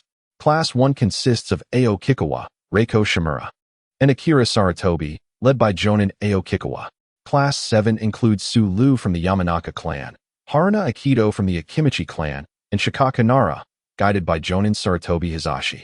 Additionally, the AL team comprises Takumi Senju, Tsunade Senju, Orochimaru, Jiraiya, Baru, and Kakashi Hitaki, with Jonin Artoria at the helm. That concludes the class assignments. Please remain seated in the classroom while you await your respective Jonins. The teacher has taken his leave, without allowing the students a moment to process this information. Takumi Senju swiftly exited the classroom, leaving behind a bewildered group of peers who exchanged puzzled glances. Soon, Takumi found himself at the window outside the classroom, his gaze unfocused as he stared into the distance. Before long, a pair of hands unexpectedly landed on his shoulders. He turned to see his lifelong rival, Yuichi Uchiha. What's the matter? Reluctant to leave those little ones behind, Yuichi, who had also just finished addressing the students, approached the window. I am somewhat concerned. However, they have grown. What more can I do? Takumi replied with a smile, turning to Yuichi. I am not like you, who worries endlessly yet insists on 100 excuses to prove otherwise, while secretly watching over them. The Senju clan is far more straightforward. We either worry or we do not. Why the pretense? You are the one who is pretentious. All of you Senju are pretentious, Yuichi retorted angrily, feeling increasingly irked, and made a move as if to strike. Hey, Uncle Takumi, Uncle Yuichi, what are you two? The two, caught up in their spirited exchange, were startled by a voice calling out to them. They turned to see a familiar face, and a breath of relief escaped them, though they were unsure what had caused it. Oh, it's Lily, Yuichi exclaimed, relieved. You are here to pick up the students, right? Just walk straight ahead and take the first right. The classroom is at the end. Al's gaze darted between the two adults, momentarily puzzled. I just came to ask for directions. Why are you both in such a hurry? After a moment's thought, he grinned and raised a finger. I see it now. Uncle Takumi, Uncle Yuichi, you two have a great relationship. With a cheeky smile, Al bounced away, completely disregarding the flustered Yuichi. As for Takumi, he hardly concerned himself. They were all villagers now, and having a Uchiha friend was hardly a crime. Inside the classroom, the students, having just learned about their class assignments, were in a state of disarray, huddling in small groups to discuss their placements. Some rejoiced over being in the same class as their friends, while others lamented the separation. Ultimately, the bond of friendship permeated their conversations. To their surprise, the topic of discussion turned to Lily's team. That includes Takumi and Tsunade. Their fighting prowess and background are extraordinary. One exclaimed, Indeed, I heard that Orochimaru is a once-in-a-decade talent. Another added, What about Jiraiya and Bairuhu? Who are they? Someone questioned. Puzzled. Uffed. Those two were notorious for being at the bottom of the first-year class.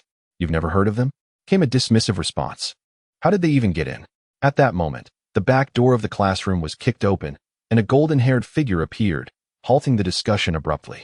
Al's team, all of you follow me. Ah, it's that chatty golden-haired girl, Jiraiya shouted, pointing angrily at Al, who was still maintaining her kicking pose. I've finished. 3,000 words. While typing today, I listened to Nero's Christmas song. It was absolutely delightful. The more I listened, the more invigorated I felt. For those who haven't heard it, go listen. It's fantastic. Chapter 13. Undoubtedly, she has fallen for you under the blazing sun. It was now noon. Due to the covert arrangements made by the Hokage and Hizashi, the Hizashi class and AL's team were indeed placed together. Currently, all members of AL's team and Hizashi's class gathered at Training Ground Number 2, while the neighboring Training Ground Number 1 had transformed into a matchmaking corner for parents. As respectable individuals now typically avoided training there. The group battle commenced 3 minutes ago, and the fierce 3-on-3 clash unfolded, with an array of ninjutsu and taijutsu dazzling the spectators. Yet, Sarutobi Hizashi's gaze was entirely elsewhere. He had lost hope the moment Al's team combined their efforts with Orochimaru, Tsunade, and Jiraiya, although they did not include Takumi, opting instead for the underperforming Jiraiya. Defeating Hizashi's class was still well within their capabilities. As for why they chose Jiraiya instead of Takumi for a decisive strike, Hizashi believed it was due to his goddess's compassion, unwilling to let her team face such a dismal defeat. Indeed, Lily still held a place in her heart for him, who said that those who licked their wounds would end up with nothing. That was mere rumor. However, that was not the crux of the matter. The main focus was the two kids sitting beside Lily, those little ones named Takumi and Bairuhu. He had originally thought the students were engaged in a group battle, leaving him and Lily in their own world. But now look at this. My crystal ball. Teacher Tobarama, you have betrayed me once again. Feeling the scrutiny, Takumi and Bairuhu shivered, turning to see Hizashi's expression morphing into something akin to a vengeful spirit, causing them to quickly avert their gazes. The insecure Bairuhu cautiously inched closer to Al, prompting an even more terrifying glare from Sarutobi Hizashi. Frightened, Bairuhu tugged at Al's clothing, and under Al's puzzled gaze, he timidly pointed towards Sarutobi Hizashi, who was observing the students' group battle with a serious demeanor, occasionally nodding in approval. Eventually, it seemed he noticed Al's attention, and he offered a warm smile in Al's direction. Al, after carefully confirming for several minutes without noticing any abnormalities, Al finally withdrew his gaze, lightly patting Bairuhu's head to signal him not to overthink. However, Al's action made Bairuhu feel uneasy, not because he disliked Al. Indeed, he held a fondness for this gentle teacher. Although he had been suspended from a tree for several hours a year ago as a lesson, he understood it was for his benefit and Jiraiya's. It was mainly because he had glanced back and felt that the gaze of Lord Hizashi was even more terrifying. Surely, he would be killed, absolutely killed. With this thought, the curled-up Bairuhu trembled even more. Noticing this, Al ceased patting his head and, instead, stroked Bairuhu's shivering form as he had done with Little Mo. The sensation was incomparable. Little Mo's was far superior, being fluffy. After a careful comparison, Al remarked on it. Immersed in the long-lost experience of head pats, Al was entirely oblivious to the dimness in Sarutobi Hizashi's eyes and Bairuhu's escalating tremors. Meanwhile, Kawamura, standing beside the three, was completely engrossed in the team battle, entirely unaware of the odd atmosphere surrounding them. Before long, the 3-on-3 team battle concluded with Al's squad achieving a resounding victory, while Hizashi's team, consisting of Inuzuka, Nara, and Akimichi, sustained minor injuries. In contrast, the 3 members from AL's team only saw Jiraiya, who was already slightly injured, having received 2 sizable bumps on his head from Al, suffer a slight aggravation. Tsunade and Orochimaru emerged from the battle unscathed. When the battle ended, Al proposed treating his entire team to ramen, still at the same noodle shop, Ichiraku, which had yet to open, and everyone else enthusiastically agreed. Even the timid Baruhu raised his hand in cheer, while Jiraiya lay on the ground, devoid of spirit, reminiscing about his dismal day, even rejecting Al's invitation. Feeling dejected after failing to win over the goddess, Sarutobi Hisashi laid down beside Jiraiya, also beginning to reflect on his own unsuccessful day. At that moment, he had already disbanded Hisashi's team and sent Inuzuka, Nara, and Akimichi home to their respective mothers. Apart from Jiraiya, no one could witness this humiliating side of him.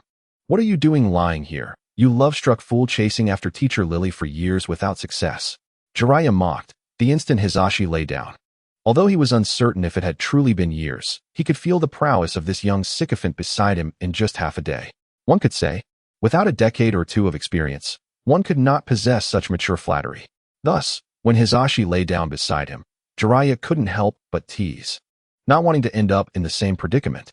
"Little brat, what do you mean by sycophant? I am merely deeply affectionate," Hisashi retorted, clearly irritated. "If you speak to girls like that in the future, no girl will ever like you." Jiraiya, unable to tolerate anyone questioning his charm, particularly regarding his attractiveness, immediately exploded, attempting to raise his voice to bolster his credibility. "What about little Tsunade?" Hisashi said quietly. Everyone in their generation knew about this boy's confession to Tsunade. It was only the older generation that didn't care. If someone like Madara found out about this, he would undoubtedly flay the boy alive. "How do you know about that? How could you possibly think I wouldn't know?" "Well, as long as you know, just don't tell anyone."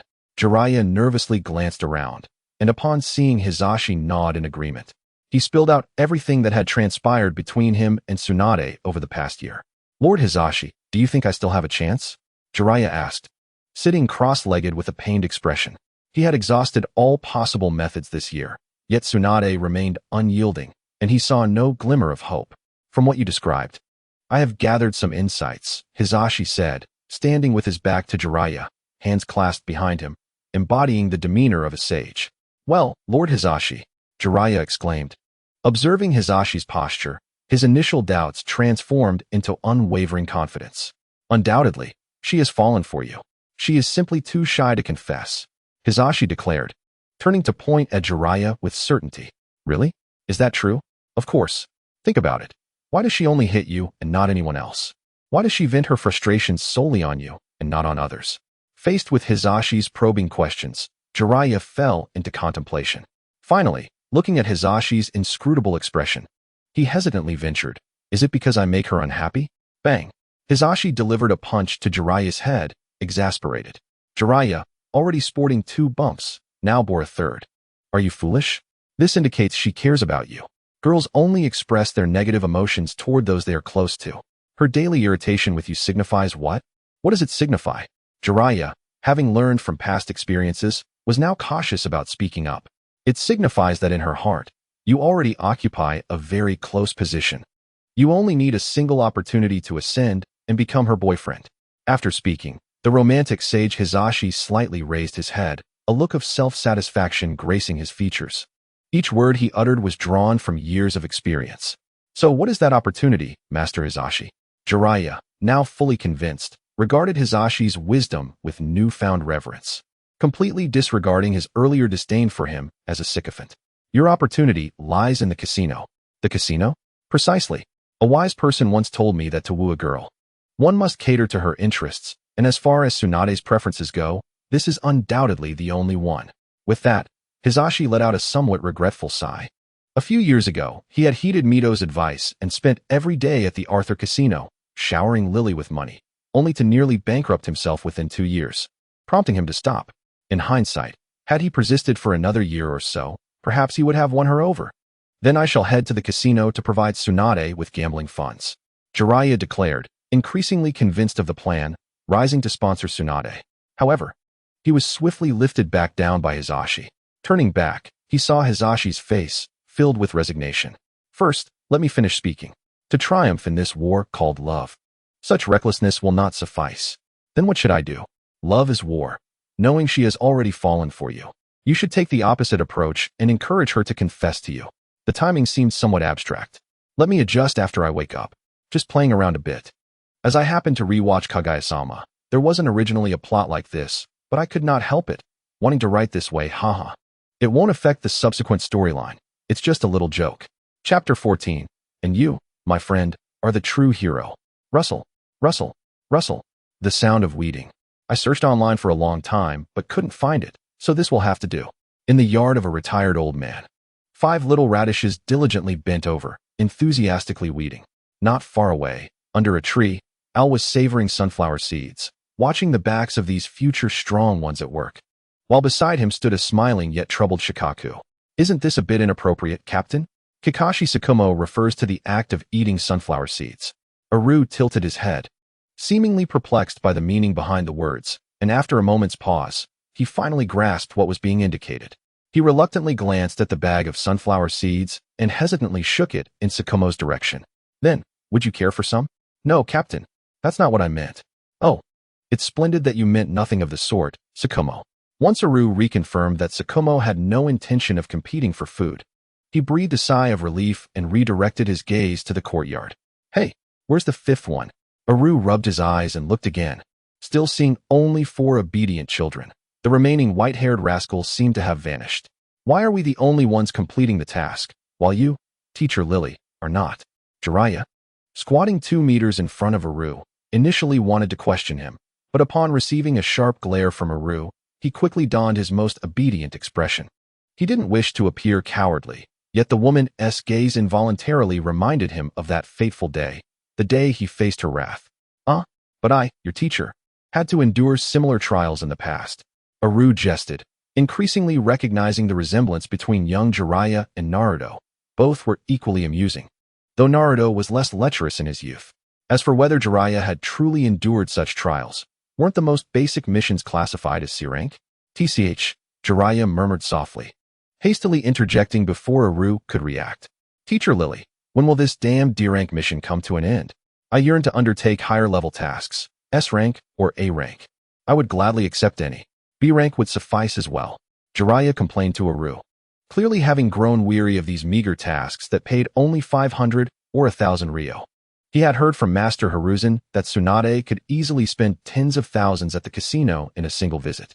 If he continued with D-rank missions, earning such petty sums, he would never amass enough to pursue Tsunade's affections, let alone fund her gambling habits. Why do you want to undertake higher-level missions? Isn't this situation acceptable? The tasks are easy, and there's money to be made. Isn't that the ideal life? Aru asked, blinking his eyes curiously. The others, including Gawain, who had arrived at the sound of their conversation, looked at Jiraiya with eager anticipation, clearly sharing his disinterest in D-rank missions. Yet they hadn't formulated their own reasons. At this thought, they silently expressed gratitude to Jiraiya. Thank goodness for you, my most reliable friend, Jiraiya. In contrast, Jiraiya, the so-called reliable friend, felt quite conflicted. He couldn't outright admit that he was saving money to woo Tsunade. That would be tantamount to publicly defecating. After considering, Jiraiya clenched his teeth and declared, "That's because I can hardly wait to step into the true world of ninjas and taste the flavor of blood." As if to lend credibility to his words, he raised his voice, startling Aru, who approached to touch Jiraiya's forehead, muttering, "You're not running a fever. How could you say such things?"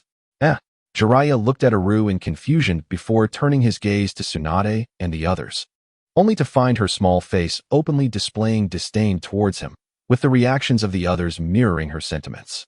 No, I was merely thinking. Stop thinking. I will go find Lord Tobarama and have him assign you a task suitable for your abilities. Aru patted Jiraiya, who was struggling to fabricate a reasonable excuse. And with a mysterious smile to the others, he swiftly departed, leaving behind a group of bewildered individuals and a restless Jiraiya. What nonsense. It's merely a desire for blood. There are plenty of such missions available. Before long, Aru returned with a brand new mission scroll, where Tsukumo was diligently explaining the task details to everyone. We truly have to kill? Jiraiya swallowed hard.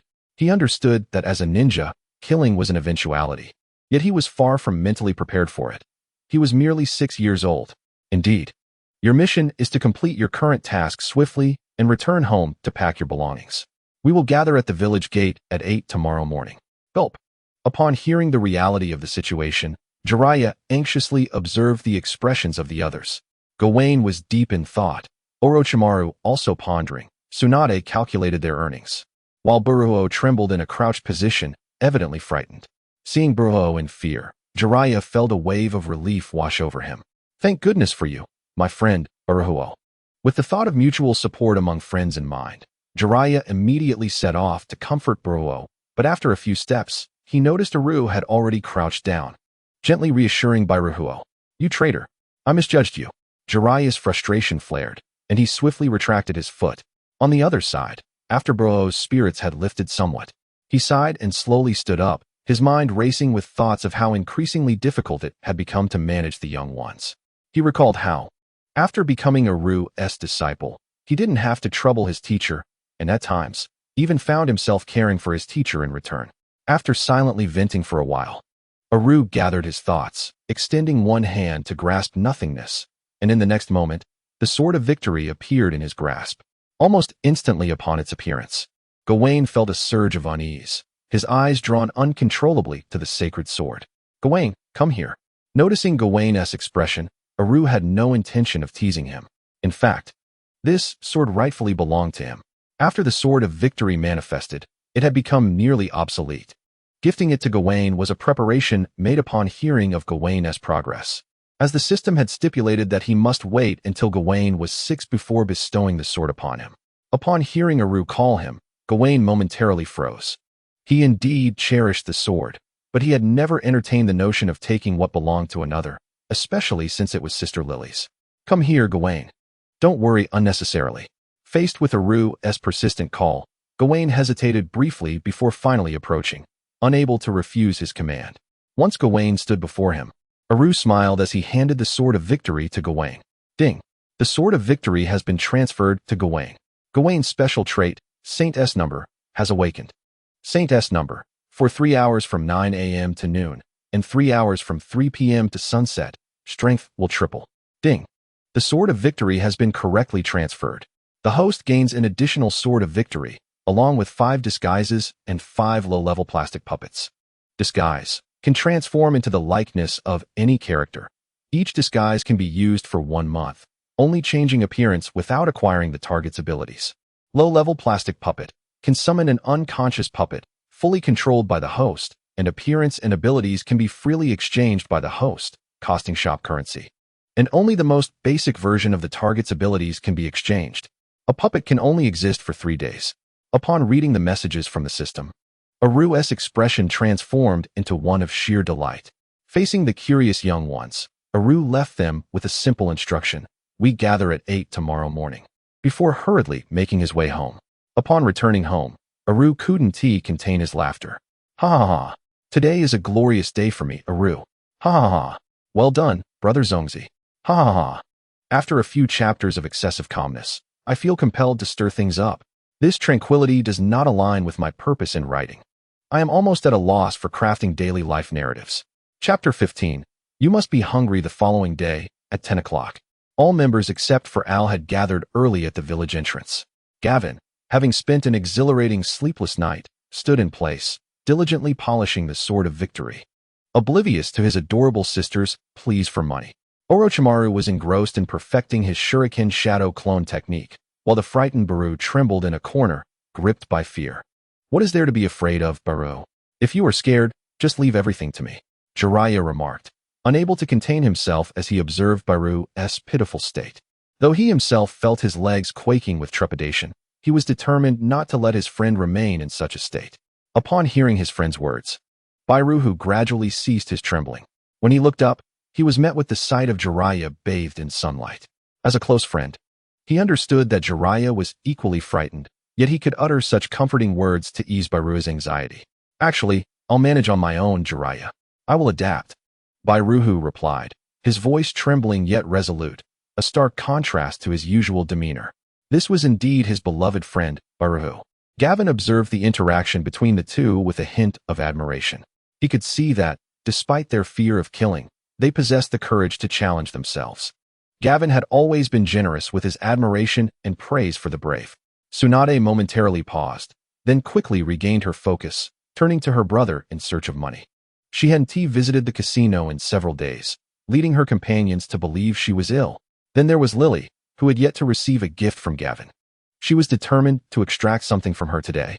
Noticing the commotion, Orochimaru glanced up, confirming that all was well before lowering his head once more. This scene brought a sense of relief to Shikamaru, who had been observing silently. As a senior, he had been concerned about the dynamics among the new teammates, especially Orochimaru, who was said to be rather aloof and uncommunicative. However, observing their interactions now, it was evident that their relationships were better than he had anticipated. In a flash, Al appeared beside them, and upon noticing their fierce expressions, he sheepishly remarked, "I encountered a needy old woman on the way. Would you believe it?" Seeing the collective head shaking in disbelief, Al found himself momentarily at a loss for words. "All right, let us hurry along. I'll treat you to a meal upon our return as an apology." As day turned to night, after more than 10 hours of travel, they finally arrived in the land of rice, drawing closer to their objective. "From here, you must proceed on your own. Shikamaru and I will wait for your return," Al instructed, glancing at the map. They were merely 3 to 4 kilometers from the bandit stronghold, making it a sensible choice to send the children ahead alone. He had considered accompanying them on their mission, but he understood that ninjas must face bloodshed independently. Moreover, these children were destined to become powerful figures in the future. His assistance would only hinder their growth. "Tsunade," she suddenly called out to Al, catching him off guard. "After this mission, may I have a gift too? Gavin has one. I want one as well." Al looked at Tsunade for a long moment before bursting into laughter. It struck him that she was still just a child, perhaps feeling anxious about her impending first kill. With that thought, he gently ruffled her hair, smiling at the nervous girl. "Of course, when you return, I'll take you to the casino for free gambling, an entire day of fun." "Yes," Tsunade beamed, enjoying the warmth of his hand on her head, desperately suppressing her smile. What fear? What anxiety? It's all a facade. I am Tsunade, not Jiraiya. How could I possibly be nervous about this? "Then, we shall depart." "Lily, you must not leave," Tsunade asserted, breaking free from Al's grasp and skipping away. The others began to move as well. Gavin tightened his grip on the sword of victory, his gaze resolute. Jiraiya and Bairuhu linked arms, stepping forward. Though a careful observer would note their legs still trembled in rhythm. Only Orochimaru bowed slightly to Shikamaru and Al before departing, prompting Al to reflect on how mature Orochimaru had become, truly a model child. Soon, after confirming that everyone had moved far enough away, Al beckoned Shikamaru to follow quickly. "We must be cautious. We cannot afford any mistakes. And while we cannot assist openly, it doesn't mean we cannot protect them from the shadows." In the land of rice, a few hundred meters from a bandit stronghold, several children crouched in the grass, observing the sight. The stronghold was modest, roughly the size of a ninja academy, with a couple of lookouts and occasional patrolling bandits, demonstrating a fair level of vigilance. "Let us just charge in. They are mere commoners. No match for us," Tsunade declared, her excitement palpable as she eagerly anticipated defeating these bandits and then enjoying leisure time at the casino with Lily. "Little Tsunade is right." Gavin nodded, evidently in full agreement with his sister's proposal. "Isn't charging in a bit too reckless?" Bairuhu hesitated to voice his concerns. Orochimaru surveyed the group with exasperation. "Why is it that so many are so reckless? Tsunade and Gavin will handle the guards. I, Jiraiya, and Bairuhu will confront their leader." A relatively sound plan was quickly proposed by Orochimaru and met with the approval of most. With the plan in place, Orochimaru glanced skyward. It was late at night, an ideal time for action. Realizing this, he no longer hesitated, signaling the start of their mission before charging ahead. Tsunade and Gavin exchanged glances, then surged forward, as they were the main force. If mistakes occurred during the elimination of the guards, the group would face the full brunt of enemy firepower. Tsunade swiftly closed the distance to one of the lookouts, delivering a powerful punch that sent him flying, blood gushing forth. Gavin, whose taijutsu was slightly superior to Tsunade's, immediately dashed toward another lookout, swiftly ending his life with a decisive blow. "Jiraiya, what should we do?" Bairuhu asked, bewildered as he watched his teammates in action. "We should advance." Jiraiya gritted his teeth, pulling Bairuhu along as they raced toward the central building of the stronghold. The central building was significantly larger than the others. its layout conspicuously clear. Upon entering, they immediately spotted a large wooden bed, where a burly man with a thick beard lay under a tiger skin blanket. This has to be him, right? Absolutely. Jiraiya retrieved a kunai from his ninja tool pouch, feeling a flutter of anxiety as he approached the burly man with the bushy beard. Staring at the task target so close at hand, Jiraiya swallowed nervously, pondering how to strike. Should he plunge it into the neck or the heart? As his friend hesitated, Bairuhu, after a moment's contemplation, slowly grasped the kunai and stepped forward. Yet, upon confronting the living figure, he found himself faltering, not out of compassion, but due to the inherent psychological barrier that arises when one contemplates taking the life of another human being. Perhaps sensing the impending danger, the leader of the bandits stirred from his slumber, his eyes fluttering open in bewilderment. Seeing the bandit chief awaken, Jiraiya instinctively formed a hand seal, invoking the transformation technique. In an instant, a cloud of smoke enveloped the room, revealing a breathtakingly beautiful young woman. Bairuhu, caught up in the moment, mimicked Jiraiya's actions and transformed into a lovely maiden as well. At that moment, the bandit leader fully regained consciousness, rubbing his eyes in disbelief. And after confirming that the enchanting figures before him were not mere illusions, an inexplicable grin spread across his face. Just days prior, he had lamented to his brothers about his aging wife, and now, two stunning beauties had seemingly descended from the heavens. Delighted, he advanced toward the two girls, his hands reaching out uncontrollably. The transformed duo stood momentarily frozen, unsure of how to react. Suddenly, a sharp voice echoed, accompanied by the sound of countless shurikens piercing through the air, transforming the bandit chief into a veritable pincushion, extinguishing his life on the spot. The two young women snapped back to reality, only to find a familiar figure before them, wearing an expression of exasperation. You two certainly went to great lengths to please him by transforming into girls, he remarked dryly. The chapter's pace quickened, and the bandit plot reached its conclusion, swiftly transitioning into the next storyline. In Chapter 16, Al asked, "How much did we sell the tailed beasts for last time?" Upon reuniting with the others at the designated meeting point, it was evident that their faces were drained of color, especially Jiraiya and Baru, whose pallor rivaled that of the future Orochimaru. Noticing their ashen faces, Al cast a puzzled glance at Orochimaru, one of the more reliable members of their team. He recalled that prior to his return, all those bandits had been eliminated, yet Jiraiya and Baru hadn't killed anyone. Why then? Did they appear more ghostly than those who had taken lives? Orochimaru, sensing Al's scrutiny, tilted his head in confusion before realization hit him. They had left two individuals alive for Jiraiya and Baru to engage with. Now, they were faring much better. Is that so? How considerate of everyone, Al remarked with a smile, affectionately ruffling Orochimaru's hair. Uncertain why, he found himself increasingly fond of this gesture and resolved to amend this habit before Orochimaru could express his distaste.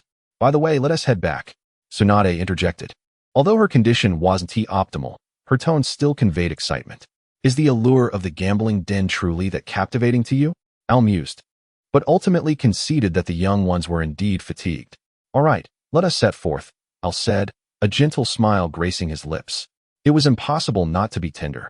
After all, they were all destined to become elite shinobi, his own cadre. Wait, Captain, someone approaches. Shikaku's brow furrowed as he signaled the others to conceal themselves in the underbrush, maintaining a vigilant watch over their surroundings. Although he was not a sensory ninja, he had distinctly heard boisterous voices in the distance, indicative of a quarrel. He was unsure whether they had been detected, but their recent discussion had not been particularly loud, and the likelihood of being discovered without a sensory ninja present was slim. Al admired Shikaku's alertness. He had already sensed nearby individuals, but since most were ordinary folk and the few shinobi present were not formidable, none even approaching the level of an elite, he considered them a suitable training opportunity for Shikaku. Moreover, the others could witness firsthand the dynamics of a ninja battle, gaining valuable experience. Before long, the cacophony drew nearer, revealing its source, a merchant caravan. Dozens of people orderly surrounding a wagon. While seemingly unremarkable, Al quickly recognized a familiar face among the crowd, short in stature and possessing an unusually pronounced nose, unmistakably revealing his identity as the future third Tsuchikage, Inoki. Tsuji, the herbalist I hired for 1,000 ryo, was stolen by you. Deny it if you can. A man shouted furiously, accusing Inoki. You drunkard. You robbed me of my girl. Who could outmaneuver you? The proud father. Came the retort. You're the one who fainted in front of me. How could I steal your precious herbalist? And who would dare use someone you paid 1,000 ryo for? How do we know she is not a clone? Tsuji, you dare claim she is a clone? Yamashikawa, I've already said, what can you do to me? Inoki, eavesdropping on the exchange, silently covered his ears, wishing he could return to 5 days prior and prevent himself from taking on this ridiculous task. The memories of the past days weighed heavily on him. The group was a motley crew, indulging in excesses without restraint. Their patron was already complaining of fatigue after only a short journey. You're riding in a carriage and you're tired? And those guards are utterly brainless. They insist on taking detours, claiming the local women are enchanting and familiar to them. They even offered to introduce them to me. Familiar? You're supposed to protect your master, not indulge in leisure. Yet, the patrons seemed to indulge these guards, allowing them to do as they pleased. Aren't you the lord of the land of grass? Aren't you afraid of being ambushed on the road? I must report this to my teacher. I, Inoki, will never accept such a task again. If I do, I'll be a dog. Inoki declared, steeling himself as he surveyed the surrounding crowd, determination etched in his eyes. Meanwhile, Al hesitated, ultimately abandoning the idea of eliminating Inoki right then and there. On one hand, Inoki was a significant figure, according to the system. He couldn't allow this world to deviate too greatly, at least not for now. On the other hand, he recalled the recent financial crisis plaguing his village. Pondering Inoki's figure, a daring thought began to take root in his mind. How much did we sell the tailed beasts for anyway? The word count may be somewhat brief, but it is of no concern. This chapter serves to introduce the subsequent narrative, which is of considerable importance. Indeed, quite significant. Apologies for the brevity. Chapter 17 Now, let us venture forth to seize the tailed beasts from other villages and resell them. With this resolution firmly in mind, Al hastily returned to Konoha with his entourage after the merchant caravan had departed. Upon his return to the village, Al busied himself with requesting permission from the others, expressing that he had pressing matters to discuss. This announcement, however, elicited Tsunade's displeasure, as she had been contemplating gambling upon their return. To be met with such news was far from what she expected. Seeing Tsunade's ire, Al felt compelled to explain that he truly had urgent affairs to attend to the following day. Recognizing the sincerity of Al's predicament, Tsunade begrudgingly allowed him to depart, granting him a reprieve, and he swiftly vanished from sight. Well, if Sister Lily has matters to attend to, there is little that can be done. Initially sulking, Tsunade adopted a more understanding demeanor after Al's departure. The others, who had long survived under Tsunade's formidable presence, hastily joined in her sentiments, for they knew too well the ramifications of crossing her. With the collective agreement of the group, Tsunade's mood improved, and she cast a sidelong glance at her companions, a mischievous smile gracing her lips. You lot, would you care to join me for dinner at my home? Upon hearing this, everyone except Kawaguchi turned apprehensive. Based on their experiences over the past few days, they knew that such invitations rarely bode well. After a brief bout of shoving each other, it was the headstrong Jiraiya who cautiously stepped forward to inquire, "We won't be expected to cook, will we?" The other two silently regarded Tsunade with trepidation, swallowing hard. Only Jiraiya, amidst his fear, felt a flicker of anticipation, eager at the prospect of tasting Tsunade's cooking, confident that as long as it didn't prove fatal, he would indulge heartily. What are you on about? How could I ever cook? Tsunade waved her hand dismissively, her disdain for Jiraiya's fanciful notions evident. This revelation brought a collective sigh of relief from the three, though Jiraiya felt a twinge of disappointment. Then who will be cooking? Baryu, trembling and hiding behind Kawaguchi, inquired, having evidently faced Tsunade's wrath on numerous occasions. Why, that would be Brother Kawaguchi. His culinary skills are superb, especially his mashed potatoes. Anyone who tastes them must declare them delicious. I have confidence in my mashed potatoes, Kawaguchi replied with full assurance. If you don't mind, everyone is welcome to come and try them. Kawaguchi's confident assertion, coupled with Tsunade's rare enthusiasm in promoting it, put the three at ease. Surely, Kawaguchi's cooking would not lead them astray. As these thoughts crossed their minds, the cravings stirred within Jiraiya and Baryu, who could hardly contain their eagerness to sample the famed mashed potatoes. Orochimaru, equally tempted, apologized to Kawaguchi and Tsunade, stating he needed to inform his parents before visiting their home later. Upon receiving their understanding, he set off for home. Meanwhile, Jiraiya and Baryu, unable to resist their appetites, followed Kawaguchi back to the Senju clan's residence. Upon arrival and seeing the kitchen's impressive setup, their confidence began to solidify. With Orochimaru's arrival, the trio found consensus for the first time in many days. It seemed Tsunade was indeed acting with good intentions this time. The mashed potatoes, especially those crafted by the esteemed Kawaguchi, promised to be exceptionally delectable. On the other side, Al had arrived at the Uchiha clan's territory, walking with familiar ease into Madara's abode. To his surprise, the first figure he encountered was Hashirama, which struck him as odd. Shouldn't Hashirama be at his casino, either collecting money for himself or coaxing Madara to join him? "Oh, it's Lily. Just in time. I was just speaking with Madara about you," Hashirama exclaimed. "What were you saying about me?" Al asked, a hint of unease creeping in, unsure what favorable tidings could possibly accompany such a discussion among these two powerful figures. "Oh, well, you see, recently Tobirama has been incessantly lamenting to Hashirama about the village's financial woes, subtly urging him to rein in his gambling habits, lest the village's coffers run dry while the Senju clan's wealth dwindles." Hashirama scratched his head, uncertain how to articulate his thoughts, while Madara, quietly sipping his tea, took it upon himself to clarify. "Is that so?" Al mused, pondering what response to offer. He couldn't very well propose that Hashirama could gamble freely at his establishment. Perhaps it would be more prudent to offer Hashirama his own dedicated casino, allowing him to play the proprietor. That way, regardless of losses, the funds would merely cycle back into his pockets. "In truth, I come to discuss a matter of great significance with both you and Lord Madara." After a brief pause, Al added, "This pertains to the safety of the ninja world, and I hope you both will lend me your ears." "Speak, Lily. What is it that you need from us?" Hashirama, a champion of peace, immediately adopted a serious demeanor, while Madara's expression also shifted to one of attentiveness. "Recently, during a mission, my team encountered an unexpected situation. While my clones were stationed outside to prevent any unforeseen incidents, I received alarming news." Al's brow furrowed, seemingly contemplating his next words, though in truth, he was merely concocting the narrative he wished to unfold. The moment he saw Hashirama in Madara's home, he recognized the necessity of excluding Hashirama from his plans.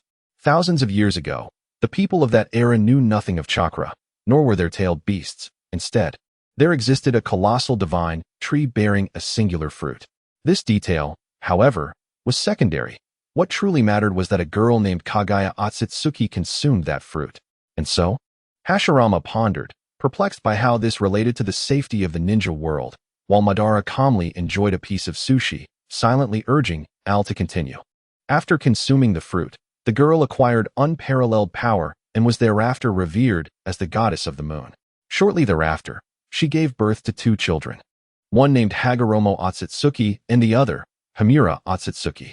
Al paused, recalling the two differing narratives regarding her children, ultimately choosing to adhere to the manga's depiction. Among them, Hagoromo would later become known as the Sage of Six Paths. "What?" The atmosphere grew tense as Ban and Hashirama exchanged surprised glances at Al, who motioned for them to remain calm. Once they settled down, Al continued, recounting the tale of the young girl, or rather, Kage Otsutsuki, who had consumed the fruit of the divine tree and unleashed the infinite Tsukuyomi, plunging the majority of the ninja world into a blissful dream while siphoning power from the earth to sustain herself.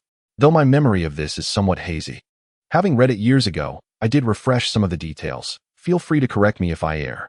Kage's two sons, upon learning of her actions, resolved to stop her, and through their combined efforts, they ultimately sealed her away. But wasn't that already resolved by the Sage of Six Paths? Hashirama voiced his confusion. "Indeed, that is true," Al acknowledged, but in the very moment before Kage was sealed, she created a manifestation of Will using the Yang Shield, a being that could be considered her third son. Al's demeanor grew grave, and the two elders were influenced by his somber tone, although Ban still harbored doubts. "Lily, how do you know all this?" he inquired. "I witnessed the Black Zetsu with my own eyes." He believed his plan was flawless and held a blind confidence in his strength, which granted me the fortune of knowing all that transpired. Furthermore, his power is undeniably formidable. My shadow clone was obliterated in an instant.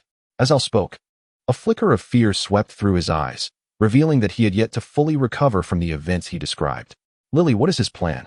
Hashirama asked, his expression turning serious as he regarded Al. He was aware of Lily's capabilities, without the sword sheath, and the fact that someone of her strength expressed trepidation about this individual spoke volumes. Given that Lily indicated this was a matter of the ninja world's safety, the gravity of this person's intentions was evident. His plan is to gather all 9-tailed beasts, thereby reviving the 10 tails, that is, the divine tree, and to concentrate all chakra from the ninja world to break the seal on Kagaya Otsutsuki. His current target is all the tailed beasts. Upon hearing this, Hashirama's countenance darkened, and Ban's expression turned as black as ink, revealing his displeasure. Now, I intend to have Lord Ban accompany me to the other 4 ninja villages to thwart Black Zetsu. What do you think, Hashirama? Al asked, his gaze steady yet tinged with a hint of anticipation. Of course we must stop him. I will join you. I cannot allow this precious peace to be shattered. Hashirama retorted, gritting his teeth, his anger flaring as he stood up, ready to storm out of the village in search of Black Zetsu for a showdown. No, Hashirama. You cannot go. Al quickly positioned himself in front of Hashirama, gripping him firmly to prevent him from leaving. Meanwhile, Ban, who was still contemplating how to eliminate Black Zetsu, raised an eyebrow, instinctively sensing something amiss with Al's current demeanor. Why not? Hashirama protested, feeling obstructed. I am ridding the ninja world of a menace. I am a partner of justice. Why am I being prevented from going? Because. Al hesitated, struggling to articulate his thoughts when suddenly, he caught a glimpse of Ban. This sparked an idea, and he quickly added, because our village also harbors a 9-tails. If Black Zetsu learns that both of you have left, he may seize the opportunity. Hashirama was momentarily speechless, unable to counter this reasoning. He squatted down, feeling dejected, his spirit fading to a grayish hue, muttering about how the bond between teacher and student had grown distant since he was not included. Lord Ban, may we have a word in private? Al, accustomed to Hashirama's temperament, disregarded him yet again, eager to pull Ban aside for a private discussion. Ban's eyes flickered as he glanced between Hashirama and Al, pondering for a few seconds before ultimately deciding to follow Al outside. To avoid Hashirama overhearing and disrupting their plans, Al led Ban outside the village. Ahem. Al cleared his throat, wanting to adopt a more serious tone. Get to the point. Spare me the theatrics, Ban interjected, raising a hand to halt Al's next move. Seeing Al's bashful demeanor as he lowered his head, Ban sighed, increasingly sensing that something was off. Eventually, Al seemed to have organized his thoughts, but as he raised his head to speak, he shocked Ban with his words. Lord Ban, let us seize the tailed beasts from the other villages and sell them again. After several deep breaths, Ban responded with irritation. Were your previous words mere fabrications? Is this a topic for jest? After a moment of reflection, feeling a bit overly harsh, he glanced at the downcast Al and added, no more such talk in the future. Upon hearing this, Al understood that Ban's anger had subsided, and he smiled sheepishly, assuring, understood, Lord Ban. I promise there will be no next time. Noticing Ban's expression soften, Al continued, actually, aside from the notion of Black Zetsu planning to steal the tailed beasts right now, everything else is true. I simply wish to resolve the village's economic issues while also alerting the other ninja villages about Black Zetsu's existence. What do you intend to do? Ban inquired, raising an intrigued eyebrow. I plan to disguise myself as Black Zetsu, seize their tailed beasts, and later claim we liberated them from Black Zetsu's grasp. This way, we can legitimately sell the tailed beasts for profit. What do you think? Isn't it a brilliant idea? Al exclaimed, rubbing his hands together excitedly. It is a good idea, but I believe it can be improved, since we can easily take the tailed beasts from them. It stands to reason that these weaklings may also fall prey to Black Zetsu in the future. Therefore, after we sell the first batch, we can, in Black Zetsu's name, seize them once more. The second time we take them, we shall not return them, thus better maintaining peace in the ninja world. What say you? Al stared at Ban, momentarily taken aback, before he raised his thumb in admiration. You are even more ruthless than I. For 1,000 words. After many days, once again, for 1,000. You should have noticed by now that the main storyline revolves around seizing tailed beasts for profit, though it certainly isn't as simple as merely stealing tailed beasts. Chapter 18. A shock from Afu to the land of Earth. After discussing matters with Ban, they ultimately decided that Ban would venture to the land of lightning, the land of wind, and the land of waterfalls, while Al would head to the land of Earth and the land of water. Once their plans were set, Ban, contemplating Hashirama, who was still sulking in his room, decided to depart the following day. Al, meanwhile, thought of Inoki. who was still on a mission and would not return to the rock village for at least 10 to 15 days. After calculating the journey from the leaf village to the rock village, he decided to leave 3 days later, taking the opportunity to visit the casino tomorrow to inform Tsunade to enjoy herself and then rest for the final 2 days. On the way home, Al walked slowly, his head bowed in silence as he contemplated how to commence the storyline for the Land of Earth. Should he directly disguise himself as Black Zetsu and storm into the Land of Earth, proclaiming, "I am the devoted son of the great Matsumoto, known as Kuriko Ryu," and then stage a Ninja World version of a daring infiltration? But then, what of my puppet cards? Would they become useless? Thinking this, Al gazed mournfully at the puppet cards in the system space, letting out a silent sigh. The mere thought of not being able to utilize the cards felt suffocating. To possess good items, yet not use them would be akin to a crime. "Host, the system can assist you with your troubles," a voice interrupted. "How so? System, do you have some little gadget to promote? How could this be called a sales pitch?" Cough. Title, XXX, I can't think of a name. If you have any good suggestions, feel free to leave them in the comments. And I might just borrow your ideas later. Function, when the specified individual's affection for the host exceeds 90, the host can access their memories, gaining information beneficial to themselves. Price, 2,000. What do you think, host? Such a marvelous item for merely 2,000. I am quite benevolent, am I not? Ignoring the system's self-congratulatory boasting, Al began to ponder the utility of this object for himself. After a considerable time, the system grew somewhat parched, yet Al still failed to conceive its value, prompting him to voice his confusion. What purpose does this serve? I feel my previous idea was far superior. Oh, you simply do not comprehend. You are entirely oblivious, host. You only perceive the surface of this item. The system chimed in with an unexpectedly syrupy tone reminiscent of an old man. Could you not be normal for once? Al rolled his eyes in exasperation, nearly choking on his words at the system's juvenile tone. This system was becoming increasingly eccentric, resembling a malignant growth on Earth. Ah, cough. Cough, is this acceptable now, host? The system, sounding aggrieved, altered its voice to that of ruler Jean Dark, the last host of the Holy Grail War. Al found it curious that the voice had shifted to that of Jean. Are you harboring romantic feelings for me? This speculation made Al wary, hastily requesting the system to switch voices once more. This time, the system complied without further antics, adopting the voice of Artoria Pendragon. Seeing the system's cooperation, Al relented. With the voice of Artoria Pendragon, the system earnestly began to explain. Although this item possesses only this singular function and requires a specified individual's affection for the host to reach 90, you must not view the situation so narrowly. First, you have only completed 2/5 of your task regarding Mordred, with the completion of Saratobi's task and the full loyalty points of Gawain, who harbors no romantic feelings. This item brings you one step closer to completing your task with Mordred. Second, you wish to utilize both cards, correct? The host can disguise themselves with a persona, while the Black Zero can employ a puppet card for camouflage. Once the affection rises, you can seize the tailed beast using the information obtained from the specified individual.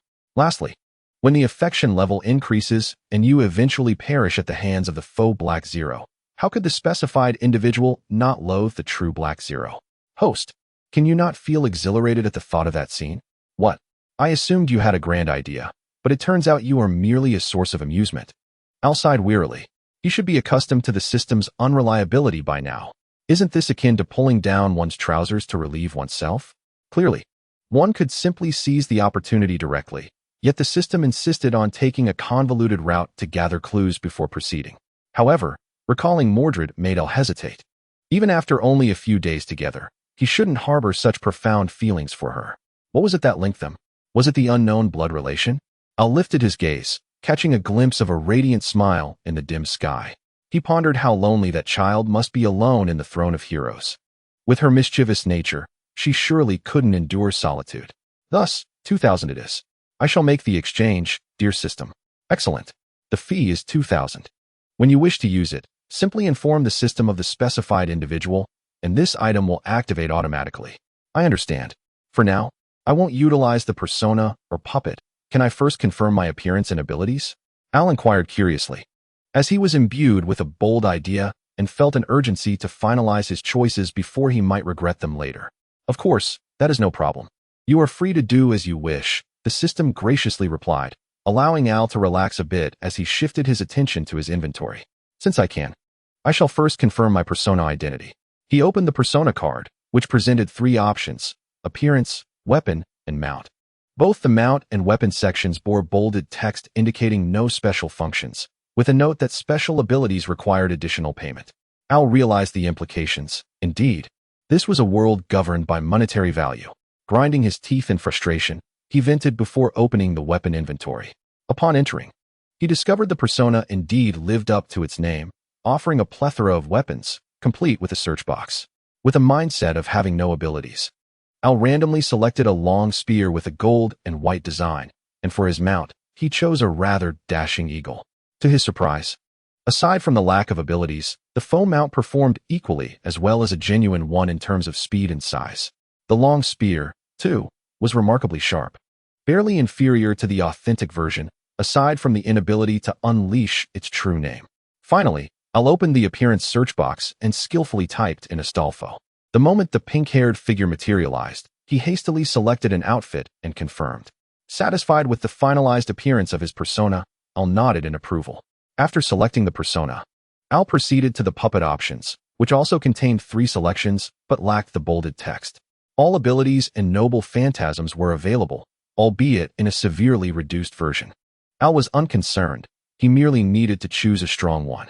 He promptly selected the appearance option and instantly chose the Black Zero without hesitation. It offered no outfit options, but choosing this Black Zero was undeniably fitting. He bypassed the mount selection and swiftly navigated to the weapons section, where he efficiently located his target, the King's Treasure. One could only say it was a tremendous bargain. Even in its impoverished form, Al felt it could conquer the land of Earth. Examining his chosen persona and puppet closely, Al couldn't help but grin excitedly. Yes, the script is complete. Now, it is time to deliver a shock to the land of Earth from Afu and the Shining Black Zero. The next chapter will transition, and the subsequent chapter will officially wreak havoc in the land of Earth. I updated early today, just past 1 o'clock.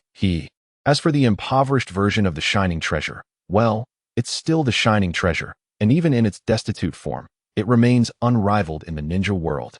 Then, I initially considered giving a Divergence sword, but having such a weapon would render the destruction of villages and nations excessively absurd in terms of combat strength. However, one of my aims is to tarnish the reputation of Kurizetsu, so perhaps it is best to forego the Divergence sword altogether. It would be far more amusing to unleash an EA to obliterate the shinobi world. This chapter is rather rough, so please bear with me. I am in a rush to update early as I have matters to attend to tomorrow, thus the quality may be compromised. I will revise it upon my return tomorrow. Chapter 19. Before departure, after confirming the 2 main characters, Al prepared 2 additional cards as backups.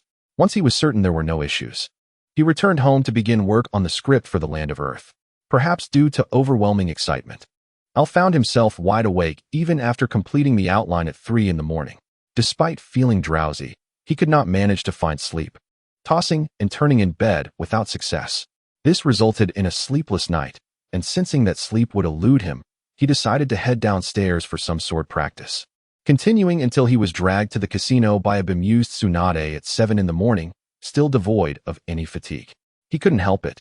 The moment he laid eyes on that black version of the half-finished golden card, he felt an irresistible urge to sprint to a Wagakure, to stand atop its highest point and look down disdainfully at the Tsuchikage, uttering a few choice words. How infuriating! Who could refuse the opportunity to cosplay as the illustrious Shining One? Even if it were a younger version, it would suffice. Of course, if given the choice. He would prefer the Wise King-S form. Ah, how delightful. Yet, this time, it would be his puppet portraying the Shining One. While it was somewhat disappointing, using the Shining One would indeed complicate matters of affinity. Hey Lily, are you alright? At the entrance of the Arthur Casino, Tsunade expressed her concern after witnessing Al's distracted demeanor for what felt like the umpteenth time. It was quite unusual for Lily to be so out of sorts, which made it hard for anyone to feel at ease. Well, once Lily fulfills her promise, I'll send her home, Al replied, shaking his head to indicate he was fine. It's just that I practiced all night without sleep, and I feel a bit drowsy. I'll be fine after a short nap. As he casually opened the casino door, a sharp-eyed gentleman approached them. Lily, it's been ages since you last visited. If you don't show up soon, the guest will think I've taken over the business. Come, take a look at the casino's financials for the past month. Al chuckled nervously, thinking how Uncle Akai certainly had a knack for humor. He took the ledger handed to him while holding back Tsunade, who was clamoring to see it. A quick glance revealed that the casino had earned around 90 million Rio this month. The figure appeared modest due to the absence of several high-rolling patrons, as they had previously made even more. Fortunately, Al no longer concerned himself with the volume of earnings. As long as it sufficed, he was content. The profits from these casinos could sustain a lavish lifestyle for a lifetime, not to mention his accumulated savings over the years, though he had never calculated the total. It must surely be an astronomical figure. With this thought in mind, Al glanced at Tsunade, who was struggling under his grip, and an idea suddenly struck him. Speaking of which, with some time until little Mos arrival, perhaps I should establish a couple of orphanages to learn how to raise children. I wouldn't want Mo to grow up with a gambling disposition like Tsunade's. That would be unfortunate. Well, I doubt that will happen. Future Mo seems quite well behaved. Undoubtedly a good child, Al mused, shaking his head to clear his thoughts. He returned the ledger to Uncle Akai, retracting his hand from Tsunade's head. Just as she thought she was free, he playfully placed his hand back on her head, gently ruffling her hair. Uncle Akai, today, Tsunade's expenses are on the house. Let her enjoy herself. Really, Lily? Tsunade exclaimed in surprise. Of course. By the way, I need to rest in the lounge upstairs for a bit.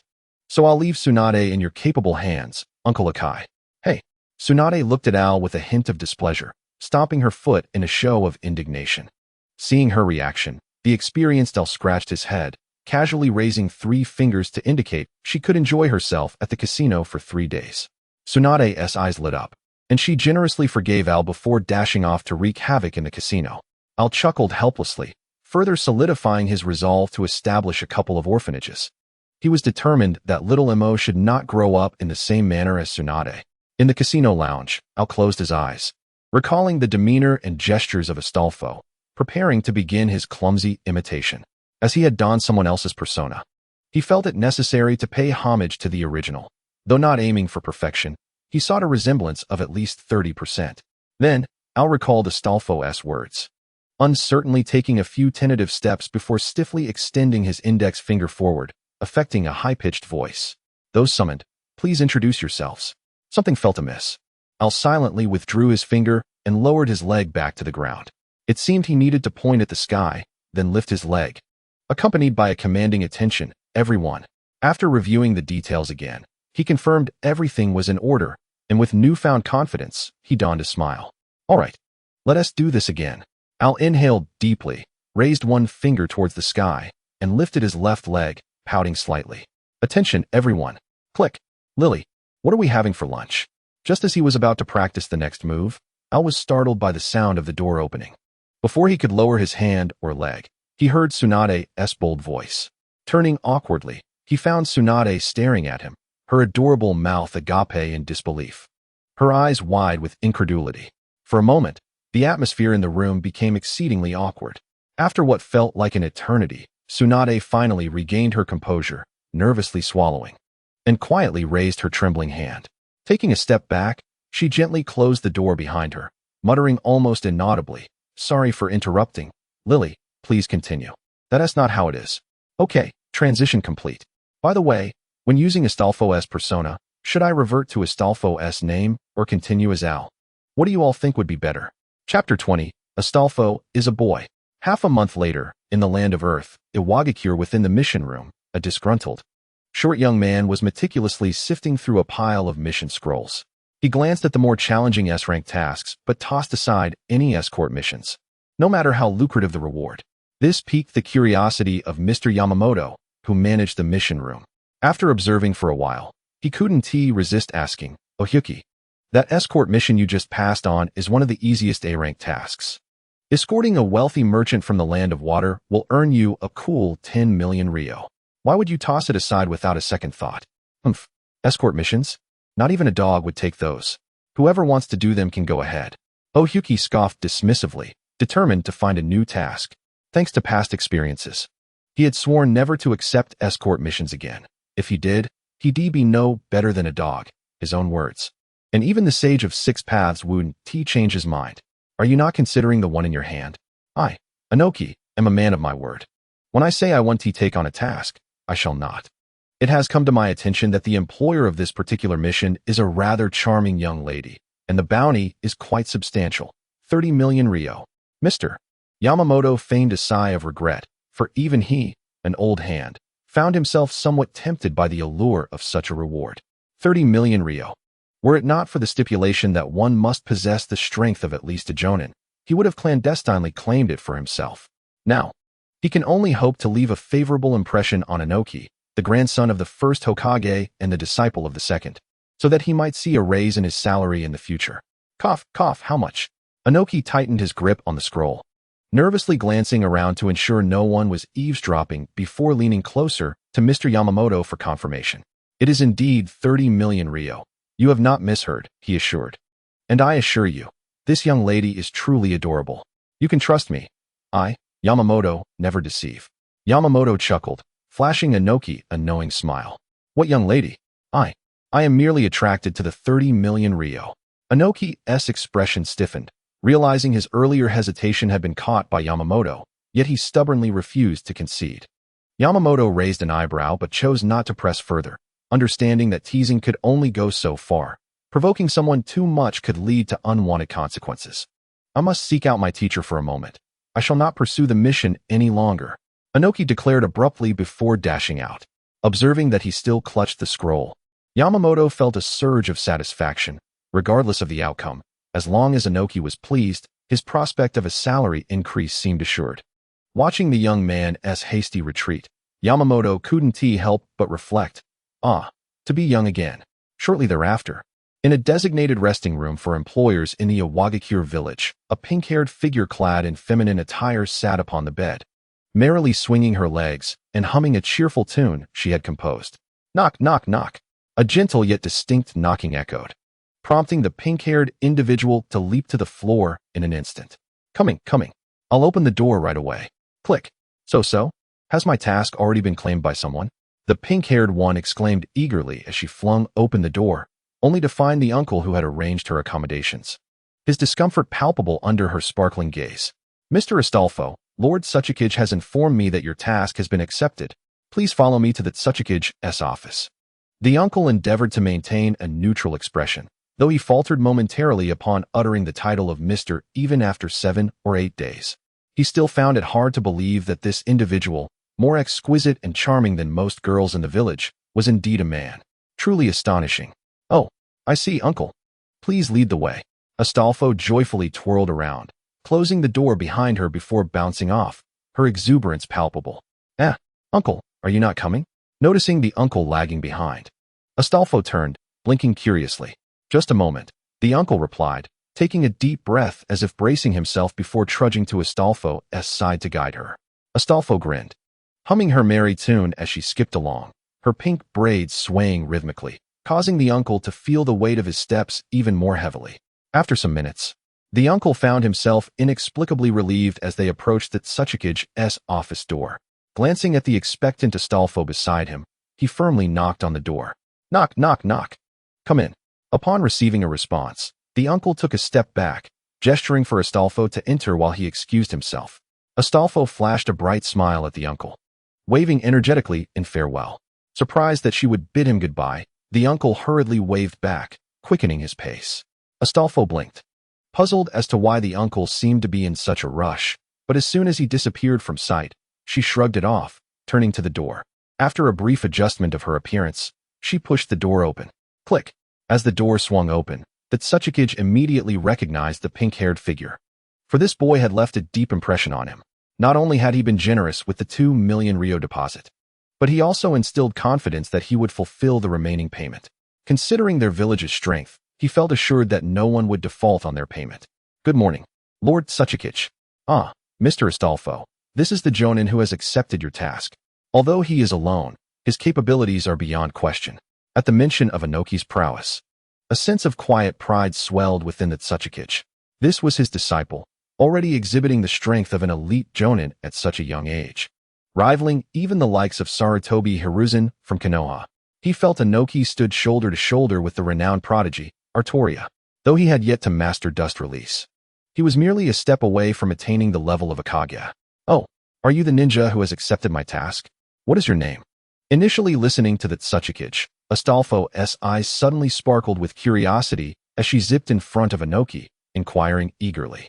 Inoki blinked, momentarily dazed, unable to process what the other had said as his mind went blank upon Astolfo's approach. Your self-introduction. Look, we are already comrades, are we not? Seeing Inoki nod, Astolfo jumped in delight. Thus, I believe we should share our true names for efficiency. Noticing Inoki's apparent hesitation, Astolfo cheerfully pointed to herself with pride. My name is Astolfo, a member of Charlemagne's 12 Paladins. I look forward to working with you. Charlemagne? Inoki queried, perplexed, as he had no knowledge of such a nation existing in the shinobi world. Yes, Charlemagne is my homeland. It is also your destination for this escort mission. Did you not read the task scroll? Our mission is to escort my friend Sieg back to Charlemagne. And what is your name? Please tell me. Astolfo urged, her impatience evident as she seemed dissatisfied with the topic shift. Inoki, he replied, unable to withstand Astolfo's eager gaze. This girl is simply adorable. Oh, I look forward to working with you, Inoki. Astolfo, filled with joy, grasped Deyemu's hand, seemingly delighted to have learned the latter's true name. Deyemu, caught off guard by the sudden gesture, stood frozen, his face inexplicably flushing crimson. In truth, Astolfo was genuinely elated, forgiven Deyemu's status. It was inconceivable that he would be unaware of the whereabouts of their family's tailed beast.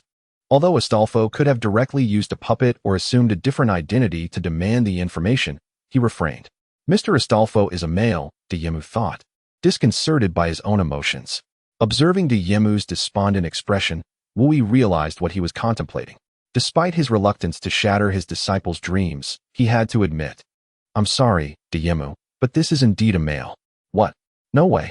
Deyemu exclaimed, casting a disbelieving glance at Astolfo.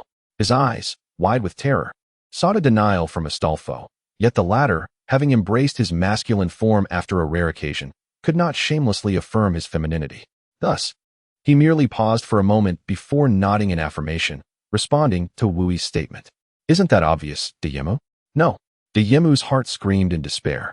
After finally feeling a spark of affection, he found himself utterly defeated. Yamamoto, didn't you say the employer was a girl? Ah, Yamamoto. I curse your ancestors. While Astolfo seemed easier to write than the aloof Sasuke, he still struggled to capture his essence. Thankfully, he was not the original, nor was he engaged in role-playing. Otherwise, he felt he might be met with harsh criticism. Today marked his return to school, though he assured himself it wouldn't affect his updates. By the way, the CP isn't Deyemu. In fact, it could never be male. Even without a CP, it couldn't possibly be male. Chapter 21, Hero? Early the next morning, Astolfo arrived at the entrance of Iwa Ninja Village ahead of schedule, while Deyemu, known for his punctuality on missions, appeared disheveled and exhausted, arriving nearly 20 minutes late. Deyemu, over here, Astolfo exclaimed, his eyes lighting up as he vigorously waved his arms, occasionally jumping to ensure Deyemu spotted him. Deyemu's expression darkened as he tried to ignore him, but the impending mission compelled him to approach Astolfo. Gazing at the latter's cheerful countenance only deepened his frown. It was because of this individual that he had lost sleep, perplexed all night as to why such an adorable person could be a boy. After gathering his scattered emotions, Deyemu noticed a large backpack beside Astolfo, stuffed to the brim, clearly unsuitable for a mission. Hesitantly, he inquired, still struggling to believe that someone of such high rank could act so irresponsibly. Is this yours? Of course. It contains our rations for 3 days. What do you think? Deyemu? Am I not thoughtful? 3 days? Deyemu gasped incredulously, while Astolfo displayed no hint of embarrassment. Despite his disguise, his innate constitution remained unchanged. The heart of the red dragon still resided within him, and thus, his appetite had not diminished. Seeing Astolfo's demeanor, Deyemu realized he would not relent easily and decided to change the subject. What about Zig? Aren't we supposed to escort him back to Charlemagne? Rest assured, Zig is hiding in a very safe place in the land of grass, with Xiao Jun by his side for protection. We should hurry. I worry about Zig being alone there. Fearing Deyemu would delve deeper into the matter, Astolfo chuckled nervously, diverting the conversation.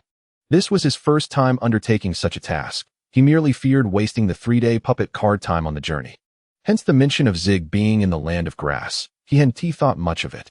Upon reflection, leaving the mission target alone and seeking assistance for several days seemed illogical, even with Xiao Jun present. Fortunately, Dayemu, having lost sleep the previous night, might not be thinking clearly, and perhaps he hadn't noticed the inconsistency. This could serve as a valuable learning experience. Perhaps opportunities like this would arise in the future. After pondering, Astolfo silently committed these thoughts to memory. Mr. Astolfo, why are you dressed in women's clothing? Dayemu inquired, glancing at the backpack and the map Astolfo was studying. He was already familiar with their destination, a small island located to the east of the Land of Bears, and was now solely curious about Astolfo's choice of attire, which seemed destined to cause misunderstandings. Huh, women's clothing? Astolfo blinked, momentarily perplexed, then sheepishly scratched his head, clearly troubled. I'm sorry, Dayemu, but I cannot disclose that information. If you truly wish to know, once we reach Charlemagne, I will take you to Roland, and he can explain. Astolfo looked at Dayemu earnestly, his tone unusually resolute, which piqued Dayemu's curiosity. Perhaps it was due to the matter involving his friend that Astolfo had rare grounds for refusal. How does your dressing as a woman relate to your friend? Dayemu thought, feeling a bit exasperated. Before Dayemu could signal his understanding, a loud explosion pierced the air. Upon closer inspection, he saw a group of bandits attacking a merchant convoy, mercilessly claiming lives. However, despite the tragedy, Dayemu had no intention of intervening. The convoy clearly did not belong to their native land of Earth. The individuals appeared robust and dark-skinned, unmistakably from the Land of Lightning. Therefore, they were neither citizens of the Land of Earth nor villagers of Iwa Ninja Village, and he felt no obligation to save them. After all, he was a ninja, not a hero from a fairy tale. Just as he was about to warn Astolfo to refrain from meddling, he turned to find Astolfo had already engaged with the bandits. What a fool. Why are you getting involved in this? Though he thought this, Dayemu's body instinctively moved, prepared to assist Astolfo if he were to falter. After all, he was the employer, and the remaining payment had yet to be settled. He could not allow him to perish, at least not before the transaction was complete. Huh. Astolfo's gaze sharpened as he brandished his golden white lance, a glimmer of lethal light shooting forth, effortlessly ending the last bandit's life. My lord, thank you. Please accept this. An elderly man, trembling with gratitude, approached Astolfo with the convoy's members, holding out a box of gold. No. I am one of Charlemagne's 12 heroes. I am a hero. Heroes do not seek recompense. Astolfo waved his hands in refusal, resolutely declining the expressions of gratitude. When he spoke of the word hero, an unmistakable pride illuminated his face. My lord, what is your name? I am Astolfo, one of Charlemagne's 12 paladins. A radiant smile spread across Astolfo's face, illuminating his features. The elder murmured a few words, as if etching the name into his heart. I shall remember you, Lord Astolfo. I am profoundly grateful for your timely rescue. No need for thanks, no need at all. Be on your way and take care on the journey. Watching the grateful members of the departing caravan, Astolfo's countenance was a tapestry of joy. Observing the scene with a furrowed brow, Inoki inquired, Are you truly so elated after rescuing those people? Oh, of course. Saving lives brings happiness. Is that why you intervened? Simply because they asked for your help? Naturally, I aspire to be a hero, and it is the duty of heroes to lend a hand to the helpless common folk. Upon hearing this, Inoki glanced at the pink-haired figure, his expression a complex tapestry of emotions, a mix of pride in one's dreams and joy in the act of saving lives. A hero? Is there truly someone willing to be such a selfless fool in this world entangled in interests? It seemed somewhat out of character. Initially, one might assume Inoki would prioritize the village's interests, remaining indifferent to outsiders. However, upon reflection, considering his character during the later coalition period, encountering such a situation on the road might indeed inspire a spontaneous act of kindness. Yet, having completed this brief outline, it was difficult to make changes, especially with daily updates looming. The thought of a hiatus due to unfinished revisions was disheartening. A slight deviation from character might not be too problematic, right? Chapter 22. The dark flashed 2 days later, within the borders of the Land of Grass. A figure of average height and another somewhat below the norm ambled along the path at a leisurely pace. Perhaps the previous encounter with Astolfo, the one who aspired to be a hero, had stirred something within Inoki, leaving him somewhat distracted over the past couple of days, even while traveling. Suddenly, in a moment of absent-mindedness, he sensed something hurtling towards him. Instinctively, he drew a shuriken and sliced the object in half. Ah, my candy. I was being kind and wanted to share. Startled by the lamenting voice, Inoki looked down to find a couple of ordinary candies lying on the ground. Though Inoki had never tasted candy, he recognized it as the cheap sweets sold by the roadside. He couldn't help but feel bemused. Would consuming such things truly pose no risk to his health? He glanced at the candy, then at the regretful Astolfo, uncertain whether to apologize or simply observe. Here, take another one. If I crush this one too, there won't be any left. I have very few remaining. Astolfo, while popping the candy into his mouth, extended another piece. A pained expression on his face. He truly underestimated his appetite. The food he had brought was running low, and now this humble candy seemed a precious commodity. Had it not been for the old man's aloof demeanor, he wouldn't have considered sharing this scarce food. Why are you giving me candy? Inoki asked, puzzled. Well, you seem quite unhappy, Astolfo replied, chewing on the candy and savoring its sweetness, which brought an involuntary smile to his face. When feeling down, one should indulge in something sweet to lift the spirits. Is that really a saying? Inoki mused, inspecting the candy in his hand. He tore open the wrapper and prepared to taste it, but Astolfo interjected, "This is something my good friend Artoria told me." With a stoic expression, Inoki crushed the candy, glaring at Astolfo before storming off. "Artoria, that woman again. Ever since the Holy Grail War concluded, my teacher has incessantly compared me to her, setting her up as my rival. Whenever I falter, her name is invoked, whether in governance or training, as if I can never measure up to her." He had thought that by leaving, he wouldn't have to hear her name again. Yet here he was, encountering a friend of hers on a mission. How utterly absurd. Once Uchiha Madara and Senju Hashirama are gone, I will surely flatten Konoha. I will show my teacher that I am not inferior to Artoria. After Inoki departed, Astolfo stood bewildered, pondering, why does my name provoke such a reaction? Shouldn't the fame lend credence to my words? And when did we develop such a bitter enmity that my name elicits such disdain? Irritated, Astolfo activated the full extent of his abilities tied to his persona, created a new identity, and even purchased a fresh item. After confirming everything was in order, he resolved to follow Inoki, determined to teach him a lesson. Hours later, as the sun dipped below the horizon, the two approached a rather secluded cave. Inoki pointed towards it and asked, "Is Zig inside?" "Fear not, Inoki, my memory is impeccable. Once I have traversed a path, it is forever etched in my mind." Quite impressive, isn't it? Astolfo proudly gave a thumbs up, revealing his small canines, causing Inoki to avert his gaze, repeatedly reminding himself, "He is a male, he is a male, he is a male." "Inoki, are you all right?" Astolfo inquired, leaning closer and waving his hand in front of his face. "I'm fine," Inoki blurted, startled by Astolfo's sudden proximity. His face flushed, he retreated several paces and exclaimed, "What are you doing?" "Just showing concern. We are companions now, are we not?" Astolfo replied nonchalantly, "You should go inside and check on Zig. I'll wait for you out here." After a moment to collect himself, Inoki, feeling somewhat fatigued, spoke to Astolfo and resolved to maintain a safe distance from him in the future. This fellow was too peculiar. "Ah, be careful, Inoki." After contemplating for a moment, Astolfo nodded in agreement, offering a few last words of caution before stepping into the cave. Once Astolfo had walked away, Inoki sighed in relief, his body sinking against the stone wall behind him. "When this mission concludes, I must inform my teacher that I can no longer take escort assignments. They are far too terrifying. If every man were like Astolfo, this world..." The thought alone sent a shiver down his spine. He could scarcely fathom how dreadful such a world would be. Without any forewarning, dozens of piercing sounds cut through the air, causing Oyaki to immediately sound the alarm and leap backward just in time to evade a barrage of weapons that had suddenly pierced the ground where he once stood. Clutching his injured arm, he endured the pain as he surveyed his surroundings, ultimately spotting a man atop a nearby rock formation. The man, clad in nothing but darkness, crossed his arms and exuded an aura of formidable menace, surrounded by countless golden ripples of space.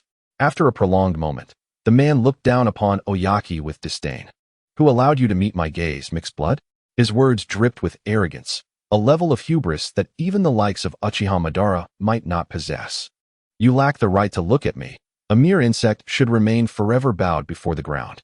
A smirk graced the lips of Kurizetsu as various weapons began to materialize from the golden ripples, amplifying Oyaki's growing unease. His hands instinctively began to weave hand signs. Then perish.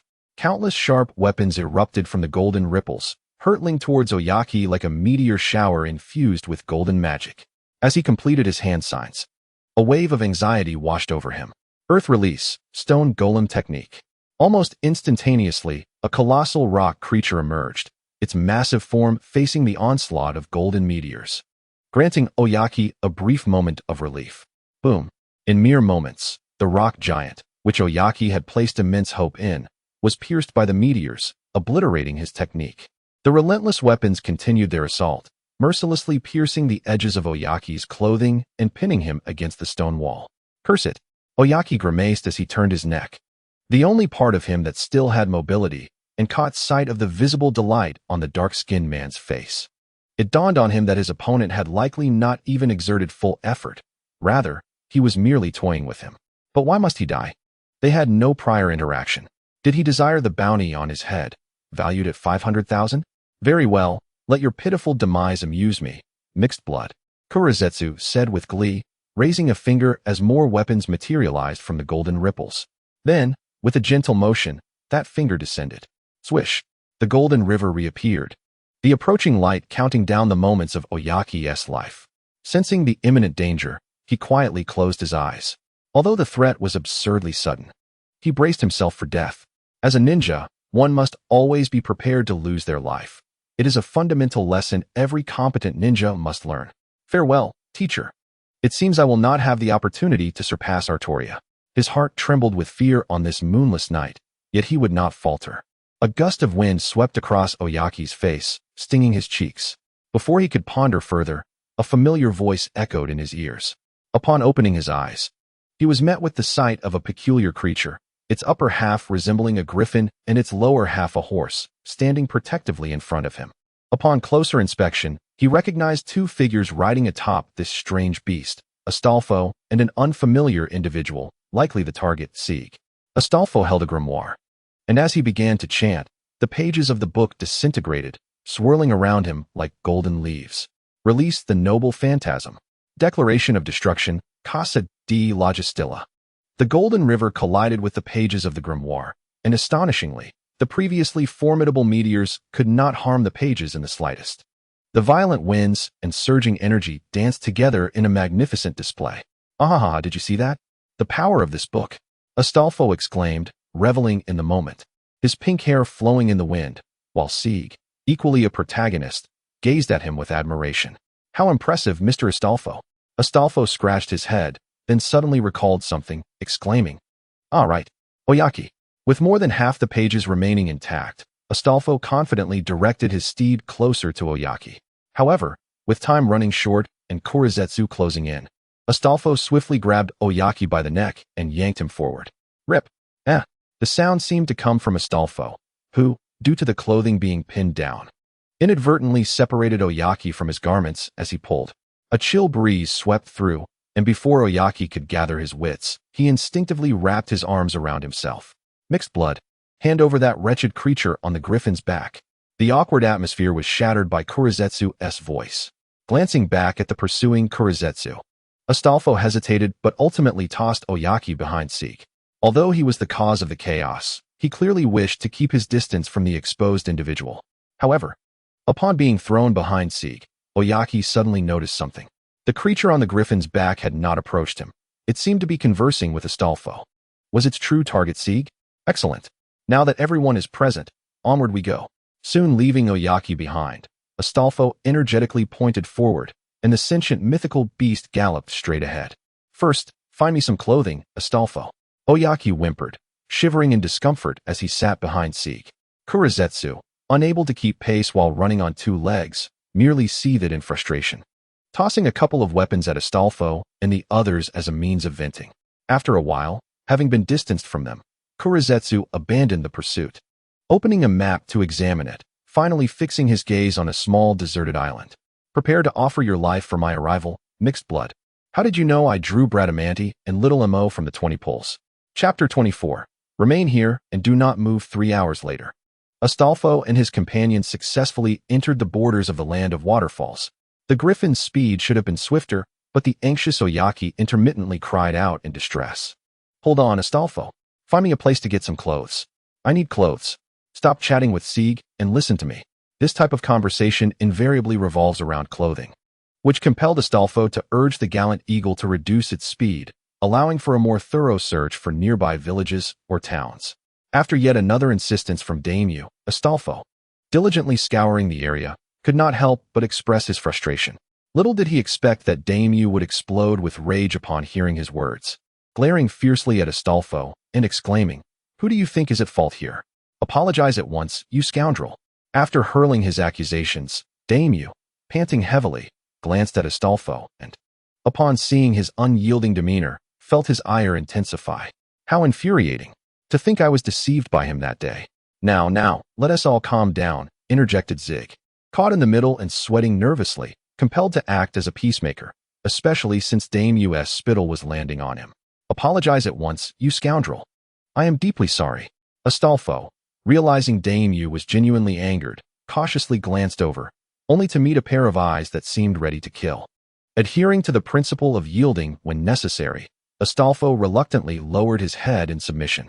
Satisfied with this display, Daimyo quieted down, while Astolfo, feeling wronged, consoled himself internally. No worries, I shall deal with him later using Black Absolute. This brat's days of carefree living are numbered. After muttering this several hundred times, Astolfo's mood gradually improved, and he even began to hum a cheerful tune, leaving Daimyo puzzled. How can he be so happy after being scolded? Does he have some peculiar inclination? Soon, the group discovered a modest town center on the outskirts of the capital of the Land of Water. Why the center? Who knows? Daimyo, Zig, and I will go inside to find you some clothes. Please don't wander off, or we might not find you when we return. Astolfo earnestly instructed Daimyo from atop the gallant eagle, as if fearing Daimyo might ask something. After delivering his message, he promptly urged the eagle to take flight. Why do you need the eagle and Zig to buy clothes? Daimyo rolled his eyes at the departing figures of Astolfo and the others, overwhelmed by the absurdity of the situation and momentarily at a loss for how to express his grievances. Thankfully, there was no one else around. Otherwise, he would have been utterly humiliated. Scanning the area, he found it devoid of any cover. This was the spot Astolfo had meticulously chosen, not only surrounded by bustling commercial streets, but also remarkably open in all directions, with the only forms of cover being two low walls. Yet, Daimyo, observing from the sky alongside Astolfo, understood that beyond those walls lay the very commercial streets he sought to avoid. Realizing this, Daimyo felt a surge of frustration. Was it truly necessary for Astolfo to retaliate against him for merely speaking a few words? This was utterly inhumane. What should he do? Should he take to the skies and seek refuge elsewhere? But wouldn't he that reveal to everyone that Daimyo was without clothing? Curse it. Is there no perfect solution? Mom. Why isn't that big brother wearing clothes? Sweetheart, don't look over there. That's a strange person. EW. There's a pervert. Why do such people exist? Pervert. Don't look over here. I'm going to be harassed. The cacophony of screams startled Daimyo, and when he regained his composure, he found himself surrounded by a throng of onlookers. Faced with expressions of disgust, curiosity, disdain, and shyness among the crowd, he overheard discussions, mockery, and even gasps of astonishment. Daimyo's face froze, and as he processed the situation, his cheeks flushed crimson, his eyes dimming with indignation, culminating in an explosive roar. Astolfo. Achoo! Astolfo, who was slurping noodles, suddenly sneezed, wiping his nose in confusion. Setting aside his soup to prevent spilling it, he pondered, who could be speaking ill of me? After a moment's reflection, he concluded it could only be Daimyo, and he resumed his meal, unperturbed. To be honest, he had little hope for this mission. Achieving a rapport of 90 within a mere few days seemed implausible. Even without restrictions on emotions, he doubted he could succeed. After all, not everyone possesses the charm of Astolfo. Few are like Sarutobi Sasuke or Jiraiya, becoming lifelong romantics due to fleeting infatuations. Moreover, he had explicitly stated his male identity in front of Daimyo. While a rapport of 90 could denote camaraderie, it remained a daunting task, as such a high level of rapport was not typical among mere friends. Mother, I have made up my mind. We must depart for the Land of Fire in the coming days. A man sitting near Astolfo addressed his mother. Why? Our family has resided in the Land of Water for decades. How can you decide to leave so abruptly? His mother questioned, her tone laced with disbelief. It was understandable. After all, one cannot help but form attachments to a place inhabited for so long. Such a sudden declaration of departure would unsettle anyone. Just the other day, A friend informed me that a formidable individual named Kurojitsu has arrived in Takinan village, demanding their tailed beasts. When the Mizukage refused, they razed the village. Leaving us humiliated and bereft of the tailed beasts, the man's voice grew increasingly animated as he spoke, rising from his seat. Hands braced against the table as he gazed fervently at his mother. Mother, I have gathered information. Now the land of water, the land of wind, and the land of lightning have all been attacked. The ninja world is no longer safe. We, the common folk, must initiate change to preserve our lives. The land of fire is recognized as the strongest. There is no place safer than here in the ninja world. Astolfo ceased listening to the ensuing conversation. He had gleaned the information he sought. Madara had already taken care of matters, and it was time for him to hasten his pace. With this thought in mind, Astolfo swiftly finished the remaining noodles and gulped down the broth before seizing the clothes and joining Zig atop the gallant eagle. Meanwhile, the crowd had dispersed. After all, there was little to see in a solitary man, and without any spectacle or social media fodder, the audience's interest waned swiftly. Without the throngs, it took Astolfo a moment to locate the now faintly conscious daimyo. Observing daimyo, who appeared to have fainted from anger, Astolfo felt a rare twinge of guilt, albeit slight. He had never been particularly gentle with foreign ninjas compared to his own. Astolfo gently patted daimyo awake and waved the newly acquired clothing before his eyes. Tada! New clothes. Seeing no response from daimyo, Astolfo waved the garments again, and at that moment, daimyo finally regained his senses. Fixing an intense glare at the infuriating pink-haired figure, he seized Astolfo by the shoulders, his expression contorted with rage as he bellowed, Astolfo, you will pay? This is the final chapter of our journey, leading us into the Charlemagne arc, which will span approximately 3 to 5 chapters, and it will progress swiftly. Chapter 25, Charlemagne and Roland Charlemagne. Astolfo has returned. Astolfo exclaimed loudly before the magnificent city gates, his voice brimming with uncontainable excitement. After a vigorous journey on the swift steed, they reached their destination just within the 3-day time frame allotted by Sieg, successfully saving a card. This place is, in fact, a deserted island, situated several miles to the right of the land of bears. It was supposed to be uninhabited, let alone home to the Charlemagne Empire. However, after Astolfo utilized a one-time use item he fortuitously acquired years ago, a perfect projector, an illusory Charlemagne Empire emerged here, covering an area of merely 500,000 square meters, not much larger than a university campus. The perfect projector's function is quite similar to that of a super projector, but the projections appear far more realistic, capable of deceiving one's senses of sight, hearing, touch, taste, and smell, making one believe in their existence, when in reality, everything is merely a facade controlled by Astolfo. The hesitant Daiyuki, who had fallen behind, quietly distanced himself from Astolfo once more. He had grown wary of this pink-haired individual. A mere reprimand could lead to embarrassing situations. And if he were to be physically punished one day, who could predict the retaliation? Fortunately, today marked the completion of their mission, and he could finally return to his village to distance himself from this pink-haired character. Daiyuki, look, is someone flying in the sky? Huh, flying? How could that be? Has our rock ninja village's ultra-lightweight rock technique spread? After Astolfo's impatience prompted him, Daiyuki reluctantly looked up in the direction Astolfo was pointing. Indeed, against the azure sky, a shadow was descending rapidly, and Daiyuki soon discerned that it was indeed a person. For a moment, Daiyuki was dumbfounded. He realized the figure was not flying, but descending. Yet that only deepened his confusion. He desperately wanted to ask Astolfo if all people from Charlemagne played such elaborate games, intentionally leaping into the air to admire the spectacle of their own demise, with their heads shattered and blood spilled across the ground. As Daiyuki pondered, the figure drew closer, and Astolfo and the others could faintly hear the name Astolfo echoing amidst the descent. Bang! Ouch! Ouch! That hurts! In the astonished gazes of the trio, the individual landed heroically, with one foot planted firmly on the ground. However, in the process, the sword at his waist fell and struck his ribcage, causing his face to pale and sending him tumbling to the ground in agony. Is this the king of the Charlemagne Empire? Surely a king wouldn't be so unfortunate.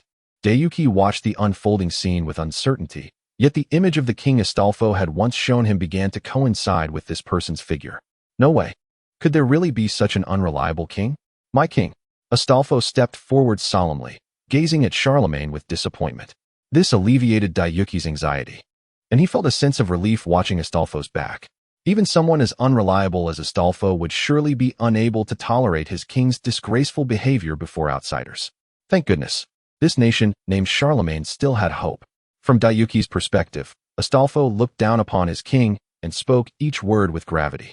Your Majesty, this is unacceptable. Yes, exactly. Keep going, Astolfo. Scold your king awake. Daiyuki clenched his fists, eagerly watching the two.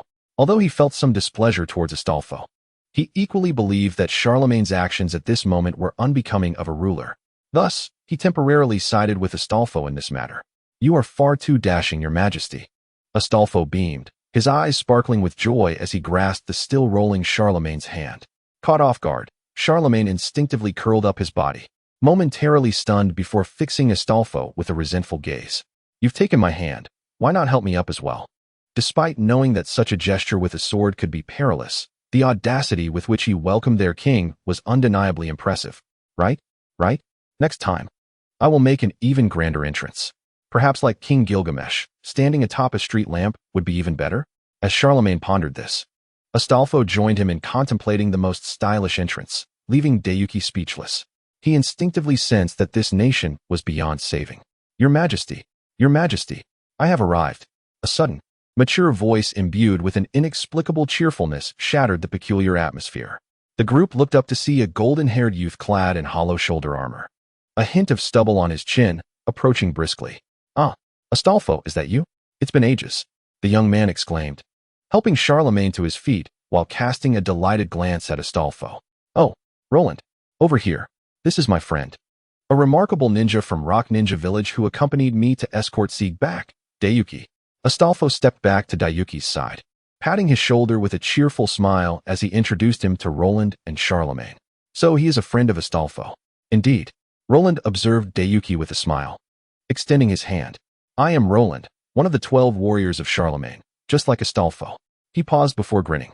In terms of physical robustness, muscular strength, handsome appearance, and even nudity, we are highly regarded in Charlemagne.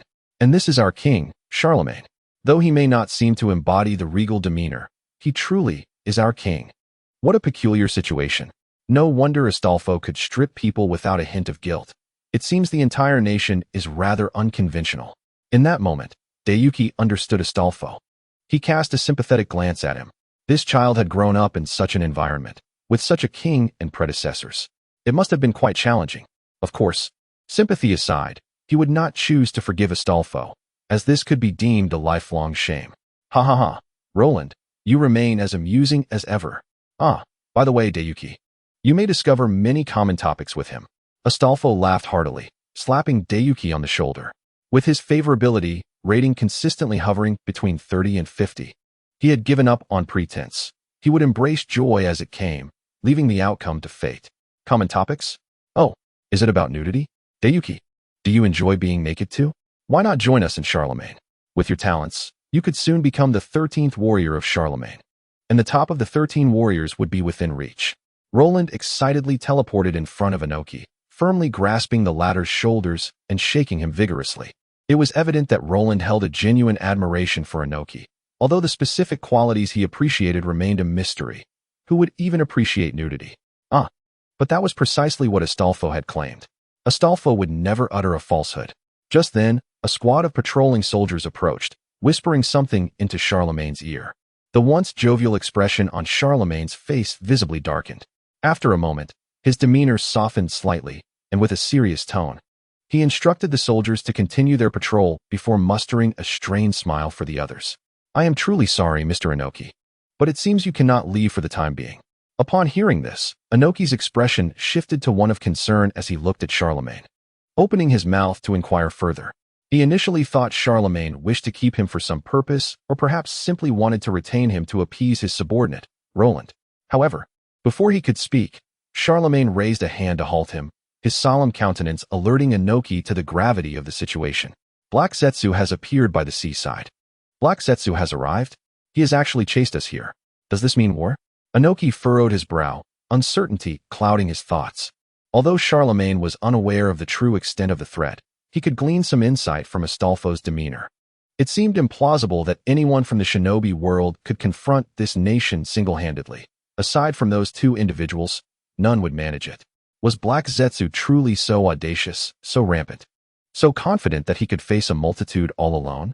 This matter will be handled by us. Astolfo, please take Mr. Inoki inside and show him around, Charlemagne directed Astolfo, turning back to Inoki with an apologetic smile. I regret to inform you, Mr. Inoki, that you will need to stay in our nation for a few more days. Rest assured, we will provide for your needs, and once we have dealt with Black Zetsu, you will be free to return to your village. At Charlemagne's command, Astolfo obediently led Inoki through the gates of Charlemagne's empire. Inoki glanced back at Charlemagne, on the verge of speaking but ultimately choosing silence, redirecting his gaze to follow Astolfo inside. Within Charlemagne's empire, Astolfo, brimming with enthusiasm, guided Inoki on an idle stroll, alternating between cheerfully introducing various sites and solemnly recounting the origins and histories of certain locales. This area ahead is no longer a residential district. Straight ahead lies the snack street. Astolfo exclaimed, seemingly surprised at how quickly they had walked. Are you not concerned for your king, your companions, or your nation? What about Black Zetsu? Inoki hesitated, gazing at Astolfo. There is nothing to worry about. The king, Roland, and everyone else are quite strong. Unlike me, a mere hero relying on artifacts. Astolfo waved his hand dismissively, seemingly unconcerned by Inoki's words. But Inoki, come quickly. This is the highlight of Charlemagne. Astolfo's eyes lit up as he spotted a structure in the distance, eagerly pulling Inoki along with him. Look, we have constructed a hero's seat modeled after the one in Konoha. Astolfo enthusiastically introduced, entirely oblivious to the increasingly darkening expression on Inoki's face. Why does everything you show me seem to be patterned after Konoha? The Holy Knight Academy resembles Konoha's Ninja Academy. The Holy Knight Legion mirrors Konoha's Guard Division. And now your hero's seat is also based on Konoha's. Do you not possess anything of your own? Inoki chastised, angered by Charlemagne's entire nation emulating Konoha. Why must they learn from others instead of innovating on their own? Moreover, if they were to imitate, why solely Konoha? Was there nothing in a Wagakure worthy of emulation? Was the will of stone not commendable? But the ideas from Konoha are truly exceptional. After learning from them, both the king and everyone else have been smiling more. With the hero's seat established, the sense of belonging to the nation has visibly increased. Astolfo continued his seemingly casual, yet fervent exposition while discreetly observing Inoki's expression. Konoha has conveyed that the purpose of the hero's seat is to commemorate and honor the heroes who sacrificed for their country and village, allowing future generations to remember and celebrate them. Moreover, it provides a guiding light for these heroes' souls, leading them home. Astolfo paused, his eyes softening. However, I believe an even greater significance lies in offering the living a place to remember their family and friends. The hero's seat allows the living to express their grievances when wounded, to share their innermost thoughts, and even to find solace under the names inscribed upon it, knowing that their loved ones are there to protect them. As he spoke, he regarded Inoki, seemingly recalling something, and smiled. Ah, Inoki, does a Wagakure not yet have a hero's seat? Would you not consider building one? Huh, what is there to imitate about Konoha? A Wagakure has plenty of superior concepts compared to a mere hero's seat. Inoki scoffed, turning away in disdain. Astolfo, unfazed, simply led Inoki away from the vicinity of the hero's seat, humming a cheerful tune as they proceeded to their next destination, all while mulling over his thoughts. He reflected on the hero's seat plan, contemplating how to foster a deeper sense of belonging among the people while ensuring the success of his initiative. Perhaps a hero's seat alone would not suffice. Perhaps a dual approach of material and spiritual support was necessary. After assessing the feasibility of this notion, Astolfo nodded in agreement. What is that? Why does it occupy such a large area? Halfway through their journey, Inoki pointed at a rather expansive and oddly styled structure, interrupting Astolfo's reverie. Oh, that? I've heard it is the magic workshop of Mr. Avisprin, whom the king rescued a few months ago. Apparently, he conducts research on. I've forgotten, Astolfo admitted, scratching his head sheepishly. Inoki squinted at the magic workshop, his instincts warning him of potential danger. Boom. A series of explosive sounds erupted outside the gates of Charlemagne's empire, billowing plumes of black smoke into the air. At the instant the sounds echoed, Astolfo realized who it was. With a sigh of relief, he noted that they had arrived just in time. Had they delayed any longer, They would have needed to find another card for the upcoming battle.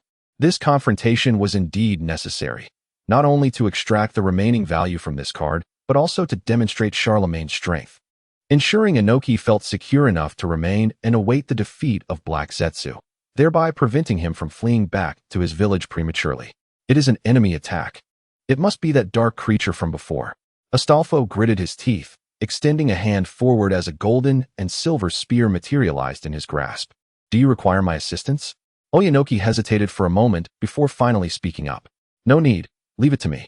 Oyanoki, having been unable to intervene during their last mission, declared confidently, this time, I shall demonstrate the might of the 12 paladins of Charlemagne. With a confident smile, Astolfo summoned his steed, the majestic rock, which soared to the city gate in an instant, confronting the shadowy figure alongside 11 other warriors.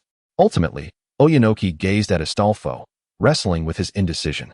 Yet he could not muster the resolve to assist. He was the future of the village.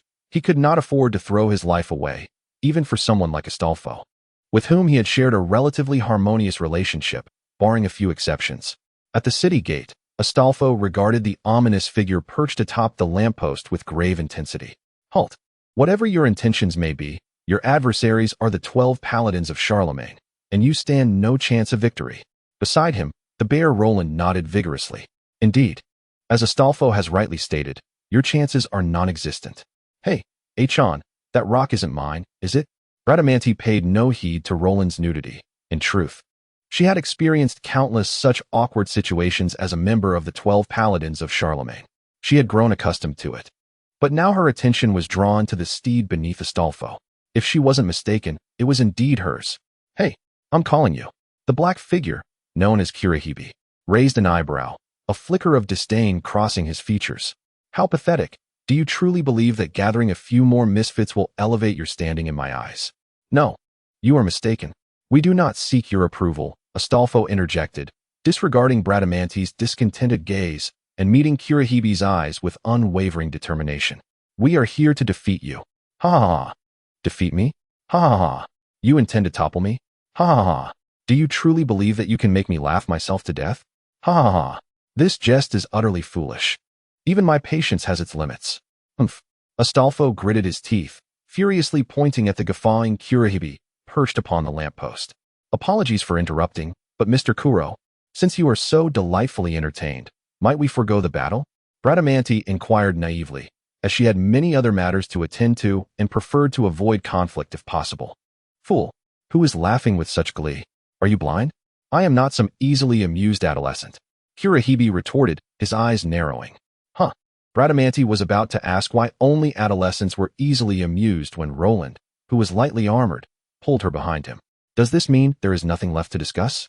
Roland's expression hardened as he reached for his sword, Durandal, which materialized in his grasp. The other paladins followed suit, summoning their weapons in response. Having laughed enough, Kurahibe remained silent, a series of golden spatial ripples appearing behind him. Sensing this, the 12 warriors collected themselves, raising their weapons to their chests. Released the noble phantasms. The purpose of this chapter was indeed the throne of heroes, Kurahibe, and a hint of mischief in the pursuit of the bijou's secrets was secondary. Chapter 27, The 12 Paladins of Charlemagne versus Kurahibe. Released the noble phantasms. Astolfo raised his glimmering spear with one hand and held a glowing grimoire in the other. Amid Bradamanti's frustrated gaze, he leapt onto the rock. Upon sensing Astolfo's presence, the rock let out a triumphant cry and took flight towards Kurahibe, while the 11 other paladins leapt from the city wall. Shall I let you die first? Kurahibe cast a disdainful glance at Astolfo, raising his left hand to summon another golden ripple. A golden object emerged from within. Astolfo focused intently, realizing it was a golden chalice filled with wine. The audacious Kurahibe nonchalantly swirled the cup in his hand and tilted his head back, draining its contents without a care for the impending assault. You scoundrel! Astolfo glared at him, gripping the rock's sides with fervor, which understood and quickened its speed. Suddenly, countless blades and arrows shot forth from the golden ripples, moving so swiftly that even the rock could barely evade them. Several swords pierced through Astolfo's chest. Strangely, however, no blood was shed, and despite his fallen comrades, the remaining warriors showed little sign of alarm or sorrow. Kurahibe raised an eyebrow, his extensive experience leading him to believe that his strike had indeed struck true. Is it a noble phantasm? Suddenly, Hirahibi's eyes sharpened as he perceived something, and soon enough, a pink-haired figure astride the rock appeared within his line of sight. At last, you dare to show yourself, you wretched insect hiding in the shadows. Hirahibi looked down with piercing intensity at the pink-haired interloper, a faint smirk of interest gracing his lips. Though it had evaded his attack by relying on a noble phantasm, it was still quite impressive. Bow before my magnificent radiance, you howling mutt. Hirahibi involuntarily squinted, and behind him, hundreds of golden ripples unfurled. With a cold snort, countless weapons surged forth from the golden ripples, flooding the battlefield with a blinding golden light. Clearly, Hirahibi was finally taking this seriously, even though his abilities had been severely diminished. The noble phantasms within his treasury could not unleash their true names nor match their original strength, yet they still surpassed ordinary weapons. Even without revealing their true names, the basic self-destruct capabilities of these weapons would suffice to wreak havoc across the battlefield. Thus, Oliver and Ogier among the 12 paladins exchanged grave glances and quickly returned to the city gate. Once they regained their composure, they raised their powerful swords before them, radiating with magical energy. With solemn expressions, Ogier and Oliver fixed their gazes upon the approaching deluge of weapons, their own swords, katana, adorned with numerous gems, surrounded by shimmering blue motes of magical light, while Oliver's sacred sword glowed with brilliant golden light. Soon, Ogier tightened his grip, gradually intensifying the magical output, transforming Katina's blade into a colossal azure beam. This sword represents the Sword of Compassion, a symbol of dynastic heritage. The most reliable man of Charlemagne, Oliver, firmly grasped his sword as countless specks of golden light surged into it. Ultimately, the blade of the pure sword transformed into a golden beam. This sword is the Sword of Thunder, the swiftest of the holy swords.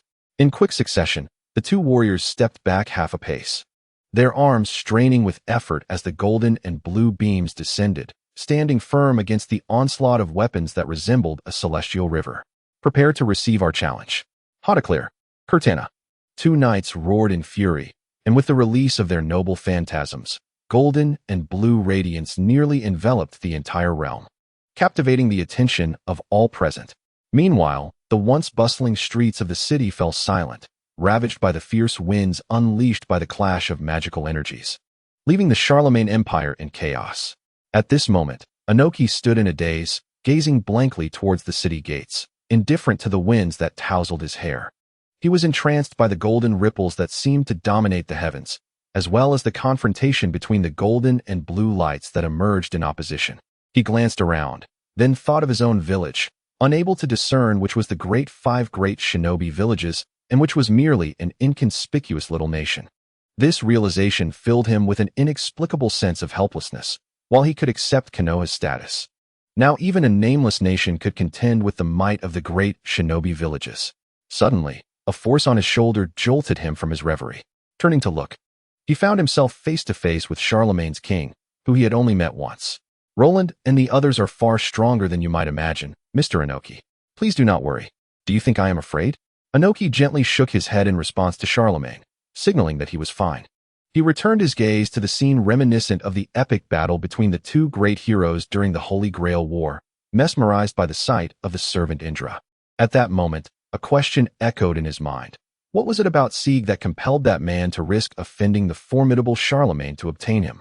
Outside the city gates, the debris and flames from countless weapon explosions made it arduous for Astolfo to advance. However, after a flurry of swift movements, he finally spotted the figure of Kurizetsu. Upon seeing him, a smile broke across Astolfo's face, and he raised his gleaming spear. With an increase in magical energy, a sphere of light began to coalesce at the spear's tip. Trap of Argalia. Riding atop his steed, Astolfo unleashed a lightning-fast strike. Caught off guard, Kurizetsu lost his balance and fell to one knee, but his remarkable equilibrium allowed him to stabilize. Looking down, he realized that one of his legs had become ethereal due to the recent attack, rendering it temporarily unusable. Upon this realization, Kurizetsu's expression darkened as he glared at Astolfo. You want me to kneel? Astolfo tilted his head in confusion. When had he ever thought such a thing? His intent had merely been to restrain Kurizetsu and create an opportunity for his allies. Just then, Roland leaped into the air, brandishing the holy sword Durandal. His legs poised to deliver a knee strike. Simultaneously, the blade of the holy sword transformed into dozens of meters of radiant light. Kurizetsu coldly scrutinized the soaring knight. Even with one leg incapacitated, he maintained a superior posture. At that moment, dozens of golden ripples appeared behind him, aimed directly at the knight named Roland. And in an instant, countless weapons were launched in rapid succession. Bouclier do Atlanti Bouclier. It was Bradamanti. Just as the charging Roland was about to be struck, Bradamanti unleashed her noble phantasm, blocking the fatal blow. Although a single Bradamanti could not withstand such a powerful attack alone, she had bought enough time for Roland, the foremost of Charlemagne's 12 knights, to complete his charge. Descending swiftly, Roland landed directly before Kurizetsu, seizing the moment to strike downward. Durlandana Spada. At the moment he uttered the true name, Kurizetsu was cleaved to the ground. Instantly, the earth beneath began to fracture, the rift widening until a massive chasm, several hundred meters long and wide, formed before Roland, unleashing a torrent of blue and white light. In the brief interval of the explosion of light, Roland quickly retreated, bringing Astolfo, Bradamanti, and several other knights who had yet to strike along with him, as they observed in silence. Gradually, the light began to fade, revealing the scene before them, a disheveled Kurizetsu, arms crossed, glaring at the assembly. Ha! Kurizetsu laughed maniacally, causing the already wary knights to heighten their vigilance. After a moment, he finally ceased laughing, releasing his hands from his face and gazing calmly at the gathered warriors. Tomorrow, I shall return. Prepare yourselves for your demise, you wretched mortals. With that, Kurizetsu vanished without a trace, leaving the bewildered group staring at one another in confusion. What do we do now? Astolfo propped his head on his hands, asking languidly. Of course, we return. Do you expect to wait here for him? Oliver replied, somewhat exasperated. I'll go help Inoki to his room. Goodbye, everyone. I must attend to royal affairs as well. Oh, you truly are working hard, Oliver. If you think I'm struggling, then why don't you lend me a hand? Next time. Next time for sure. By the way, do you all want to eat? I'll treat. But please, let us keep it under 500 Rio. I'm a bit short on funds lately. 500 Rio? With so many people, that won't even be enough. Roland, did you see that? Am I not incredibly handsome? Inoki? Astolfo leapt down from his steed, asking excitedly. Uh-huh. Inoki replied absently, his mind preoccupied with thoughts of Sieg, even entertaining notions of whether he could seize an opportunity. Only to quash the thought almost immediately. Such a battle was beyond his reach. What's with that lackluster response? Astolfo muttered in dissatisfaction. All right, let me take you to your room. I specifically requested it from the king. With a broad grin, Astolfo wrapped an arm around Inoki's shoulders and led him forward. Wait. Let go. Inoki struggled, especially as he caught a whiff of the delightful scent of lilies emanating from Astolfo, intensifying his struggle, perhaps due to the fervor of his resistance. His face flushed unnaturally. Why on earth does this guy smell so good? P.S.A. man. After a tumultuous journey, Inoki was finally released upon reaching their destination. Breathing in the fresh air, he sought to suppress the inexplicable flutter in his heart. Damn it. Inoki, get a grip. This guy is a man. He.S. the one who embarrassed you. Repeating this mantra in his mind several times, Inoki finally felt somewhat calmer, slowly opening his tightly shut eyes. Indeed, Inoki, you are a rational man, the future third Tsuchikage. Nothing can deceive you, not even that Astolfo. Yes, no one can beguile me. Deyimu solidified his resolve, finally opening his eyes fully. Upon doing so, he was met with the curious gaze of Astolfo, who blinked as if inquiring about his actions. Startled, Deyimu quickly shut his eyes once more. Damn it, Deyimu. This is Astolfo, the very source of your embarrassment. Have you forgotten the lessons learned just days ago? How infuriating. It is utterly ineffective. Why does this world harbor a being like Astolfo? Unbelievable. For the past few days, I have been grappling with writer's block, uncertain of how to portray Shining, so I delved into other works like Heaven's Cup and Absolute Demon Beast Frontline, Zero, which proved to be of little help until I finally allowed myself to be free, though it still lacked that essence. Fortunately, this isn't the true Shining, so the issue is not grave. Even if it diverges, it cannot be deemed out of character, as it is under the control of the protagonist's consciousness. Furthermore, I must admit that the action sequences in this segment are rather lacking. I have been observing others for inspiration, yet I remain at a loss, and my attempts have resulted in a haphazard amalgamation. Such is the plight of a novice. At the beginning, capturing essence in writing is quite the challenge. Hahaha. Do not worry if you find the Charlemagne narrative perplexing. The intent here is straightforward, entirely revolving around the protagonist's script, with only Mu and the protagonist being genuine.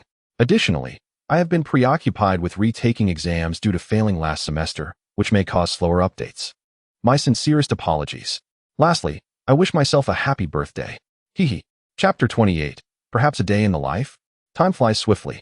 The next morning, Mu emerged from his room, disheveled and weary, with his hair resembling a bird's nest. He staggered into the bathroom to freshen up. Gazing into the mirror at his haggard visage, complete with dark circles under his eyes, he let out a weary sigh. Last night, Astolfo, for reasons unknown, had disturbed his slumber, entering his room without uttering a word and fixing him with a serious gaze, causing him to momentarily think that Black Absolute had invaded. Recalling this, Mu felt a surge of anger. He clenched his toothbrush tightly, his teeth grinding in frustration.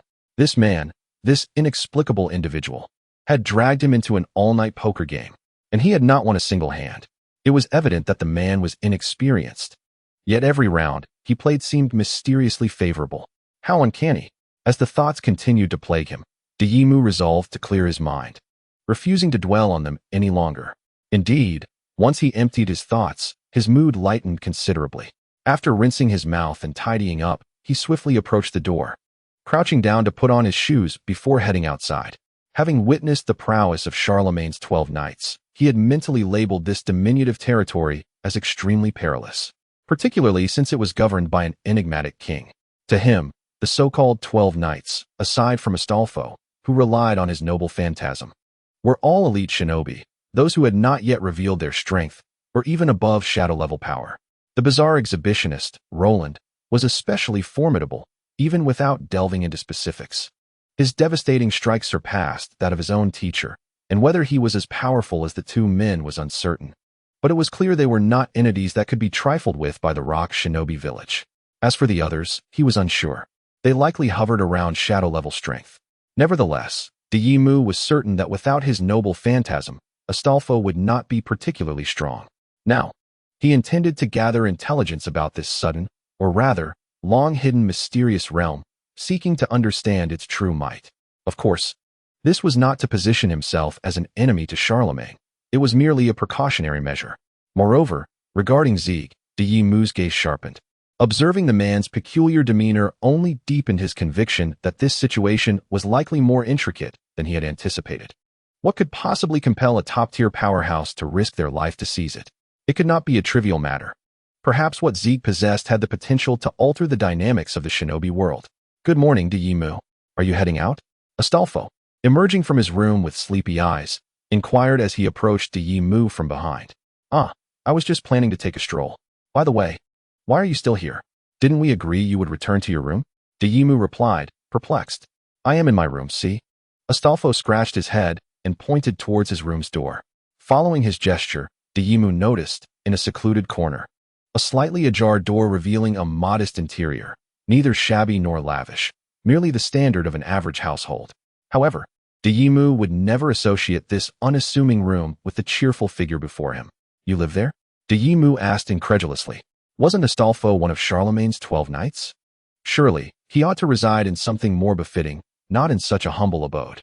Was Charlemagne so miserly with his own? No, that is just a temporary residence. My actual room is in the palace. I only came here to ease your discomfort, fearing you might not be accustomed to it. Astolfo shrugged, feigning exasperation. A look of hurt on his face as if to say, how could you misunderstand my kindness? Oh right, Mu, are you going out? I want to come too. What for? Mu rolled his eyes. He had no desire to wander the streets with Astolfo, truth be told. He already bore a psychological scar from his previous encounters. But isn't it great to hang out with friends? Astolfo exclaimed, noticing Mu's hesitance, waving his arms in protest. I refuse. If you agree, I will speak to Roland and ask him to leave you be. Astolfo's casual remarks silenced Mu, causing him to swallow the retort he was about to voice. Although he had yet to be seriously harassed, the peculiar comments made by that eccentric individual the day before had already indicated that he was no ordinary character, especially since he had been fixated upon Mu due to Astolfo's words. The mere thought of it was unnerving. to be completely naked together. Yimu shuddered at the notion. Thus, they reached an agreement. If necessary, he could always gather information another day. In the eastern part of Charlemagne City, Yimu ultimately acquiesced to accompany Astolfo. Although the outing was still quite chaotic, he was taken aback to discover that Astolfo held a significant status among the citizens. Nearly everyone greeted him with respect, leaving Yimu in awe. It is Lord Astolfo, one of the 12 knights of Charlemagne. How handsome. Mom. I want to be like Lord Astolfo when I grow up. Truly deserving of the title of one of Charlemagne's 12 knights. Wow. Lord Astolfo is so adorable. Who would have thought you were so popular? Yimu remarked, observing the exceedingly cheerful Astolfo with a hint of surprise. Of course. I am one of Charlemagne's 12 knights. Astolfo stood proudly, chest out, though he knew it was merely due to his identity that he garnered such adoration. A barely audible sigh escaped him, the sound carefully modulated to be heard, yet indistinct. What did you say? In the midst of a sudden frenzy in the crowd, Oyamaki failed to catch the entirety of the words spoken, only faintly grasping the notion of identity worship. Nothing, Astolfo replied, shaking his head, signaling that he had uttered naught. He then turned to point toward the bustling throng ahead, where layers upon layers of people had gathered, encircling a central figure. Though the distance was considerable, their keen eyesight allowed them to discern a towering statue at the heart of the crowd. Above the statue, they glimpsed a vague silhouette that sent a twinge of foreboding through Oyamaki, akin to the instinctive dread of stepping into something unpleasant. Oyamaki, that place seems intriguing. Let us hasten to see. Before Oyamaki could respond, Astolfo eagerly tugged at the back of his collar, propelling them to the forefront of the gathering. Upon being set down at the crowd's edge, Oyamaki regained his senses, but as rationality returned, his temper flared uncontrollably. He grasped Astolfo's collar and shook him vehemently, unleashing a torrent of fury. Astolfo, you scoundrel! Ah, it's Roland. Astolfo, unperturbed by the shaking, exclaimed joyfully, rendering Oyamaki's furious expression momentarily frozen. His gaze was drawn to the statue, where a familiar, pale silhouette became discernible. Ah, it's Astolfo. Roland, atop the statue, waved enthusiastically in response. He squinted his eyes and, with gleeful astonishment, exclaimed, Is that not Oyamaki? My kindred spirit, my sole confidant. Have you come to admire my physique and join me in shedding our garments? Oyamaki closed his eyes in agony. Fully aware that from the moment Astolfo had decided to accompany him, it was evident that today was ill-fated for an outing. Astolfo, as if recalling something, straightened and faced Oyamaki. Astolfo, the time has come for you to fulfill your promise. Oh, leave it to me. Initially puzzled, Astolfo soon grasped the situation, thumping his chest confidently and offering Oyamaki a reassuring smile, which alleviated some of his anxiety. Surely, even Astolfo could exhibit reliability at times. Hey, Roland. Oyamaki is not here for a naked escapade. Cease your harassment. Excellent. Astolfo, just like that. Oyamaki, acknowledge you. In his heart, Oyamaki silently commended Astolfo, believing that such forthrightness would dissuade any normal individual from further pursuing him with talk of shared interests. Yet, he also felt a pang of regret. Had it been any other hobby, he would have eagerly aligned himself to gain Roland's friendship. Ideally, any warrior of Charlemagne would serve as a formidable ally for the Rock Ninja Village. Yet this peculiar fellow was simply too eccentric, forcing Oyamaki to relinquish the notion. No, Astolfo, you misunderstand. I am the one who truly comprehends Oyamaki. No one knows him better than I. He has merely just awakened and feels a hint of shame. After a pause, Roland pointed emphatically at Oyamaki and continued, Shame. This is our greatest adversary. Countless have faltered at this juncture. So many have allowed shame to bind them, forsaking the exquisite taste of freedom. As he spoke, Roland grew increasingly animated, spreading his arms wide, his face aglow with satisfaction. Behold, Oyamaki, witness this radiant and beautiful moment. Join me, and you shall experience an unparalleled sense of liberation. Absolutely not. Oyamaki glared with a deadpan expression, uttering a brutally honest retort. If you choose not to disrobe, that would be quite regrettable. Roland, somewhat disappointed, squatted down, perhaps lamenting Oyamaki's decision or simply feeling forlorn for not having found a kindred spirit. Well, it's time for patrol. We shall conclude our visit for today. Roland rose, dusted off his clothes, and with a leap, descended. Farewell, everyone. Upon landing, the crowd skillfully parted to create a passage, and Roland, scratching his rear, waved back at the two with the same hand before continuing on his way. Don't you patrol without clothing? Oyamaki couldn't help but comment. Despite witnessing many skilled individuals in recent days, he still felt a unique sense of shock each time he saw Roland. Oh, it's fine. My body is quite resilient to the cold. I shan't freeze, Roland responded, somewhat touched. No, I'm not concerned about you, Oyamaki silently retorted within. After a while, the crowd gradually dispersed, with no more morsels to savor. There was little reason to linger. It must be said that although Roland was rather eccentric, he possessed an admirable physique, drawing onlookers regardless of gender whenever he chose to disrobe. Before long, the majority of the crowd had thinned, and Oyamaki and Astolfo found themselves wearily leaning against a bench by the roadside. It was then that Oyamaki suddenly caught a glimpse of a familiar figure darting past. Though the individual wore a hat in an attempt to obscure their face, Oyamaki recognized them immediately. It was not due to any exceptional skill on his part. Rather, the person exuded the unmistakable air of a novice, walking with trepidation, casting furtive glances, and clutching a suspicious black suitcase. These details alone piqued Oyamaki's interest. Moreover, despite the hat, the individual occasionally lifted their head to survey the surroundings, making it nearly impossible not to notice their face. The most critical point remained. What purpose did wearing a hat serve? A mask or a high-collared garment would have been far more effective in concealing one's identity. You are only showing your profile. What use is that? Demon sighed, feeling increasingly frustrated with his own tendency to complain. Shaking his head to dispel unnecessary thoughts, he began to ponder seriously. The individual was brought before him. It would be unreasonable not to ascertain their true nature. However, what if danger lurked? Moreover, this pink-haired person glancing at Astolfo, who wore a perplexed expression, Demon wrestled with his decision for a moment before ultimately deciding to bring him along. It was not out of any deep-seated affection, but rather the realization that sending him away would likely prove futile. Instead of fearing whether Astolfo would follow him in secret after dismissing him, it was wiser to keep track of him. Most importantly, if peril arose, he could always use the pink-haired figure as a distraction to escape. After all, she possessed that formidable grimoire, and even the strongest adversary could not breach her defenses. The number of individuals capable of defeating her in the current shinobi world could be counted on one hand. Thus, without hesitation, Demon quietly trailed behind Zig with Astolfo in tow, sealing the latter's mouth with a playful game.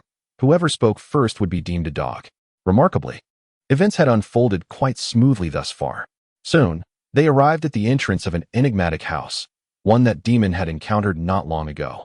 Indeed, their destination was the magical workshop of Avisplin. Observing the structure, Astolfo cast a questioning glance at Demon, seemingly inquiring about the reason for their visit. Do you recall the man in the hat we were following?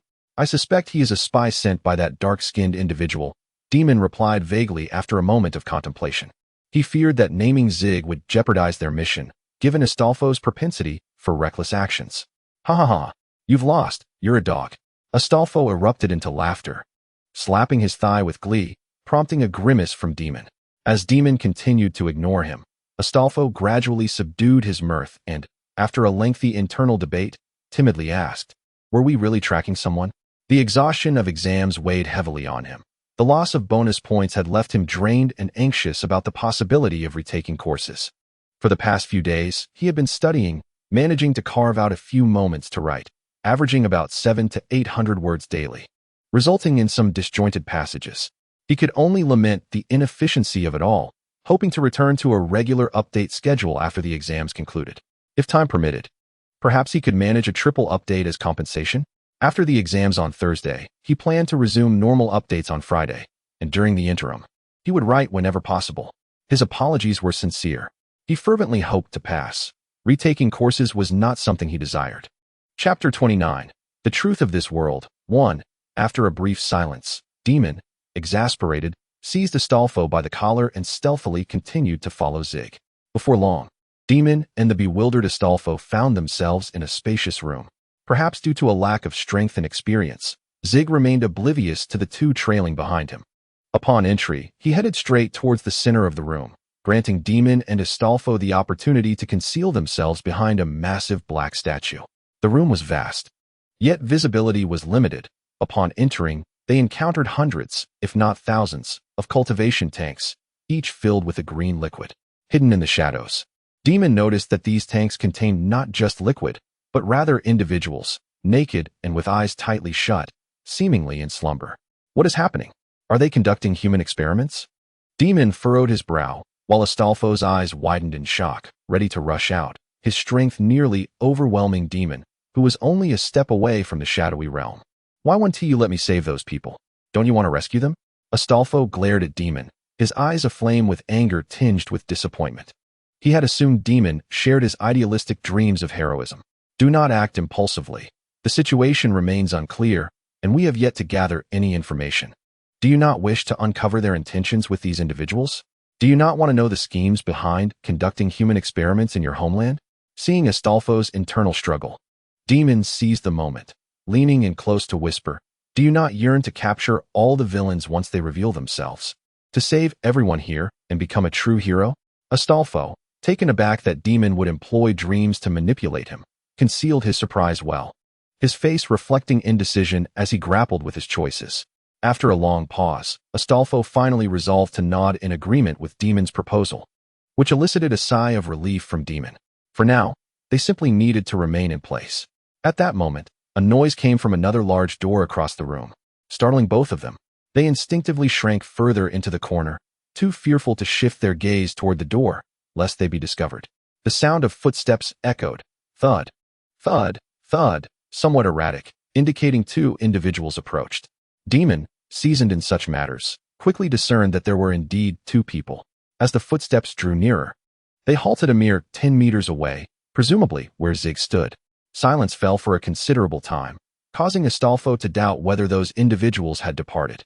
He blinked at Demon, seemingly inquiring whether they could intervene and rescue the captives. As expected, Demon decisively shook his head, rejecting Astolfo's suggestion. He did not believe this was an opportune moment, especially since the newcomers had clearly not left.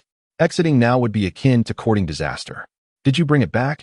A 14250? You've done well.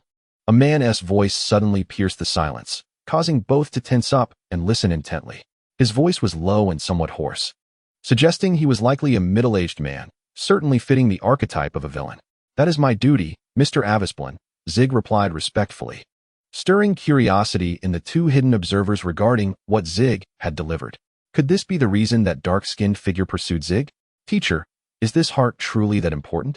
The young boy inquired as Avesplin leisurely circled around Zigfi, holding the heart and gently elucidating that this heart belonged to the dragon-slaying hero Zigfi, who, alongside King Charlemagne, rescued them from the clutches of the dark entity. It could be said that it harbored all of Zigfi's magical essence. Avesplin's tone was calm, yet the boy discerned the deep gratitude Avesplin felt towards Zigfi. A year prior, while they were engrossed in crafting magical puppets, both he and his teacher were captured by the dark entity. The entity confined them, compelling the teacher to create an artificial being capable of sensing the chakra of tailed beasts and pinpointing their locations. Under the duress of the entity's threats, the teacher had no choice but to comply. However, without the chakra of the tailed beasts, they were unable to construct the desired artificial being. Fortunately, the entity was not entirely unreasonable, allowing them to rest and gather their thoughts before imprisoning them in a makeshift base. Days later, the entity returned, eagerly releasing them and presenting a tale of a tailed beast for their study. Faced with the necessity of survival, they reluctantly commenced their research, initially optimistic about the prospect of eventual freedom. As they drew closer to success, a hopeful future began to unfold before them. Until that fateful day, after numerous failures, they finally succeeded in developing an experimental subject, a 14250, capable of sensing tailed beasts and possessing a degree of combat capability. However, in the moment of triumph, a 14250 revealed its true purpose. It was not only the sole successful creation, but also a superlative vessel, with a body that functioned like an enormous reservoir, capable of containing extraordinary magical power. Avesplin paused, tightening his grip with the hand that did not hold the heart. Thus, only a 14250 had the capacity to endure Zigfi's heart. Together with Charlemagne, they could undoubtedly thwart the dark entity. At worst, a 14250 would perish at the hands of the entity, severing its aspirations. Teacher, why don't we simply eliminate a 14250 and cut off the dark entity's ambitions directly? The boy queried. Avesplin cast a sidelong glance at him and shook his head. Such an approach merely addresses the symptoms, not the root of the problem. The ninja world is not devoid of talent, even if none exists now. Future generations will undoubtedly produce individuals capable of replicating a 14250. Rather than entrust fate to uncertain successors, it is more prudent to resolve this matter in our time. What were they discussing? Oyuki furrowed his brow, sensing an ominous premonition, aware that their discourse might pertain to a matter of great consequence for the ninja world. Yet, he could not decipher the nonsensical dialogue at the moment. Turning his gaze, he noticed Astolfo appeared even more bewildered than himself, which eased his mind. Indeed, the teacher is correct. Instead of leaving our fate to the next generation, who might unleash his mother, Kaguya Otsutsuki, to annihilate the ninja world, it is better to eliminate the dark entity in our generation, the boy declared resolutely. Annihilate the world? Oyuki's pupils dilated in shock. How could that be? Previously, they mentioned that Zig could sense the tailed beasts, and it was evident that the dark entity sought this ability. What did releasing his mother entail? Was she currently sealed away? Thus, they intended to utilize Zig to gather tailed beasts to release his mother, who wished to obliterate the ninja world. Oyuki swallowed hard, somewhat startled by his own deductions. The most unsettling aspect was his disbelief. He would not easily accept such seemingly implausible claims based on mere words. Yet, he was undeniably shaken, perhaps astounded was the more fitting term. His spirit had indeed been impacted, leaving him uncertain about his next steps or thoughts. Commence, dark entity. Your millennium-long scheme shall ultimately perish at my hands. I shall repay the humiliation of those days in kind, Avasplin proclaimed, pressing the radiant red heart against Zig's chest. The heart gradually melded into Zig's being, its brilliant red light slowly fading. Before long, the crimson glow was supplanted by a gentle green luminescence, and several green magical circuits emerged from Zig's form. Gradually, the brilliance diminished, and the magical circuits vanished, leaving Zig himself to succumb to intense pain and lose consciousness. Wonderful. Teacher, we have succeeded. Ah, Roche, we have triumphed. Avasplin gazed pensively at his disciple, lost in thought. Who is Zigfi? The boy pondered. This individual claimed that once Zig integrated the heart of Zigfi and allied with Charlemagne, they could thwart the dark entity. Oyuki frowned, not doubting their intentions, but recognizing the formidable prowess of the dark entity. In his view, Roland's strength was already at the pinnacle of the ninja world, with few rivals.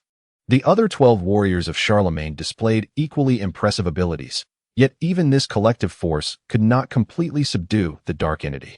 It seemed to Oyuki that the entity had yet to unleash its full might, as it appeared to be toying with them, reminiscent of a child provoking a neighbor's bear.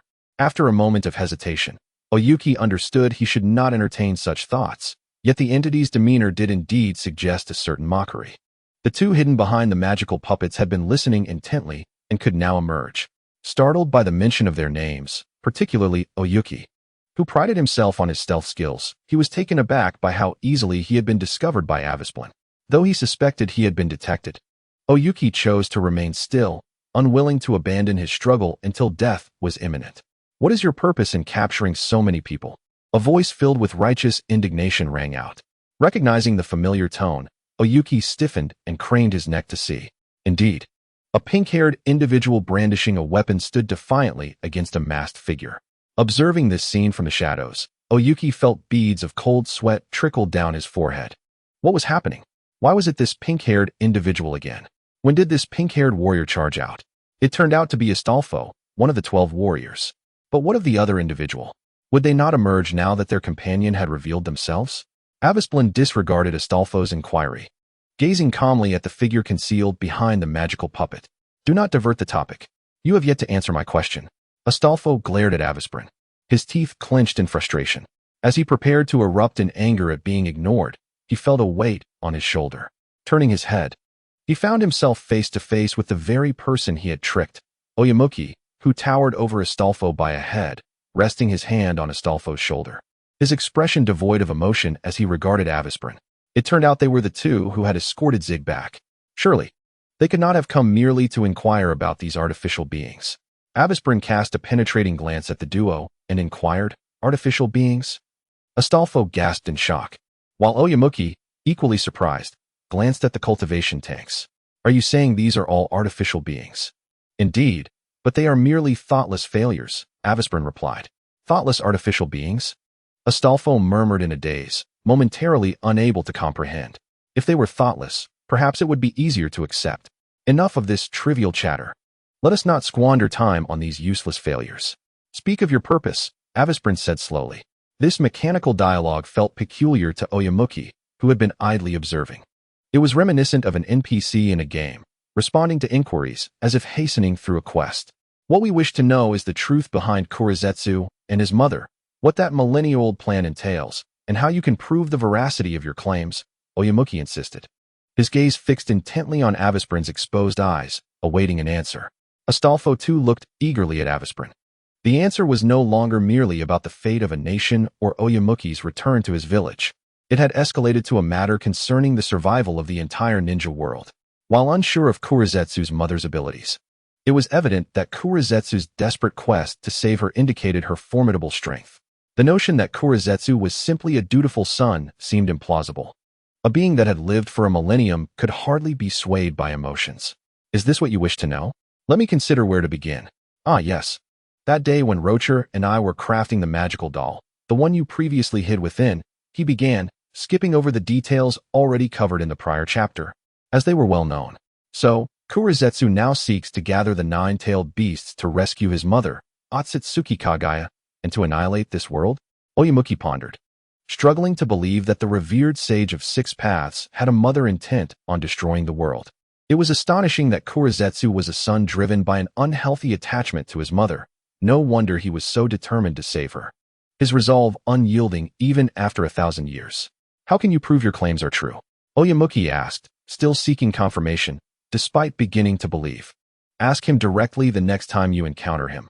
Given his nature, he likely would not deign to lie, Avisprin replied, his tone dismissive, momentarily stifling Oyamuki, who found an odd sense of agreement in it. Kurizetsu indeed seemed above such deceit. Just then, the entire workshop began to tremble violently, small fragments of stone cascading from the ceiling. What is happening? Astolfo exclaimed, summoning his grimoire to shield the others behind him. Kurizetsu has arrived. Avisprin responded gravely. Who? Kurizetsu? Isn't he only capable of hurling weapons? How can he cause such a commotion? Oyamuki queried, unable to contain his voice. Who told you he was limited to merely throwing weapons? Avisprin shot him a disdainful glance, his unmasked expression igniting Oyamuki's irritation. He bit his tongue, ultimately restraining his anger in light of the precarious situation. He possesses what is known as the King's treasure, said to contain all the riches of the ninja world, as well as the heavenly lock, a chain reputed to bind even deities, and the Excalibur, capable of obliterating the entire ninja realm when fully unleashed. Can he truly destroy the ninja world? Astolfo swallowed hard, clearly astonished. Oyamuki, too, was incredulous. In his mind, the strongest beings were Senju Hashirama and Uchiha Madara, neither of whom could annihilate the world with a single blow. He struggled to fathom the magnitude of such destruction. Of course, this is merely rumor. No one knows for certain if he can indeed obliterate the ninja world. There are also whispers that Astolfo's grimoire is the only artifact capable of resisting the Excalibur. Avisprin added, misleading Oyamuki. Regardless, since he is here, we cannot remain idle. Oyamuki, stay here. I will go investigate, Astolfo declared, not waiting for Oyamuki's response before swiftly exiting the workshop with his weapon in hand. Watching Astolfo's pink-haired silhouette, Oyamuki hesitated momentarily before following suit. Why do you also wish to go? This appears to have nothing to do with you. You need only find an opportune moment to leave, and the rest will be inconsequential to you. I'm merely curious to witness the unfolding events, Astolfo replied. Outside the city gates, the air was thick with a grayish haze. Through the smoke, a figure loomed in midair, surrounded by a multitude of fallen corpses. The ground was riddled with craters, and not far away, a massive, bottomless pit extended for hundreds of meters. Based on the rumors, there was reason to suspect that the adversary had yet to unleash their full power. Astolfo stood transfixed atop the city wall, bewildered by the scene before him. This sword is quite remarkable. It deserves a place in my collection. A boisterous laughter echoed, drawing Astolfo's attention. He looked up, and as the smoke cleared somewhat, a radiant blue sword filled his vision. Is that Durandal? Is this not Roland's sword? Oyamuki, who had arrived shortly after, recognized it as well. Though their encounter had been brief, the sword's overwhelming power and brilliance left a lasting impression on him. But isn't this man incredibly strong? How could he possibly have fallen? He pondered, glancing between the sword and Astolfo. Suddenly, he recalled Avisprin's unfounded claims. Is it because Astolfo lacked the grimoire, the only artifact capable of resisting the Excalibur? He mused, before dismissing the thought. No, that is merely speculation, after all. Who can verify the truth of his words? Ultimately, everything he said lacked substantiation, though he wished otherwise. Inoki could not help but feel a twinge of guilt as he gazed upon Astolfo. It was a nearly negligible sensation, yet it undeniably lingered. If I had not brought him along. No, he insisted on accompanying me. Yet, I could have been more resolute. But what does it matter? The only ones who will perish are the villagers from outside. However, should we truly face Kaguya Otsutsuki in the future, Roland's combat prowess will be indispensable. No. There is no if. The fact remains that Roland is already dead, and we cannot undo it. There should be another chapter tonight. I must hasten to finish this section and quicken the pace toward the Holy Grail. Here, the characterizations of Inoki and Avisplin are bound to be flawed. Yet Avisplin serves merely as an NPC, a role tasked with providing intelligence. I feel that Inoki should exhibit some differences between his youth and old age. After all, the disparity between the king's spiky hair and Lily is quite significant, as is the difference between Naruto as Hokage and his younger self. Besides, this character has little involvement later on, so I believe there are no major issues. Chapter 31. Shall we hold a memorial service? I have a fever. My apologies. First update, thud, thud, thud. The heavy footsteps grew closer, eventually halting before the dazed Astolfo.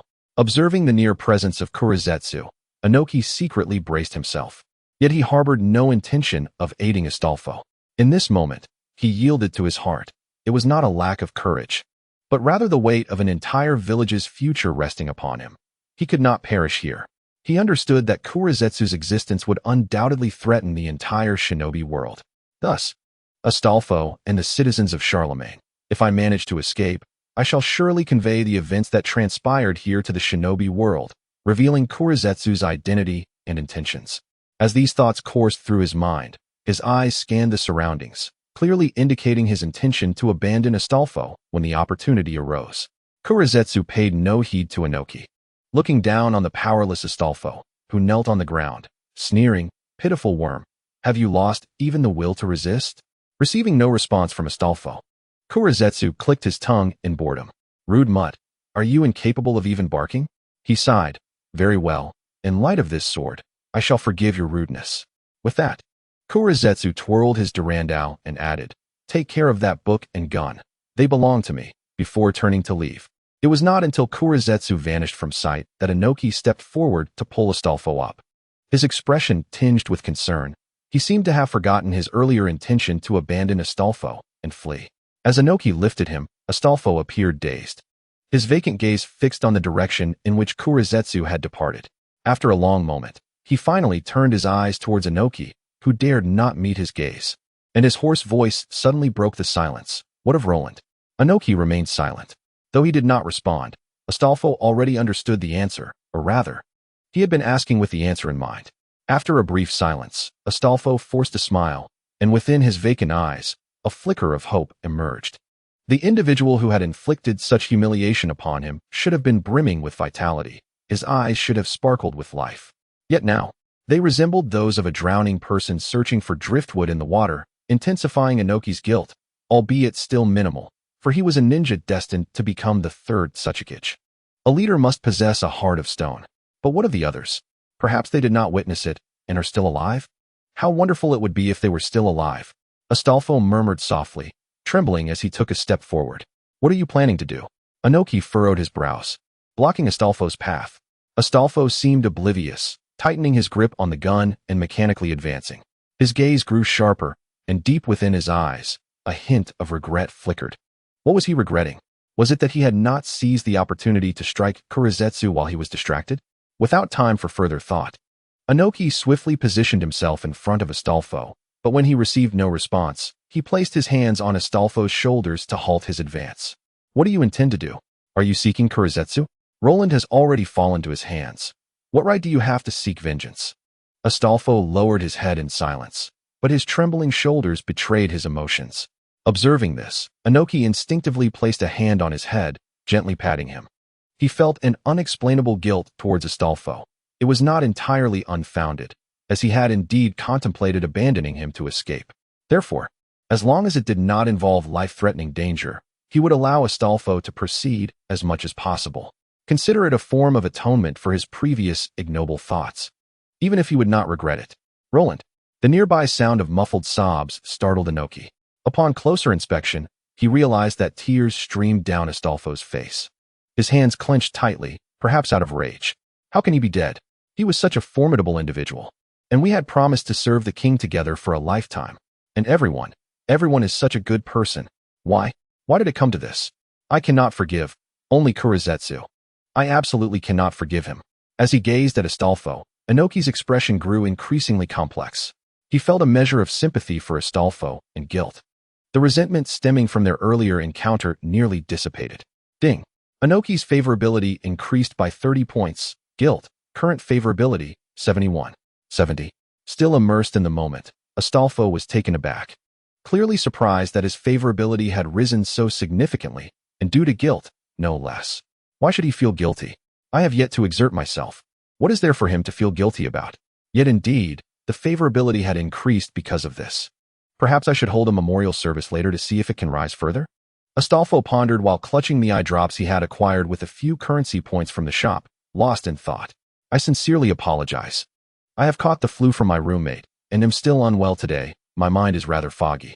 However, I will strive to write more today, as these 2 chapters are relatively easy to compose, aiming for 3 or 2 updates today, with 1 or 2 tomorrow.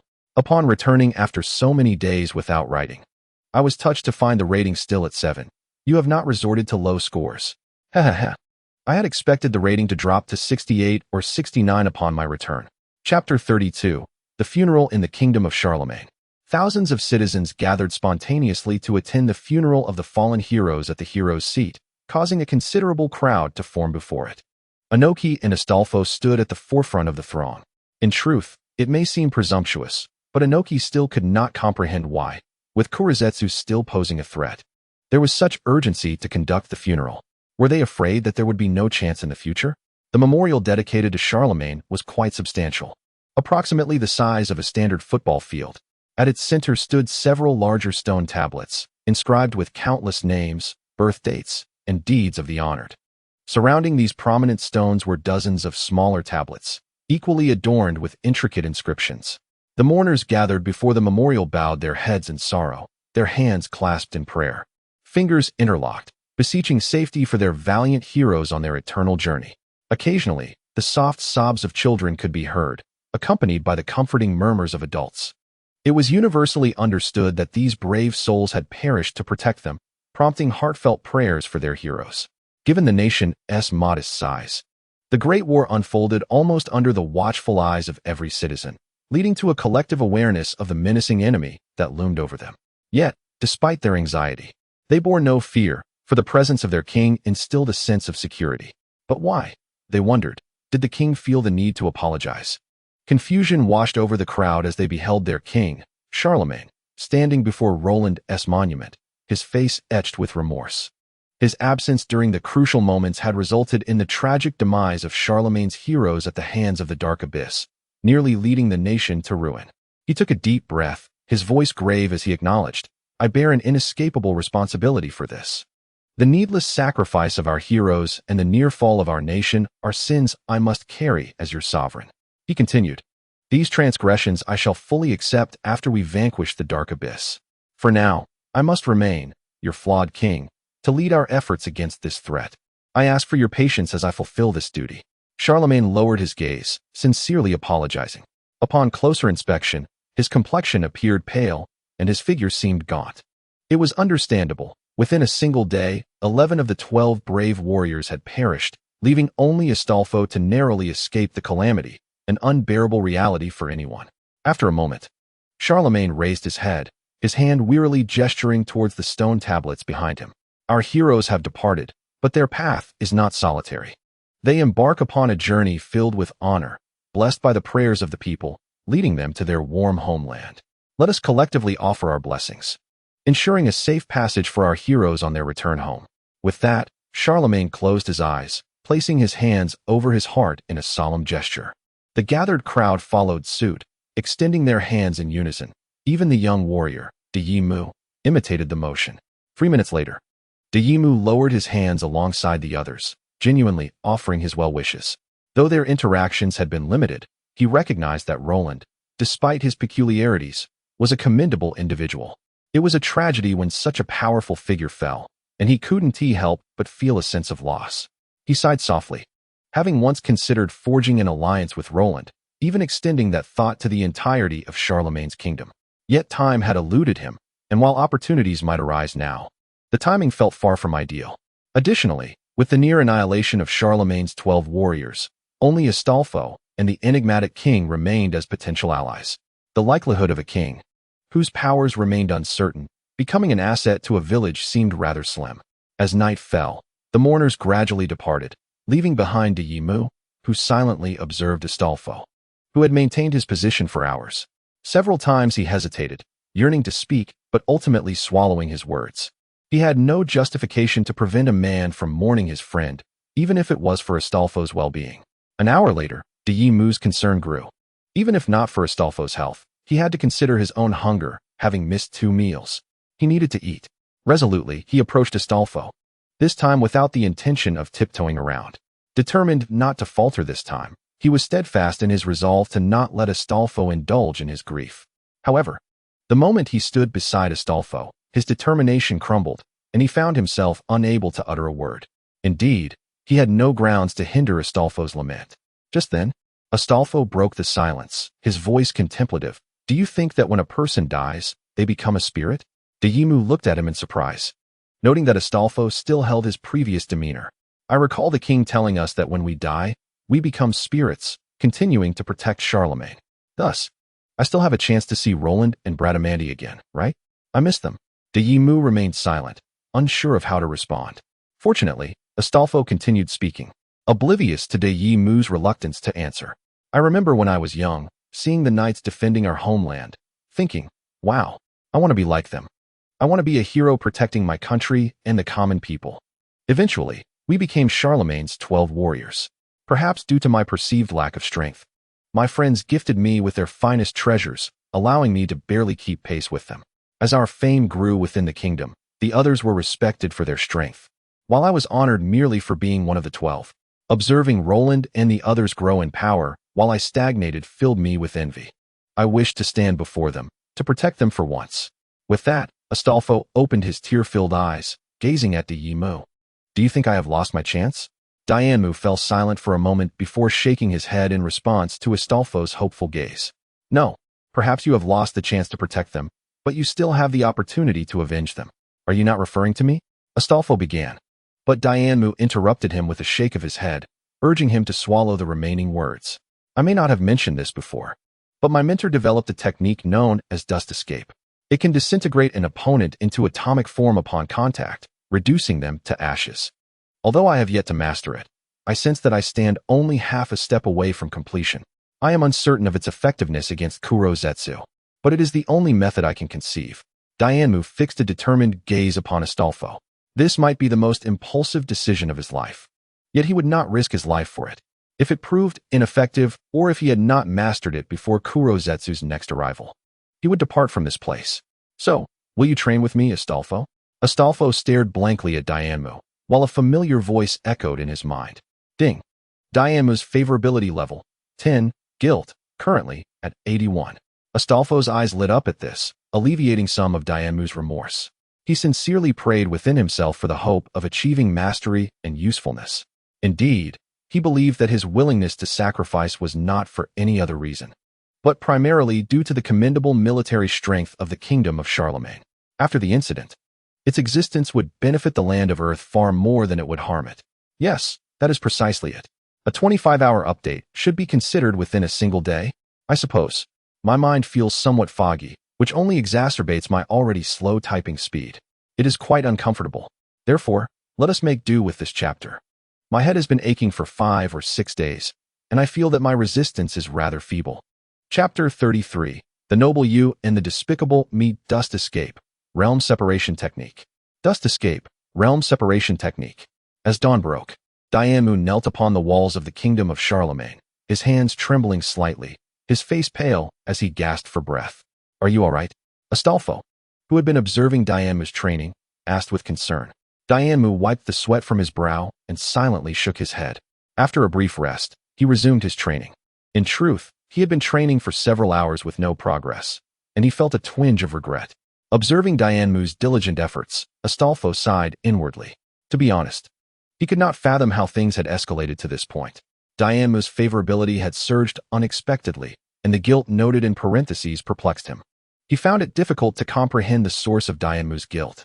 Most people would only feel a modicum of sympathy, and even if they did, it would not warrant such a significant increase in favorability. This peculiar sensation, could it be that Sakiko had intervened? Boom. A deafening roar reverberated through the air as blinding golden light streaked across the sky, illuminating the dawn. "It has begun," Astolfo exclaimed, partially shielding his eyes while summoning a spear, his tone serious. Dianmu halted his movements, approaching Astolfo's side and gazing at the city gates ahead, clearly prepared for what was to come. Thud, thud, thud. Sudden, heavy footsteps broke the tense atmosphere between the two. Astolfo turned to see a soldier clad in heavy armor, his anxious expression causing Astolfo to pause. "Lord Astolfo, the king has summoned you to Mr. Avisplin's magic workshop, saying there is something crucial that requires your attention." Astolfo furrowed his brow, glancing at the distant golden light and then at the soldier before him. "Should we go now? What will happen to the city gate if I leave?" Dianmu nodded in agreement. Indeed, after the demise of the other 12 heroes, Astolfo had become one of the strongest forces in Charlemagne. If he were to abandon his post, the consequences would be dire. At the same time, he was surprised that the foolish Astolfo could think of such matters. Was it true that life and death experiences truly sharpened one's perspective? "The king has entrusted the task of dealing with Kuro Zetsu to me. You only need to go to Mr. Avisplin's magic workshop to fulfill your duty," the soldier said, clearly troubled. It was evident that he did not comprehend why the king would send Astolfo to the magic workshop at such a critical moment, yet he remained resolute in executing the king's orders. "Well, having reached this point in the conversation, I have little room to argue," Astolfo conceded.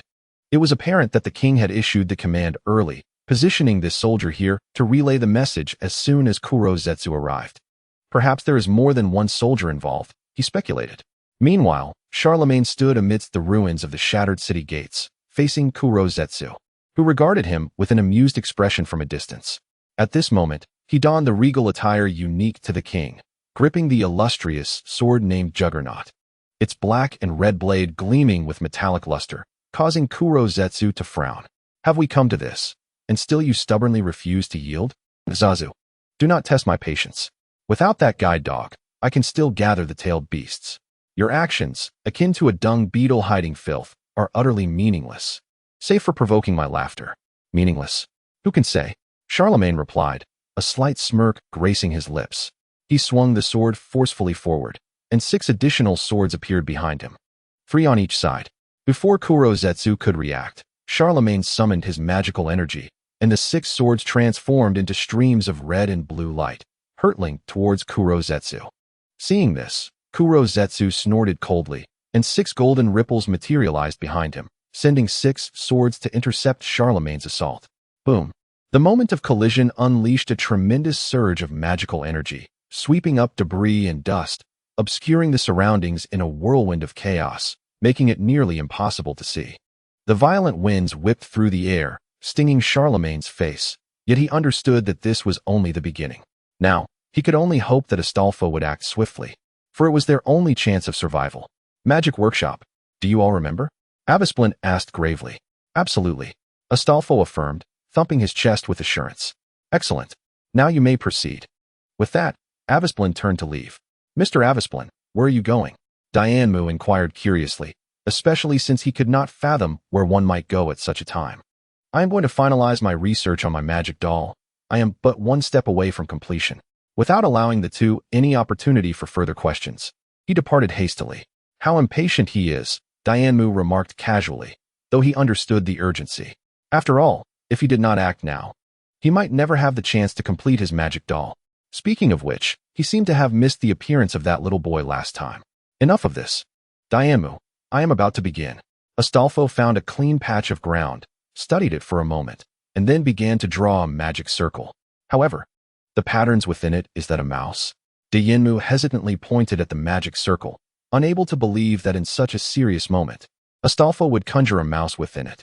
He found it hard to accept that perhaps his own eyesight was failing him. Indeed, magic circles are often like this.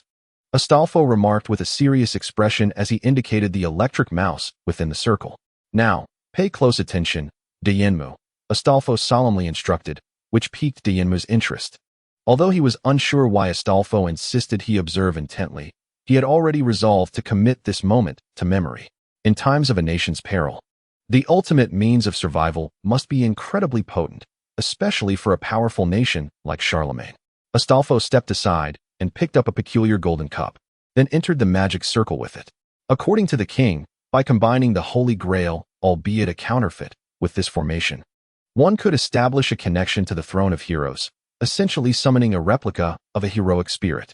Once the summoned spirit's magical energy was depleted, it would return to the throne, as the king had previously informed me. After death, we would transform into heroic spirits to continue safeguarding Charlemagne, wouldn't we?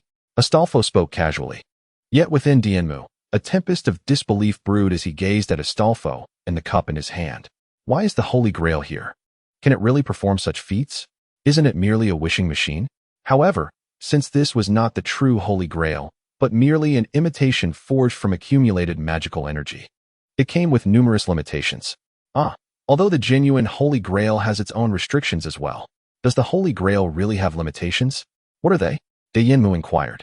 Astolfo disregarded his thoughts and refrained from explaining the true essence of the Holy Grail. After all, the two Grails were not the same. The one in his possession was the Unified Grail, a creation of the system, capable of granting nearly any wish, provided it did not exceed the system's capabilities. The Unified Grail is classified into two types, one for a 14-person team game, and the other for a 7-person individual game, with a cooldown of 20 years after each use, henceforth allowing only individual games. Restrictions included the ability to summon only the heroic spirits of Charlemagne's homeland. If the targeted spirit was unwilling to come, summoning would be futile, along with issues of time and other concerns. Yet these were not significant problems, as ancestral spirits typically do not refuse the requests of their descendants.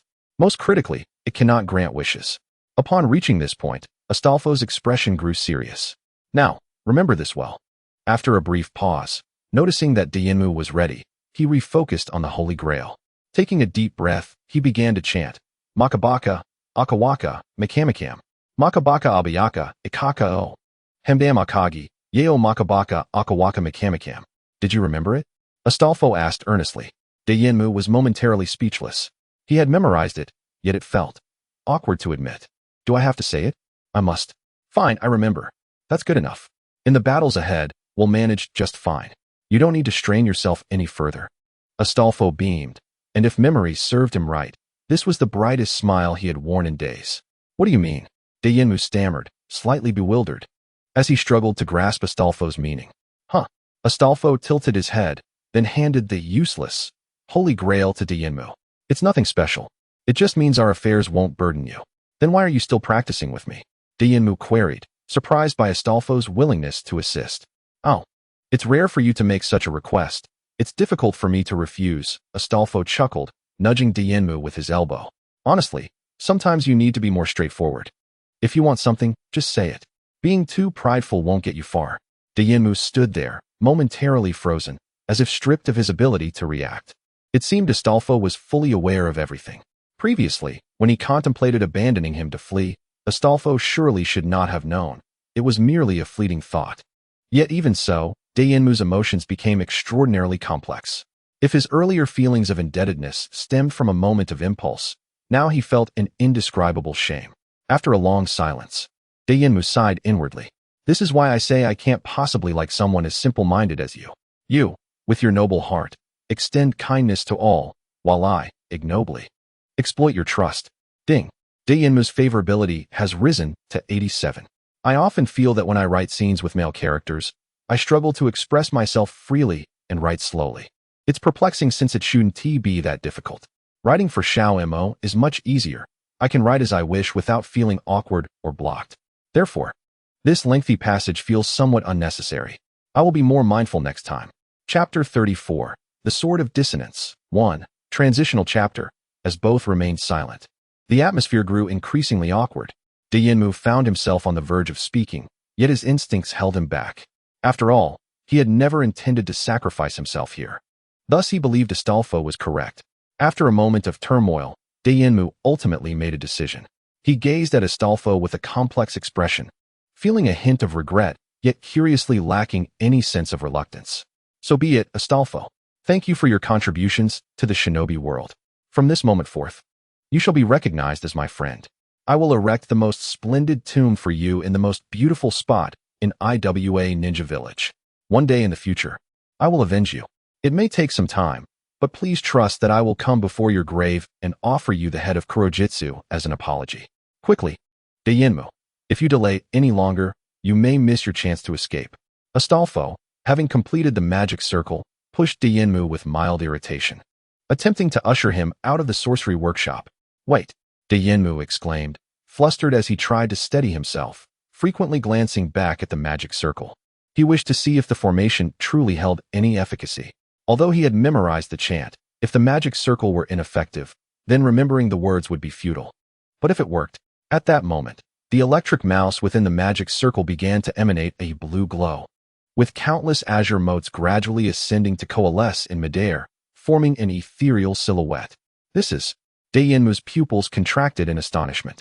Yet before he could fully process his shock, figures began to materialize out of thin air, rapidly filling the room.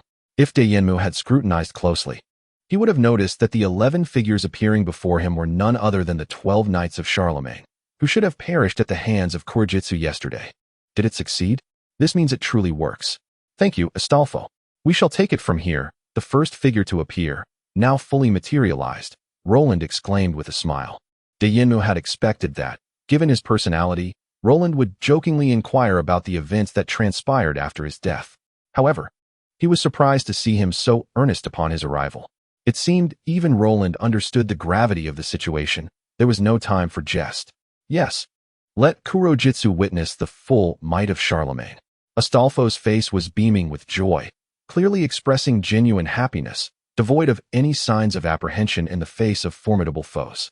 However, it seemed there was indeed little cause for alarm.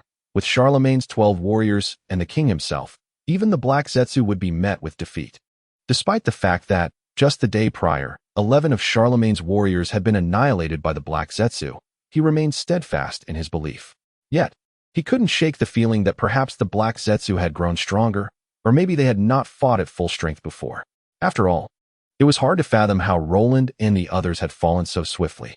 Hey, Inoki, it's time for you to leave. The next round belongs to us and the Black Zetsu.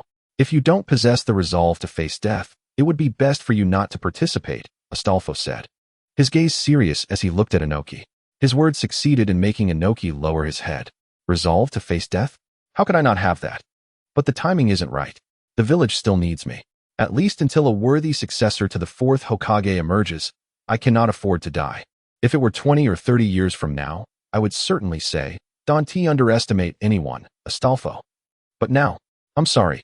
This is a matter that concerns the entire ninja world, and I selfishly only think of the village. What is there to be concerned about? This hesitance doesn't suit you, Inoki. Astolfo stepped forward, clapping a hand on Inoki's shoulder, and with a serious demeanor, added, show some spirit. Even in retreat, it should be done with flair. Who would want to run away if you put it like that? Inoki sighed in exasperation, the weight of guilt in his heart easing slightly. Just kidding. Don't worry about it, Astolfo chuckled, perhaps buoyed by the return of his companions, his frequency of speech markedly increasing. You see, I've always wanted to be like the protagonist in those tales told by bards, gallantly standing in front of everyone, returning bloodied from a fierce battle, and then delivering some heroic lines, becoming a figure of admiration. As he spoke, Astolfo pumped his fist and struck a few poses he believed to be heroic. Even if you succeed, aside from the locals of Charlemagne, very few will know what you did, and even fewer will understand the risks taken by a hero named Astolfo to save the ninja world. Wouldn't that leave you feeling unfulfilled? Inoki asked calmly, struggling to comprehend this pink-haired individual's perspective. What was so alluring about being a hero, especially a nameless one? Wouldn't it feel unjust to carry out such grand deeds only to remain unknown, regardless of success or failure? Why should I feel unfulfilled? Astolfo tilted his head in confusion, appearing perplexed by the question. Are you really asking me why? Inoki took a deep breath, preparing to explain. Not really, I wanted to say that the essence of being a hero is, well, it's probably about protecting ordinary people, right? Astolfo replied, stroking his chin, earnestly sharing his rudimentary understanding of heroism. So, Inoki inquired, showing little interest in the concept of heroism. Because, since you can't fight right now, you are essentially an ordinary person, aren't you? Isn't it the duty of heroes to protect ordinary people? Astolfo looked intently at Inoki, a hint of amusement suddenly glimmering in his eyes. Inoki hesitated, struggling to find his words. And who says no one will know? You're the one who knows everything, right? Inoki gazed at the cheerful Astolfo, momentarily at a loss for words, perplexed by the existence of such a naive fool in the world. Was the title of heroic spirit truly that captivating? All right, the king is still waiting for us. We can't waste any more time. You should hurry and spread the glorious deeds of Lord Astolfo, Astolfo said, turning with flair, leading the way out, followed by the other 12 warriors of Charlemagne, all sharing in the laughter. Upon hearing this, Inoki abruptly raised his head, but he couldn't catch a glimpse of the pink-haired figure, as it was obscured by the silhouettes of others, leaving him only with their backs. For some inexplicable reason, an ominous premonition surged within Inoki's heart. He understood what this feeling meant, yet despite having already contemplated where to erect a gravestone, he found himself overcome with an unwarranted sense of reluctance. It should merely be a fleeting illusion. Even if he were to acknowledge Astolfo's friendship, he should accept their parting with composure. Avenging him afterward would be the most fitting response. This is what it meant to be a ninja, cold, unfeeling tools of murder. As the future Tsuchikage and leader of a village, he should embody this more than anyone else. Good people do not make good leaders, and a good leader cannot be a good person. To achieve both is exceedingly difficult. It was nearly 10 minutes later that Inoki finally composed himself, exhaling deeply before stepping out of the magical workshop. It's time to bring this absurd task to an end, he thought. Meanwhile, as if sensing something, the battle-worn Charlemagne subtly smiled, raising his sword and sweeping his arm, unleashing boundless magical energy that stirred up clouds of dust. Moments later, 12 figures emerged behind Charlemagne, each bearing distinct expressions as they faced the Black Zetsu. The game has only just begun, Black Zetsu. At the very moment this action was completed, the previously tranquil air around transformed into a tumultuous swarm, akin to a disturbed beehive, causing bewilderment among all present. What astonished everyone was that when he opened his palm, what appeared was not the sword that had been conjured in their minds. Its form was so peculiar that one could scarcely deem it a weapon. If one were to insist, perhaps a radiant golden key would be a more fitting description. As the crowd stood in stunned silence, Black Absolute unhesitatingly turned the golden key's handle. In an instant, a deep and resonant voice echoed, accompanied by a flash of enchanting crimson light, signaling the opening of the royal treasury. Soon, a weapon of extraordinary design materialized in Black Absolute's grasp, its head not pointed, its blade resembling a circular platform divided into 3 segments, each rotating in opposition around the hilt. The magical storm generated upon its emergence cleaved the very fabric of space itself. This weapon was known as the Divergence Sword, an artifact that existed before the very concept of swords was conceived, possessing the power to rival or even surpass that of Artoria's Excalibur, a sword that even the infinite sword horizon could not replicate, rendering it a rare treasure of the realm. The moment the Divergence Sword appeared, the expressions of Charlemagne and his companions grew grave, their hands tightening instinctively around their swords. Charlemagne signaled to those behind him, and Astolfo and the others immediately understood, swiftly encircling Black Absolute. In that instant, the magical energy within them surged like a roaring tidal wave. Simultaneously, brilliant beams of light erupted from their hands, each a sharp and glimmering treasure, manifesting as countless motes of magical energy coalesced in the hands of the warriors. Charge! With a roar from an unknown source, 13 pillars of magical light shot skyward, piercing the clouds in an instant, as if to rend the heavens asunder. Charlemagne's gaze sharpened, and with a swift motion, he brandished his long sword, summoning 12 blades that materialized behind him. Almost simultaneously, a pair of dazzling blue wings emerged behind the formation of swords. The eternal light of sanctity and the ever-shifting brilliance of magical storms intensified as Charlemagne's incantation quickened. Countless swords, enveloped in magical energy, were raised above his head. To reveal the majesty of the king, let our legends be etched upon this blade. The sword transformed into a shaft of light.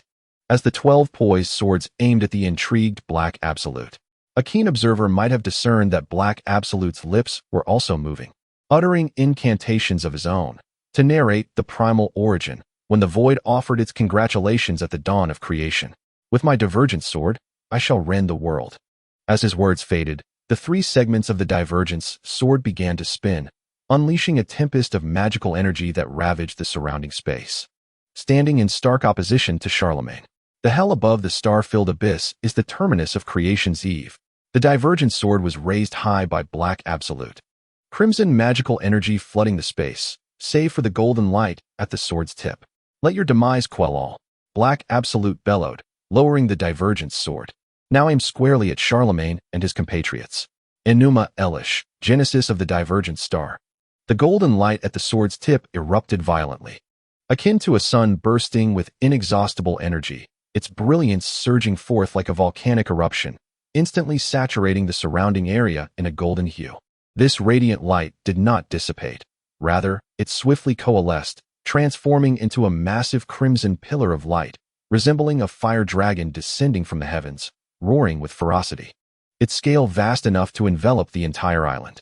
With a deafening roar, the crimson pillar crashed toward the ground with overwhelming force, distorting the air in its wake. Generating violent whirlwinds, the earth trembled under the immense pressure, as if it would shatter at any moment. In the face of this terrifying assault, Charlemagne and his allies felt no fear. Their grip on their swords tightened further. After a brief moment, Charlemagne pointed his sword at Black Absolute and proclaimed, "Reveal the majesty of the king, the 12 radiant swords that traverse the world." At the same time, having departed the magical workshop nearly half an hour prior, Ohayaki moved through the forest like a gust of wind. His steps were light and swift, as if he melded seamlessly with the surrounding environment. At this moment, his mind was a blank canvas, as if he had forgotten the reason for his haste. His body seemed propelled by an invisible force, mechanically moving forward, each step imbued with strength and resolve, yet tinged with confusion and fatigue. In this dense forest, Ohayaki resembled a lost soul, wandering aimlessly. The wind howled in his ears, leaves rustled, and the sounds of nature wove together into a symphony, yet they could not penetrate the silence within Ohayaki's heart. His gaze was hollow, his focus long since scattered into the distance, his clothes drenched in sweat from his frantic sprint, yet he remained oblivious to any discomfort. As time ticked by, Ohayaki maintained his relentless speed and posture, seemingly oblivious to the reason behind his desperate flight, perhaps an attempt to escape something, or perhaps a quest for an answer, or simply a desire to release the pent-up emotions that had long lingered within. Suddenly, the sky became extraordinarily bright, followed by a colossal crimson pillar dominating Ohayaki's line of sight. This pillar, radiating terrifyingly high temperatures, descended with a thunderous roar, causing the earth to fracture under its formidable force, sending countless stones and dust into the air, forming a massive mushroom cloud. Ohayaki's hair and clothes were vaporized as it approached. As the light drew nearer, Ohayaki felt no fear of death. In fact, it seemed he had never truly feared it. Rather, it was the weight of responsibility that instinctively instilled a fear of his own demise, a deeper dread of the visions that flickered in his mind, of the Iwagakure village falling into disarray after his passing, of his teacher struggling to find a successor, leading to the village's gradual decline. How utterly laughable it was that one of the 5 great shinobi villages could not produce a second super genius. Reflecting on this brought a bittersweet mix of sorrow and absurdity. Meanwhile, he couldn't help but feel a twinge of envy for the cradle of genius, Kanahigakure. It was one thing for the previous generation to fall short, but the new generation in his village, aside from himself, lacked any remarkable talents. By contrast, in Kanahigakure, there were the likes of Artoria, Tsukumo Hataki, Hiruzen Sarutobi, and Kagami Uchiha, 4 in total. The other 4 villages combined could scarcely muster 4 super geniuses. But as he lay on the ground, awaiting his fate, Ohayaki fell into contemplation, his mind involuntarily conjuring a pink figure, the searing light making that silhouette clearer. How to describe it? A fool dreaming of being a hero? Ohayaki chuckled softly, lifting his previously bowed head. Yet, they are my acknowledged friend, My only one. Boom. The column of light, which had been lingering for a long time, finally descended. The moment it made contact with the ground, a deafening roar erupted, and the entire island seemed to be violently torn apart by an unseen hand, shattering into pieces in an instant. Dust billowed, and debris scattered, leaving the island in ruins. Unrecognizable. Coughing, the fortunate survivor, Ohayaki, gasped for breath as he forcefully removed the stones from his body, falling into silence. How had he survived such a powerful attack? He glanced at the enormous shadow on the ground, seemingly realizing something, and quickly raised his head. A colossal black figure came into view, easily towering at least 10 to 20 meters high, with two people standing on its shoulder. One was Zig, and the other was Avisbrun. Had they shielded him? With what? Before he could voice his confusion, a familiar voice reached his ears. Indeed, you foul creatures, only fit to hide in the sewers. If I hadn't shattered the entire island, perhaps even I would have been fooled by you. That voice. Ohayaki looked toward the sound in disbelief. Indeed, it was Kurizetsu. Do you believe I was merely careless, resulting in a delayed update? Chapter 36. Is my Altria finally making a return to the stage? Indeed, you foul creatures. Only fit to hide in the sewers. If I hadn't shattered the entire island, perhaps even I would have been fooled by you. That voice. Ohayaki looked toward the sound in disbelief. Indeed, it was Kurizetsu. Is that the puppet? It has a core now. How ironic that in the end, you sacrificed your apprentice for your dreams. Kurizetsu scoffed, his gaze at the puppet laced with mockery. Too late, I presume? Avisbrun did not respond to Kurizetsu's remark. Standing on the puppet's shoulder with his arms crossed, he spoke to himself in a tone that belied the gravity of the situation. Clearly not perceiving it as one to invoke despair, even when faced with the formidable Kurizetsu. Before Ohayaki could contemplate the implications of too late and the core, Zig, wielding a sword, leaped from the other side of the puppet to Ohayaki's side. We must leave, Zig. Charlemagne and the others have already fallen. With our current strength, we cannot withstand Kurizetsu. Wait. Ohayaki's voice trembled slightly. Incredulity etched across his face as he interrupted Avisbrun.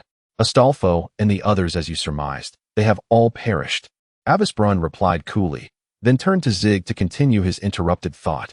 The only course of action now is for the two of you to unite the powers of the 5 great nations and eliminate Kurizetsu before he gathers all 9-tailed beasts.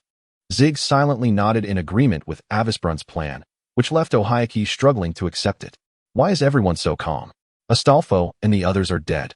Ohayaki's eyes widened, filled with shock and confusion. He could not fathom how they could accept this so easily. Zig gazed steadily at Ohayaki, a flicker of complex emotions crossing his eyes. How could he not know what Ohayaki was thinking? Was it possible to remain composed? He had spent far more time with Astolfo than Ohayaki had. Yet, what could be done? No amount of emotion could resolve the issues at hand. Sacrifice was inevitable. If Kurizetsu was not dealt with, the toll would only increase.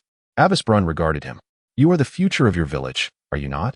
As a future leader, do you not understand the choice between a few lives and the entire ninja world? Ohayaki was momentarily taken aback, unable to connect the attitude toward his comrades' deaths with the fate of the ninja world. Currently, it may seem unrelated, but if you spend too much time mourning them, you may end up dead yourself. Ohayaki was momentarily silenced by Avisbrun's words, unable to articulate a rebuttal. You must leave quickly. If you linger any longer, escape may no longer be possible. Avisbrun urged, glancing at the not-so-distant Kurizetsu, who appeared to be enjoying the spectacle as if watching a circus. We're leaving. But what about you? Ohayaki asked, furrowing his brow, sensing that Avisbrun was not including himself in the escape. Someone must hold the rear. Ohayaki hesitated, wanting to protest. My dream has already been fulfilled, while you still have your own missions, Avisbrun said, reaching out to pat the puppet's head, his expression hidden behind the mask. Is it because of my identity that you leave the chance of escape to me? Ohayaki thought. However, what he did not realize was that this opportunity would inevitably belong to him, for this place was entirely Altria's. I understand. After a prolonged silence, Zig took a deep breath and provided Avisbrun with an affirmative response. In an instant, a brilliant light flashed, and a silver-haired knight clad in gleaming silver armor appeared where Zig had just stood. What is this? Ohayaki inquired. A transformation. It allows for swifter movement. Zig pointed to himself in a daze before earnestly explaining. Ohayaki took a deep breath, reluctantly suppressing his urge to scoff. In the distance, a faint red glow shimmered.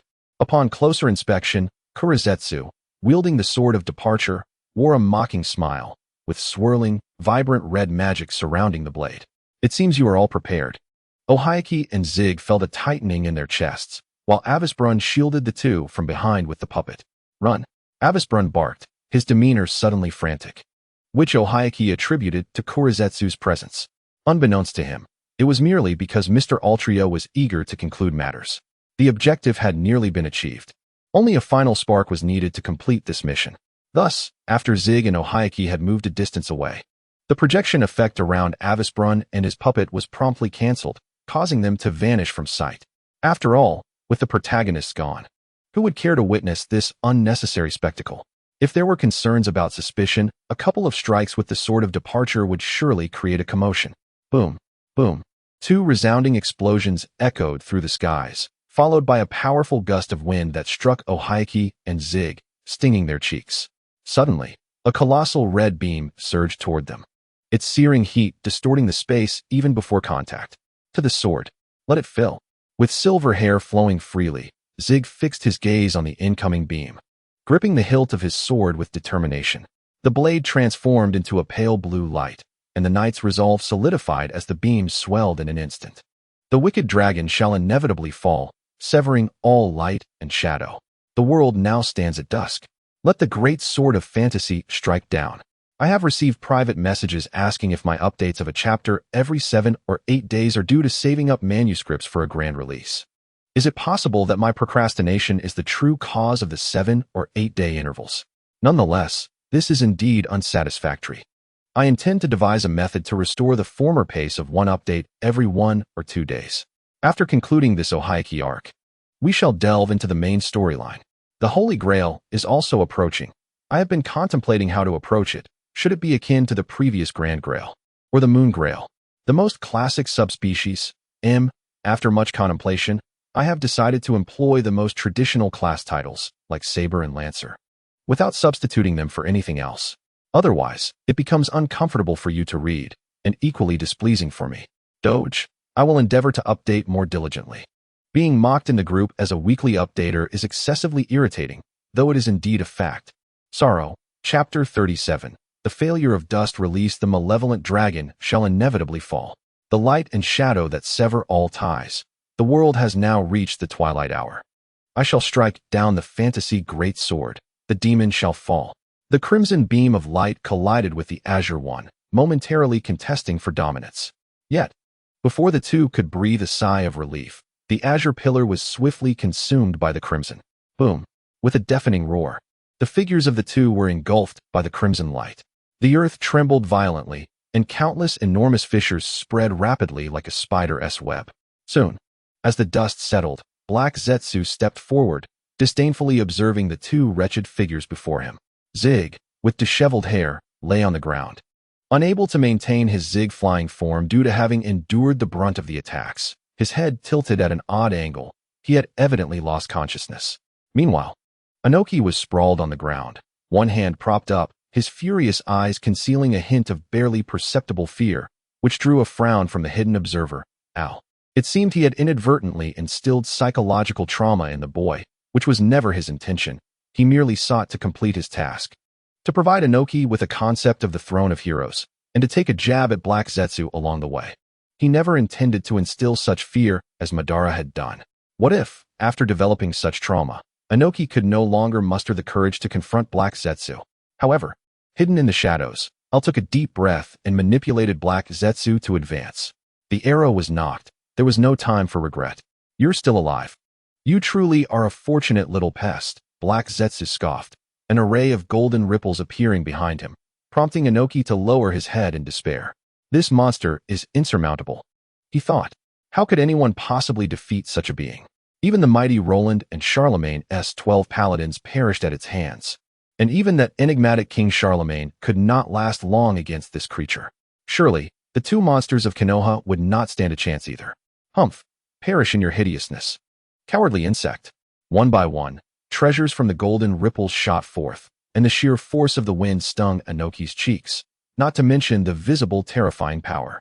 The threat of death plunged Anoki's heart into despair, His only remaining comrade, Zig, had also lost consciousness, leaving no glimmer of hope for survival. Is this truly the end? My apologies, Astolfo. It seems I can no longer convey the message. The promise of constructing the grandest tomb for you in the most beautiful spot of IWA, Shinobi Village, appears unachievable as well. If I had known that the ultimate outcome was death, I wouldn't have cowered behind you time and again. In the end, not only did I accomplish nothing, but I also made myself miserable.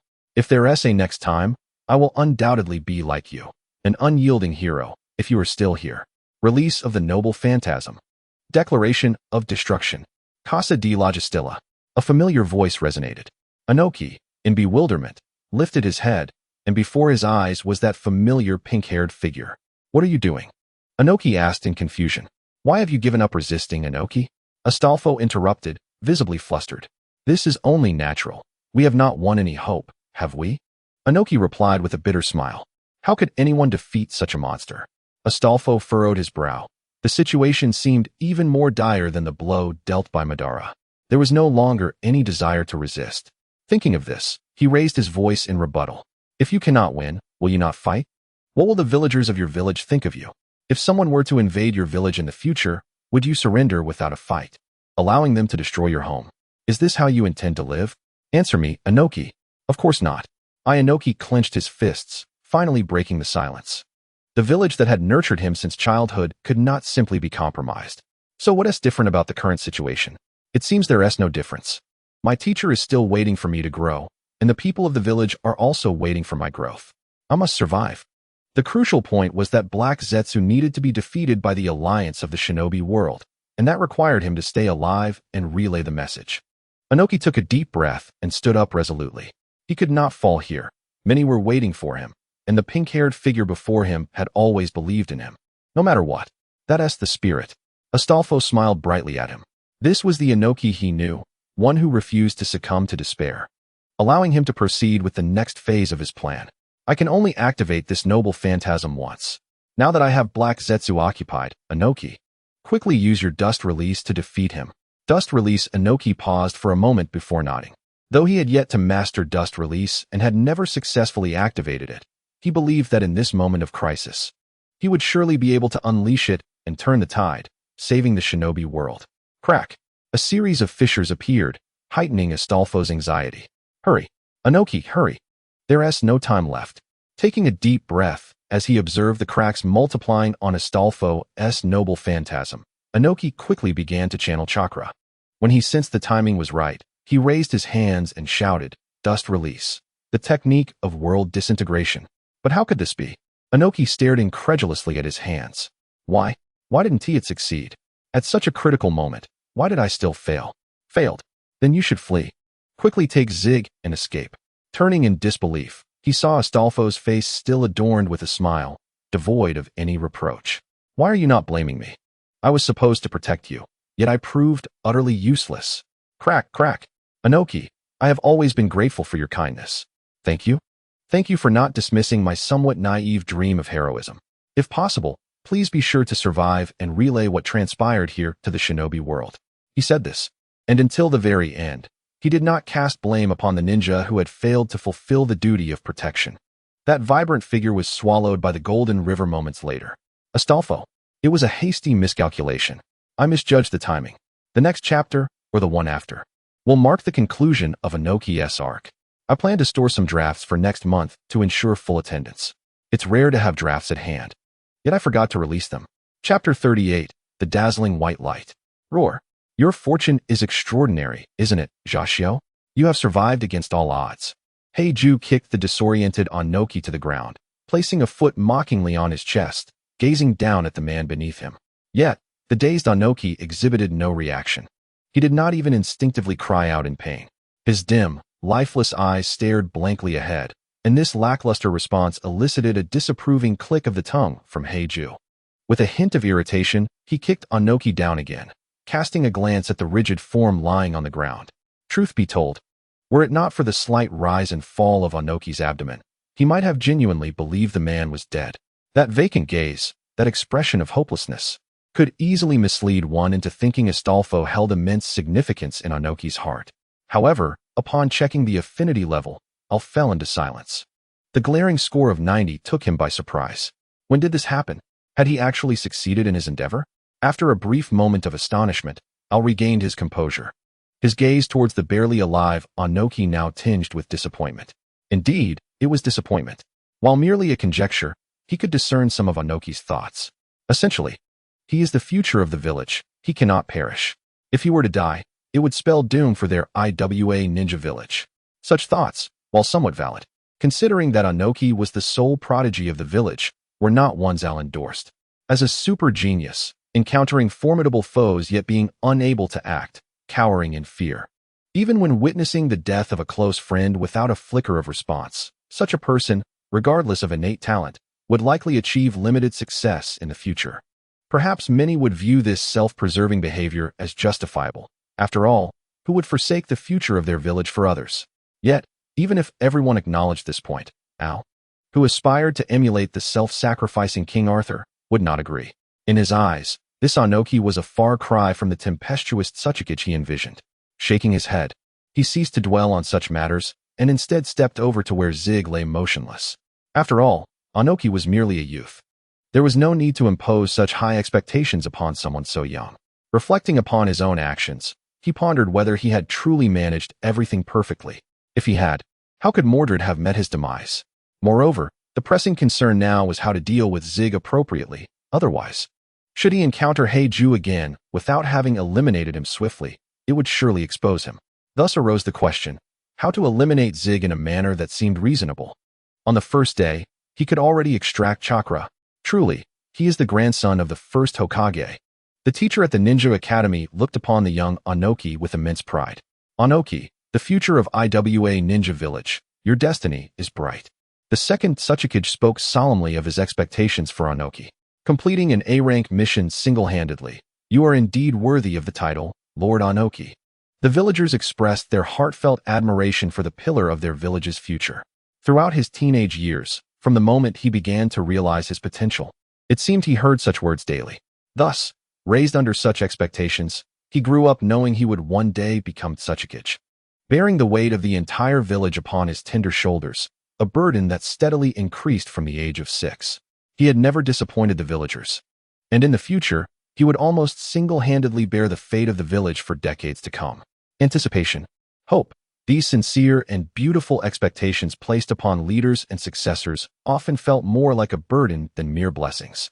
Growing up under the tutelage of the second Tsuchikage and his grandfather, Anoki understood that the lives of those in power were not as idyllic as the villagers imagined.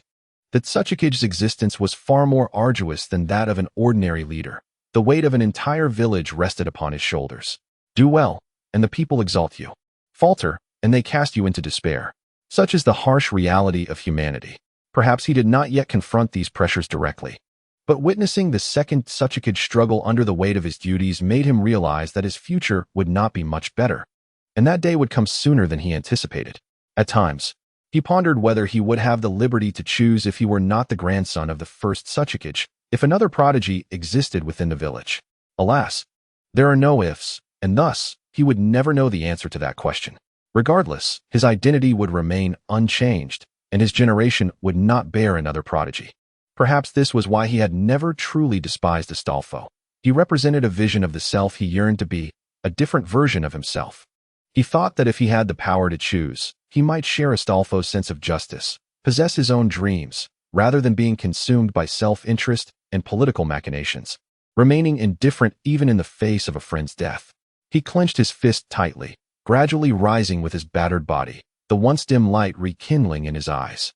Anoki, your will harbors the power to change the world. Yet, if left unprotected, this precious will may also fade away. Listen well. Your will must never be forsaken. Hold steadfast to it. These were the words spoken to him by his grandfather, the first Tsuchikage, Ishikawa. When did I begin to cast aside the will of stone? Anoki suddenly coughed up blood, his diminutive form trembling as he stood upon the earth. His eyes fixated on the bewildered Heiju, chakra surging violently throughout his body. His hands trembling as they reached out. Thank you for not dismissing my naive dream of heroism. How could I deny it? You are the hero who awakened me. Specks of white light gathered in his hands, and though the pain threatening to tear him apart surged, he cast it aside.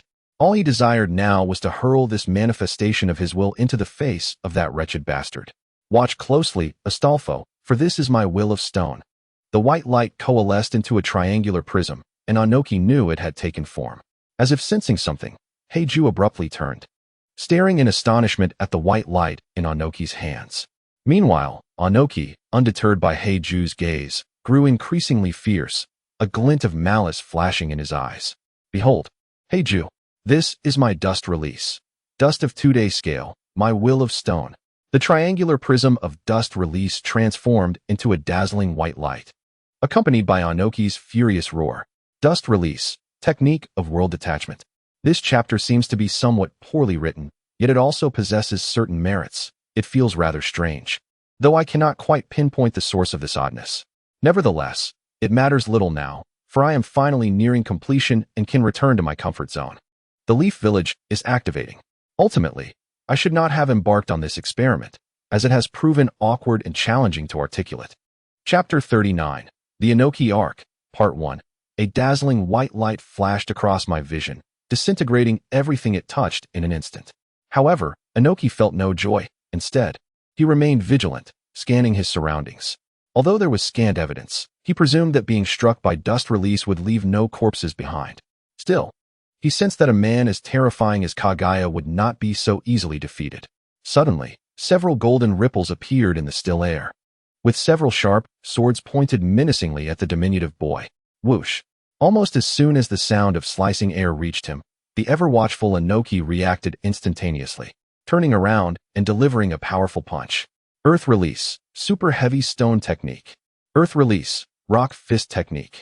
In the moment Anoki swung his fist, it transformed into a formidable stone fist, while the Earth Release, Super Heavy Stone Technique, augmented its weight several-fold. Boom! As the collision between man and sword occurred, the surrounding space trembled, and a shockwave erupted through the air. Anoki, struggling against the onslaught, felt his face flush with exertion. It was only then that he understood the immense pressure that Astolfo and the others had previously endured. Now, having mastered dust release, he might not yet rival the legendary shinobi of his teacher's generation, but he was certainly no weaker than Sarutobi Hiruzen of the neighboring Leaf Village. And he even felt confident enough to challenge Artoria. Yet, despite his newfound power, mere swords inflicted upon him an overwhelming burden. They faced the full might of that man. The oppressive golden ripples, the vast golden river, and the terrifying crimson beam, all sending a singular message. You are far from enough, both in strength and will. But Anoki's temples throbbed, and the chakra in his rock fist surged to its maximum. Get back! Clang! With Anoki's furious roar and the harsh sound of blades scraping against rock, several swords were sent hurtling back with nearly the same speed they had come. Whoosh! The once menacing blades now appeared to Anoki as weapons to counterattack Kage, momentarily easing his anxiety. Regrettably, before Anoki could catch his breath, an imposing golden ripple emerged, drawing the rebellious swords within. Simultaneously, a figure he both loathed and recognized materialized before him. Why do you not feign death in silence, you cowardly insect? Kage asked indifferently, a hint of curiosity lacing his tone. Did he wonder why Anoki's demeanor had suddenly shifted? Shaking his head, Anoki dismissed the thought. The man's musings were irrelevant. He only sought to extinguish Kage's existence with his dust release and the will of stone. Surviving by feigning death would lead to nothing. Ultimately, your goal is to annihilate the shinobi world and resurrect your wretched mother, is it not? Anoki's tone was resolute, and his words elicited a frown from Kage. Then, since we must face each other sooner or later, why linger over the village's fate? First and foremost, I must obliterate you, you scoundrel. Anoki clasped his hands together, eliciting an inexplicable smile from Kage. Ha ha, to hear such words from a coward like you is truly amusing. Kage laughed uproariously, unabashedly reveling in his mirth. You possess an unexpected talent for being a jester, he said, finally calming down and withdrawing the divine sword from the golden ripples. Very well. In light of your earnest endeavor to amuse me, I shall send you on your way with all my might. You may weep and thank me for my grace. As white light rapidly coalesced in Anoki's hands, he did not display the frustration Kage anticipated. I do not deny it. As you said, I was once a cowardly insect. My perspective and vision were limited to the confines of village rivalries, And even upon realizing the impending calamity facing the shinobi world, I could not shift my mindset. Had I comprehended sooner, perhaps the deaths of Astolfo and the others could have been averted. This is my fault, and I shall not deny it. Inoki's chakra gradually coalesced into 3 conical shapes. Finding excuses is not my role, he stated, stretching his hands apart as the white triangular cones solidified. Meanwhile, Kage raised the divine sword high. My sole purpose is to vanquish you, scoundrel. Then I shall apologize to Astolfo. You loudmouthed brat. Let us see if you can back those words up. Kage raised the divine sword, his eyes filled with mirth. Prepare yourself to welcome the fury of the land of earth soon. Kage? Dust release, realm separation technique. Enuma Elish, the star of creation. 45 minutes remain. I shall attempt to craft another chapter. It truly is down to the final chapter. I am moved to tears. Never imagining it would take 3 months to write such a small amount. I have come to realize how lazy I have been over these 3 months.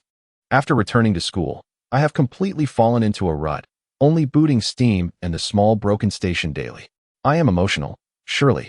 There cannot be another author as absurd as I am. I might as well be a unique entity among tomatoes. If not for my dwindling finances, I might continue this state of negligence. Chapter 40, The Inoki Arc, Part 2, Dust Release, Realm Separation Technique. Enuma Elish, the star of creation. A thunderous roar erupted. Deafening and powerful, the brilliant white beam clashed against the crimson beam at an astonishing speed and force. The collision of these 2 light sources generated a formidable shockwave that rippled outward, unleashing a tempest of energy. The surrounding air churned violently, creating massive whirlwinds, and soon, the already battered ground could no longer withstand the tremendous pressure, fracturing and splitting as countless fissures spread across the terrain. Ultimately, the white beam could only withstand for mere seconds before succumbing to the overwhelming might of the red beam, gradually being consumed. I was not surprised by this outcome. Regardless of how formidable Dust Release was, the divine sword was a reality-altering artifact. Even diminished countless times, Dust Release would struggle against it. Thus, witnessing the imminent defeat of Dust Release, I calmly commanded the lifeless Zig to rise and counter with the artifact. Soon, a blue beam emerged alongside the nearly extinguished white beam, and under AL's deliberate control, the rate of Inoki's downfall significantly diminished. Zig, why do you not flee? As Inoki manipulated the Dust Release, he anxiously inquired about the situation. Unlike others, as Avisplin had stated, Zig was capable of sensing the precise location of the tailed beasts. And Black Zetsu's objective was precisely that. It could be said that if Zig were to fall into Black Zetsu's clutches, the consequences would be dire. Contemplating this, a flicker of anger crept into Inoki's gaze as he regarded Zig. Did this individual truly comprehend the implications of his existence? If he were captured, not only would their arduous escort journey with Astolfo be rendered futile, but the sacrifices made by the entire Charlemagne kingdom would dissolve into nothingness. And even the shinobi world would suffer repercussions due to him. How could someone of such significance be so reckless with their own life? Did he genuinely believe his life was solely his to govern? Mr. Inoki, I am sorry, Zig said with a hint of regret, lowering his head. The sincerity in his tone momentarily quelled Inoki's fury. I understand what you wish to convey. However, there are more methods to prevent Black Zetsu from acquiring my abilities than mere flight, Zig added with a subtle smile that left Inoki feeling unsettled. Mr. Inoki, for the sake of the shinobi world, I implore you to retreat for now. Inoki hesitated, as if he grasped Zig's intent. Strangely, a sense of relief washed over him, which only deepened his shame for having uttered such words, now contemplating retreating and abandoning his comrade. There is no need to feel remorse, Mr. Inoki. The weight of responsibility upon you is no lesser than mine. Inoki was momentarily taken aback, yet Zig continued with a gentle expression. After my demise, you will face an enraged Black Zetsu alone. During that time, you will endure long stretches without anyone's assistance and must remain ever vigilant against his sudden assaults. Ultimately, you will need to earn the trust of the 5 Kage. This journey is destined to be long, solitary, and arduous. Even so, are you still willing to advance for the peace of the shinobi world? Upon finishing, Zig gazed kindly at Inoki, his innocuous eyes carrying a hint of resoluteness. Inoki recognized that Zig was not presenting him with options. This journey was one he must undertake, whether he desired to or not. The blue luminescence enveloped them, and Inoki inhaled deeply. It was not just Zig who had deprived him of the right to choose. He himself was equally guilty. Indeed, this is my responsibility. Wonderful, Mr. Inoki. Zig beamed, which only intensified Inoki's inner turmoil. Now, it is time to bid farewell, Mr. Inoki. Meeting you in Astolfo in this brief existence has been the pinnacle of my pride as an artificial being. It is truly fortunate to encounter such gentle souls in my limited life. Damn it. Inoki gritted his teeth, ultimately relinquishing his grip. Under Zig's benevolent gaze filled with blessings, he turned and departed. Why must you utter such poignant words before leaving? Such sentiments only amplify my anguish. On the other hand, devoid of Inoki's assistance with dust release, Zig's azure beam was swiftly engulfed by a crimson pillar of light. Boom. The small island, battered repeatedly, finally succumbed to its burdens, leaving only scattered fragments afloat on the sea. Once Zig and Black Zetsu were dealt with, Al felt an overwhelming sense of relief. He had tarnished Black Zetsu's reputation, aided the Land of Earth in establishing the concept of a heroic spirit, and acquired the location of the tailed beasts. He had also indulged in the thrill of creating clones. Life is complete. How delightful. Time to return home. Meanwhile, witnessing this scene, Inoki's expression darkened profoundly. If not for his limitations in power, he would have turned back to eliminate that accursed Black Zetsu. Regrettably, he bore significant responsibilities. He had to ensure the shinobi world recognized the existence of the formidable Black Zetsu, who harbored intentions of annihilating it. He could not, under any circumstances, allow the sacrifices of the Charlemagne kingdom to be in vain, nor permit Zig's sacrifice to be meaningless. With this thought, Inoki quickened his pace, fearful of being pursued by Black Zetsu. Throughout his journey, he cautiously navigated through the forest, refraining from lighting a fire, enduring over 2 days of raw meat, and only daring to swim beneath the ocean's surface, avoiding exposure for an extended period.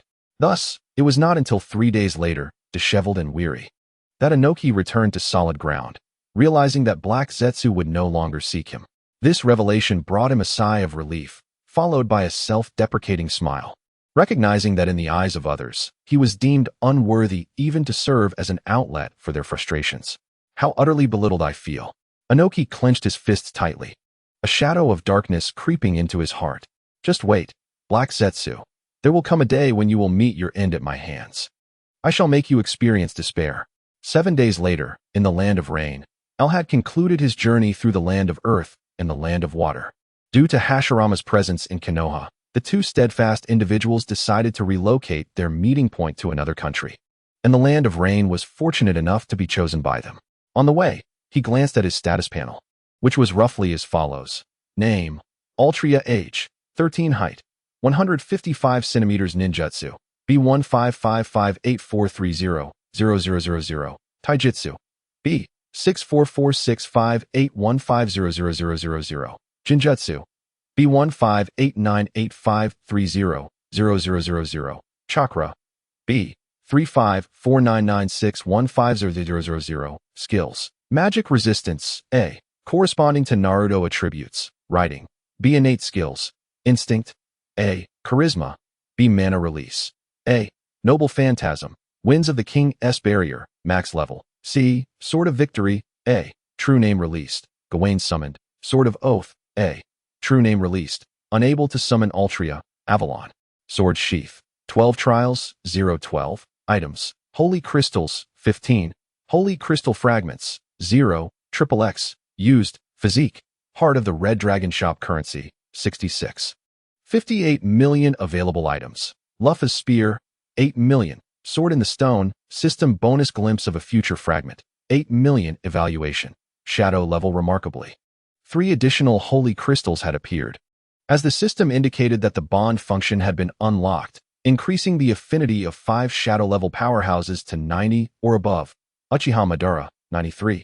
Senju Hashirama, 94. Uzumaki Mido, 92. Sarutobi Hiruzen, 99. Inoki, 90. The purpose of the holy crystals is to summon powerful beings from the moon world to fight on one's behalf. They can also serve as templates for obedient avatars, with customizable attributes such as age, birthplace, and growth rate. The final benefits include the potential to return to the throne of heroes after death, where the heroic spirit would fully obey commands, and the ability to inherit one of their inherent talents, or noble phantasm, after demise. Finally, the system had opened the Super Grail, which differs from the conventional Holy Grail. Its activation requires 2 servants of the highest class, Romulus, Orion, Solomon, etc., 3 or more exceptional servants, Ramses II, Karna, the Great Emperor, and 5 top-tier servants, including first-rate ones. Second- and third-tier servants are optional. Once activated, there is no need for a Holy Grail war, allowing direct wishes to be made. Moreover, the Super Grail possesses the system's authority, meaning any wish can be fulfilled. Contemplating these prospects momentarily left Al in deep thought. He had inquired about the system regarding the paradox of having such future versions of himself, yet still facing death. The system's response revealed that the future self had not utilized these abilities, as summoning powerful beings with holy crystals could lead to unpredictable consequences.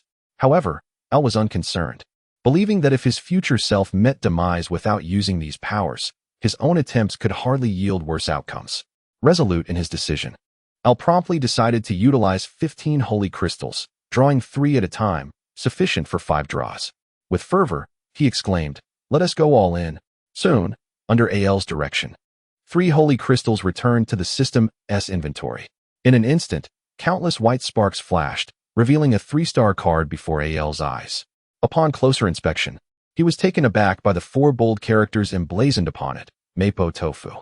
In disbelief, Al muttered to himself, what on earth? He had become somewhat addicted to the avatar writing, yet this was indeed significant. The subsequent narrative involving the 5 great nations and several smaller ones would see avatars infiltrating as well, marking an important development, though perhaps not a detrimental one. Subsequently, the emergence of the Super Grail also served to prevent the final boss from becoming excessively formidable, thus avoiding any potential issues. Reflecting on the Inoki chapter, Al concluded that it had fallen far short of expectations, resulting in a rather unsatisfactory outcome. Chapter 41, Likely, Village Girl. Countless white sparks flashed once more, and a 3-star card manifested in Al's view. Upon focus, he was astonished to find the words Meipo Tofu inscribed prominently. It was hard to fathom how a mere card could elicit such a reaction from Al, but upon reviewing its effects, it became somewhat clearer. Description: this is an exceptionally spicy dish, crafted specifically by the Taishan restaurant, known for its ability to bring one to the brink of death. However, this is not merely a dish of spice. Within its fiery essence lies a delicious secret that has captivated many. Effect: increases personal HP recovery by 10, max release 20. At first glance, this seemed quite beneficial. However, given that Al currently possessed Avalon, the utility of the Meipo Tofu appeared somewhat redundant. To be frank, I hardly need that 10%, Al remarked, pocketing the Meipo Tofu with the intent of perhaps utilizing it for someone else, acknowledging that it might not be entirely useless. Regaining his focus, Al prepared to continue drawing, only to be interrupted by the long-dormant Sakiko, who emerged to halt him. Drawing cards one by one is far too tedious. Allow me to expedite the process for you, Sakiko declared, and unable to resist, Al reluctantly acquiesced.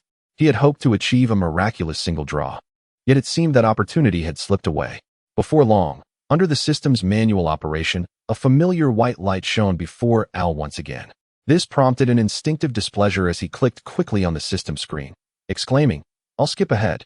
In the very moment his finger retracted, a familiar visage appeared on the system's screen, momentarily leaving Al in shock. "Servant Ruler, Jean Dark, it is truly a pleasure to meet you." What is this? A summon? Another encounter with that French village girl? Is fate truly so intertwined? In the brief moments before Al could fully comprehend the situation, a new message appeared on the screen: myself or avatar. The first option is straightforward. It signifies the summoning of Joan herself. However, Al hesitated to gamble on whether she would betray him by acting against her principles. Ultimately, regardless of the circumstances, Joan would certainly perish for the sake of her abilities. The second option, an avatar modeled after Joan, would possess nearly indistinguishable power from the original, ultimately evolving into a top-tier servant. The only lament might be the absence of a spouse. Contemplating this, Al confirmed the avatar option. Next, he pondered the birthplace and chose the Rain Country, finding the idea of the saintly maiden rescuing the war-torn land rather intriguing. For age, Al selected 16, and for the summoning time, he opted for 1 month later, assuming he would have resolved the tailed beast issues with Madara by then. Once everything was settled, The card for Joan was officially produced. Character, Heroic Spirit Panel. Name, Joan of Arc. Altria. Age, 16 Strength. B Endurance. B Agility. A Magic. A Luck. C Noble Phantasm. A Noble Phantasm. I am here. My Lord, Luminosite Eternal. Rank. A. Type. Barrier Noble Phantasm. Range. 110 max capture. This Noble Phantasm, transformed from the holy flag wielded by Joan in life, is blessed by angels to protect a 10-unit radius centered around the flag. It can convert external magical effects into physical defense, blocking incoming attacks. However, while raising the holy flag, Joan cannot perform any offensive actions, and the flag itself accumulates damage from enemy attacks, rendering it unusable if exploited recklessly. Red Lotus Maiden. La Pucelle. Type. Special Attack Noble Phantasm. Attack Range. Max Capture. The Special Attack Noble Phantasm utilized by Ruler Joan, crystallizing her inner landscape into a conceptual weapon, using the Sword of St. Catherine, which Ruler had never wielded in life, as a catalyst. It manifests the flames that once scorched her. Employing this Noble Phantasm will cost Ruler her life, annihilating all existence at the expense of her own. Unique Skills. Revelation. A skill akin to intuition. While intuition serves as a sixth sense in combat, revelation applies to all matters concerning goal achievement, such as selecting the most suitable path during a journey. Leadership. C. The innate talent to command legions. Joan's flag-raising stance on the battlefield elevates the morale of soldiers to its zenith, unifying the army as one. Due to her leadership, she can instill belief in others regarding unfounded revelations. Saint. B. Denotes her recognition as a saint. The abilities of a saint manifest when summoned as a servant, enhancing her mystical effects, automatically restoring HP, and raising her leadership by 1 level. She may select one from the Holy Relic Cloth. Legend Point 0. Legend points can be increased by accomplishing great deeds, thus elevating her notoriety, and must meet certain requirements to access the Throne of Heroes and be controlled by a master. Throne of Heroes 05. All 5 great nations must construct their Throne of Heroes and gain sufficient faith to unlock. Once unlocked, local heroes enter the throne and are also under the master's control. Unlocking a nation awards 10 Holy Grails. Very well, as expected of you, French peasant girl. Truly formidable. Al joyfully tucked away the card for Joan, which had begun its countdown to birth. He felt that this time, regardless of what ultimately brought about his and his beloved daughter's demise, he would not be afraid. Once he summoned a few grand servants, he would find a reason to eliminate them, thereby inheriting their powers and acquiring grand servant status, along with several formidable allies. At that moment, when Mordred, cornered by the despicable final boss and engulfed in despair, was on the verge of desperation, Al, with Romulus's founding spear in his left hand, Orion's bow in his right, and wearing Solomon's 10 rings, effortlessly vanquished the final boss. Enchanted by Al's dashing figure, little Mordred blushed and leaped into Al's embrace, exclaiming, "Mother is far more handsome than father. From now on, I only want mother." He chuckled, pondering why she still called him mother in his dreams. Al found himself ensnared in a whirlpool of thoughts. "Lily, what are you contemplating?" Still caught off guard, Al turned to see a tall, dark-haired figure frowning not far ahead, with a small mound of bodies piled behind. Coincidentally, nearby, another mound of human pillars was stacked. What a peculiar sight. At 4 in the afternoon, after a brief nap post-class, he awoke to find it past noon. "I suppose I should strive for full attendance next month. This month, I will aim for a daily update to accumulate drafts for the following month. Without drafts, I surely lack the capability for full attendance." Chapter 42. Unsure of what to title it, Lily? Oh, I was pondering how much we should reasonably ask from those shinobi villages. Al was jolted back to reality by Madara's voice. Regaining his composure, he pointed at the human pillars with a serious demeanor. "Why overthink it? If it's too perplexing, we can just eliminate those shadows. In the end, whether it's money, land, or tailed beasts, they all belong to our Konoha." Madara crossed his arms, unabashedly revealing his disdain for the other shadows. To him, they were merely robust insects, scarcely stronger than Tobarama Senju. In this ninja world, aside from Hashirama, no one else could capture his interest. In a few years, once Lily matures, perhaps there will be another worthy individual. Madara speculated that this time frame wouldn't be too lengthy. Maybe 10 years, 5 years, or even 3 years was not out of the question. "Lord Madara, you jest again. Such matters would not be agreed upon by teacher Hashirama, Al remarked, half jokingly and half resignedly. However, upon hearing this, Madara's eyes glimmered with a hint of intensity. He gazed deeply at Al, causing him to feel somewhat uneasy before averting his gaze. Just because Hashirama wouldn't agree, does that imply Lily is in favor? At the very least, she doesn't oppose it, right? Over the years, Madara had indeed become more restrained, no longer fixated on the dreams of his youth. Yet, even without much attention, he could discern the irreparable flaws within the ninja village system. When he and Hashirama were alive, things were manageable. But what would happen once they were gone? Would the other 4 great ninja villages, unrestrained, ignite a war? The answer was undoubtedly evident. Thus, had Hashirama not been present, he would have unhesitatingly initiated a war to unify the ninja world. If Izuna had not been revived, even Hashirama might not have been able to deter his ambitions. Nevertheless, there was no need to dwell on that now. If Lily truly harbored such intentions, he could rest assured about the future of the ninja world and Konoha. Lord Madara? Lord Madara? Al approached Madara, waving a hand in front of his dazed eyes. Ban watched the golden-haired girl bouncing in front of him, still seemingly lost in her fantasies. We must expedite the sale of these Jinchuriki, he declared, gesturing towards the unconscious individuals. His eyes gleamed with ambition. On the way here, he had devised a plan. Last time, a tailed beast fetched 1 billion, so this time, he would demand 2 billion for a single tail. He nodded, instructing someone to notify Izuna and Tobarama. I hope Tobarama won't cause us any trouble, Al expressed concern, though he was not afraid of Tobarama's potential backlash. This matter was evidently beneficial for Konoha, but he dreaded the lengthy lectures Tobarama might deliver, capable of rambling on for hours without repeating himself. Let's say we encountered Kurizetsu, who had just stolen the tailed beasts, and after a fierce battle, we managed to capture the Jinchuriki. Ban couldn't help but smirk at Al's apprehensive demeanor. Yet he still concocted an excuse for him. You truly have a way with words, Al exclaimed, unable to suppress his applause. Although the excuse was rather mundane, it was essential to adopt a different attitude towards extraordinary individuals. Simple flattery could bring joy to both sides. Why not take advantage of that? Al, a would-be king who sought to understand the hearts of others, wished to avoid meaningless chatter. Ban scoffed, turning away with a dismissive huff.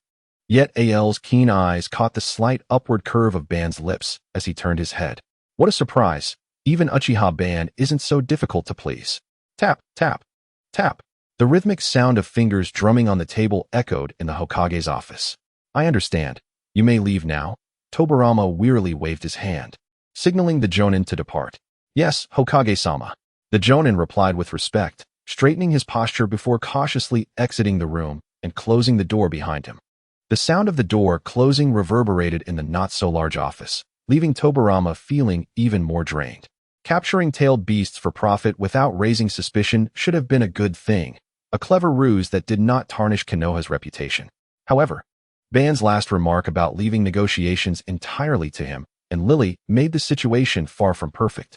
Rubbing his temples in frustration, Tobarama pondered whether it was truly wise to let Ban handle the negotiations. Taking a deep breath to compose himself, he called for the elder Nara Shikaku. Where's my brother? Tobarama inquired. Hokage-sama. The first Hokage is currently at the Arthur Casino run by Lady Altria. It is said he has already lost 8 million ryo. Shikaku reported, his eyes appearing dull and tired. Thanks to Tobarama's arrangements, Shikaku had been monitoring Hashirama's whereabouts daily, thus he accurately disclosed his position without hesitation, seemingly indifferent to the fact that Hashirama was his former superior. Or perhaps it was precisely because of that irresponsible former superior that he could speak so freely. That rascal. Tobarama's face darkened as he slammed his palm against the table, his chest heaving with pent-up anger. They had agreed on a monthly limit for his visits. Yet it seemed that Hashirama had ignored it entirely. It's all your fault, Hashirama. If it weren't for you, Lily wouldn't be causing trouble with Uchiha Ban. After a lengthy pause, Tobarama, known for his composure, managed to suppress his fury, though his expression remained less than pleasant. Bring him to my office. Yes, Hokage-sama. Shikaku, sensing the tense atmosphere, quickly replied and hurried out of the office. Wait. Tobarama suddenly called out, stopping Shikaku just as he grasped the doorknob. Also, please invite Lady Mito. After a moment's thought, he added, it's not for a family meeting to judge my brother, but rather because Mito is a Jinchuriki. We need to ensure that the other ninja villages do not grow suspicious. It's necessary for us to stage a performance. They needed to act out a scenario where Kurizetsu attempted to seize the Nine-Tails Jinchuriki, leading to a fierce battle with him and his brother, ultimately resulting in their defeat. After all, it appeared suspicious that only Konoha had not been targeted when all other villages had suffered losses. However, if they arrived but failed to capture anything, it would paint a different picture entirely. The narrative would unfold as Uchiha Ban and Lily teamed up to defeat Kurizetsu, reclaiming 8 Jinchuriki, followed by Kurizetsu's foolish attempt to single-handedly challenge Konoha, only to be defeated by Tobirama and his dim-witted brother, Hashirama. This performance would not only absolve Konoha of suspicion but also elevate their prestige, a win-win situation. He had no worries about the other villages discovering this plan, for he was certain that the Kage would send spies to gather the most superficial information. After all, he had sent plenty of misinformation out himself. Lost in thought, Tobirama failed to notice how long Shikaku had been gone. 2 hours later, he finally turned to his brother. Did you understand everything I explained? After a lengthy exposition, Tobirama, feeling parched, gulped down his tea. Rest assured, sometimes you have to trust your elder brother, Hashirama replied, rubbing his head where he had been struck. With a resigned sigh, he reflected on Tobirama's insistence that he find a suitable location for some grandiose display of jutsu.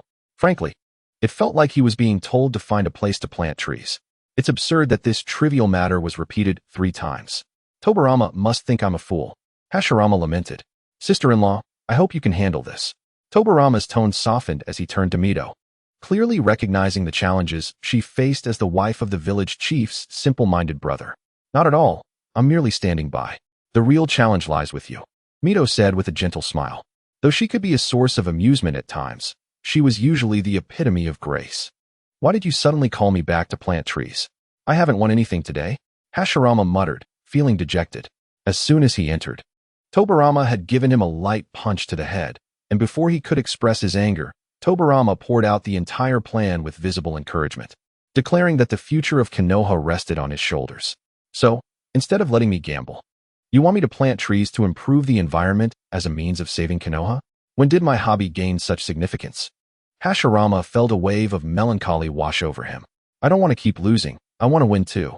As these thoughts weighed heavily on him, he found himself curled up in a corner, utterly dejected. Tobirama was uncertain how many times this day had drained his spirit. Initially eager to explain the revised plan to Hashirama, he found his motivation waning, ultimately resorting to a terse, be quiet. 3 days had passed with only 2 chapters written. Today he would post one, leaving the rest as backup, hoping that next month he would have enough material for a full attendance. Chapter 43, Konoha, terrifying beyond measure.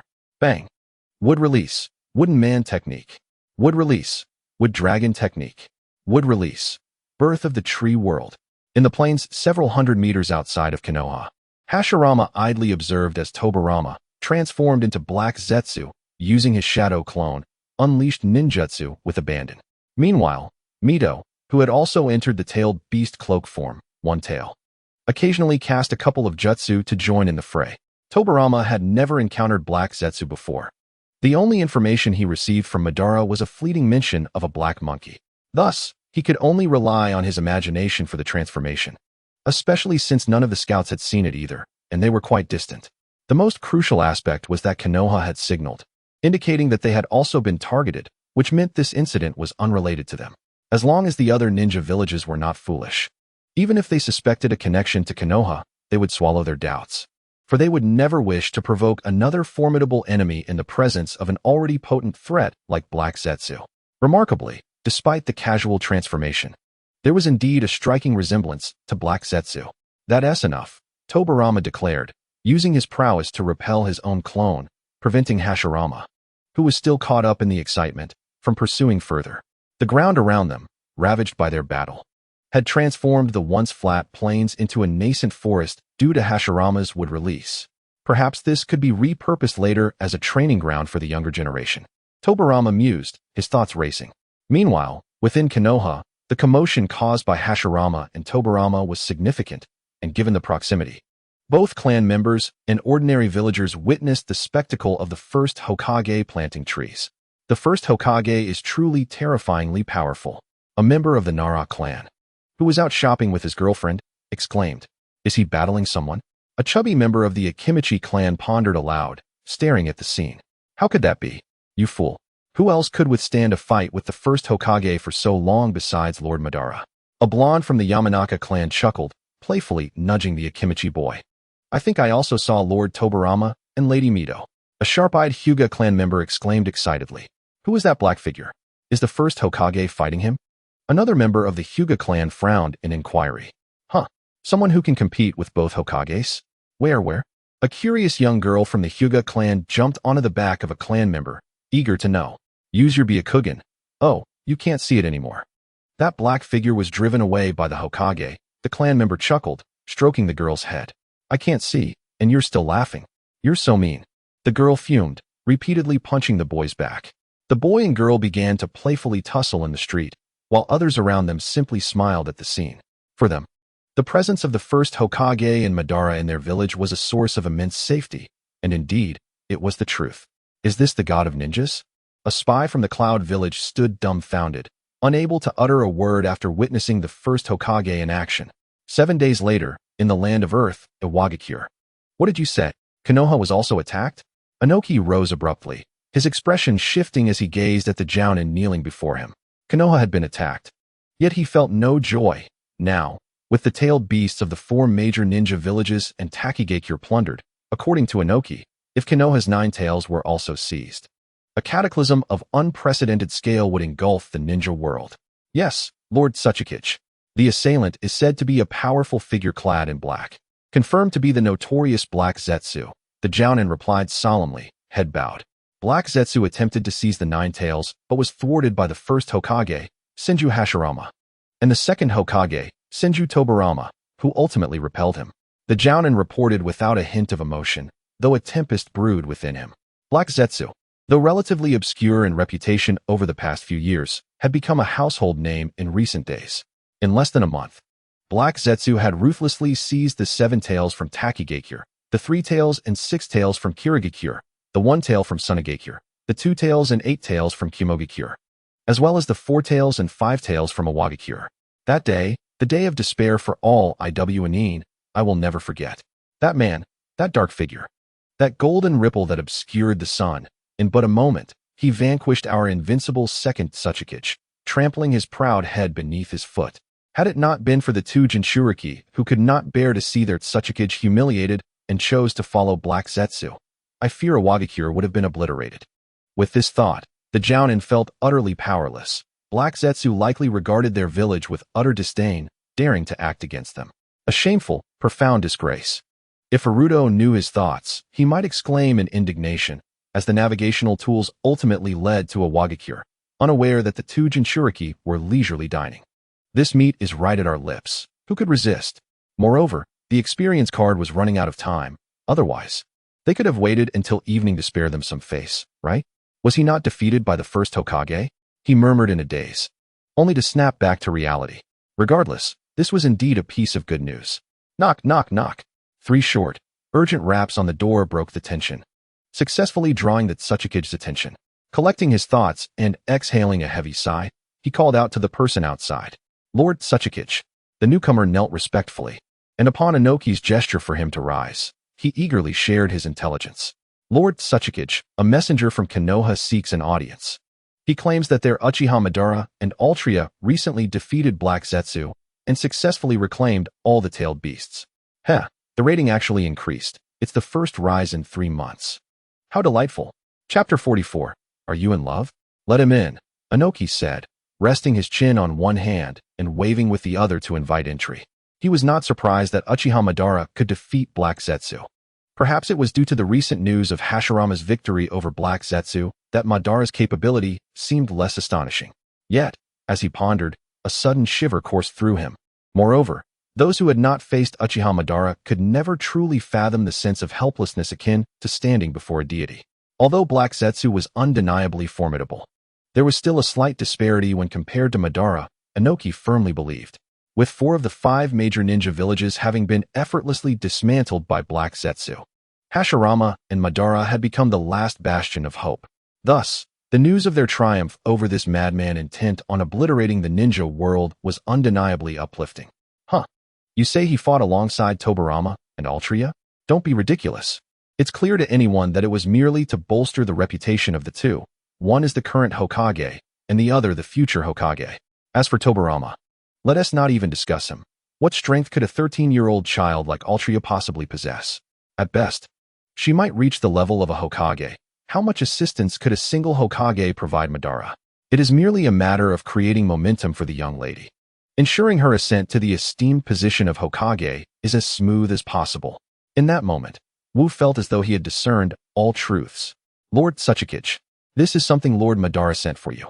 A Konoha Jonin, who had been bowing respectfully with his head lowered for quite some time, suddenly bent lower and presented a scroll, speaking in a reverent tone. He was not lacking in etiquette. Rather, he had entered some time ago.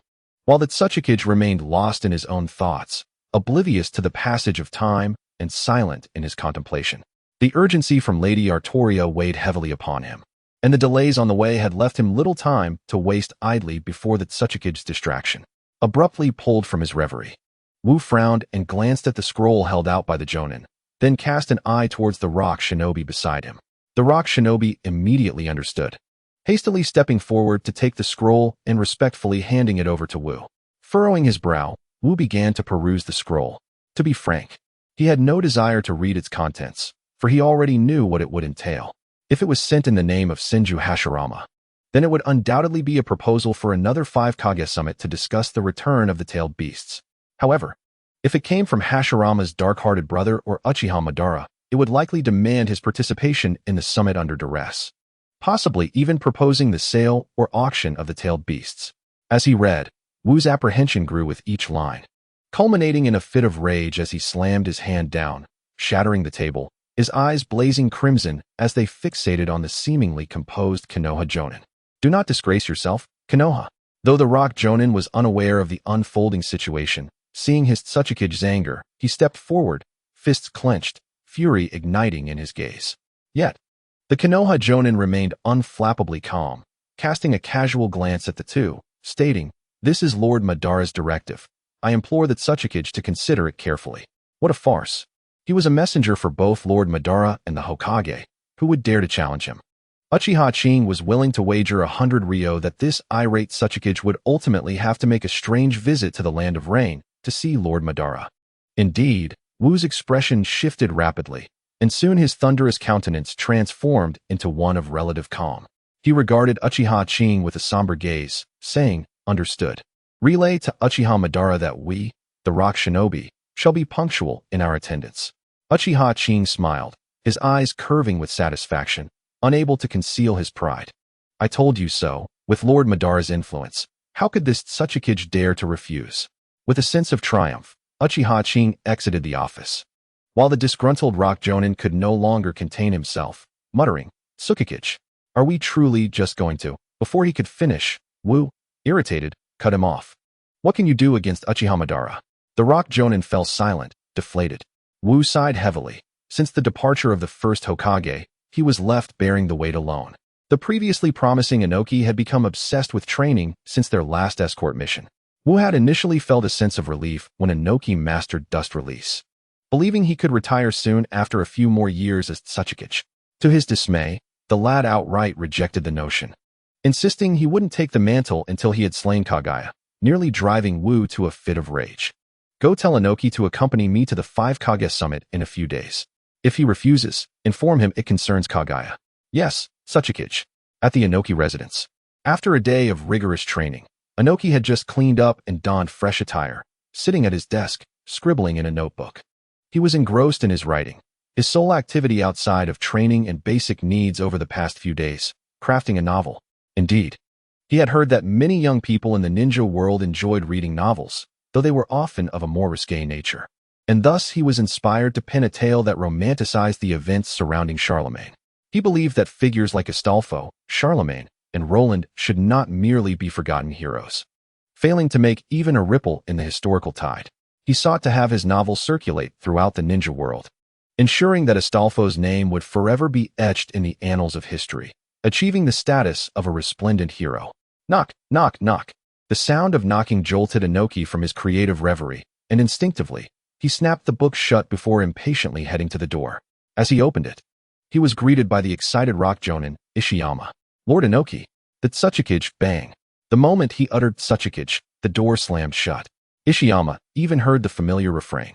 I am not taking any missions. You may return to your teacher. Momentarily stunned, Ishiyama quickly regained his composure and hurriedly began to explain. The door, which had shown no sign of yielding, swung open the instant Kage was mentioned, and before Ishiyama could fully process the situation, he found himself in Inoki's chamber.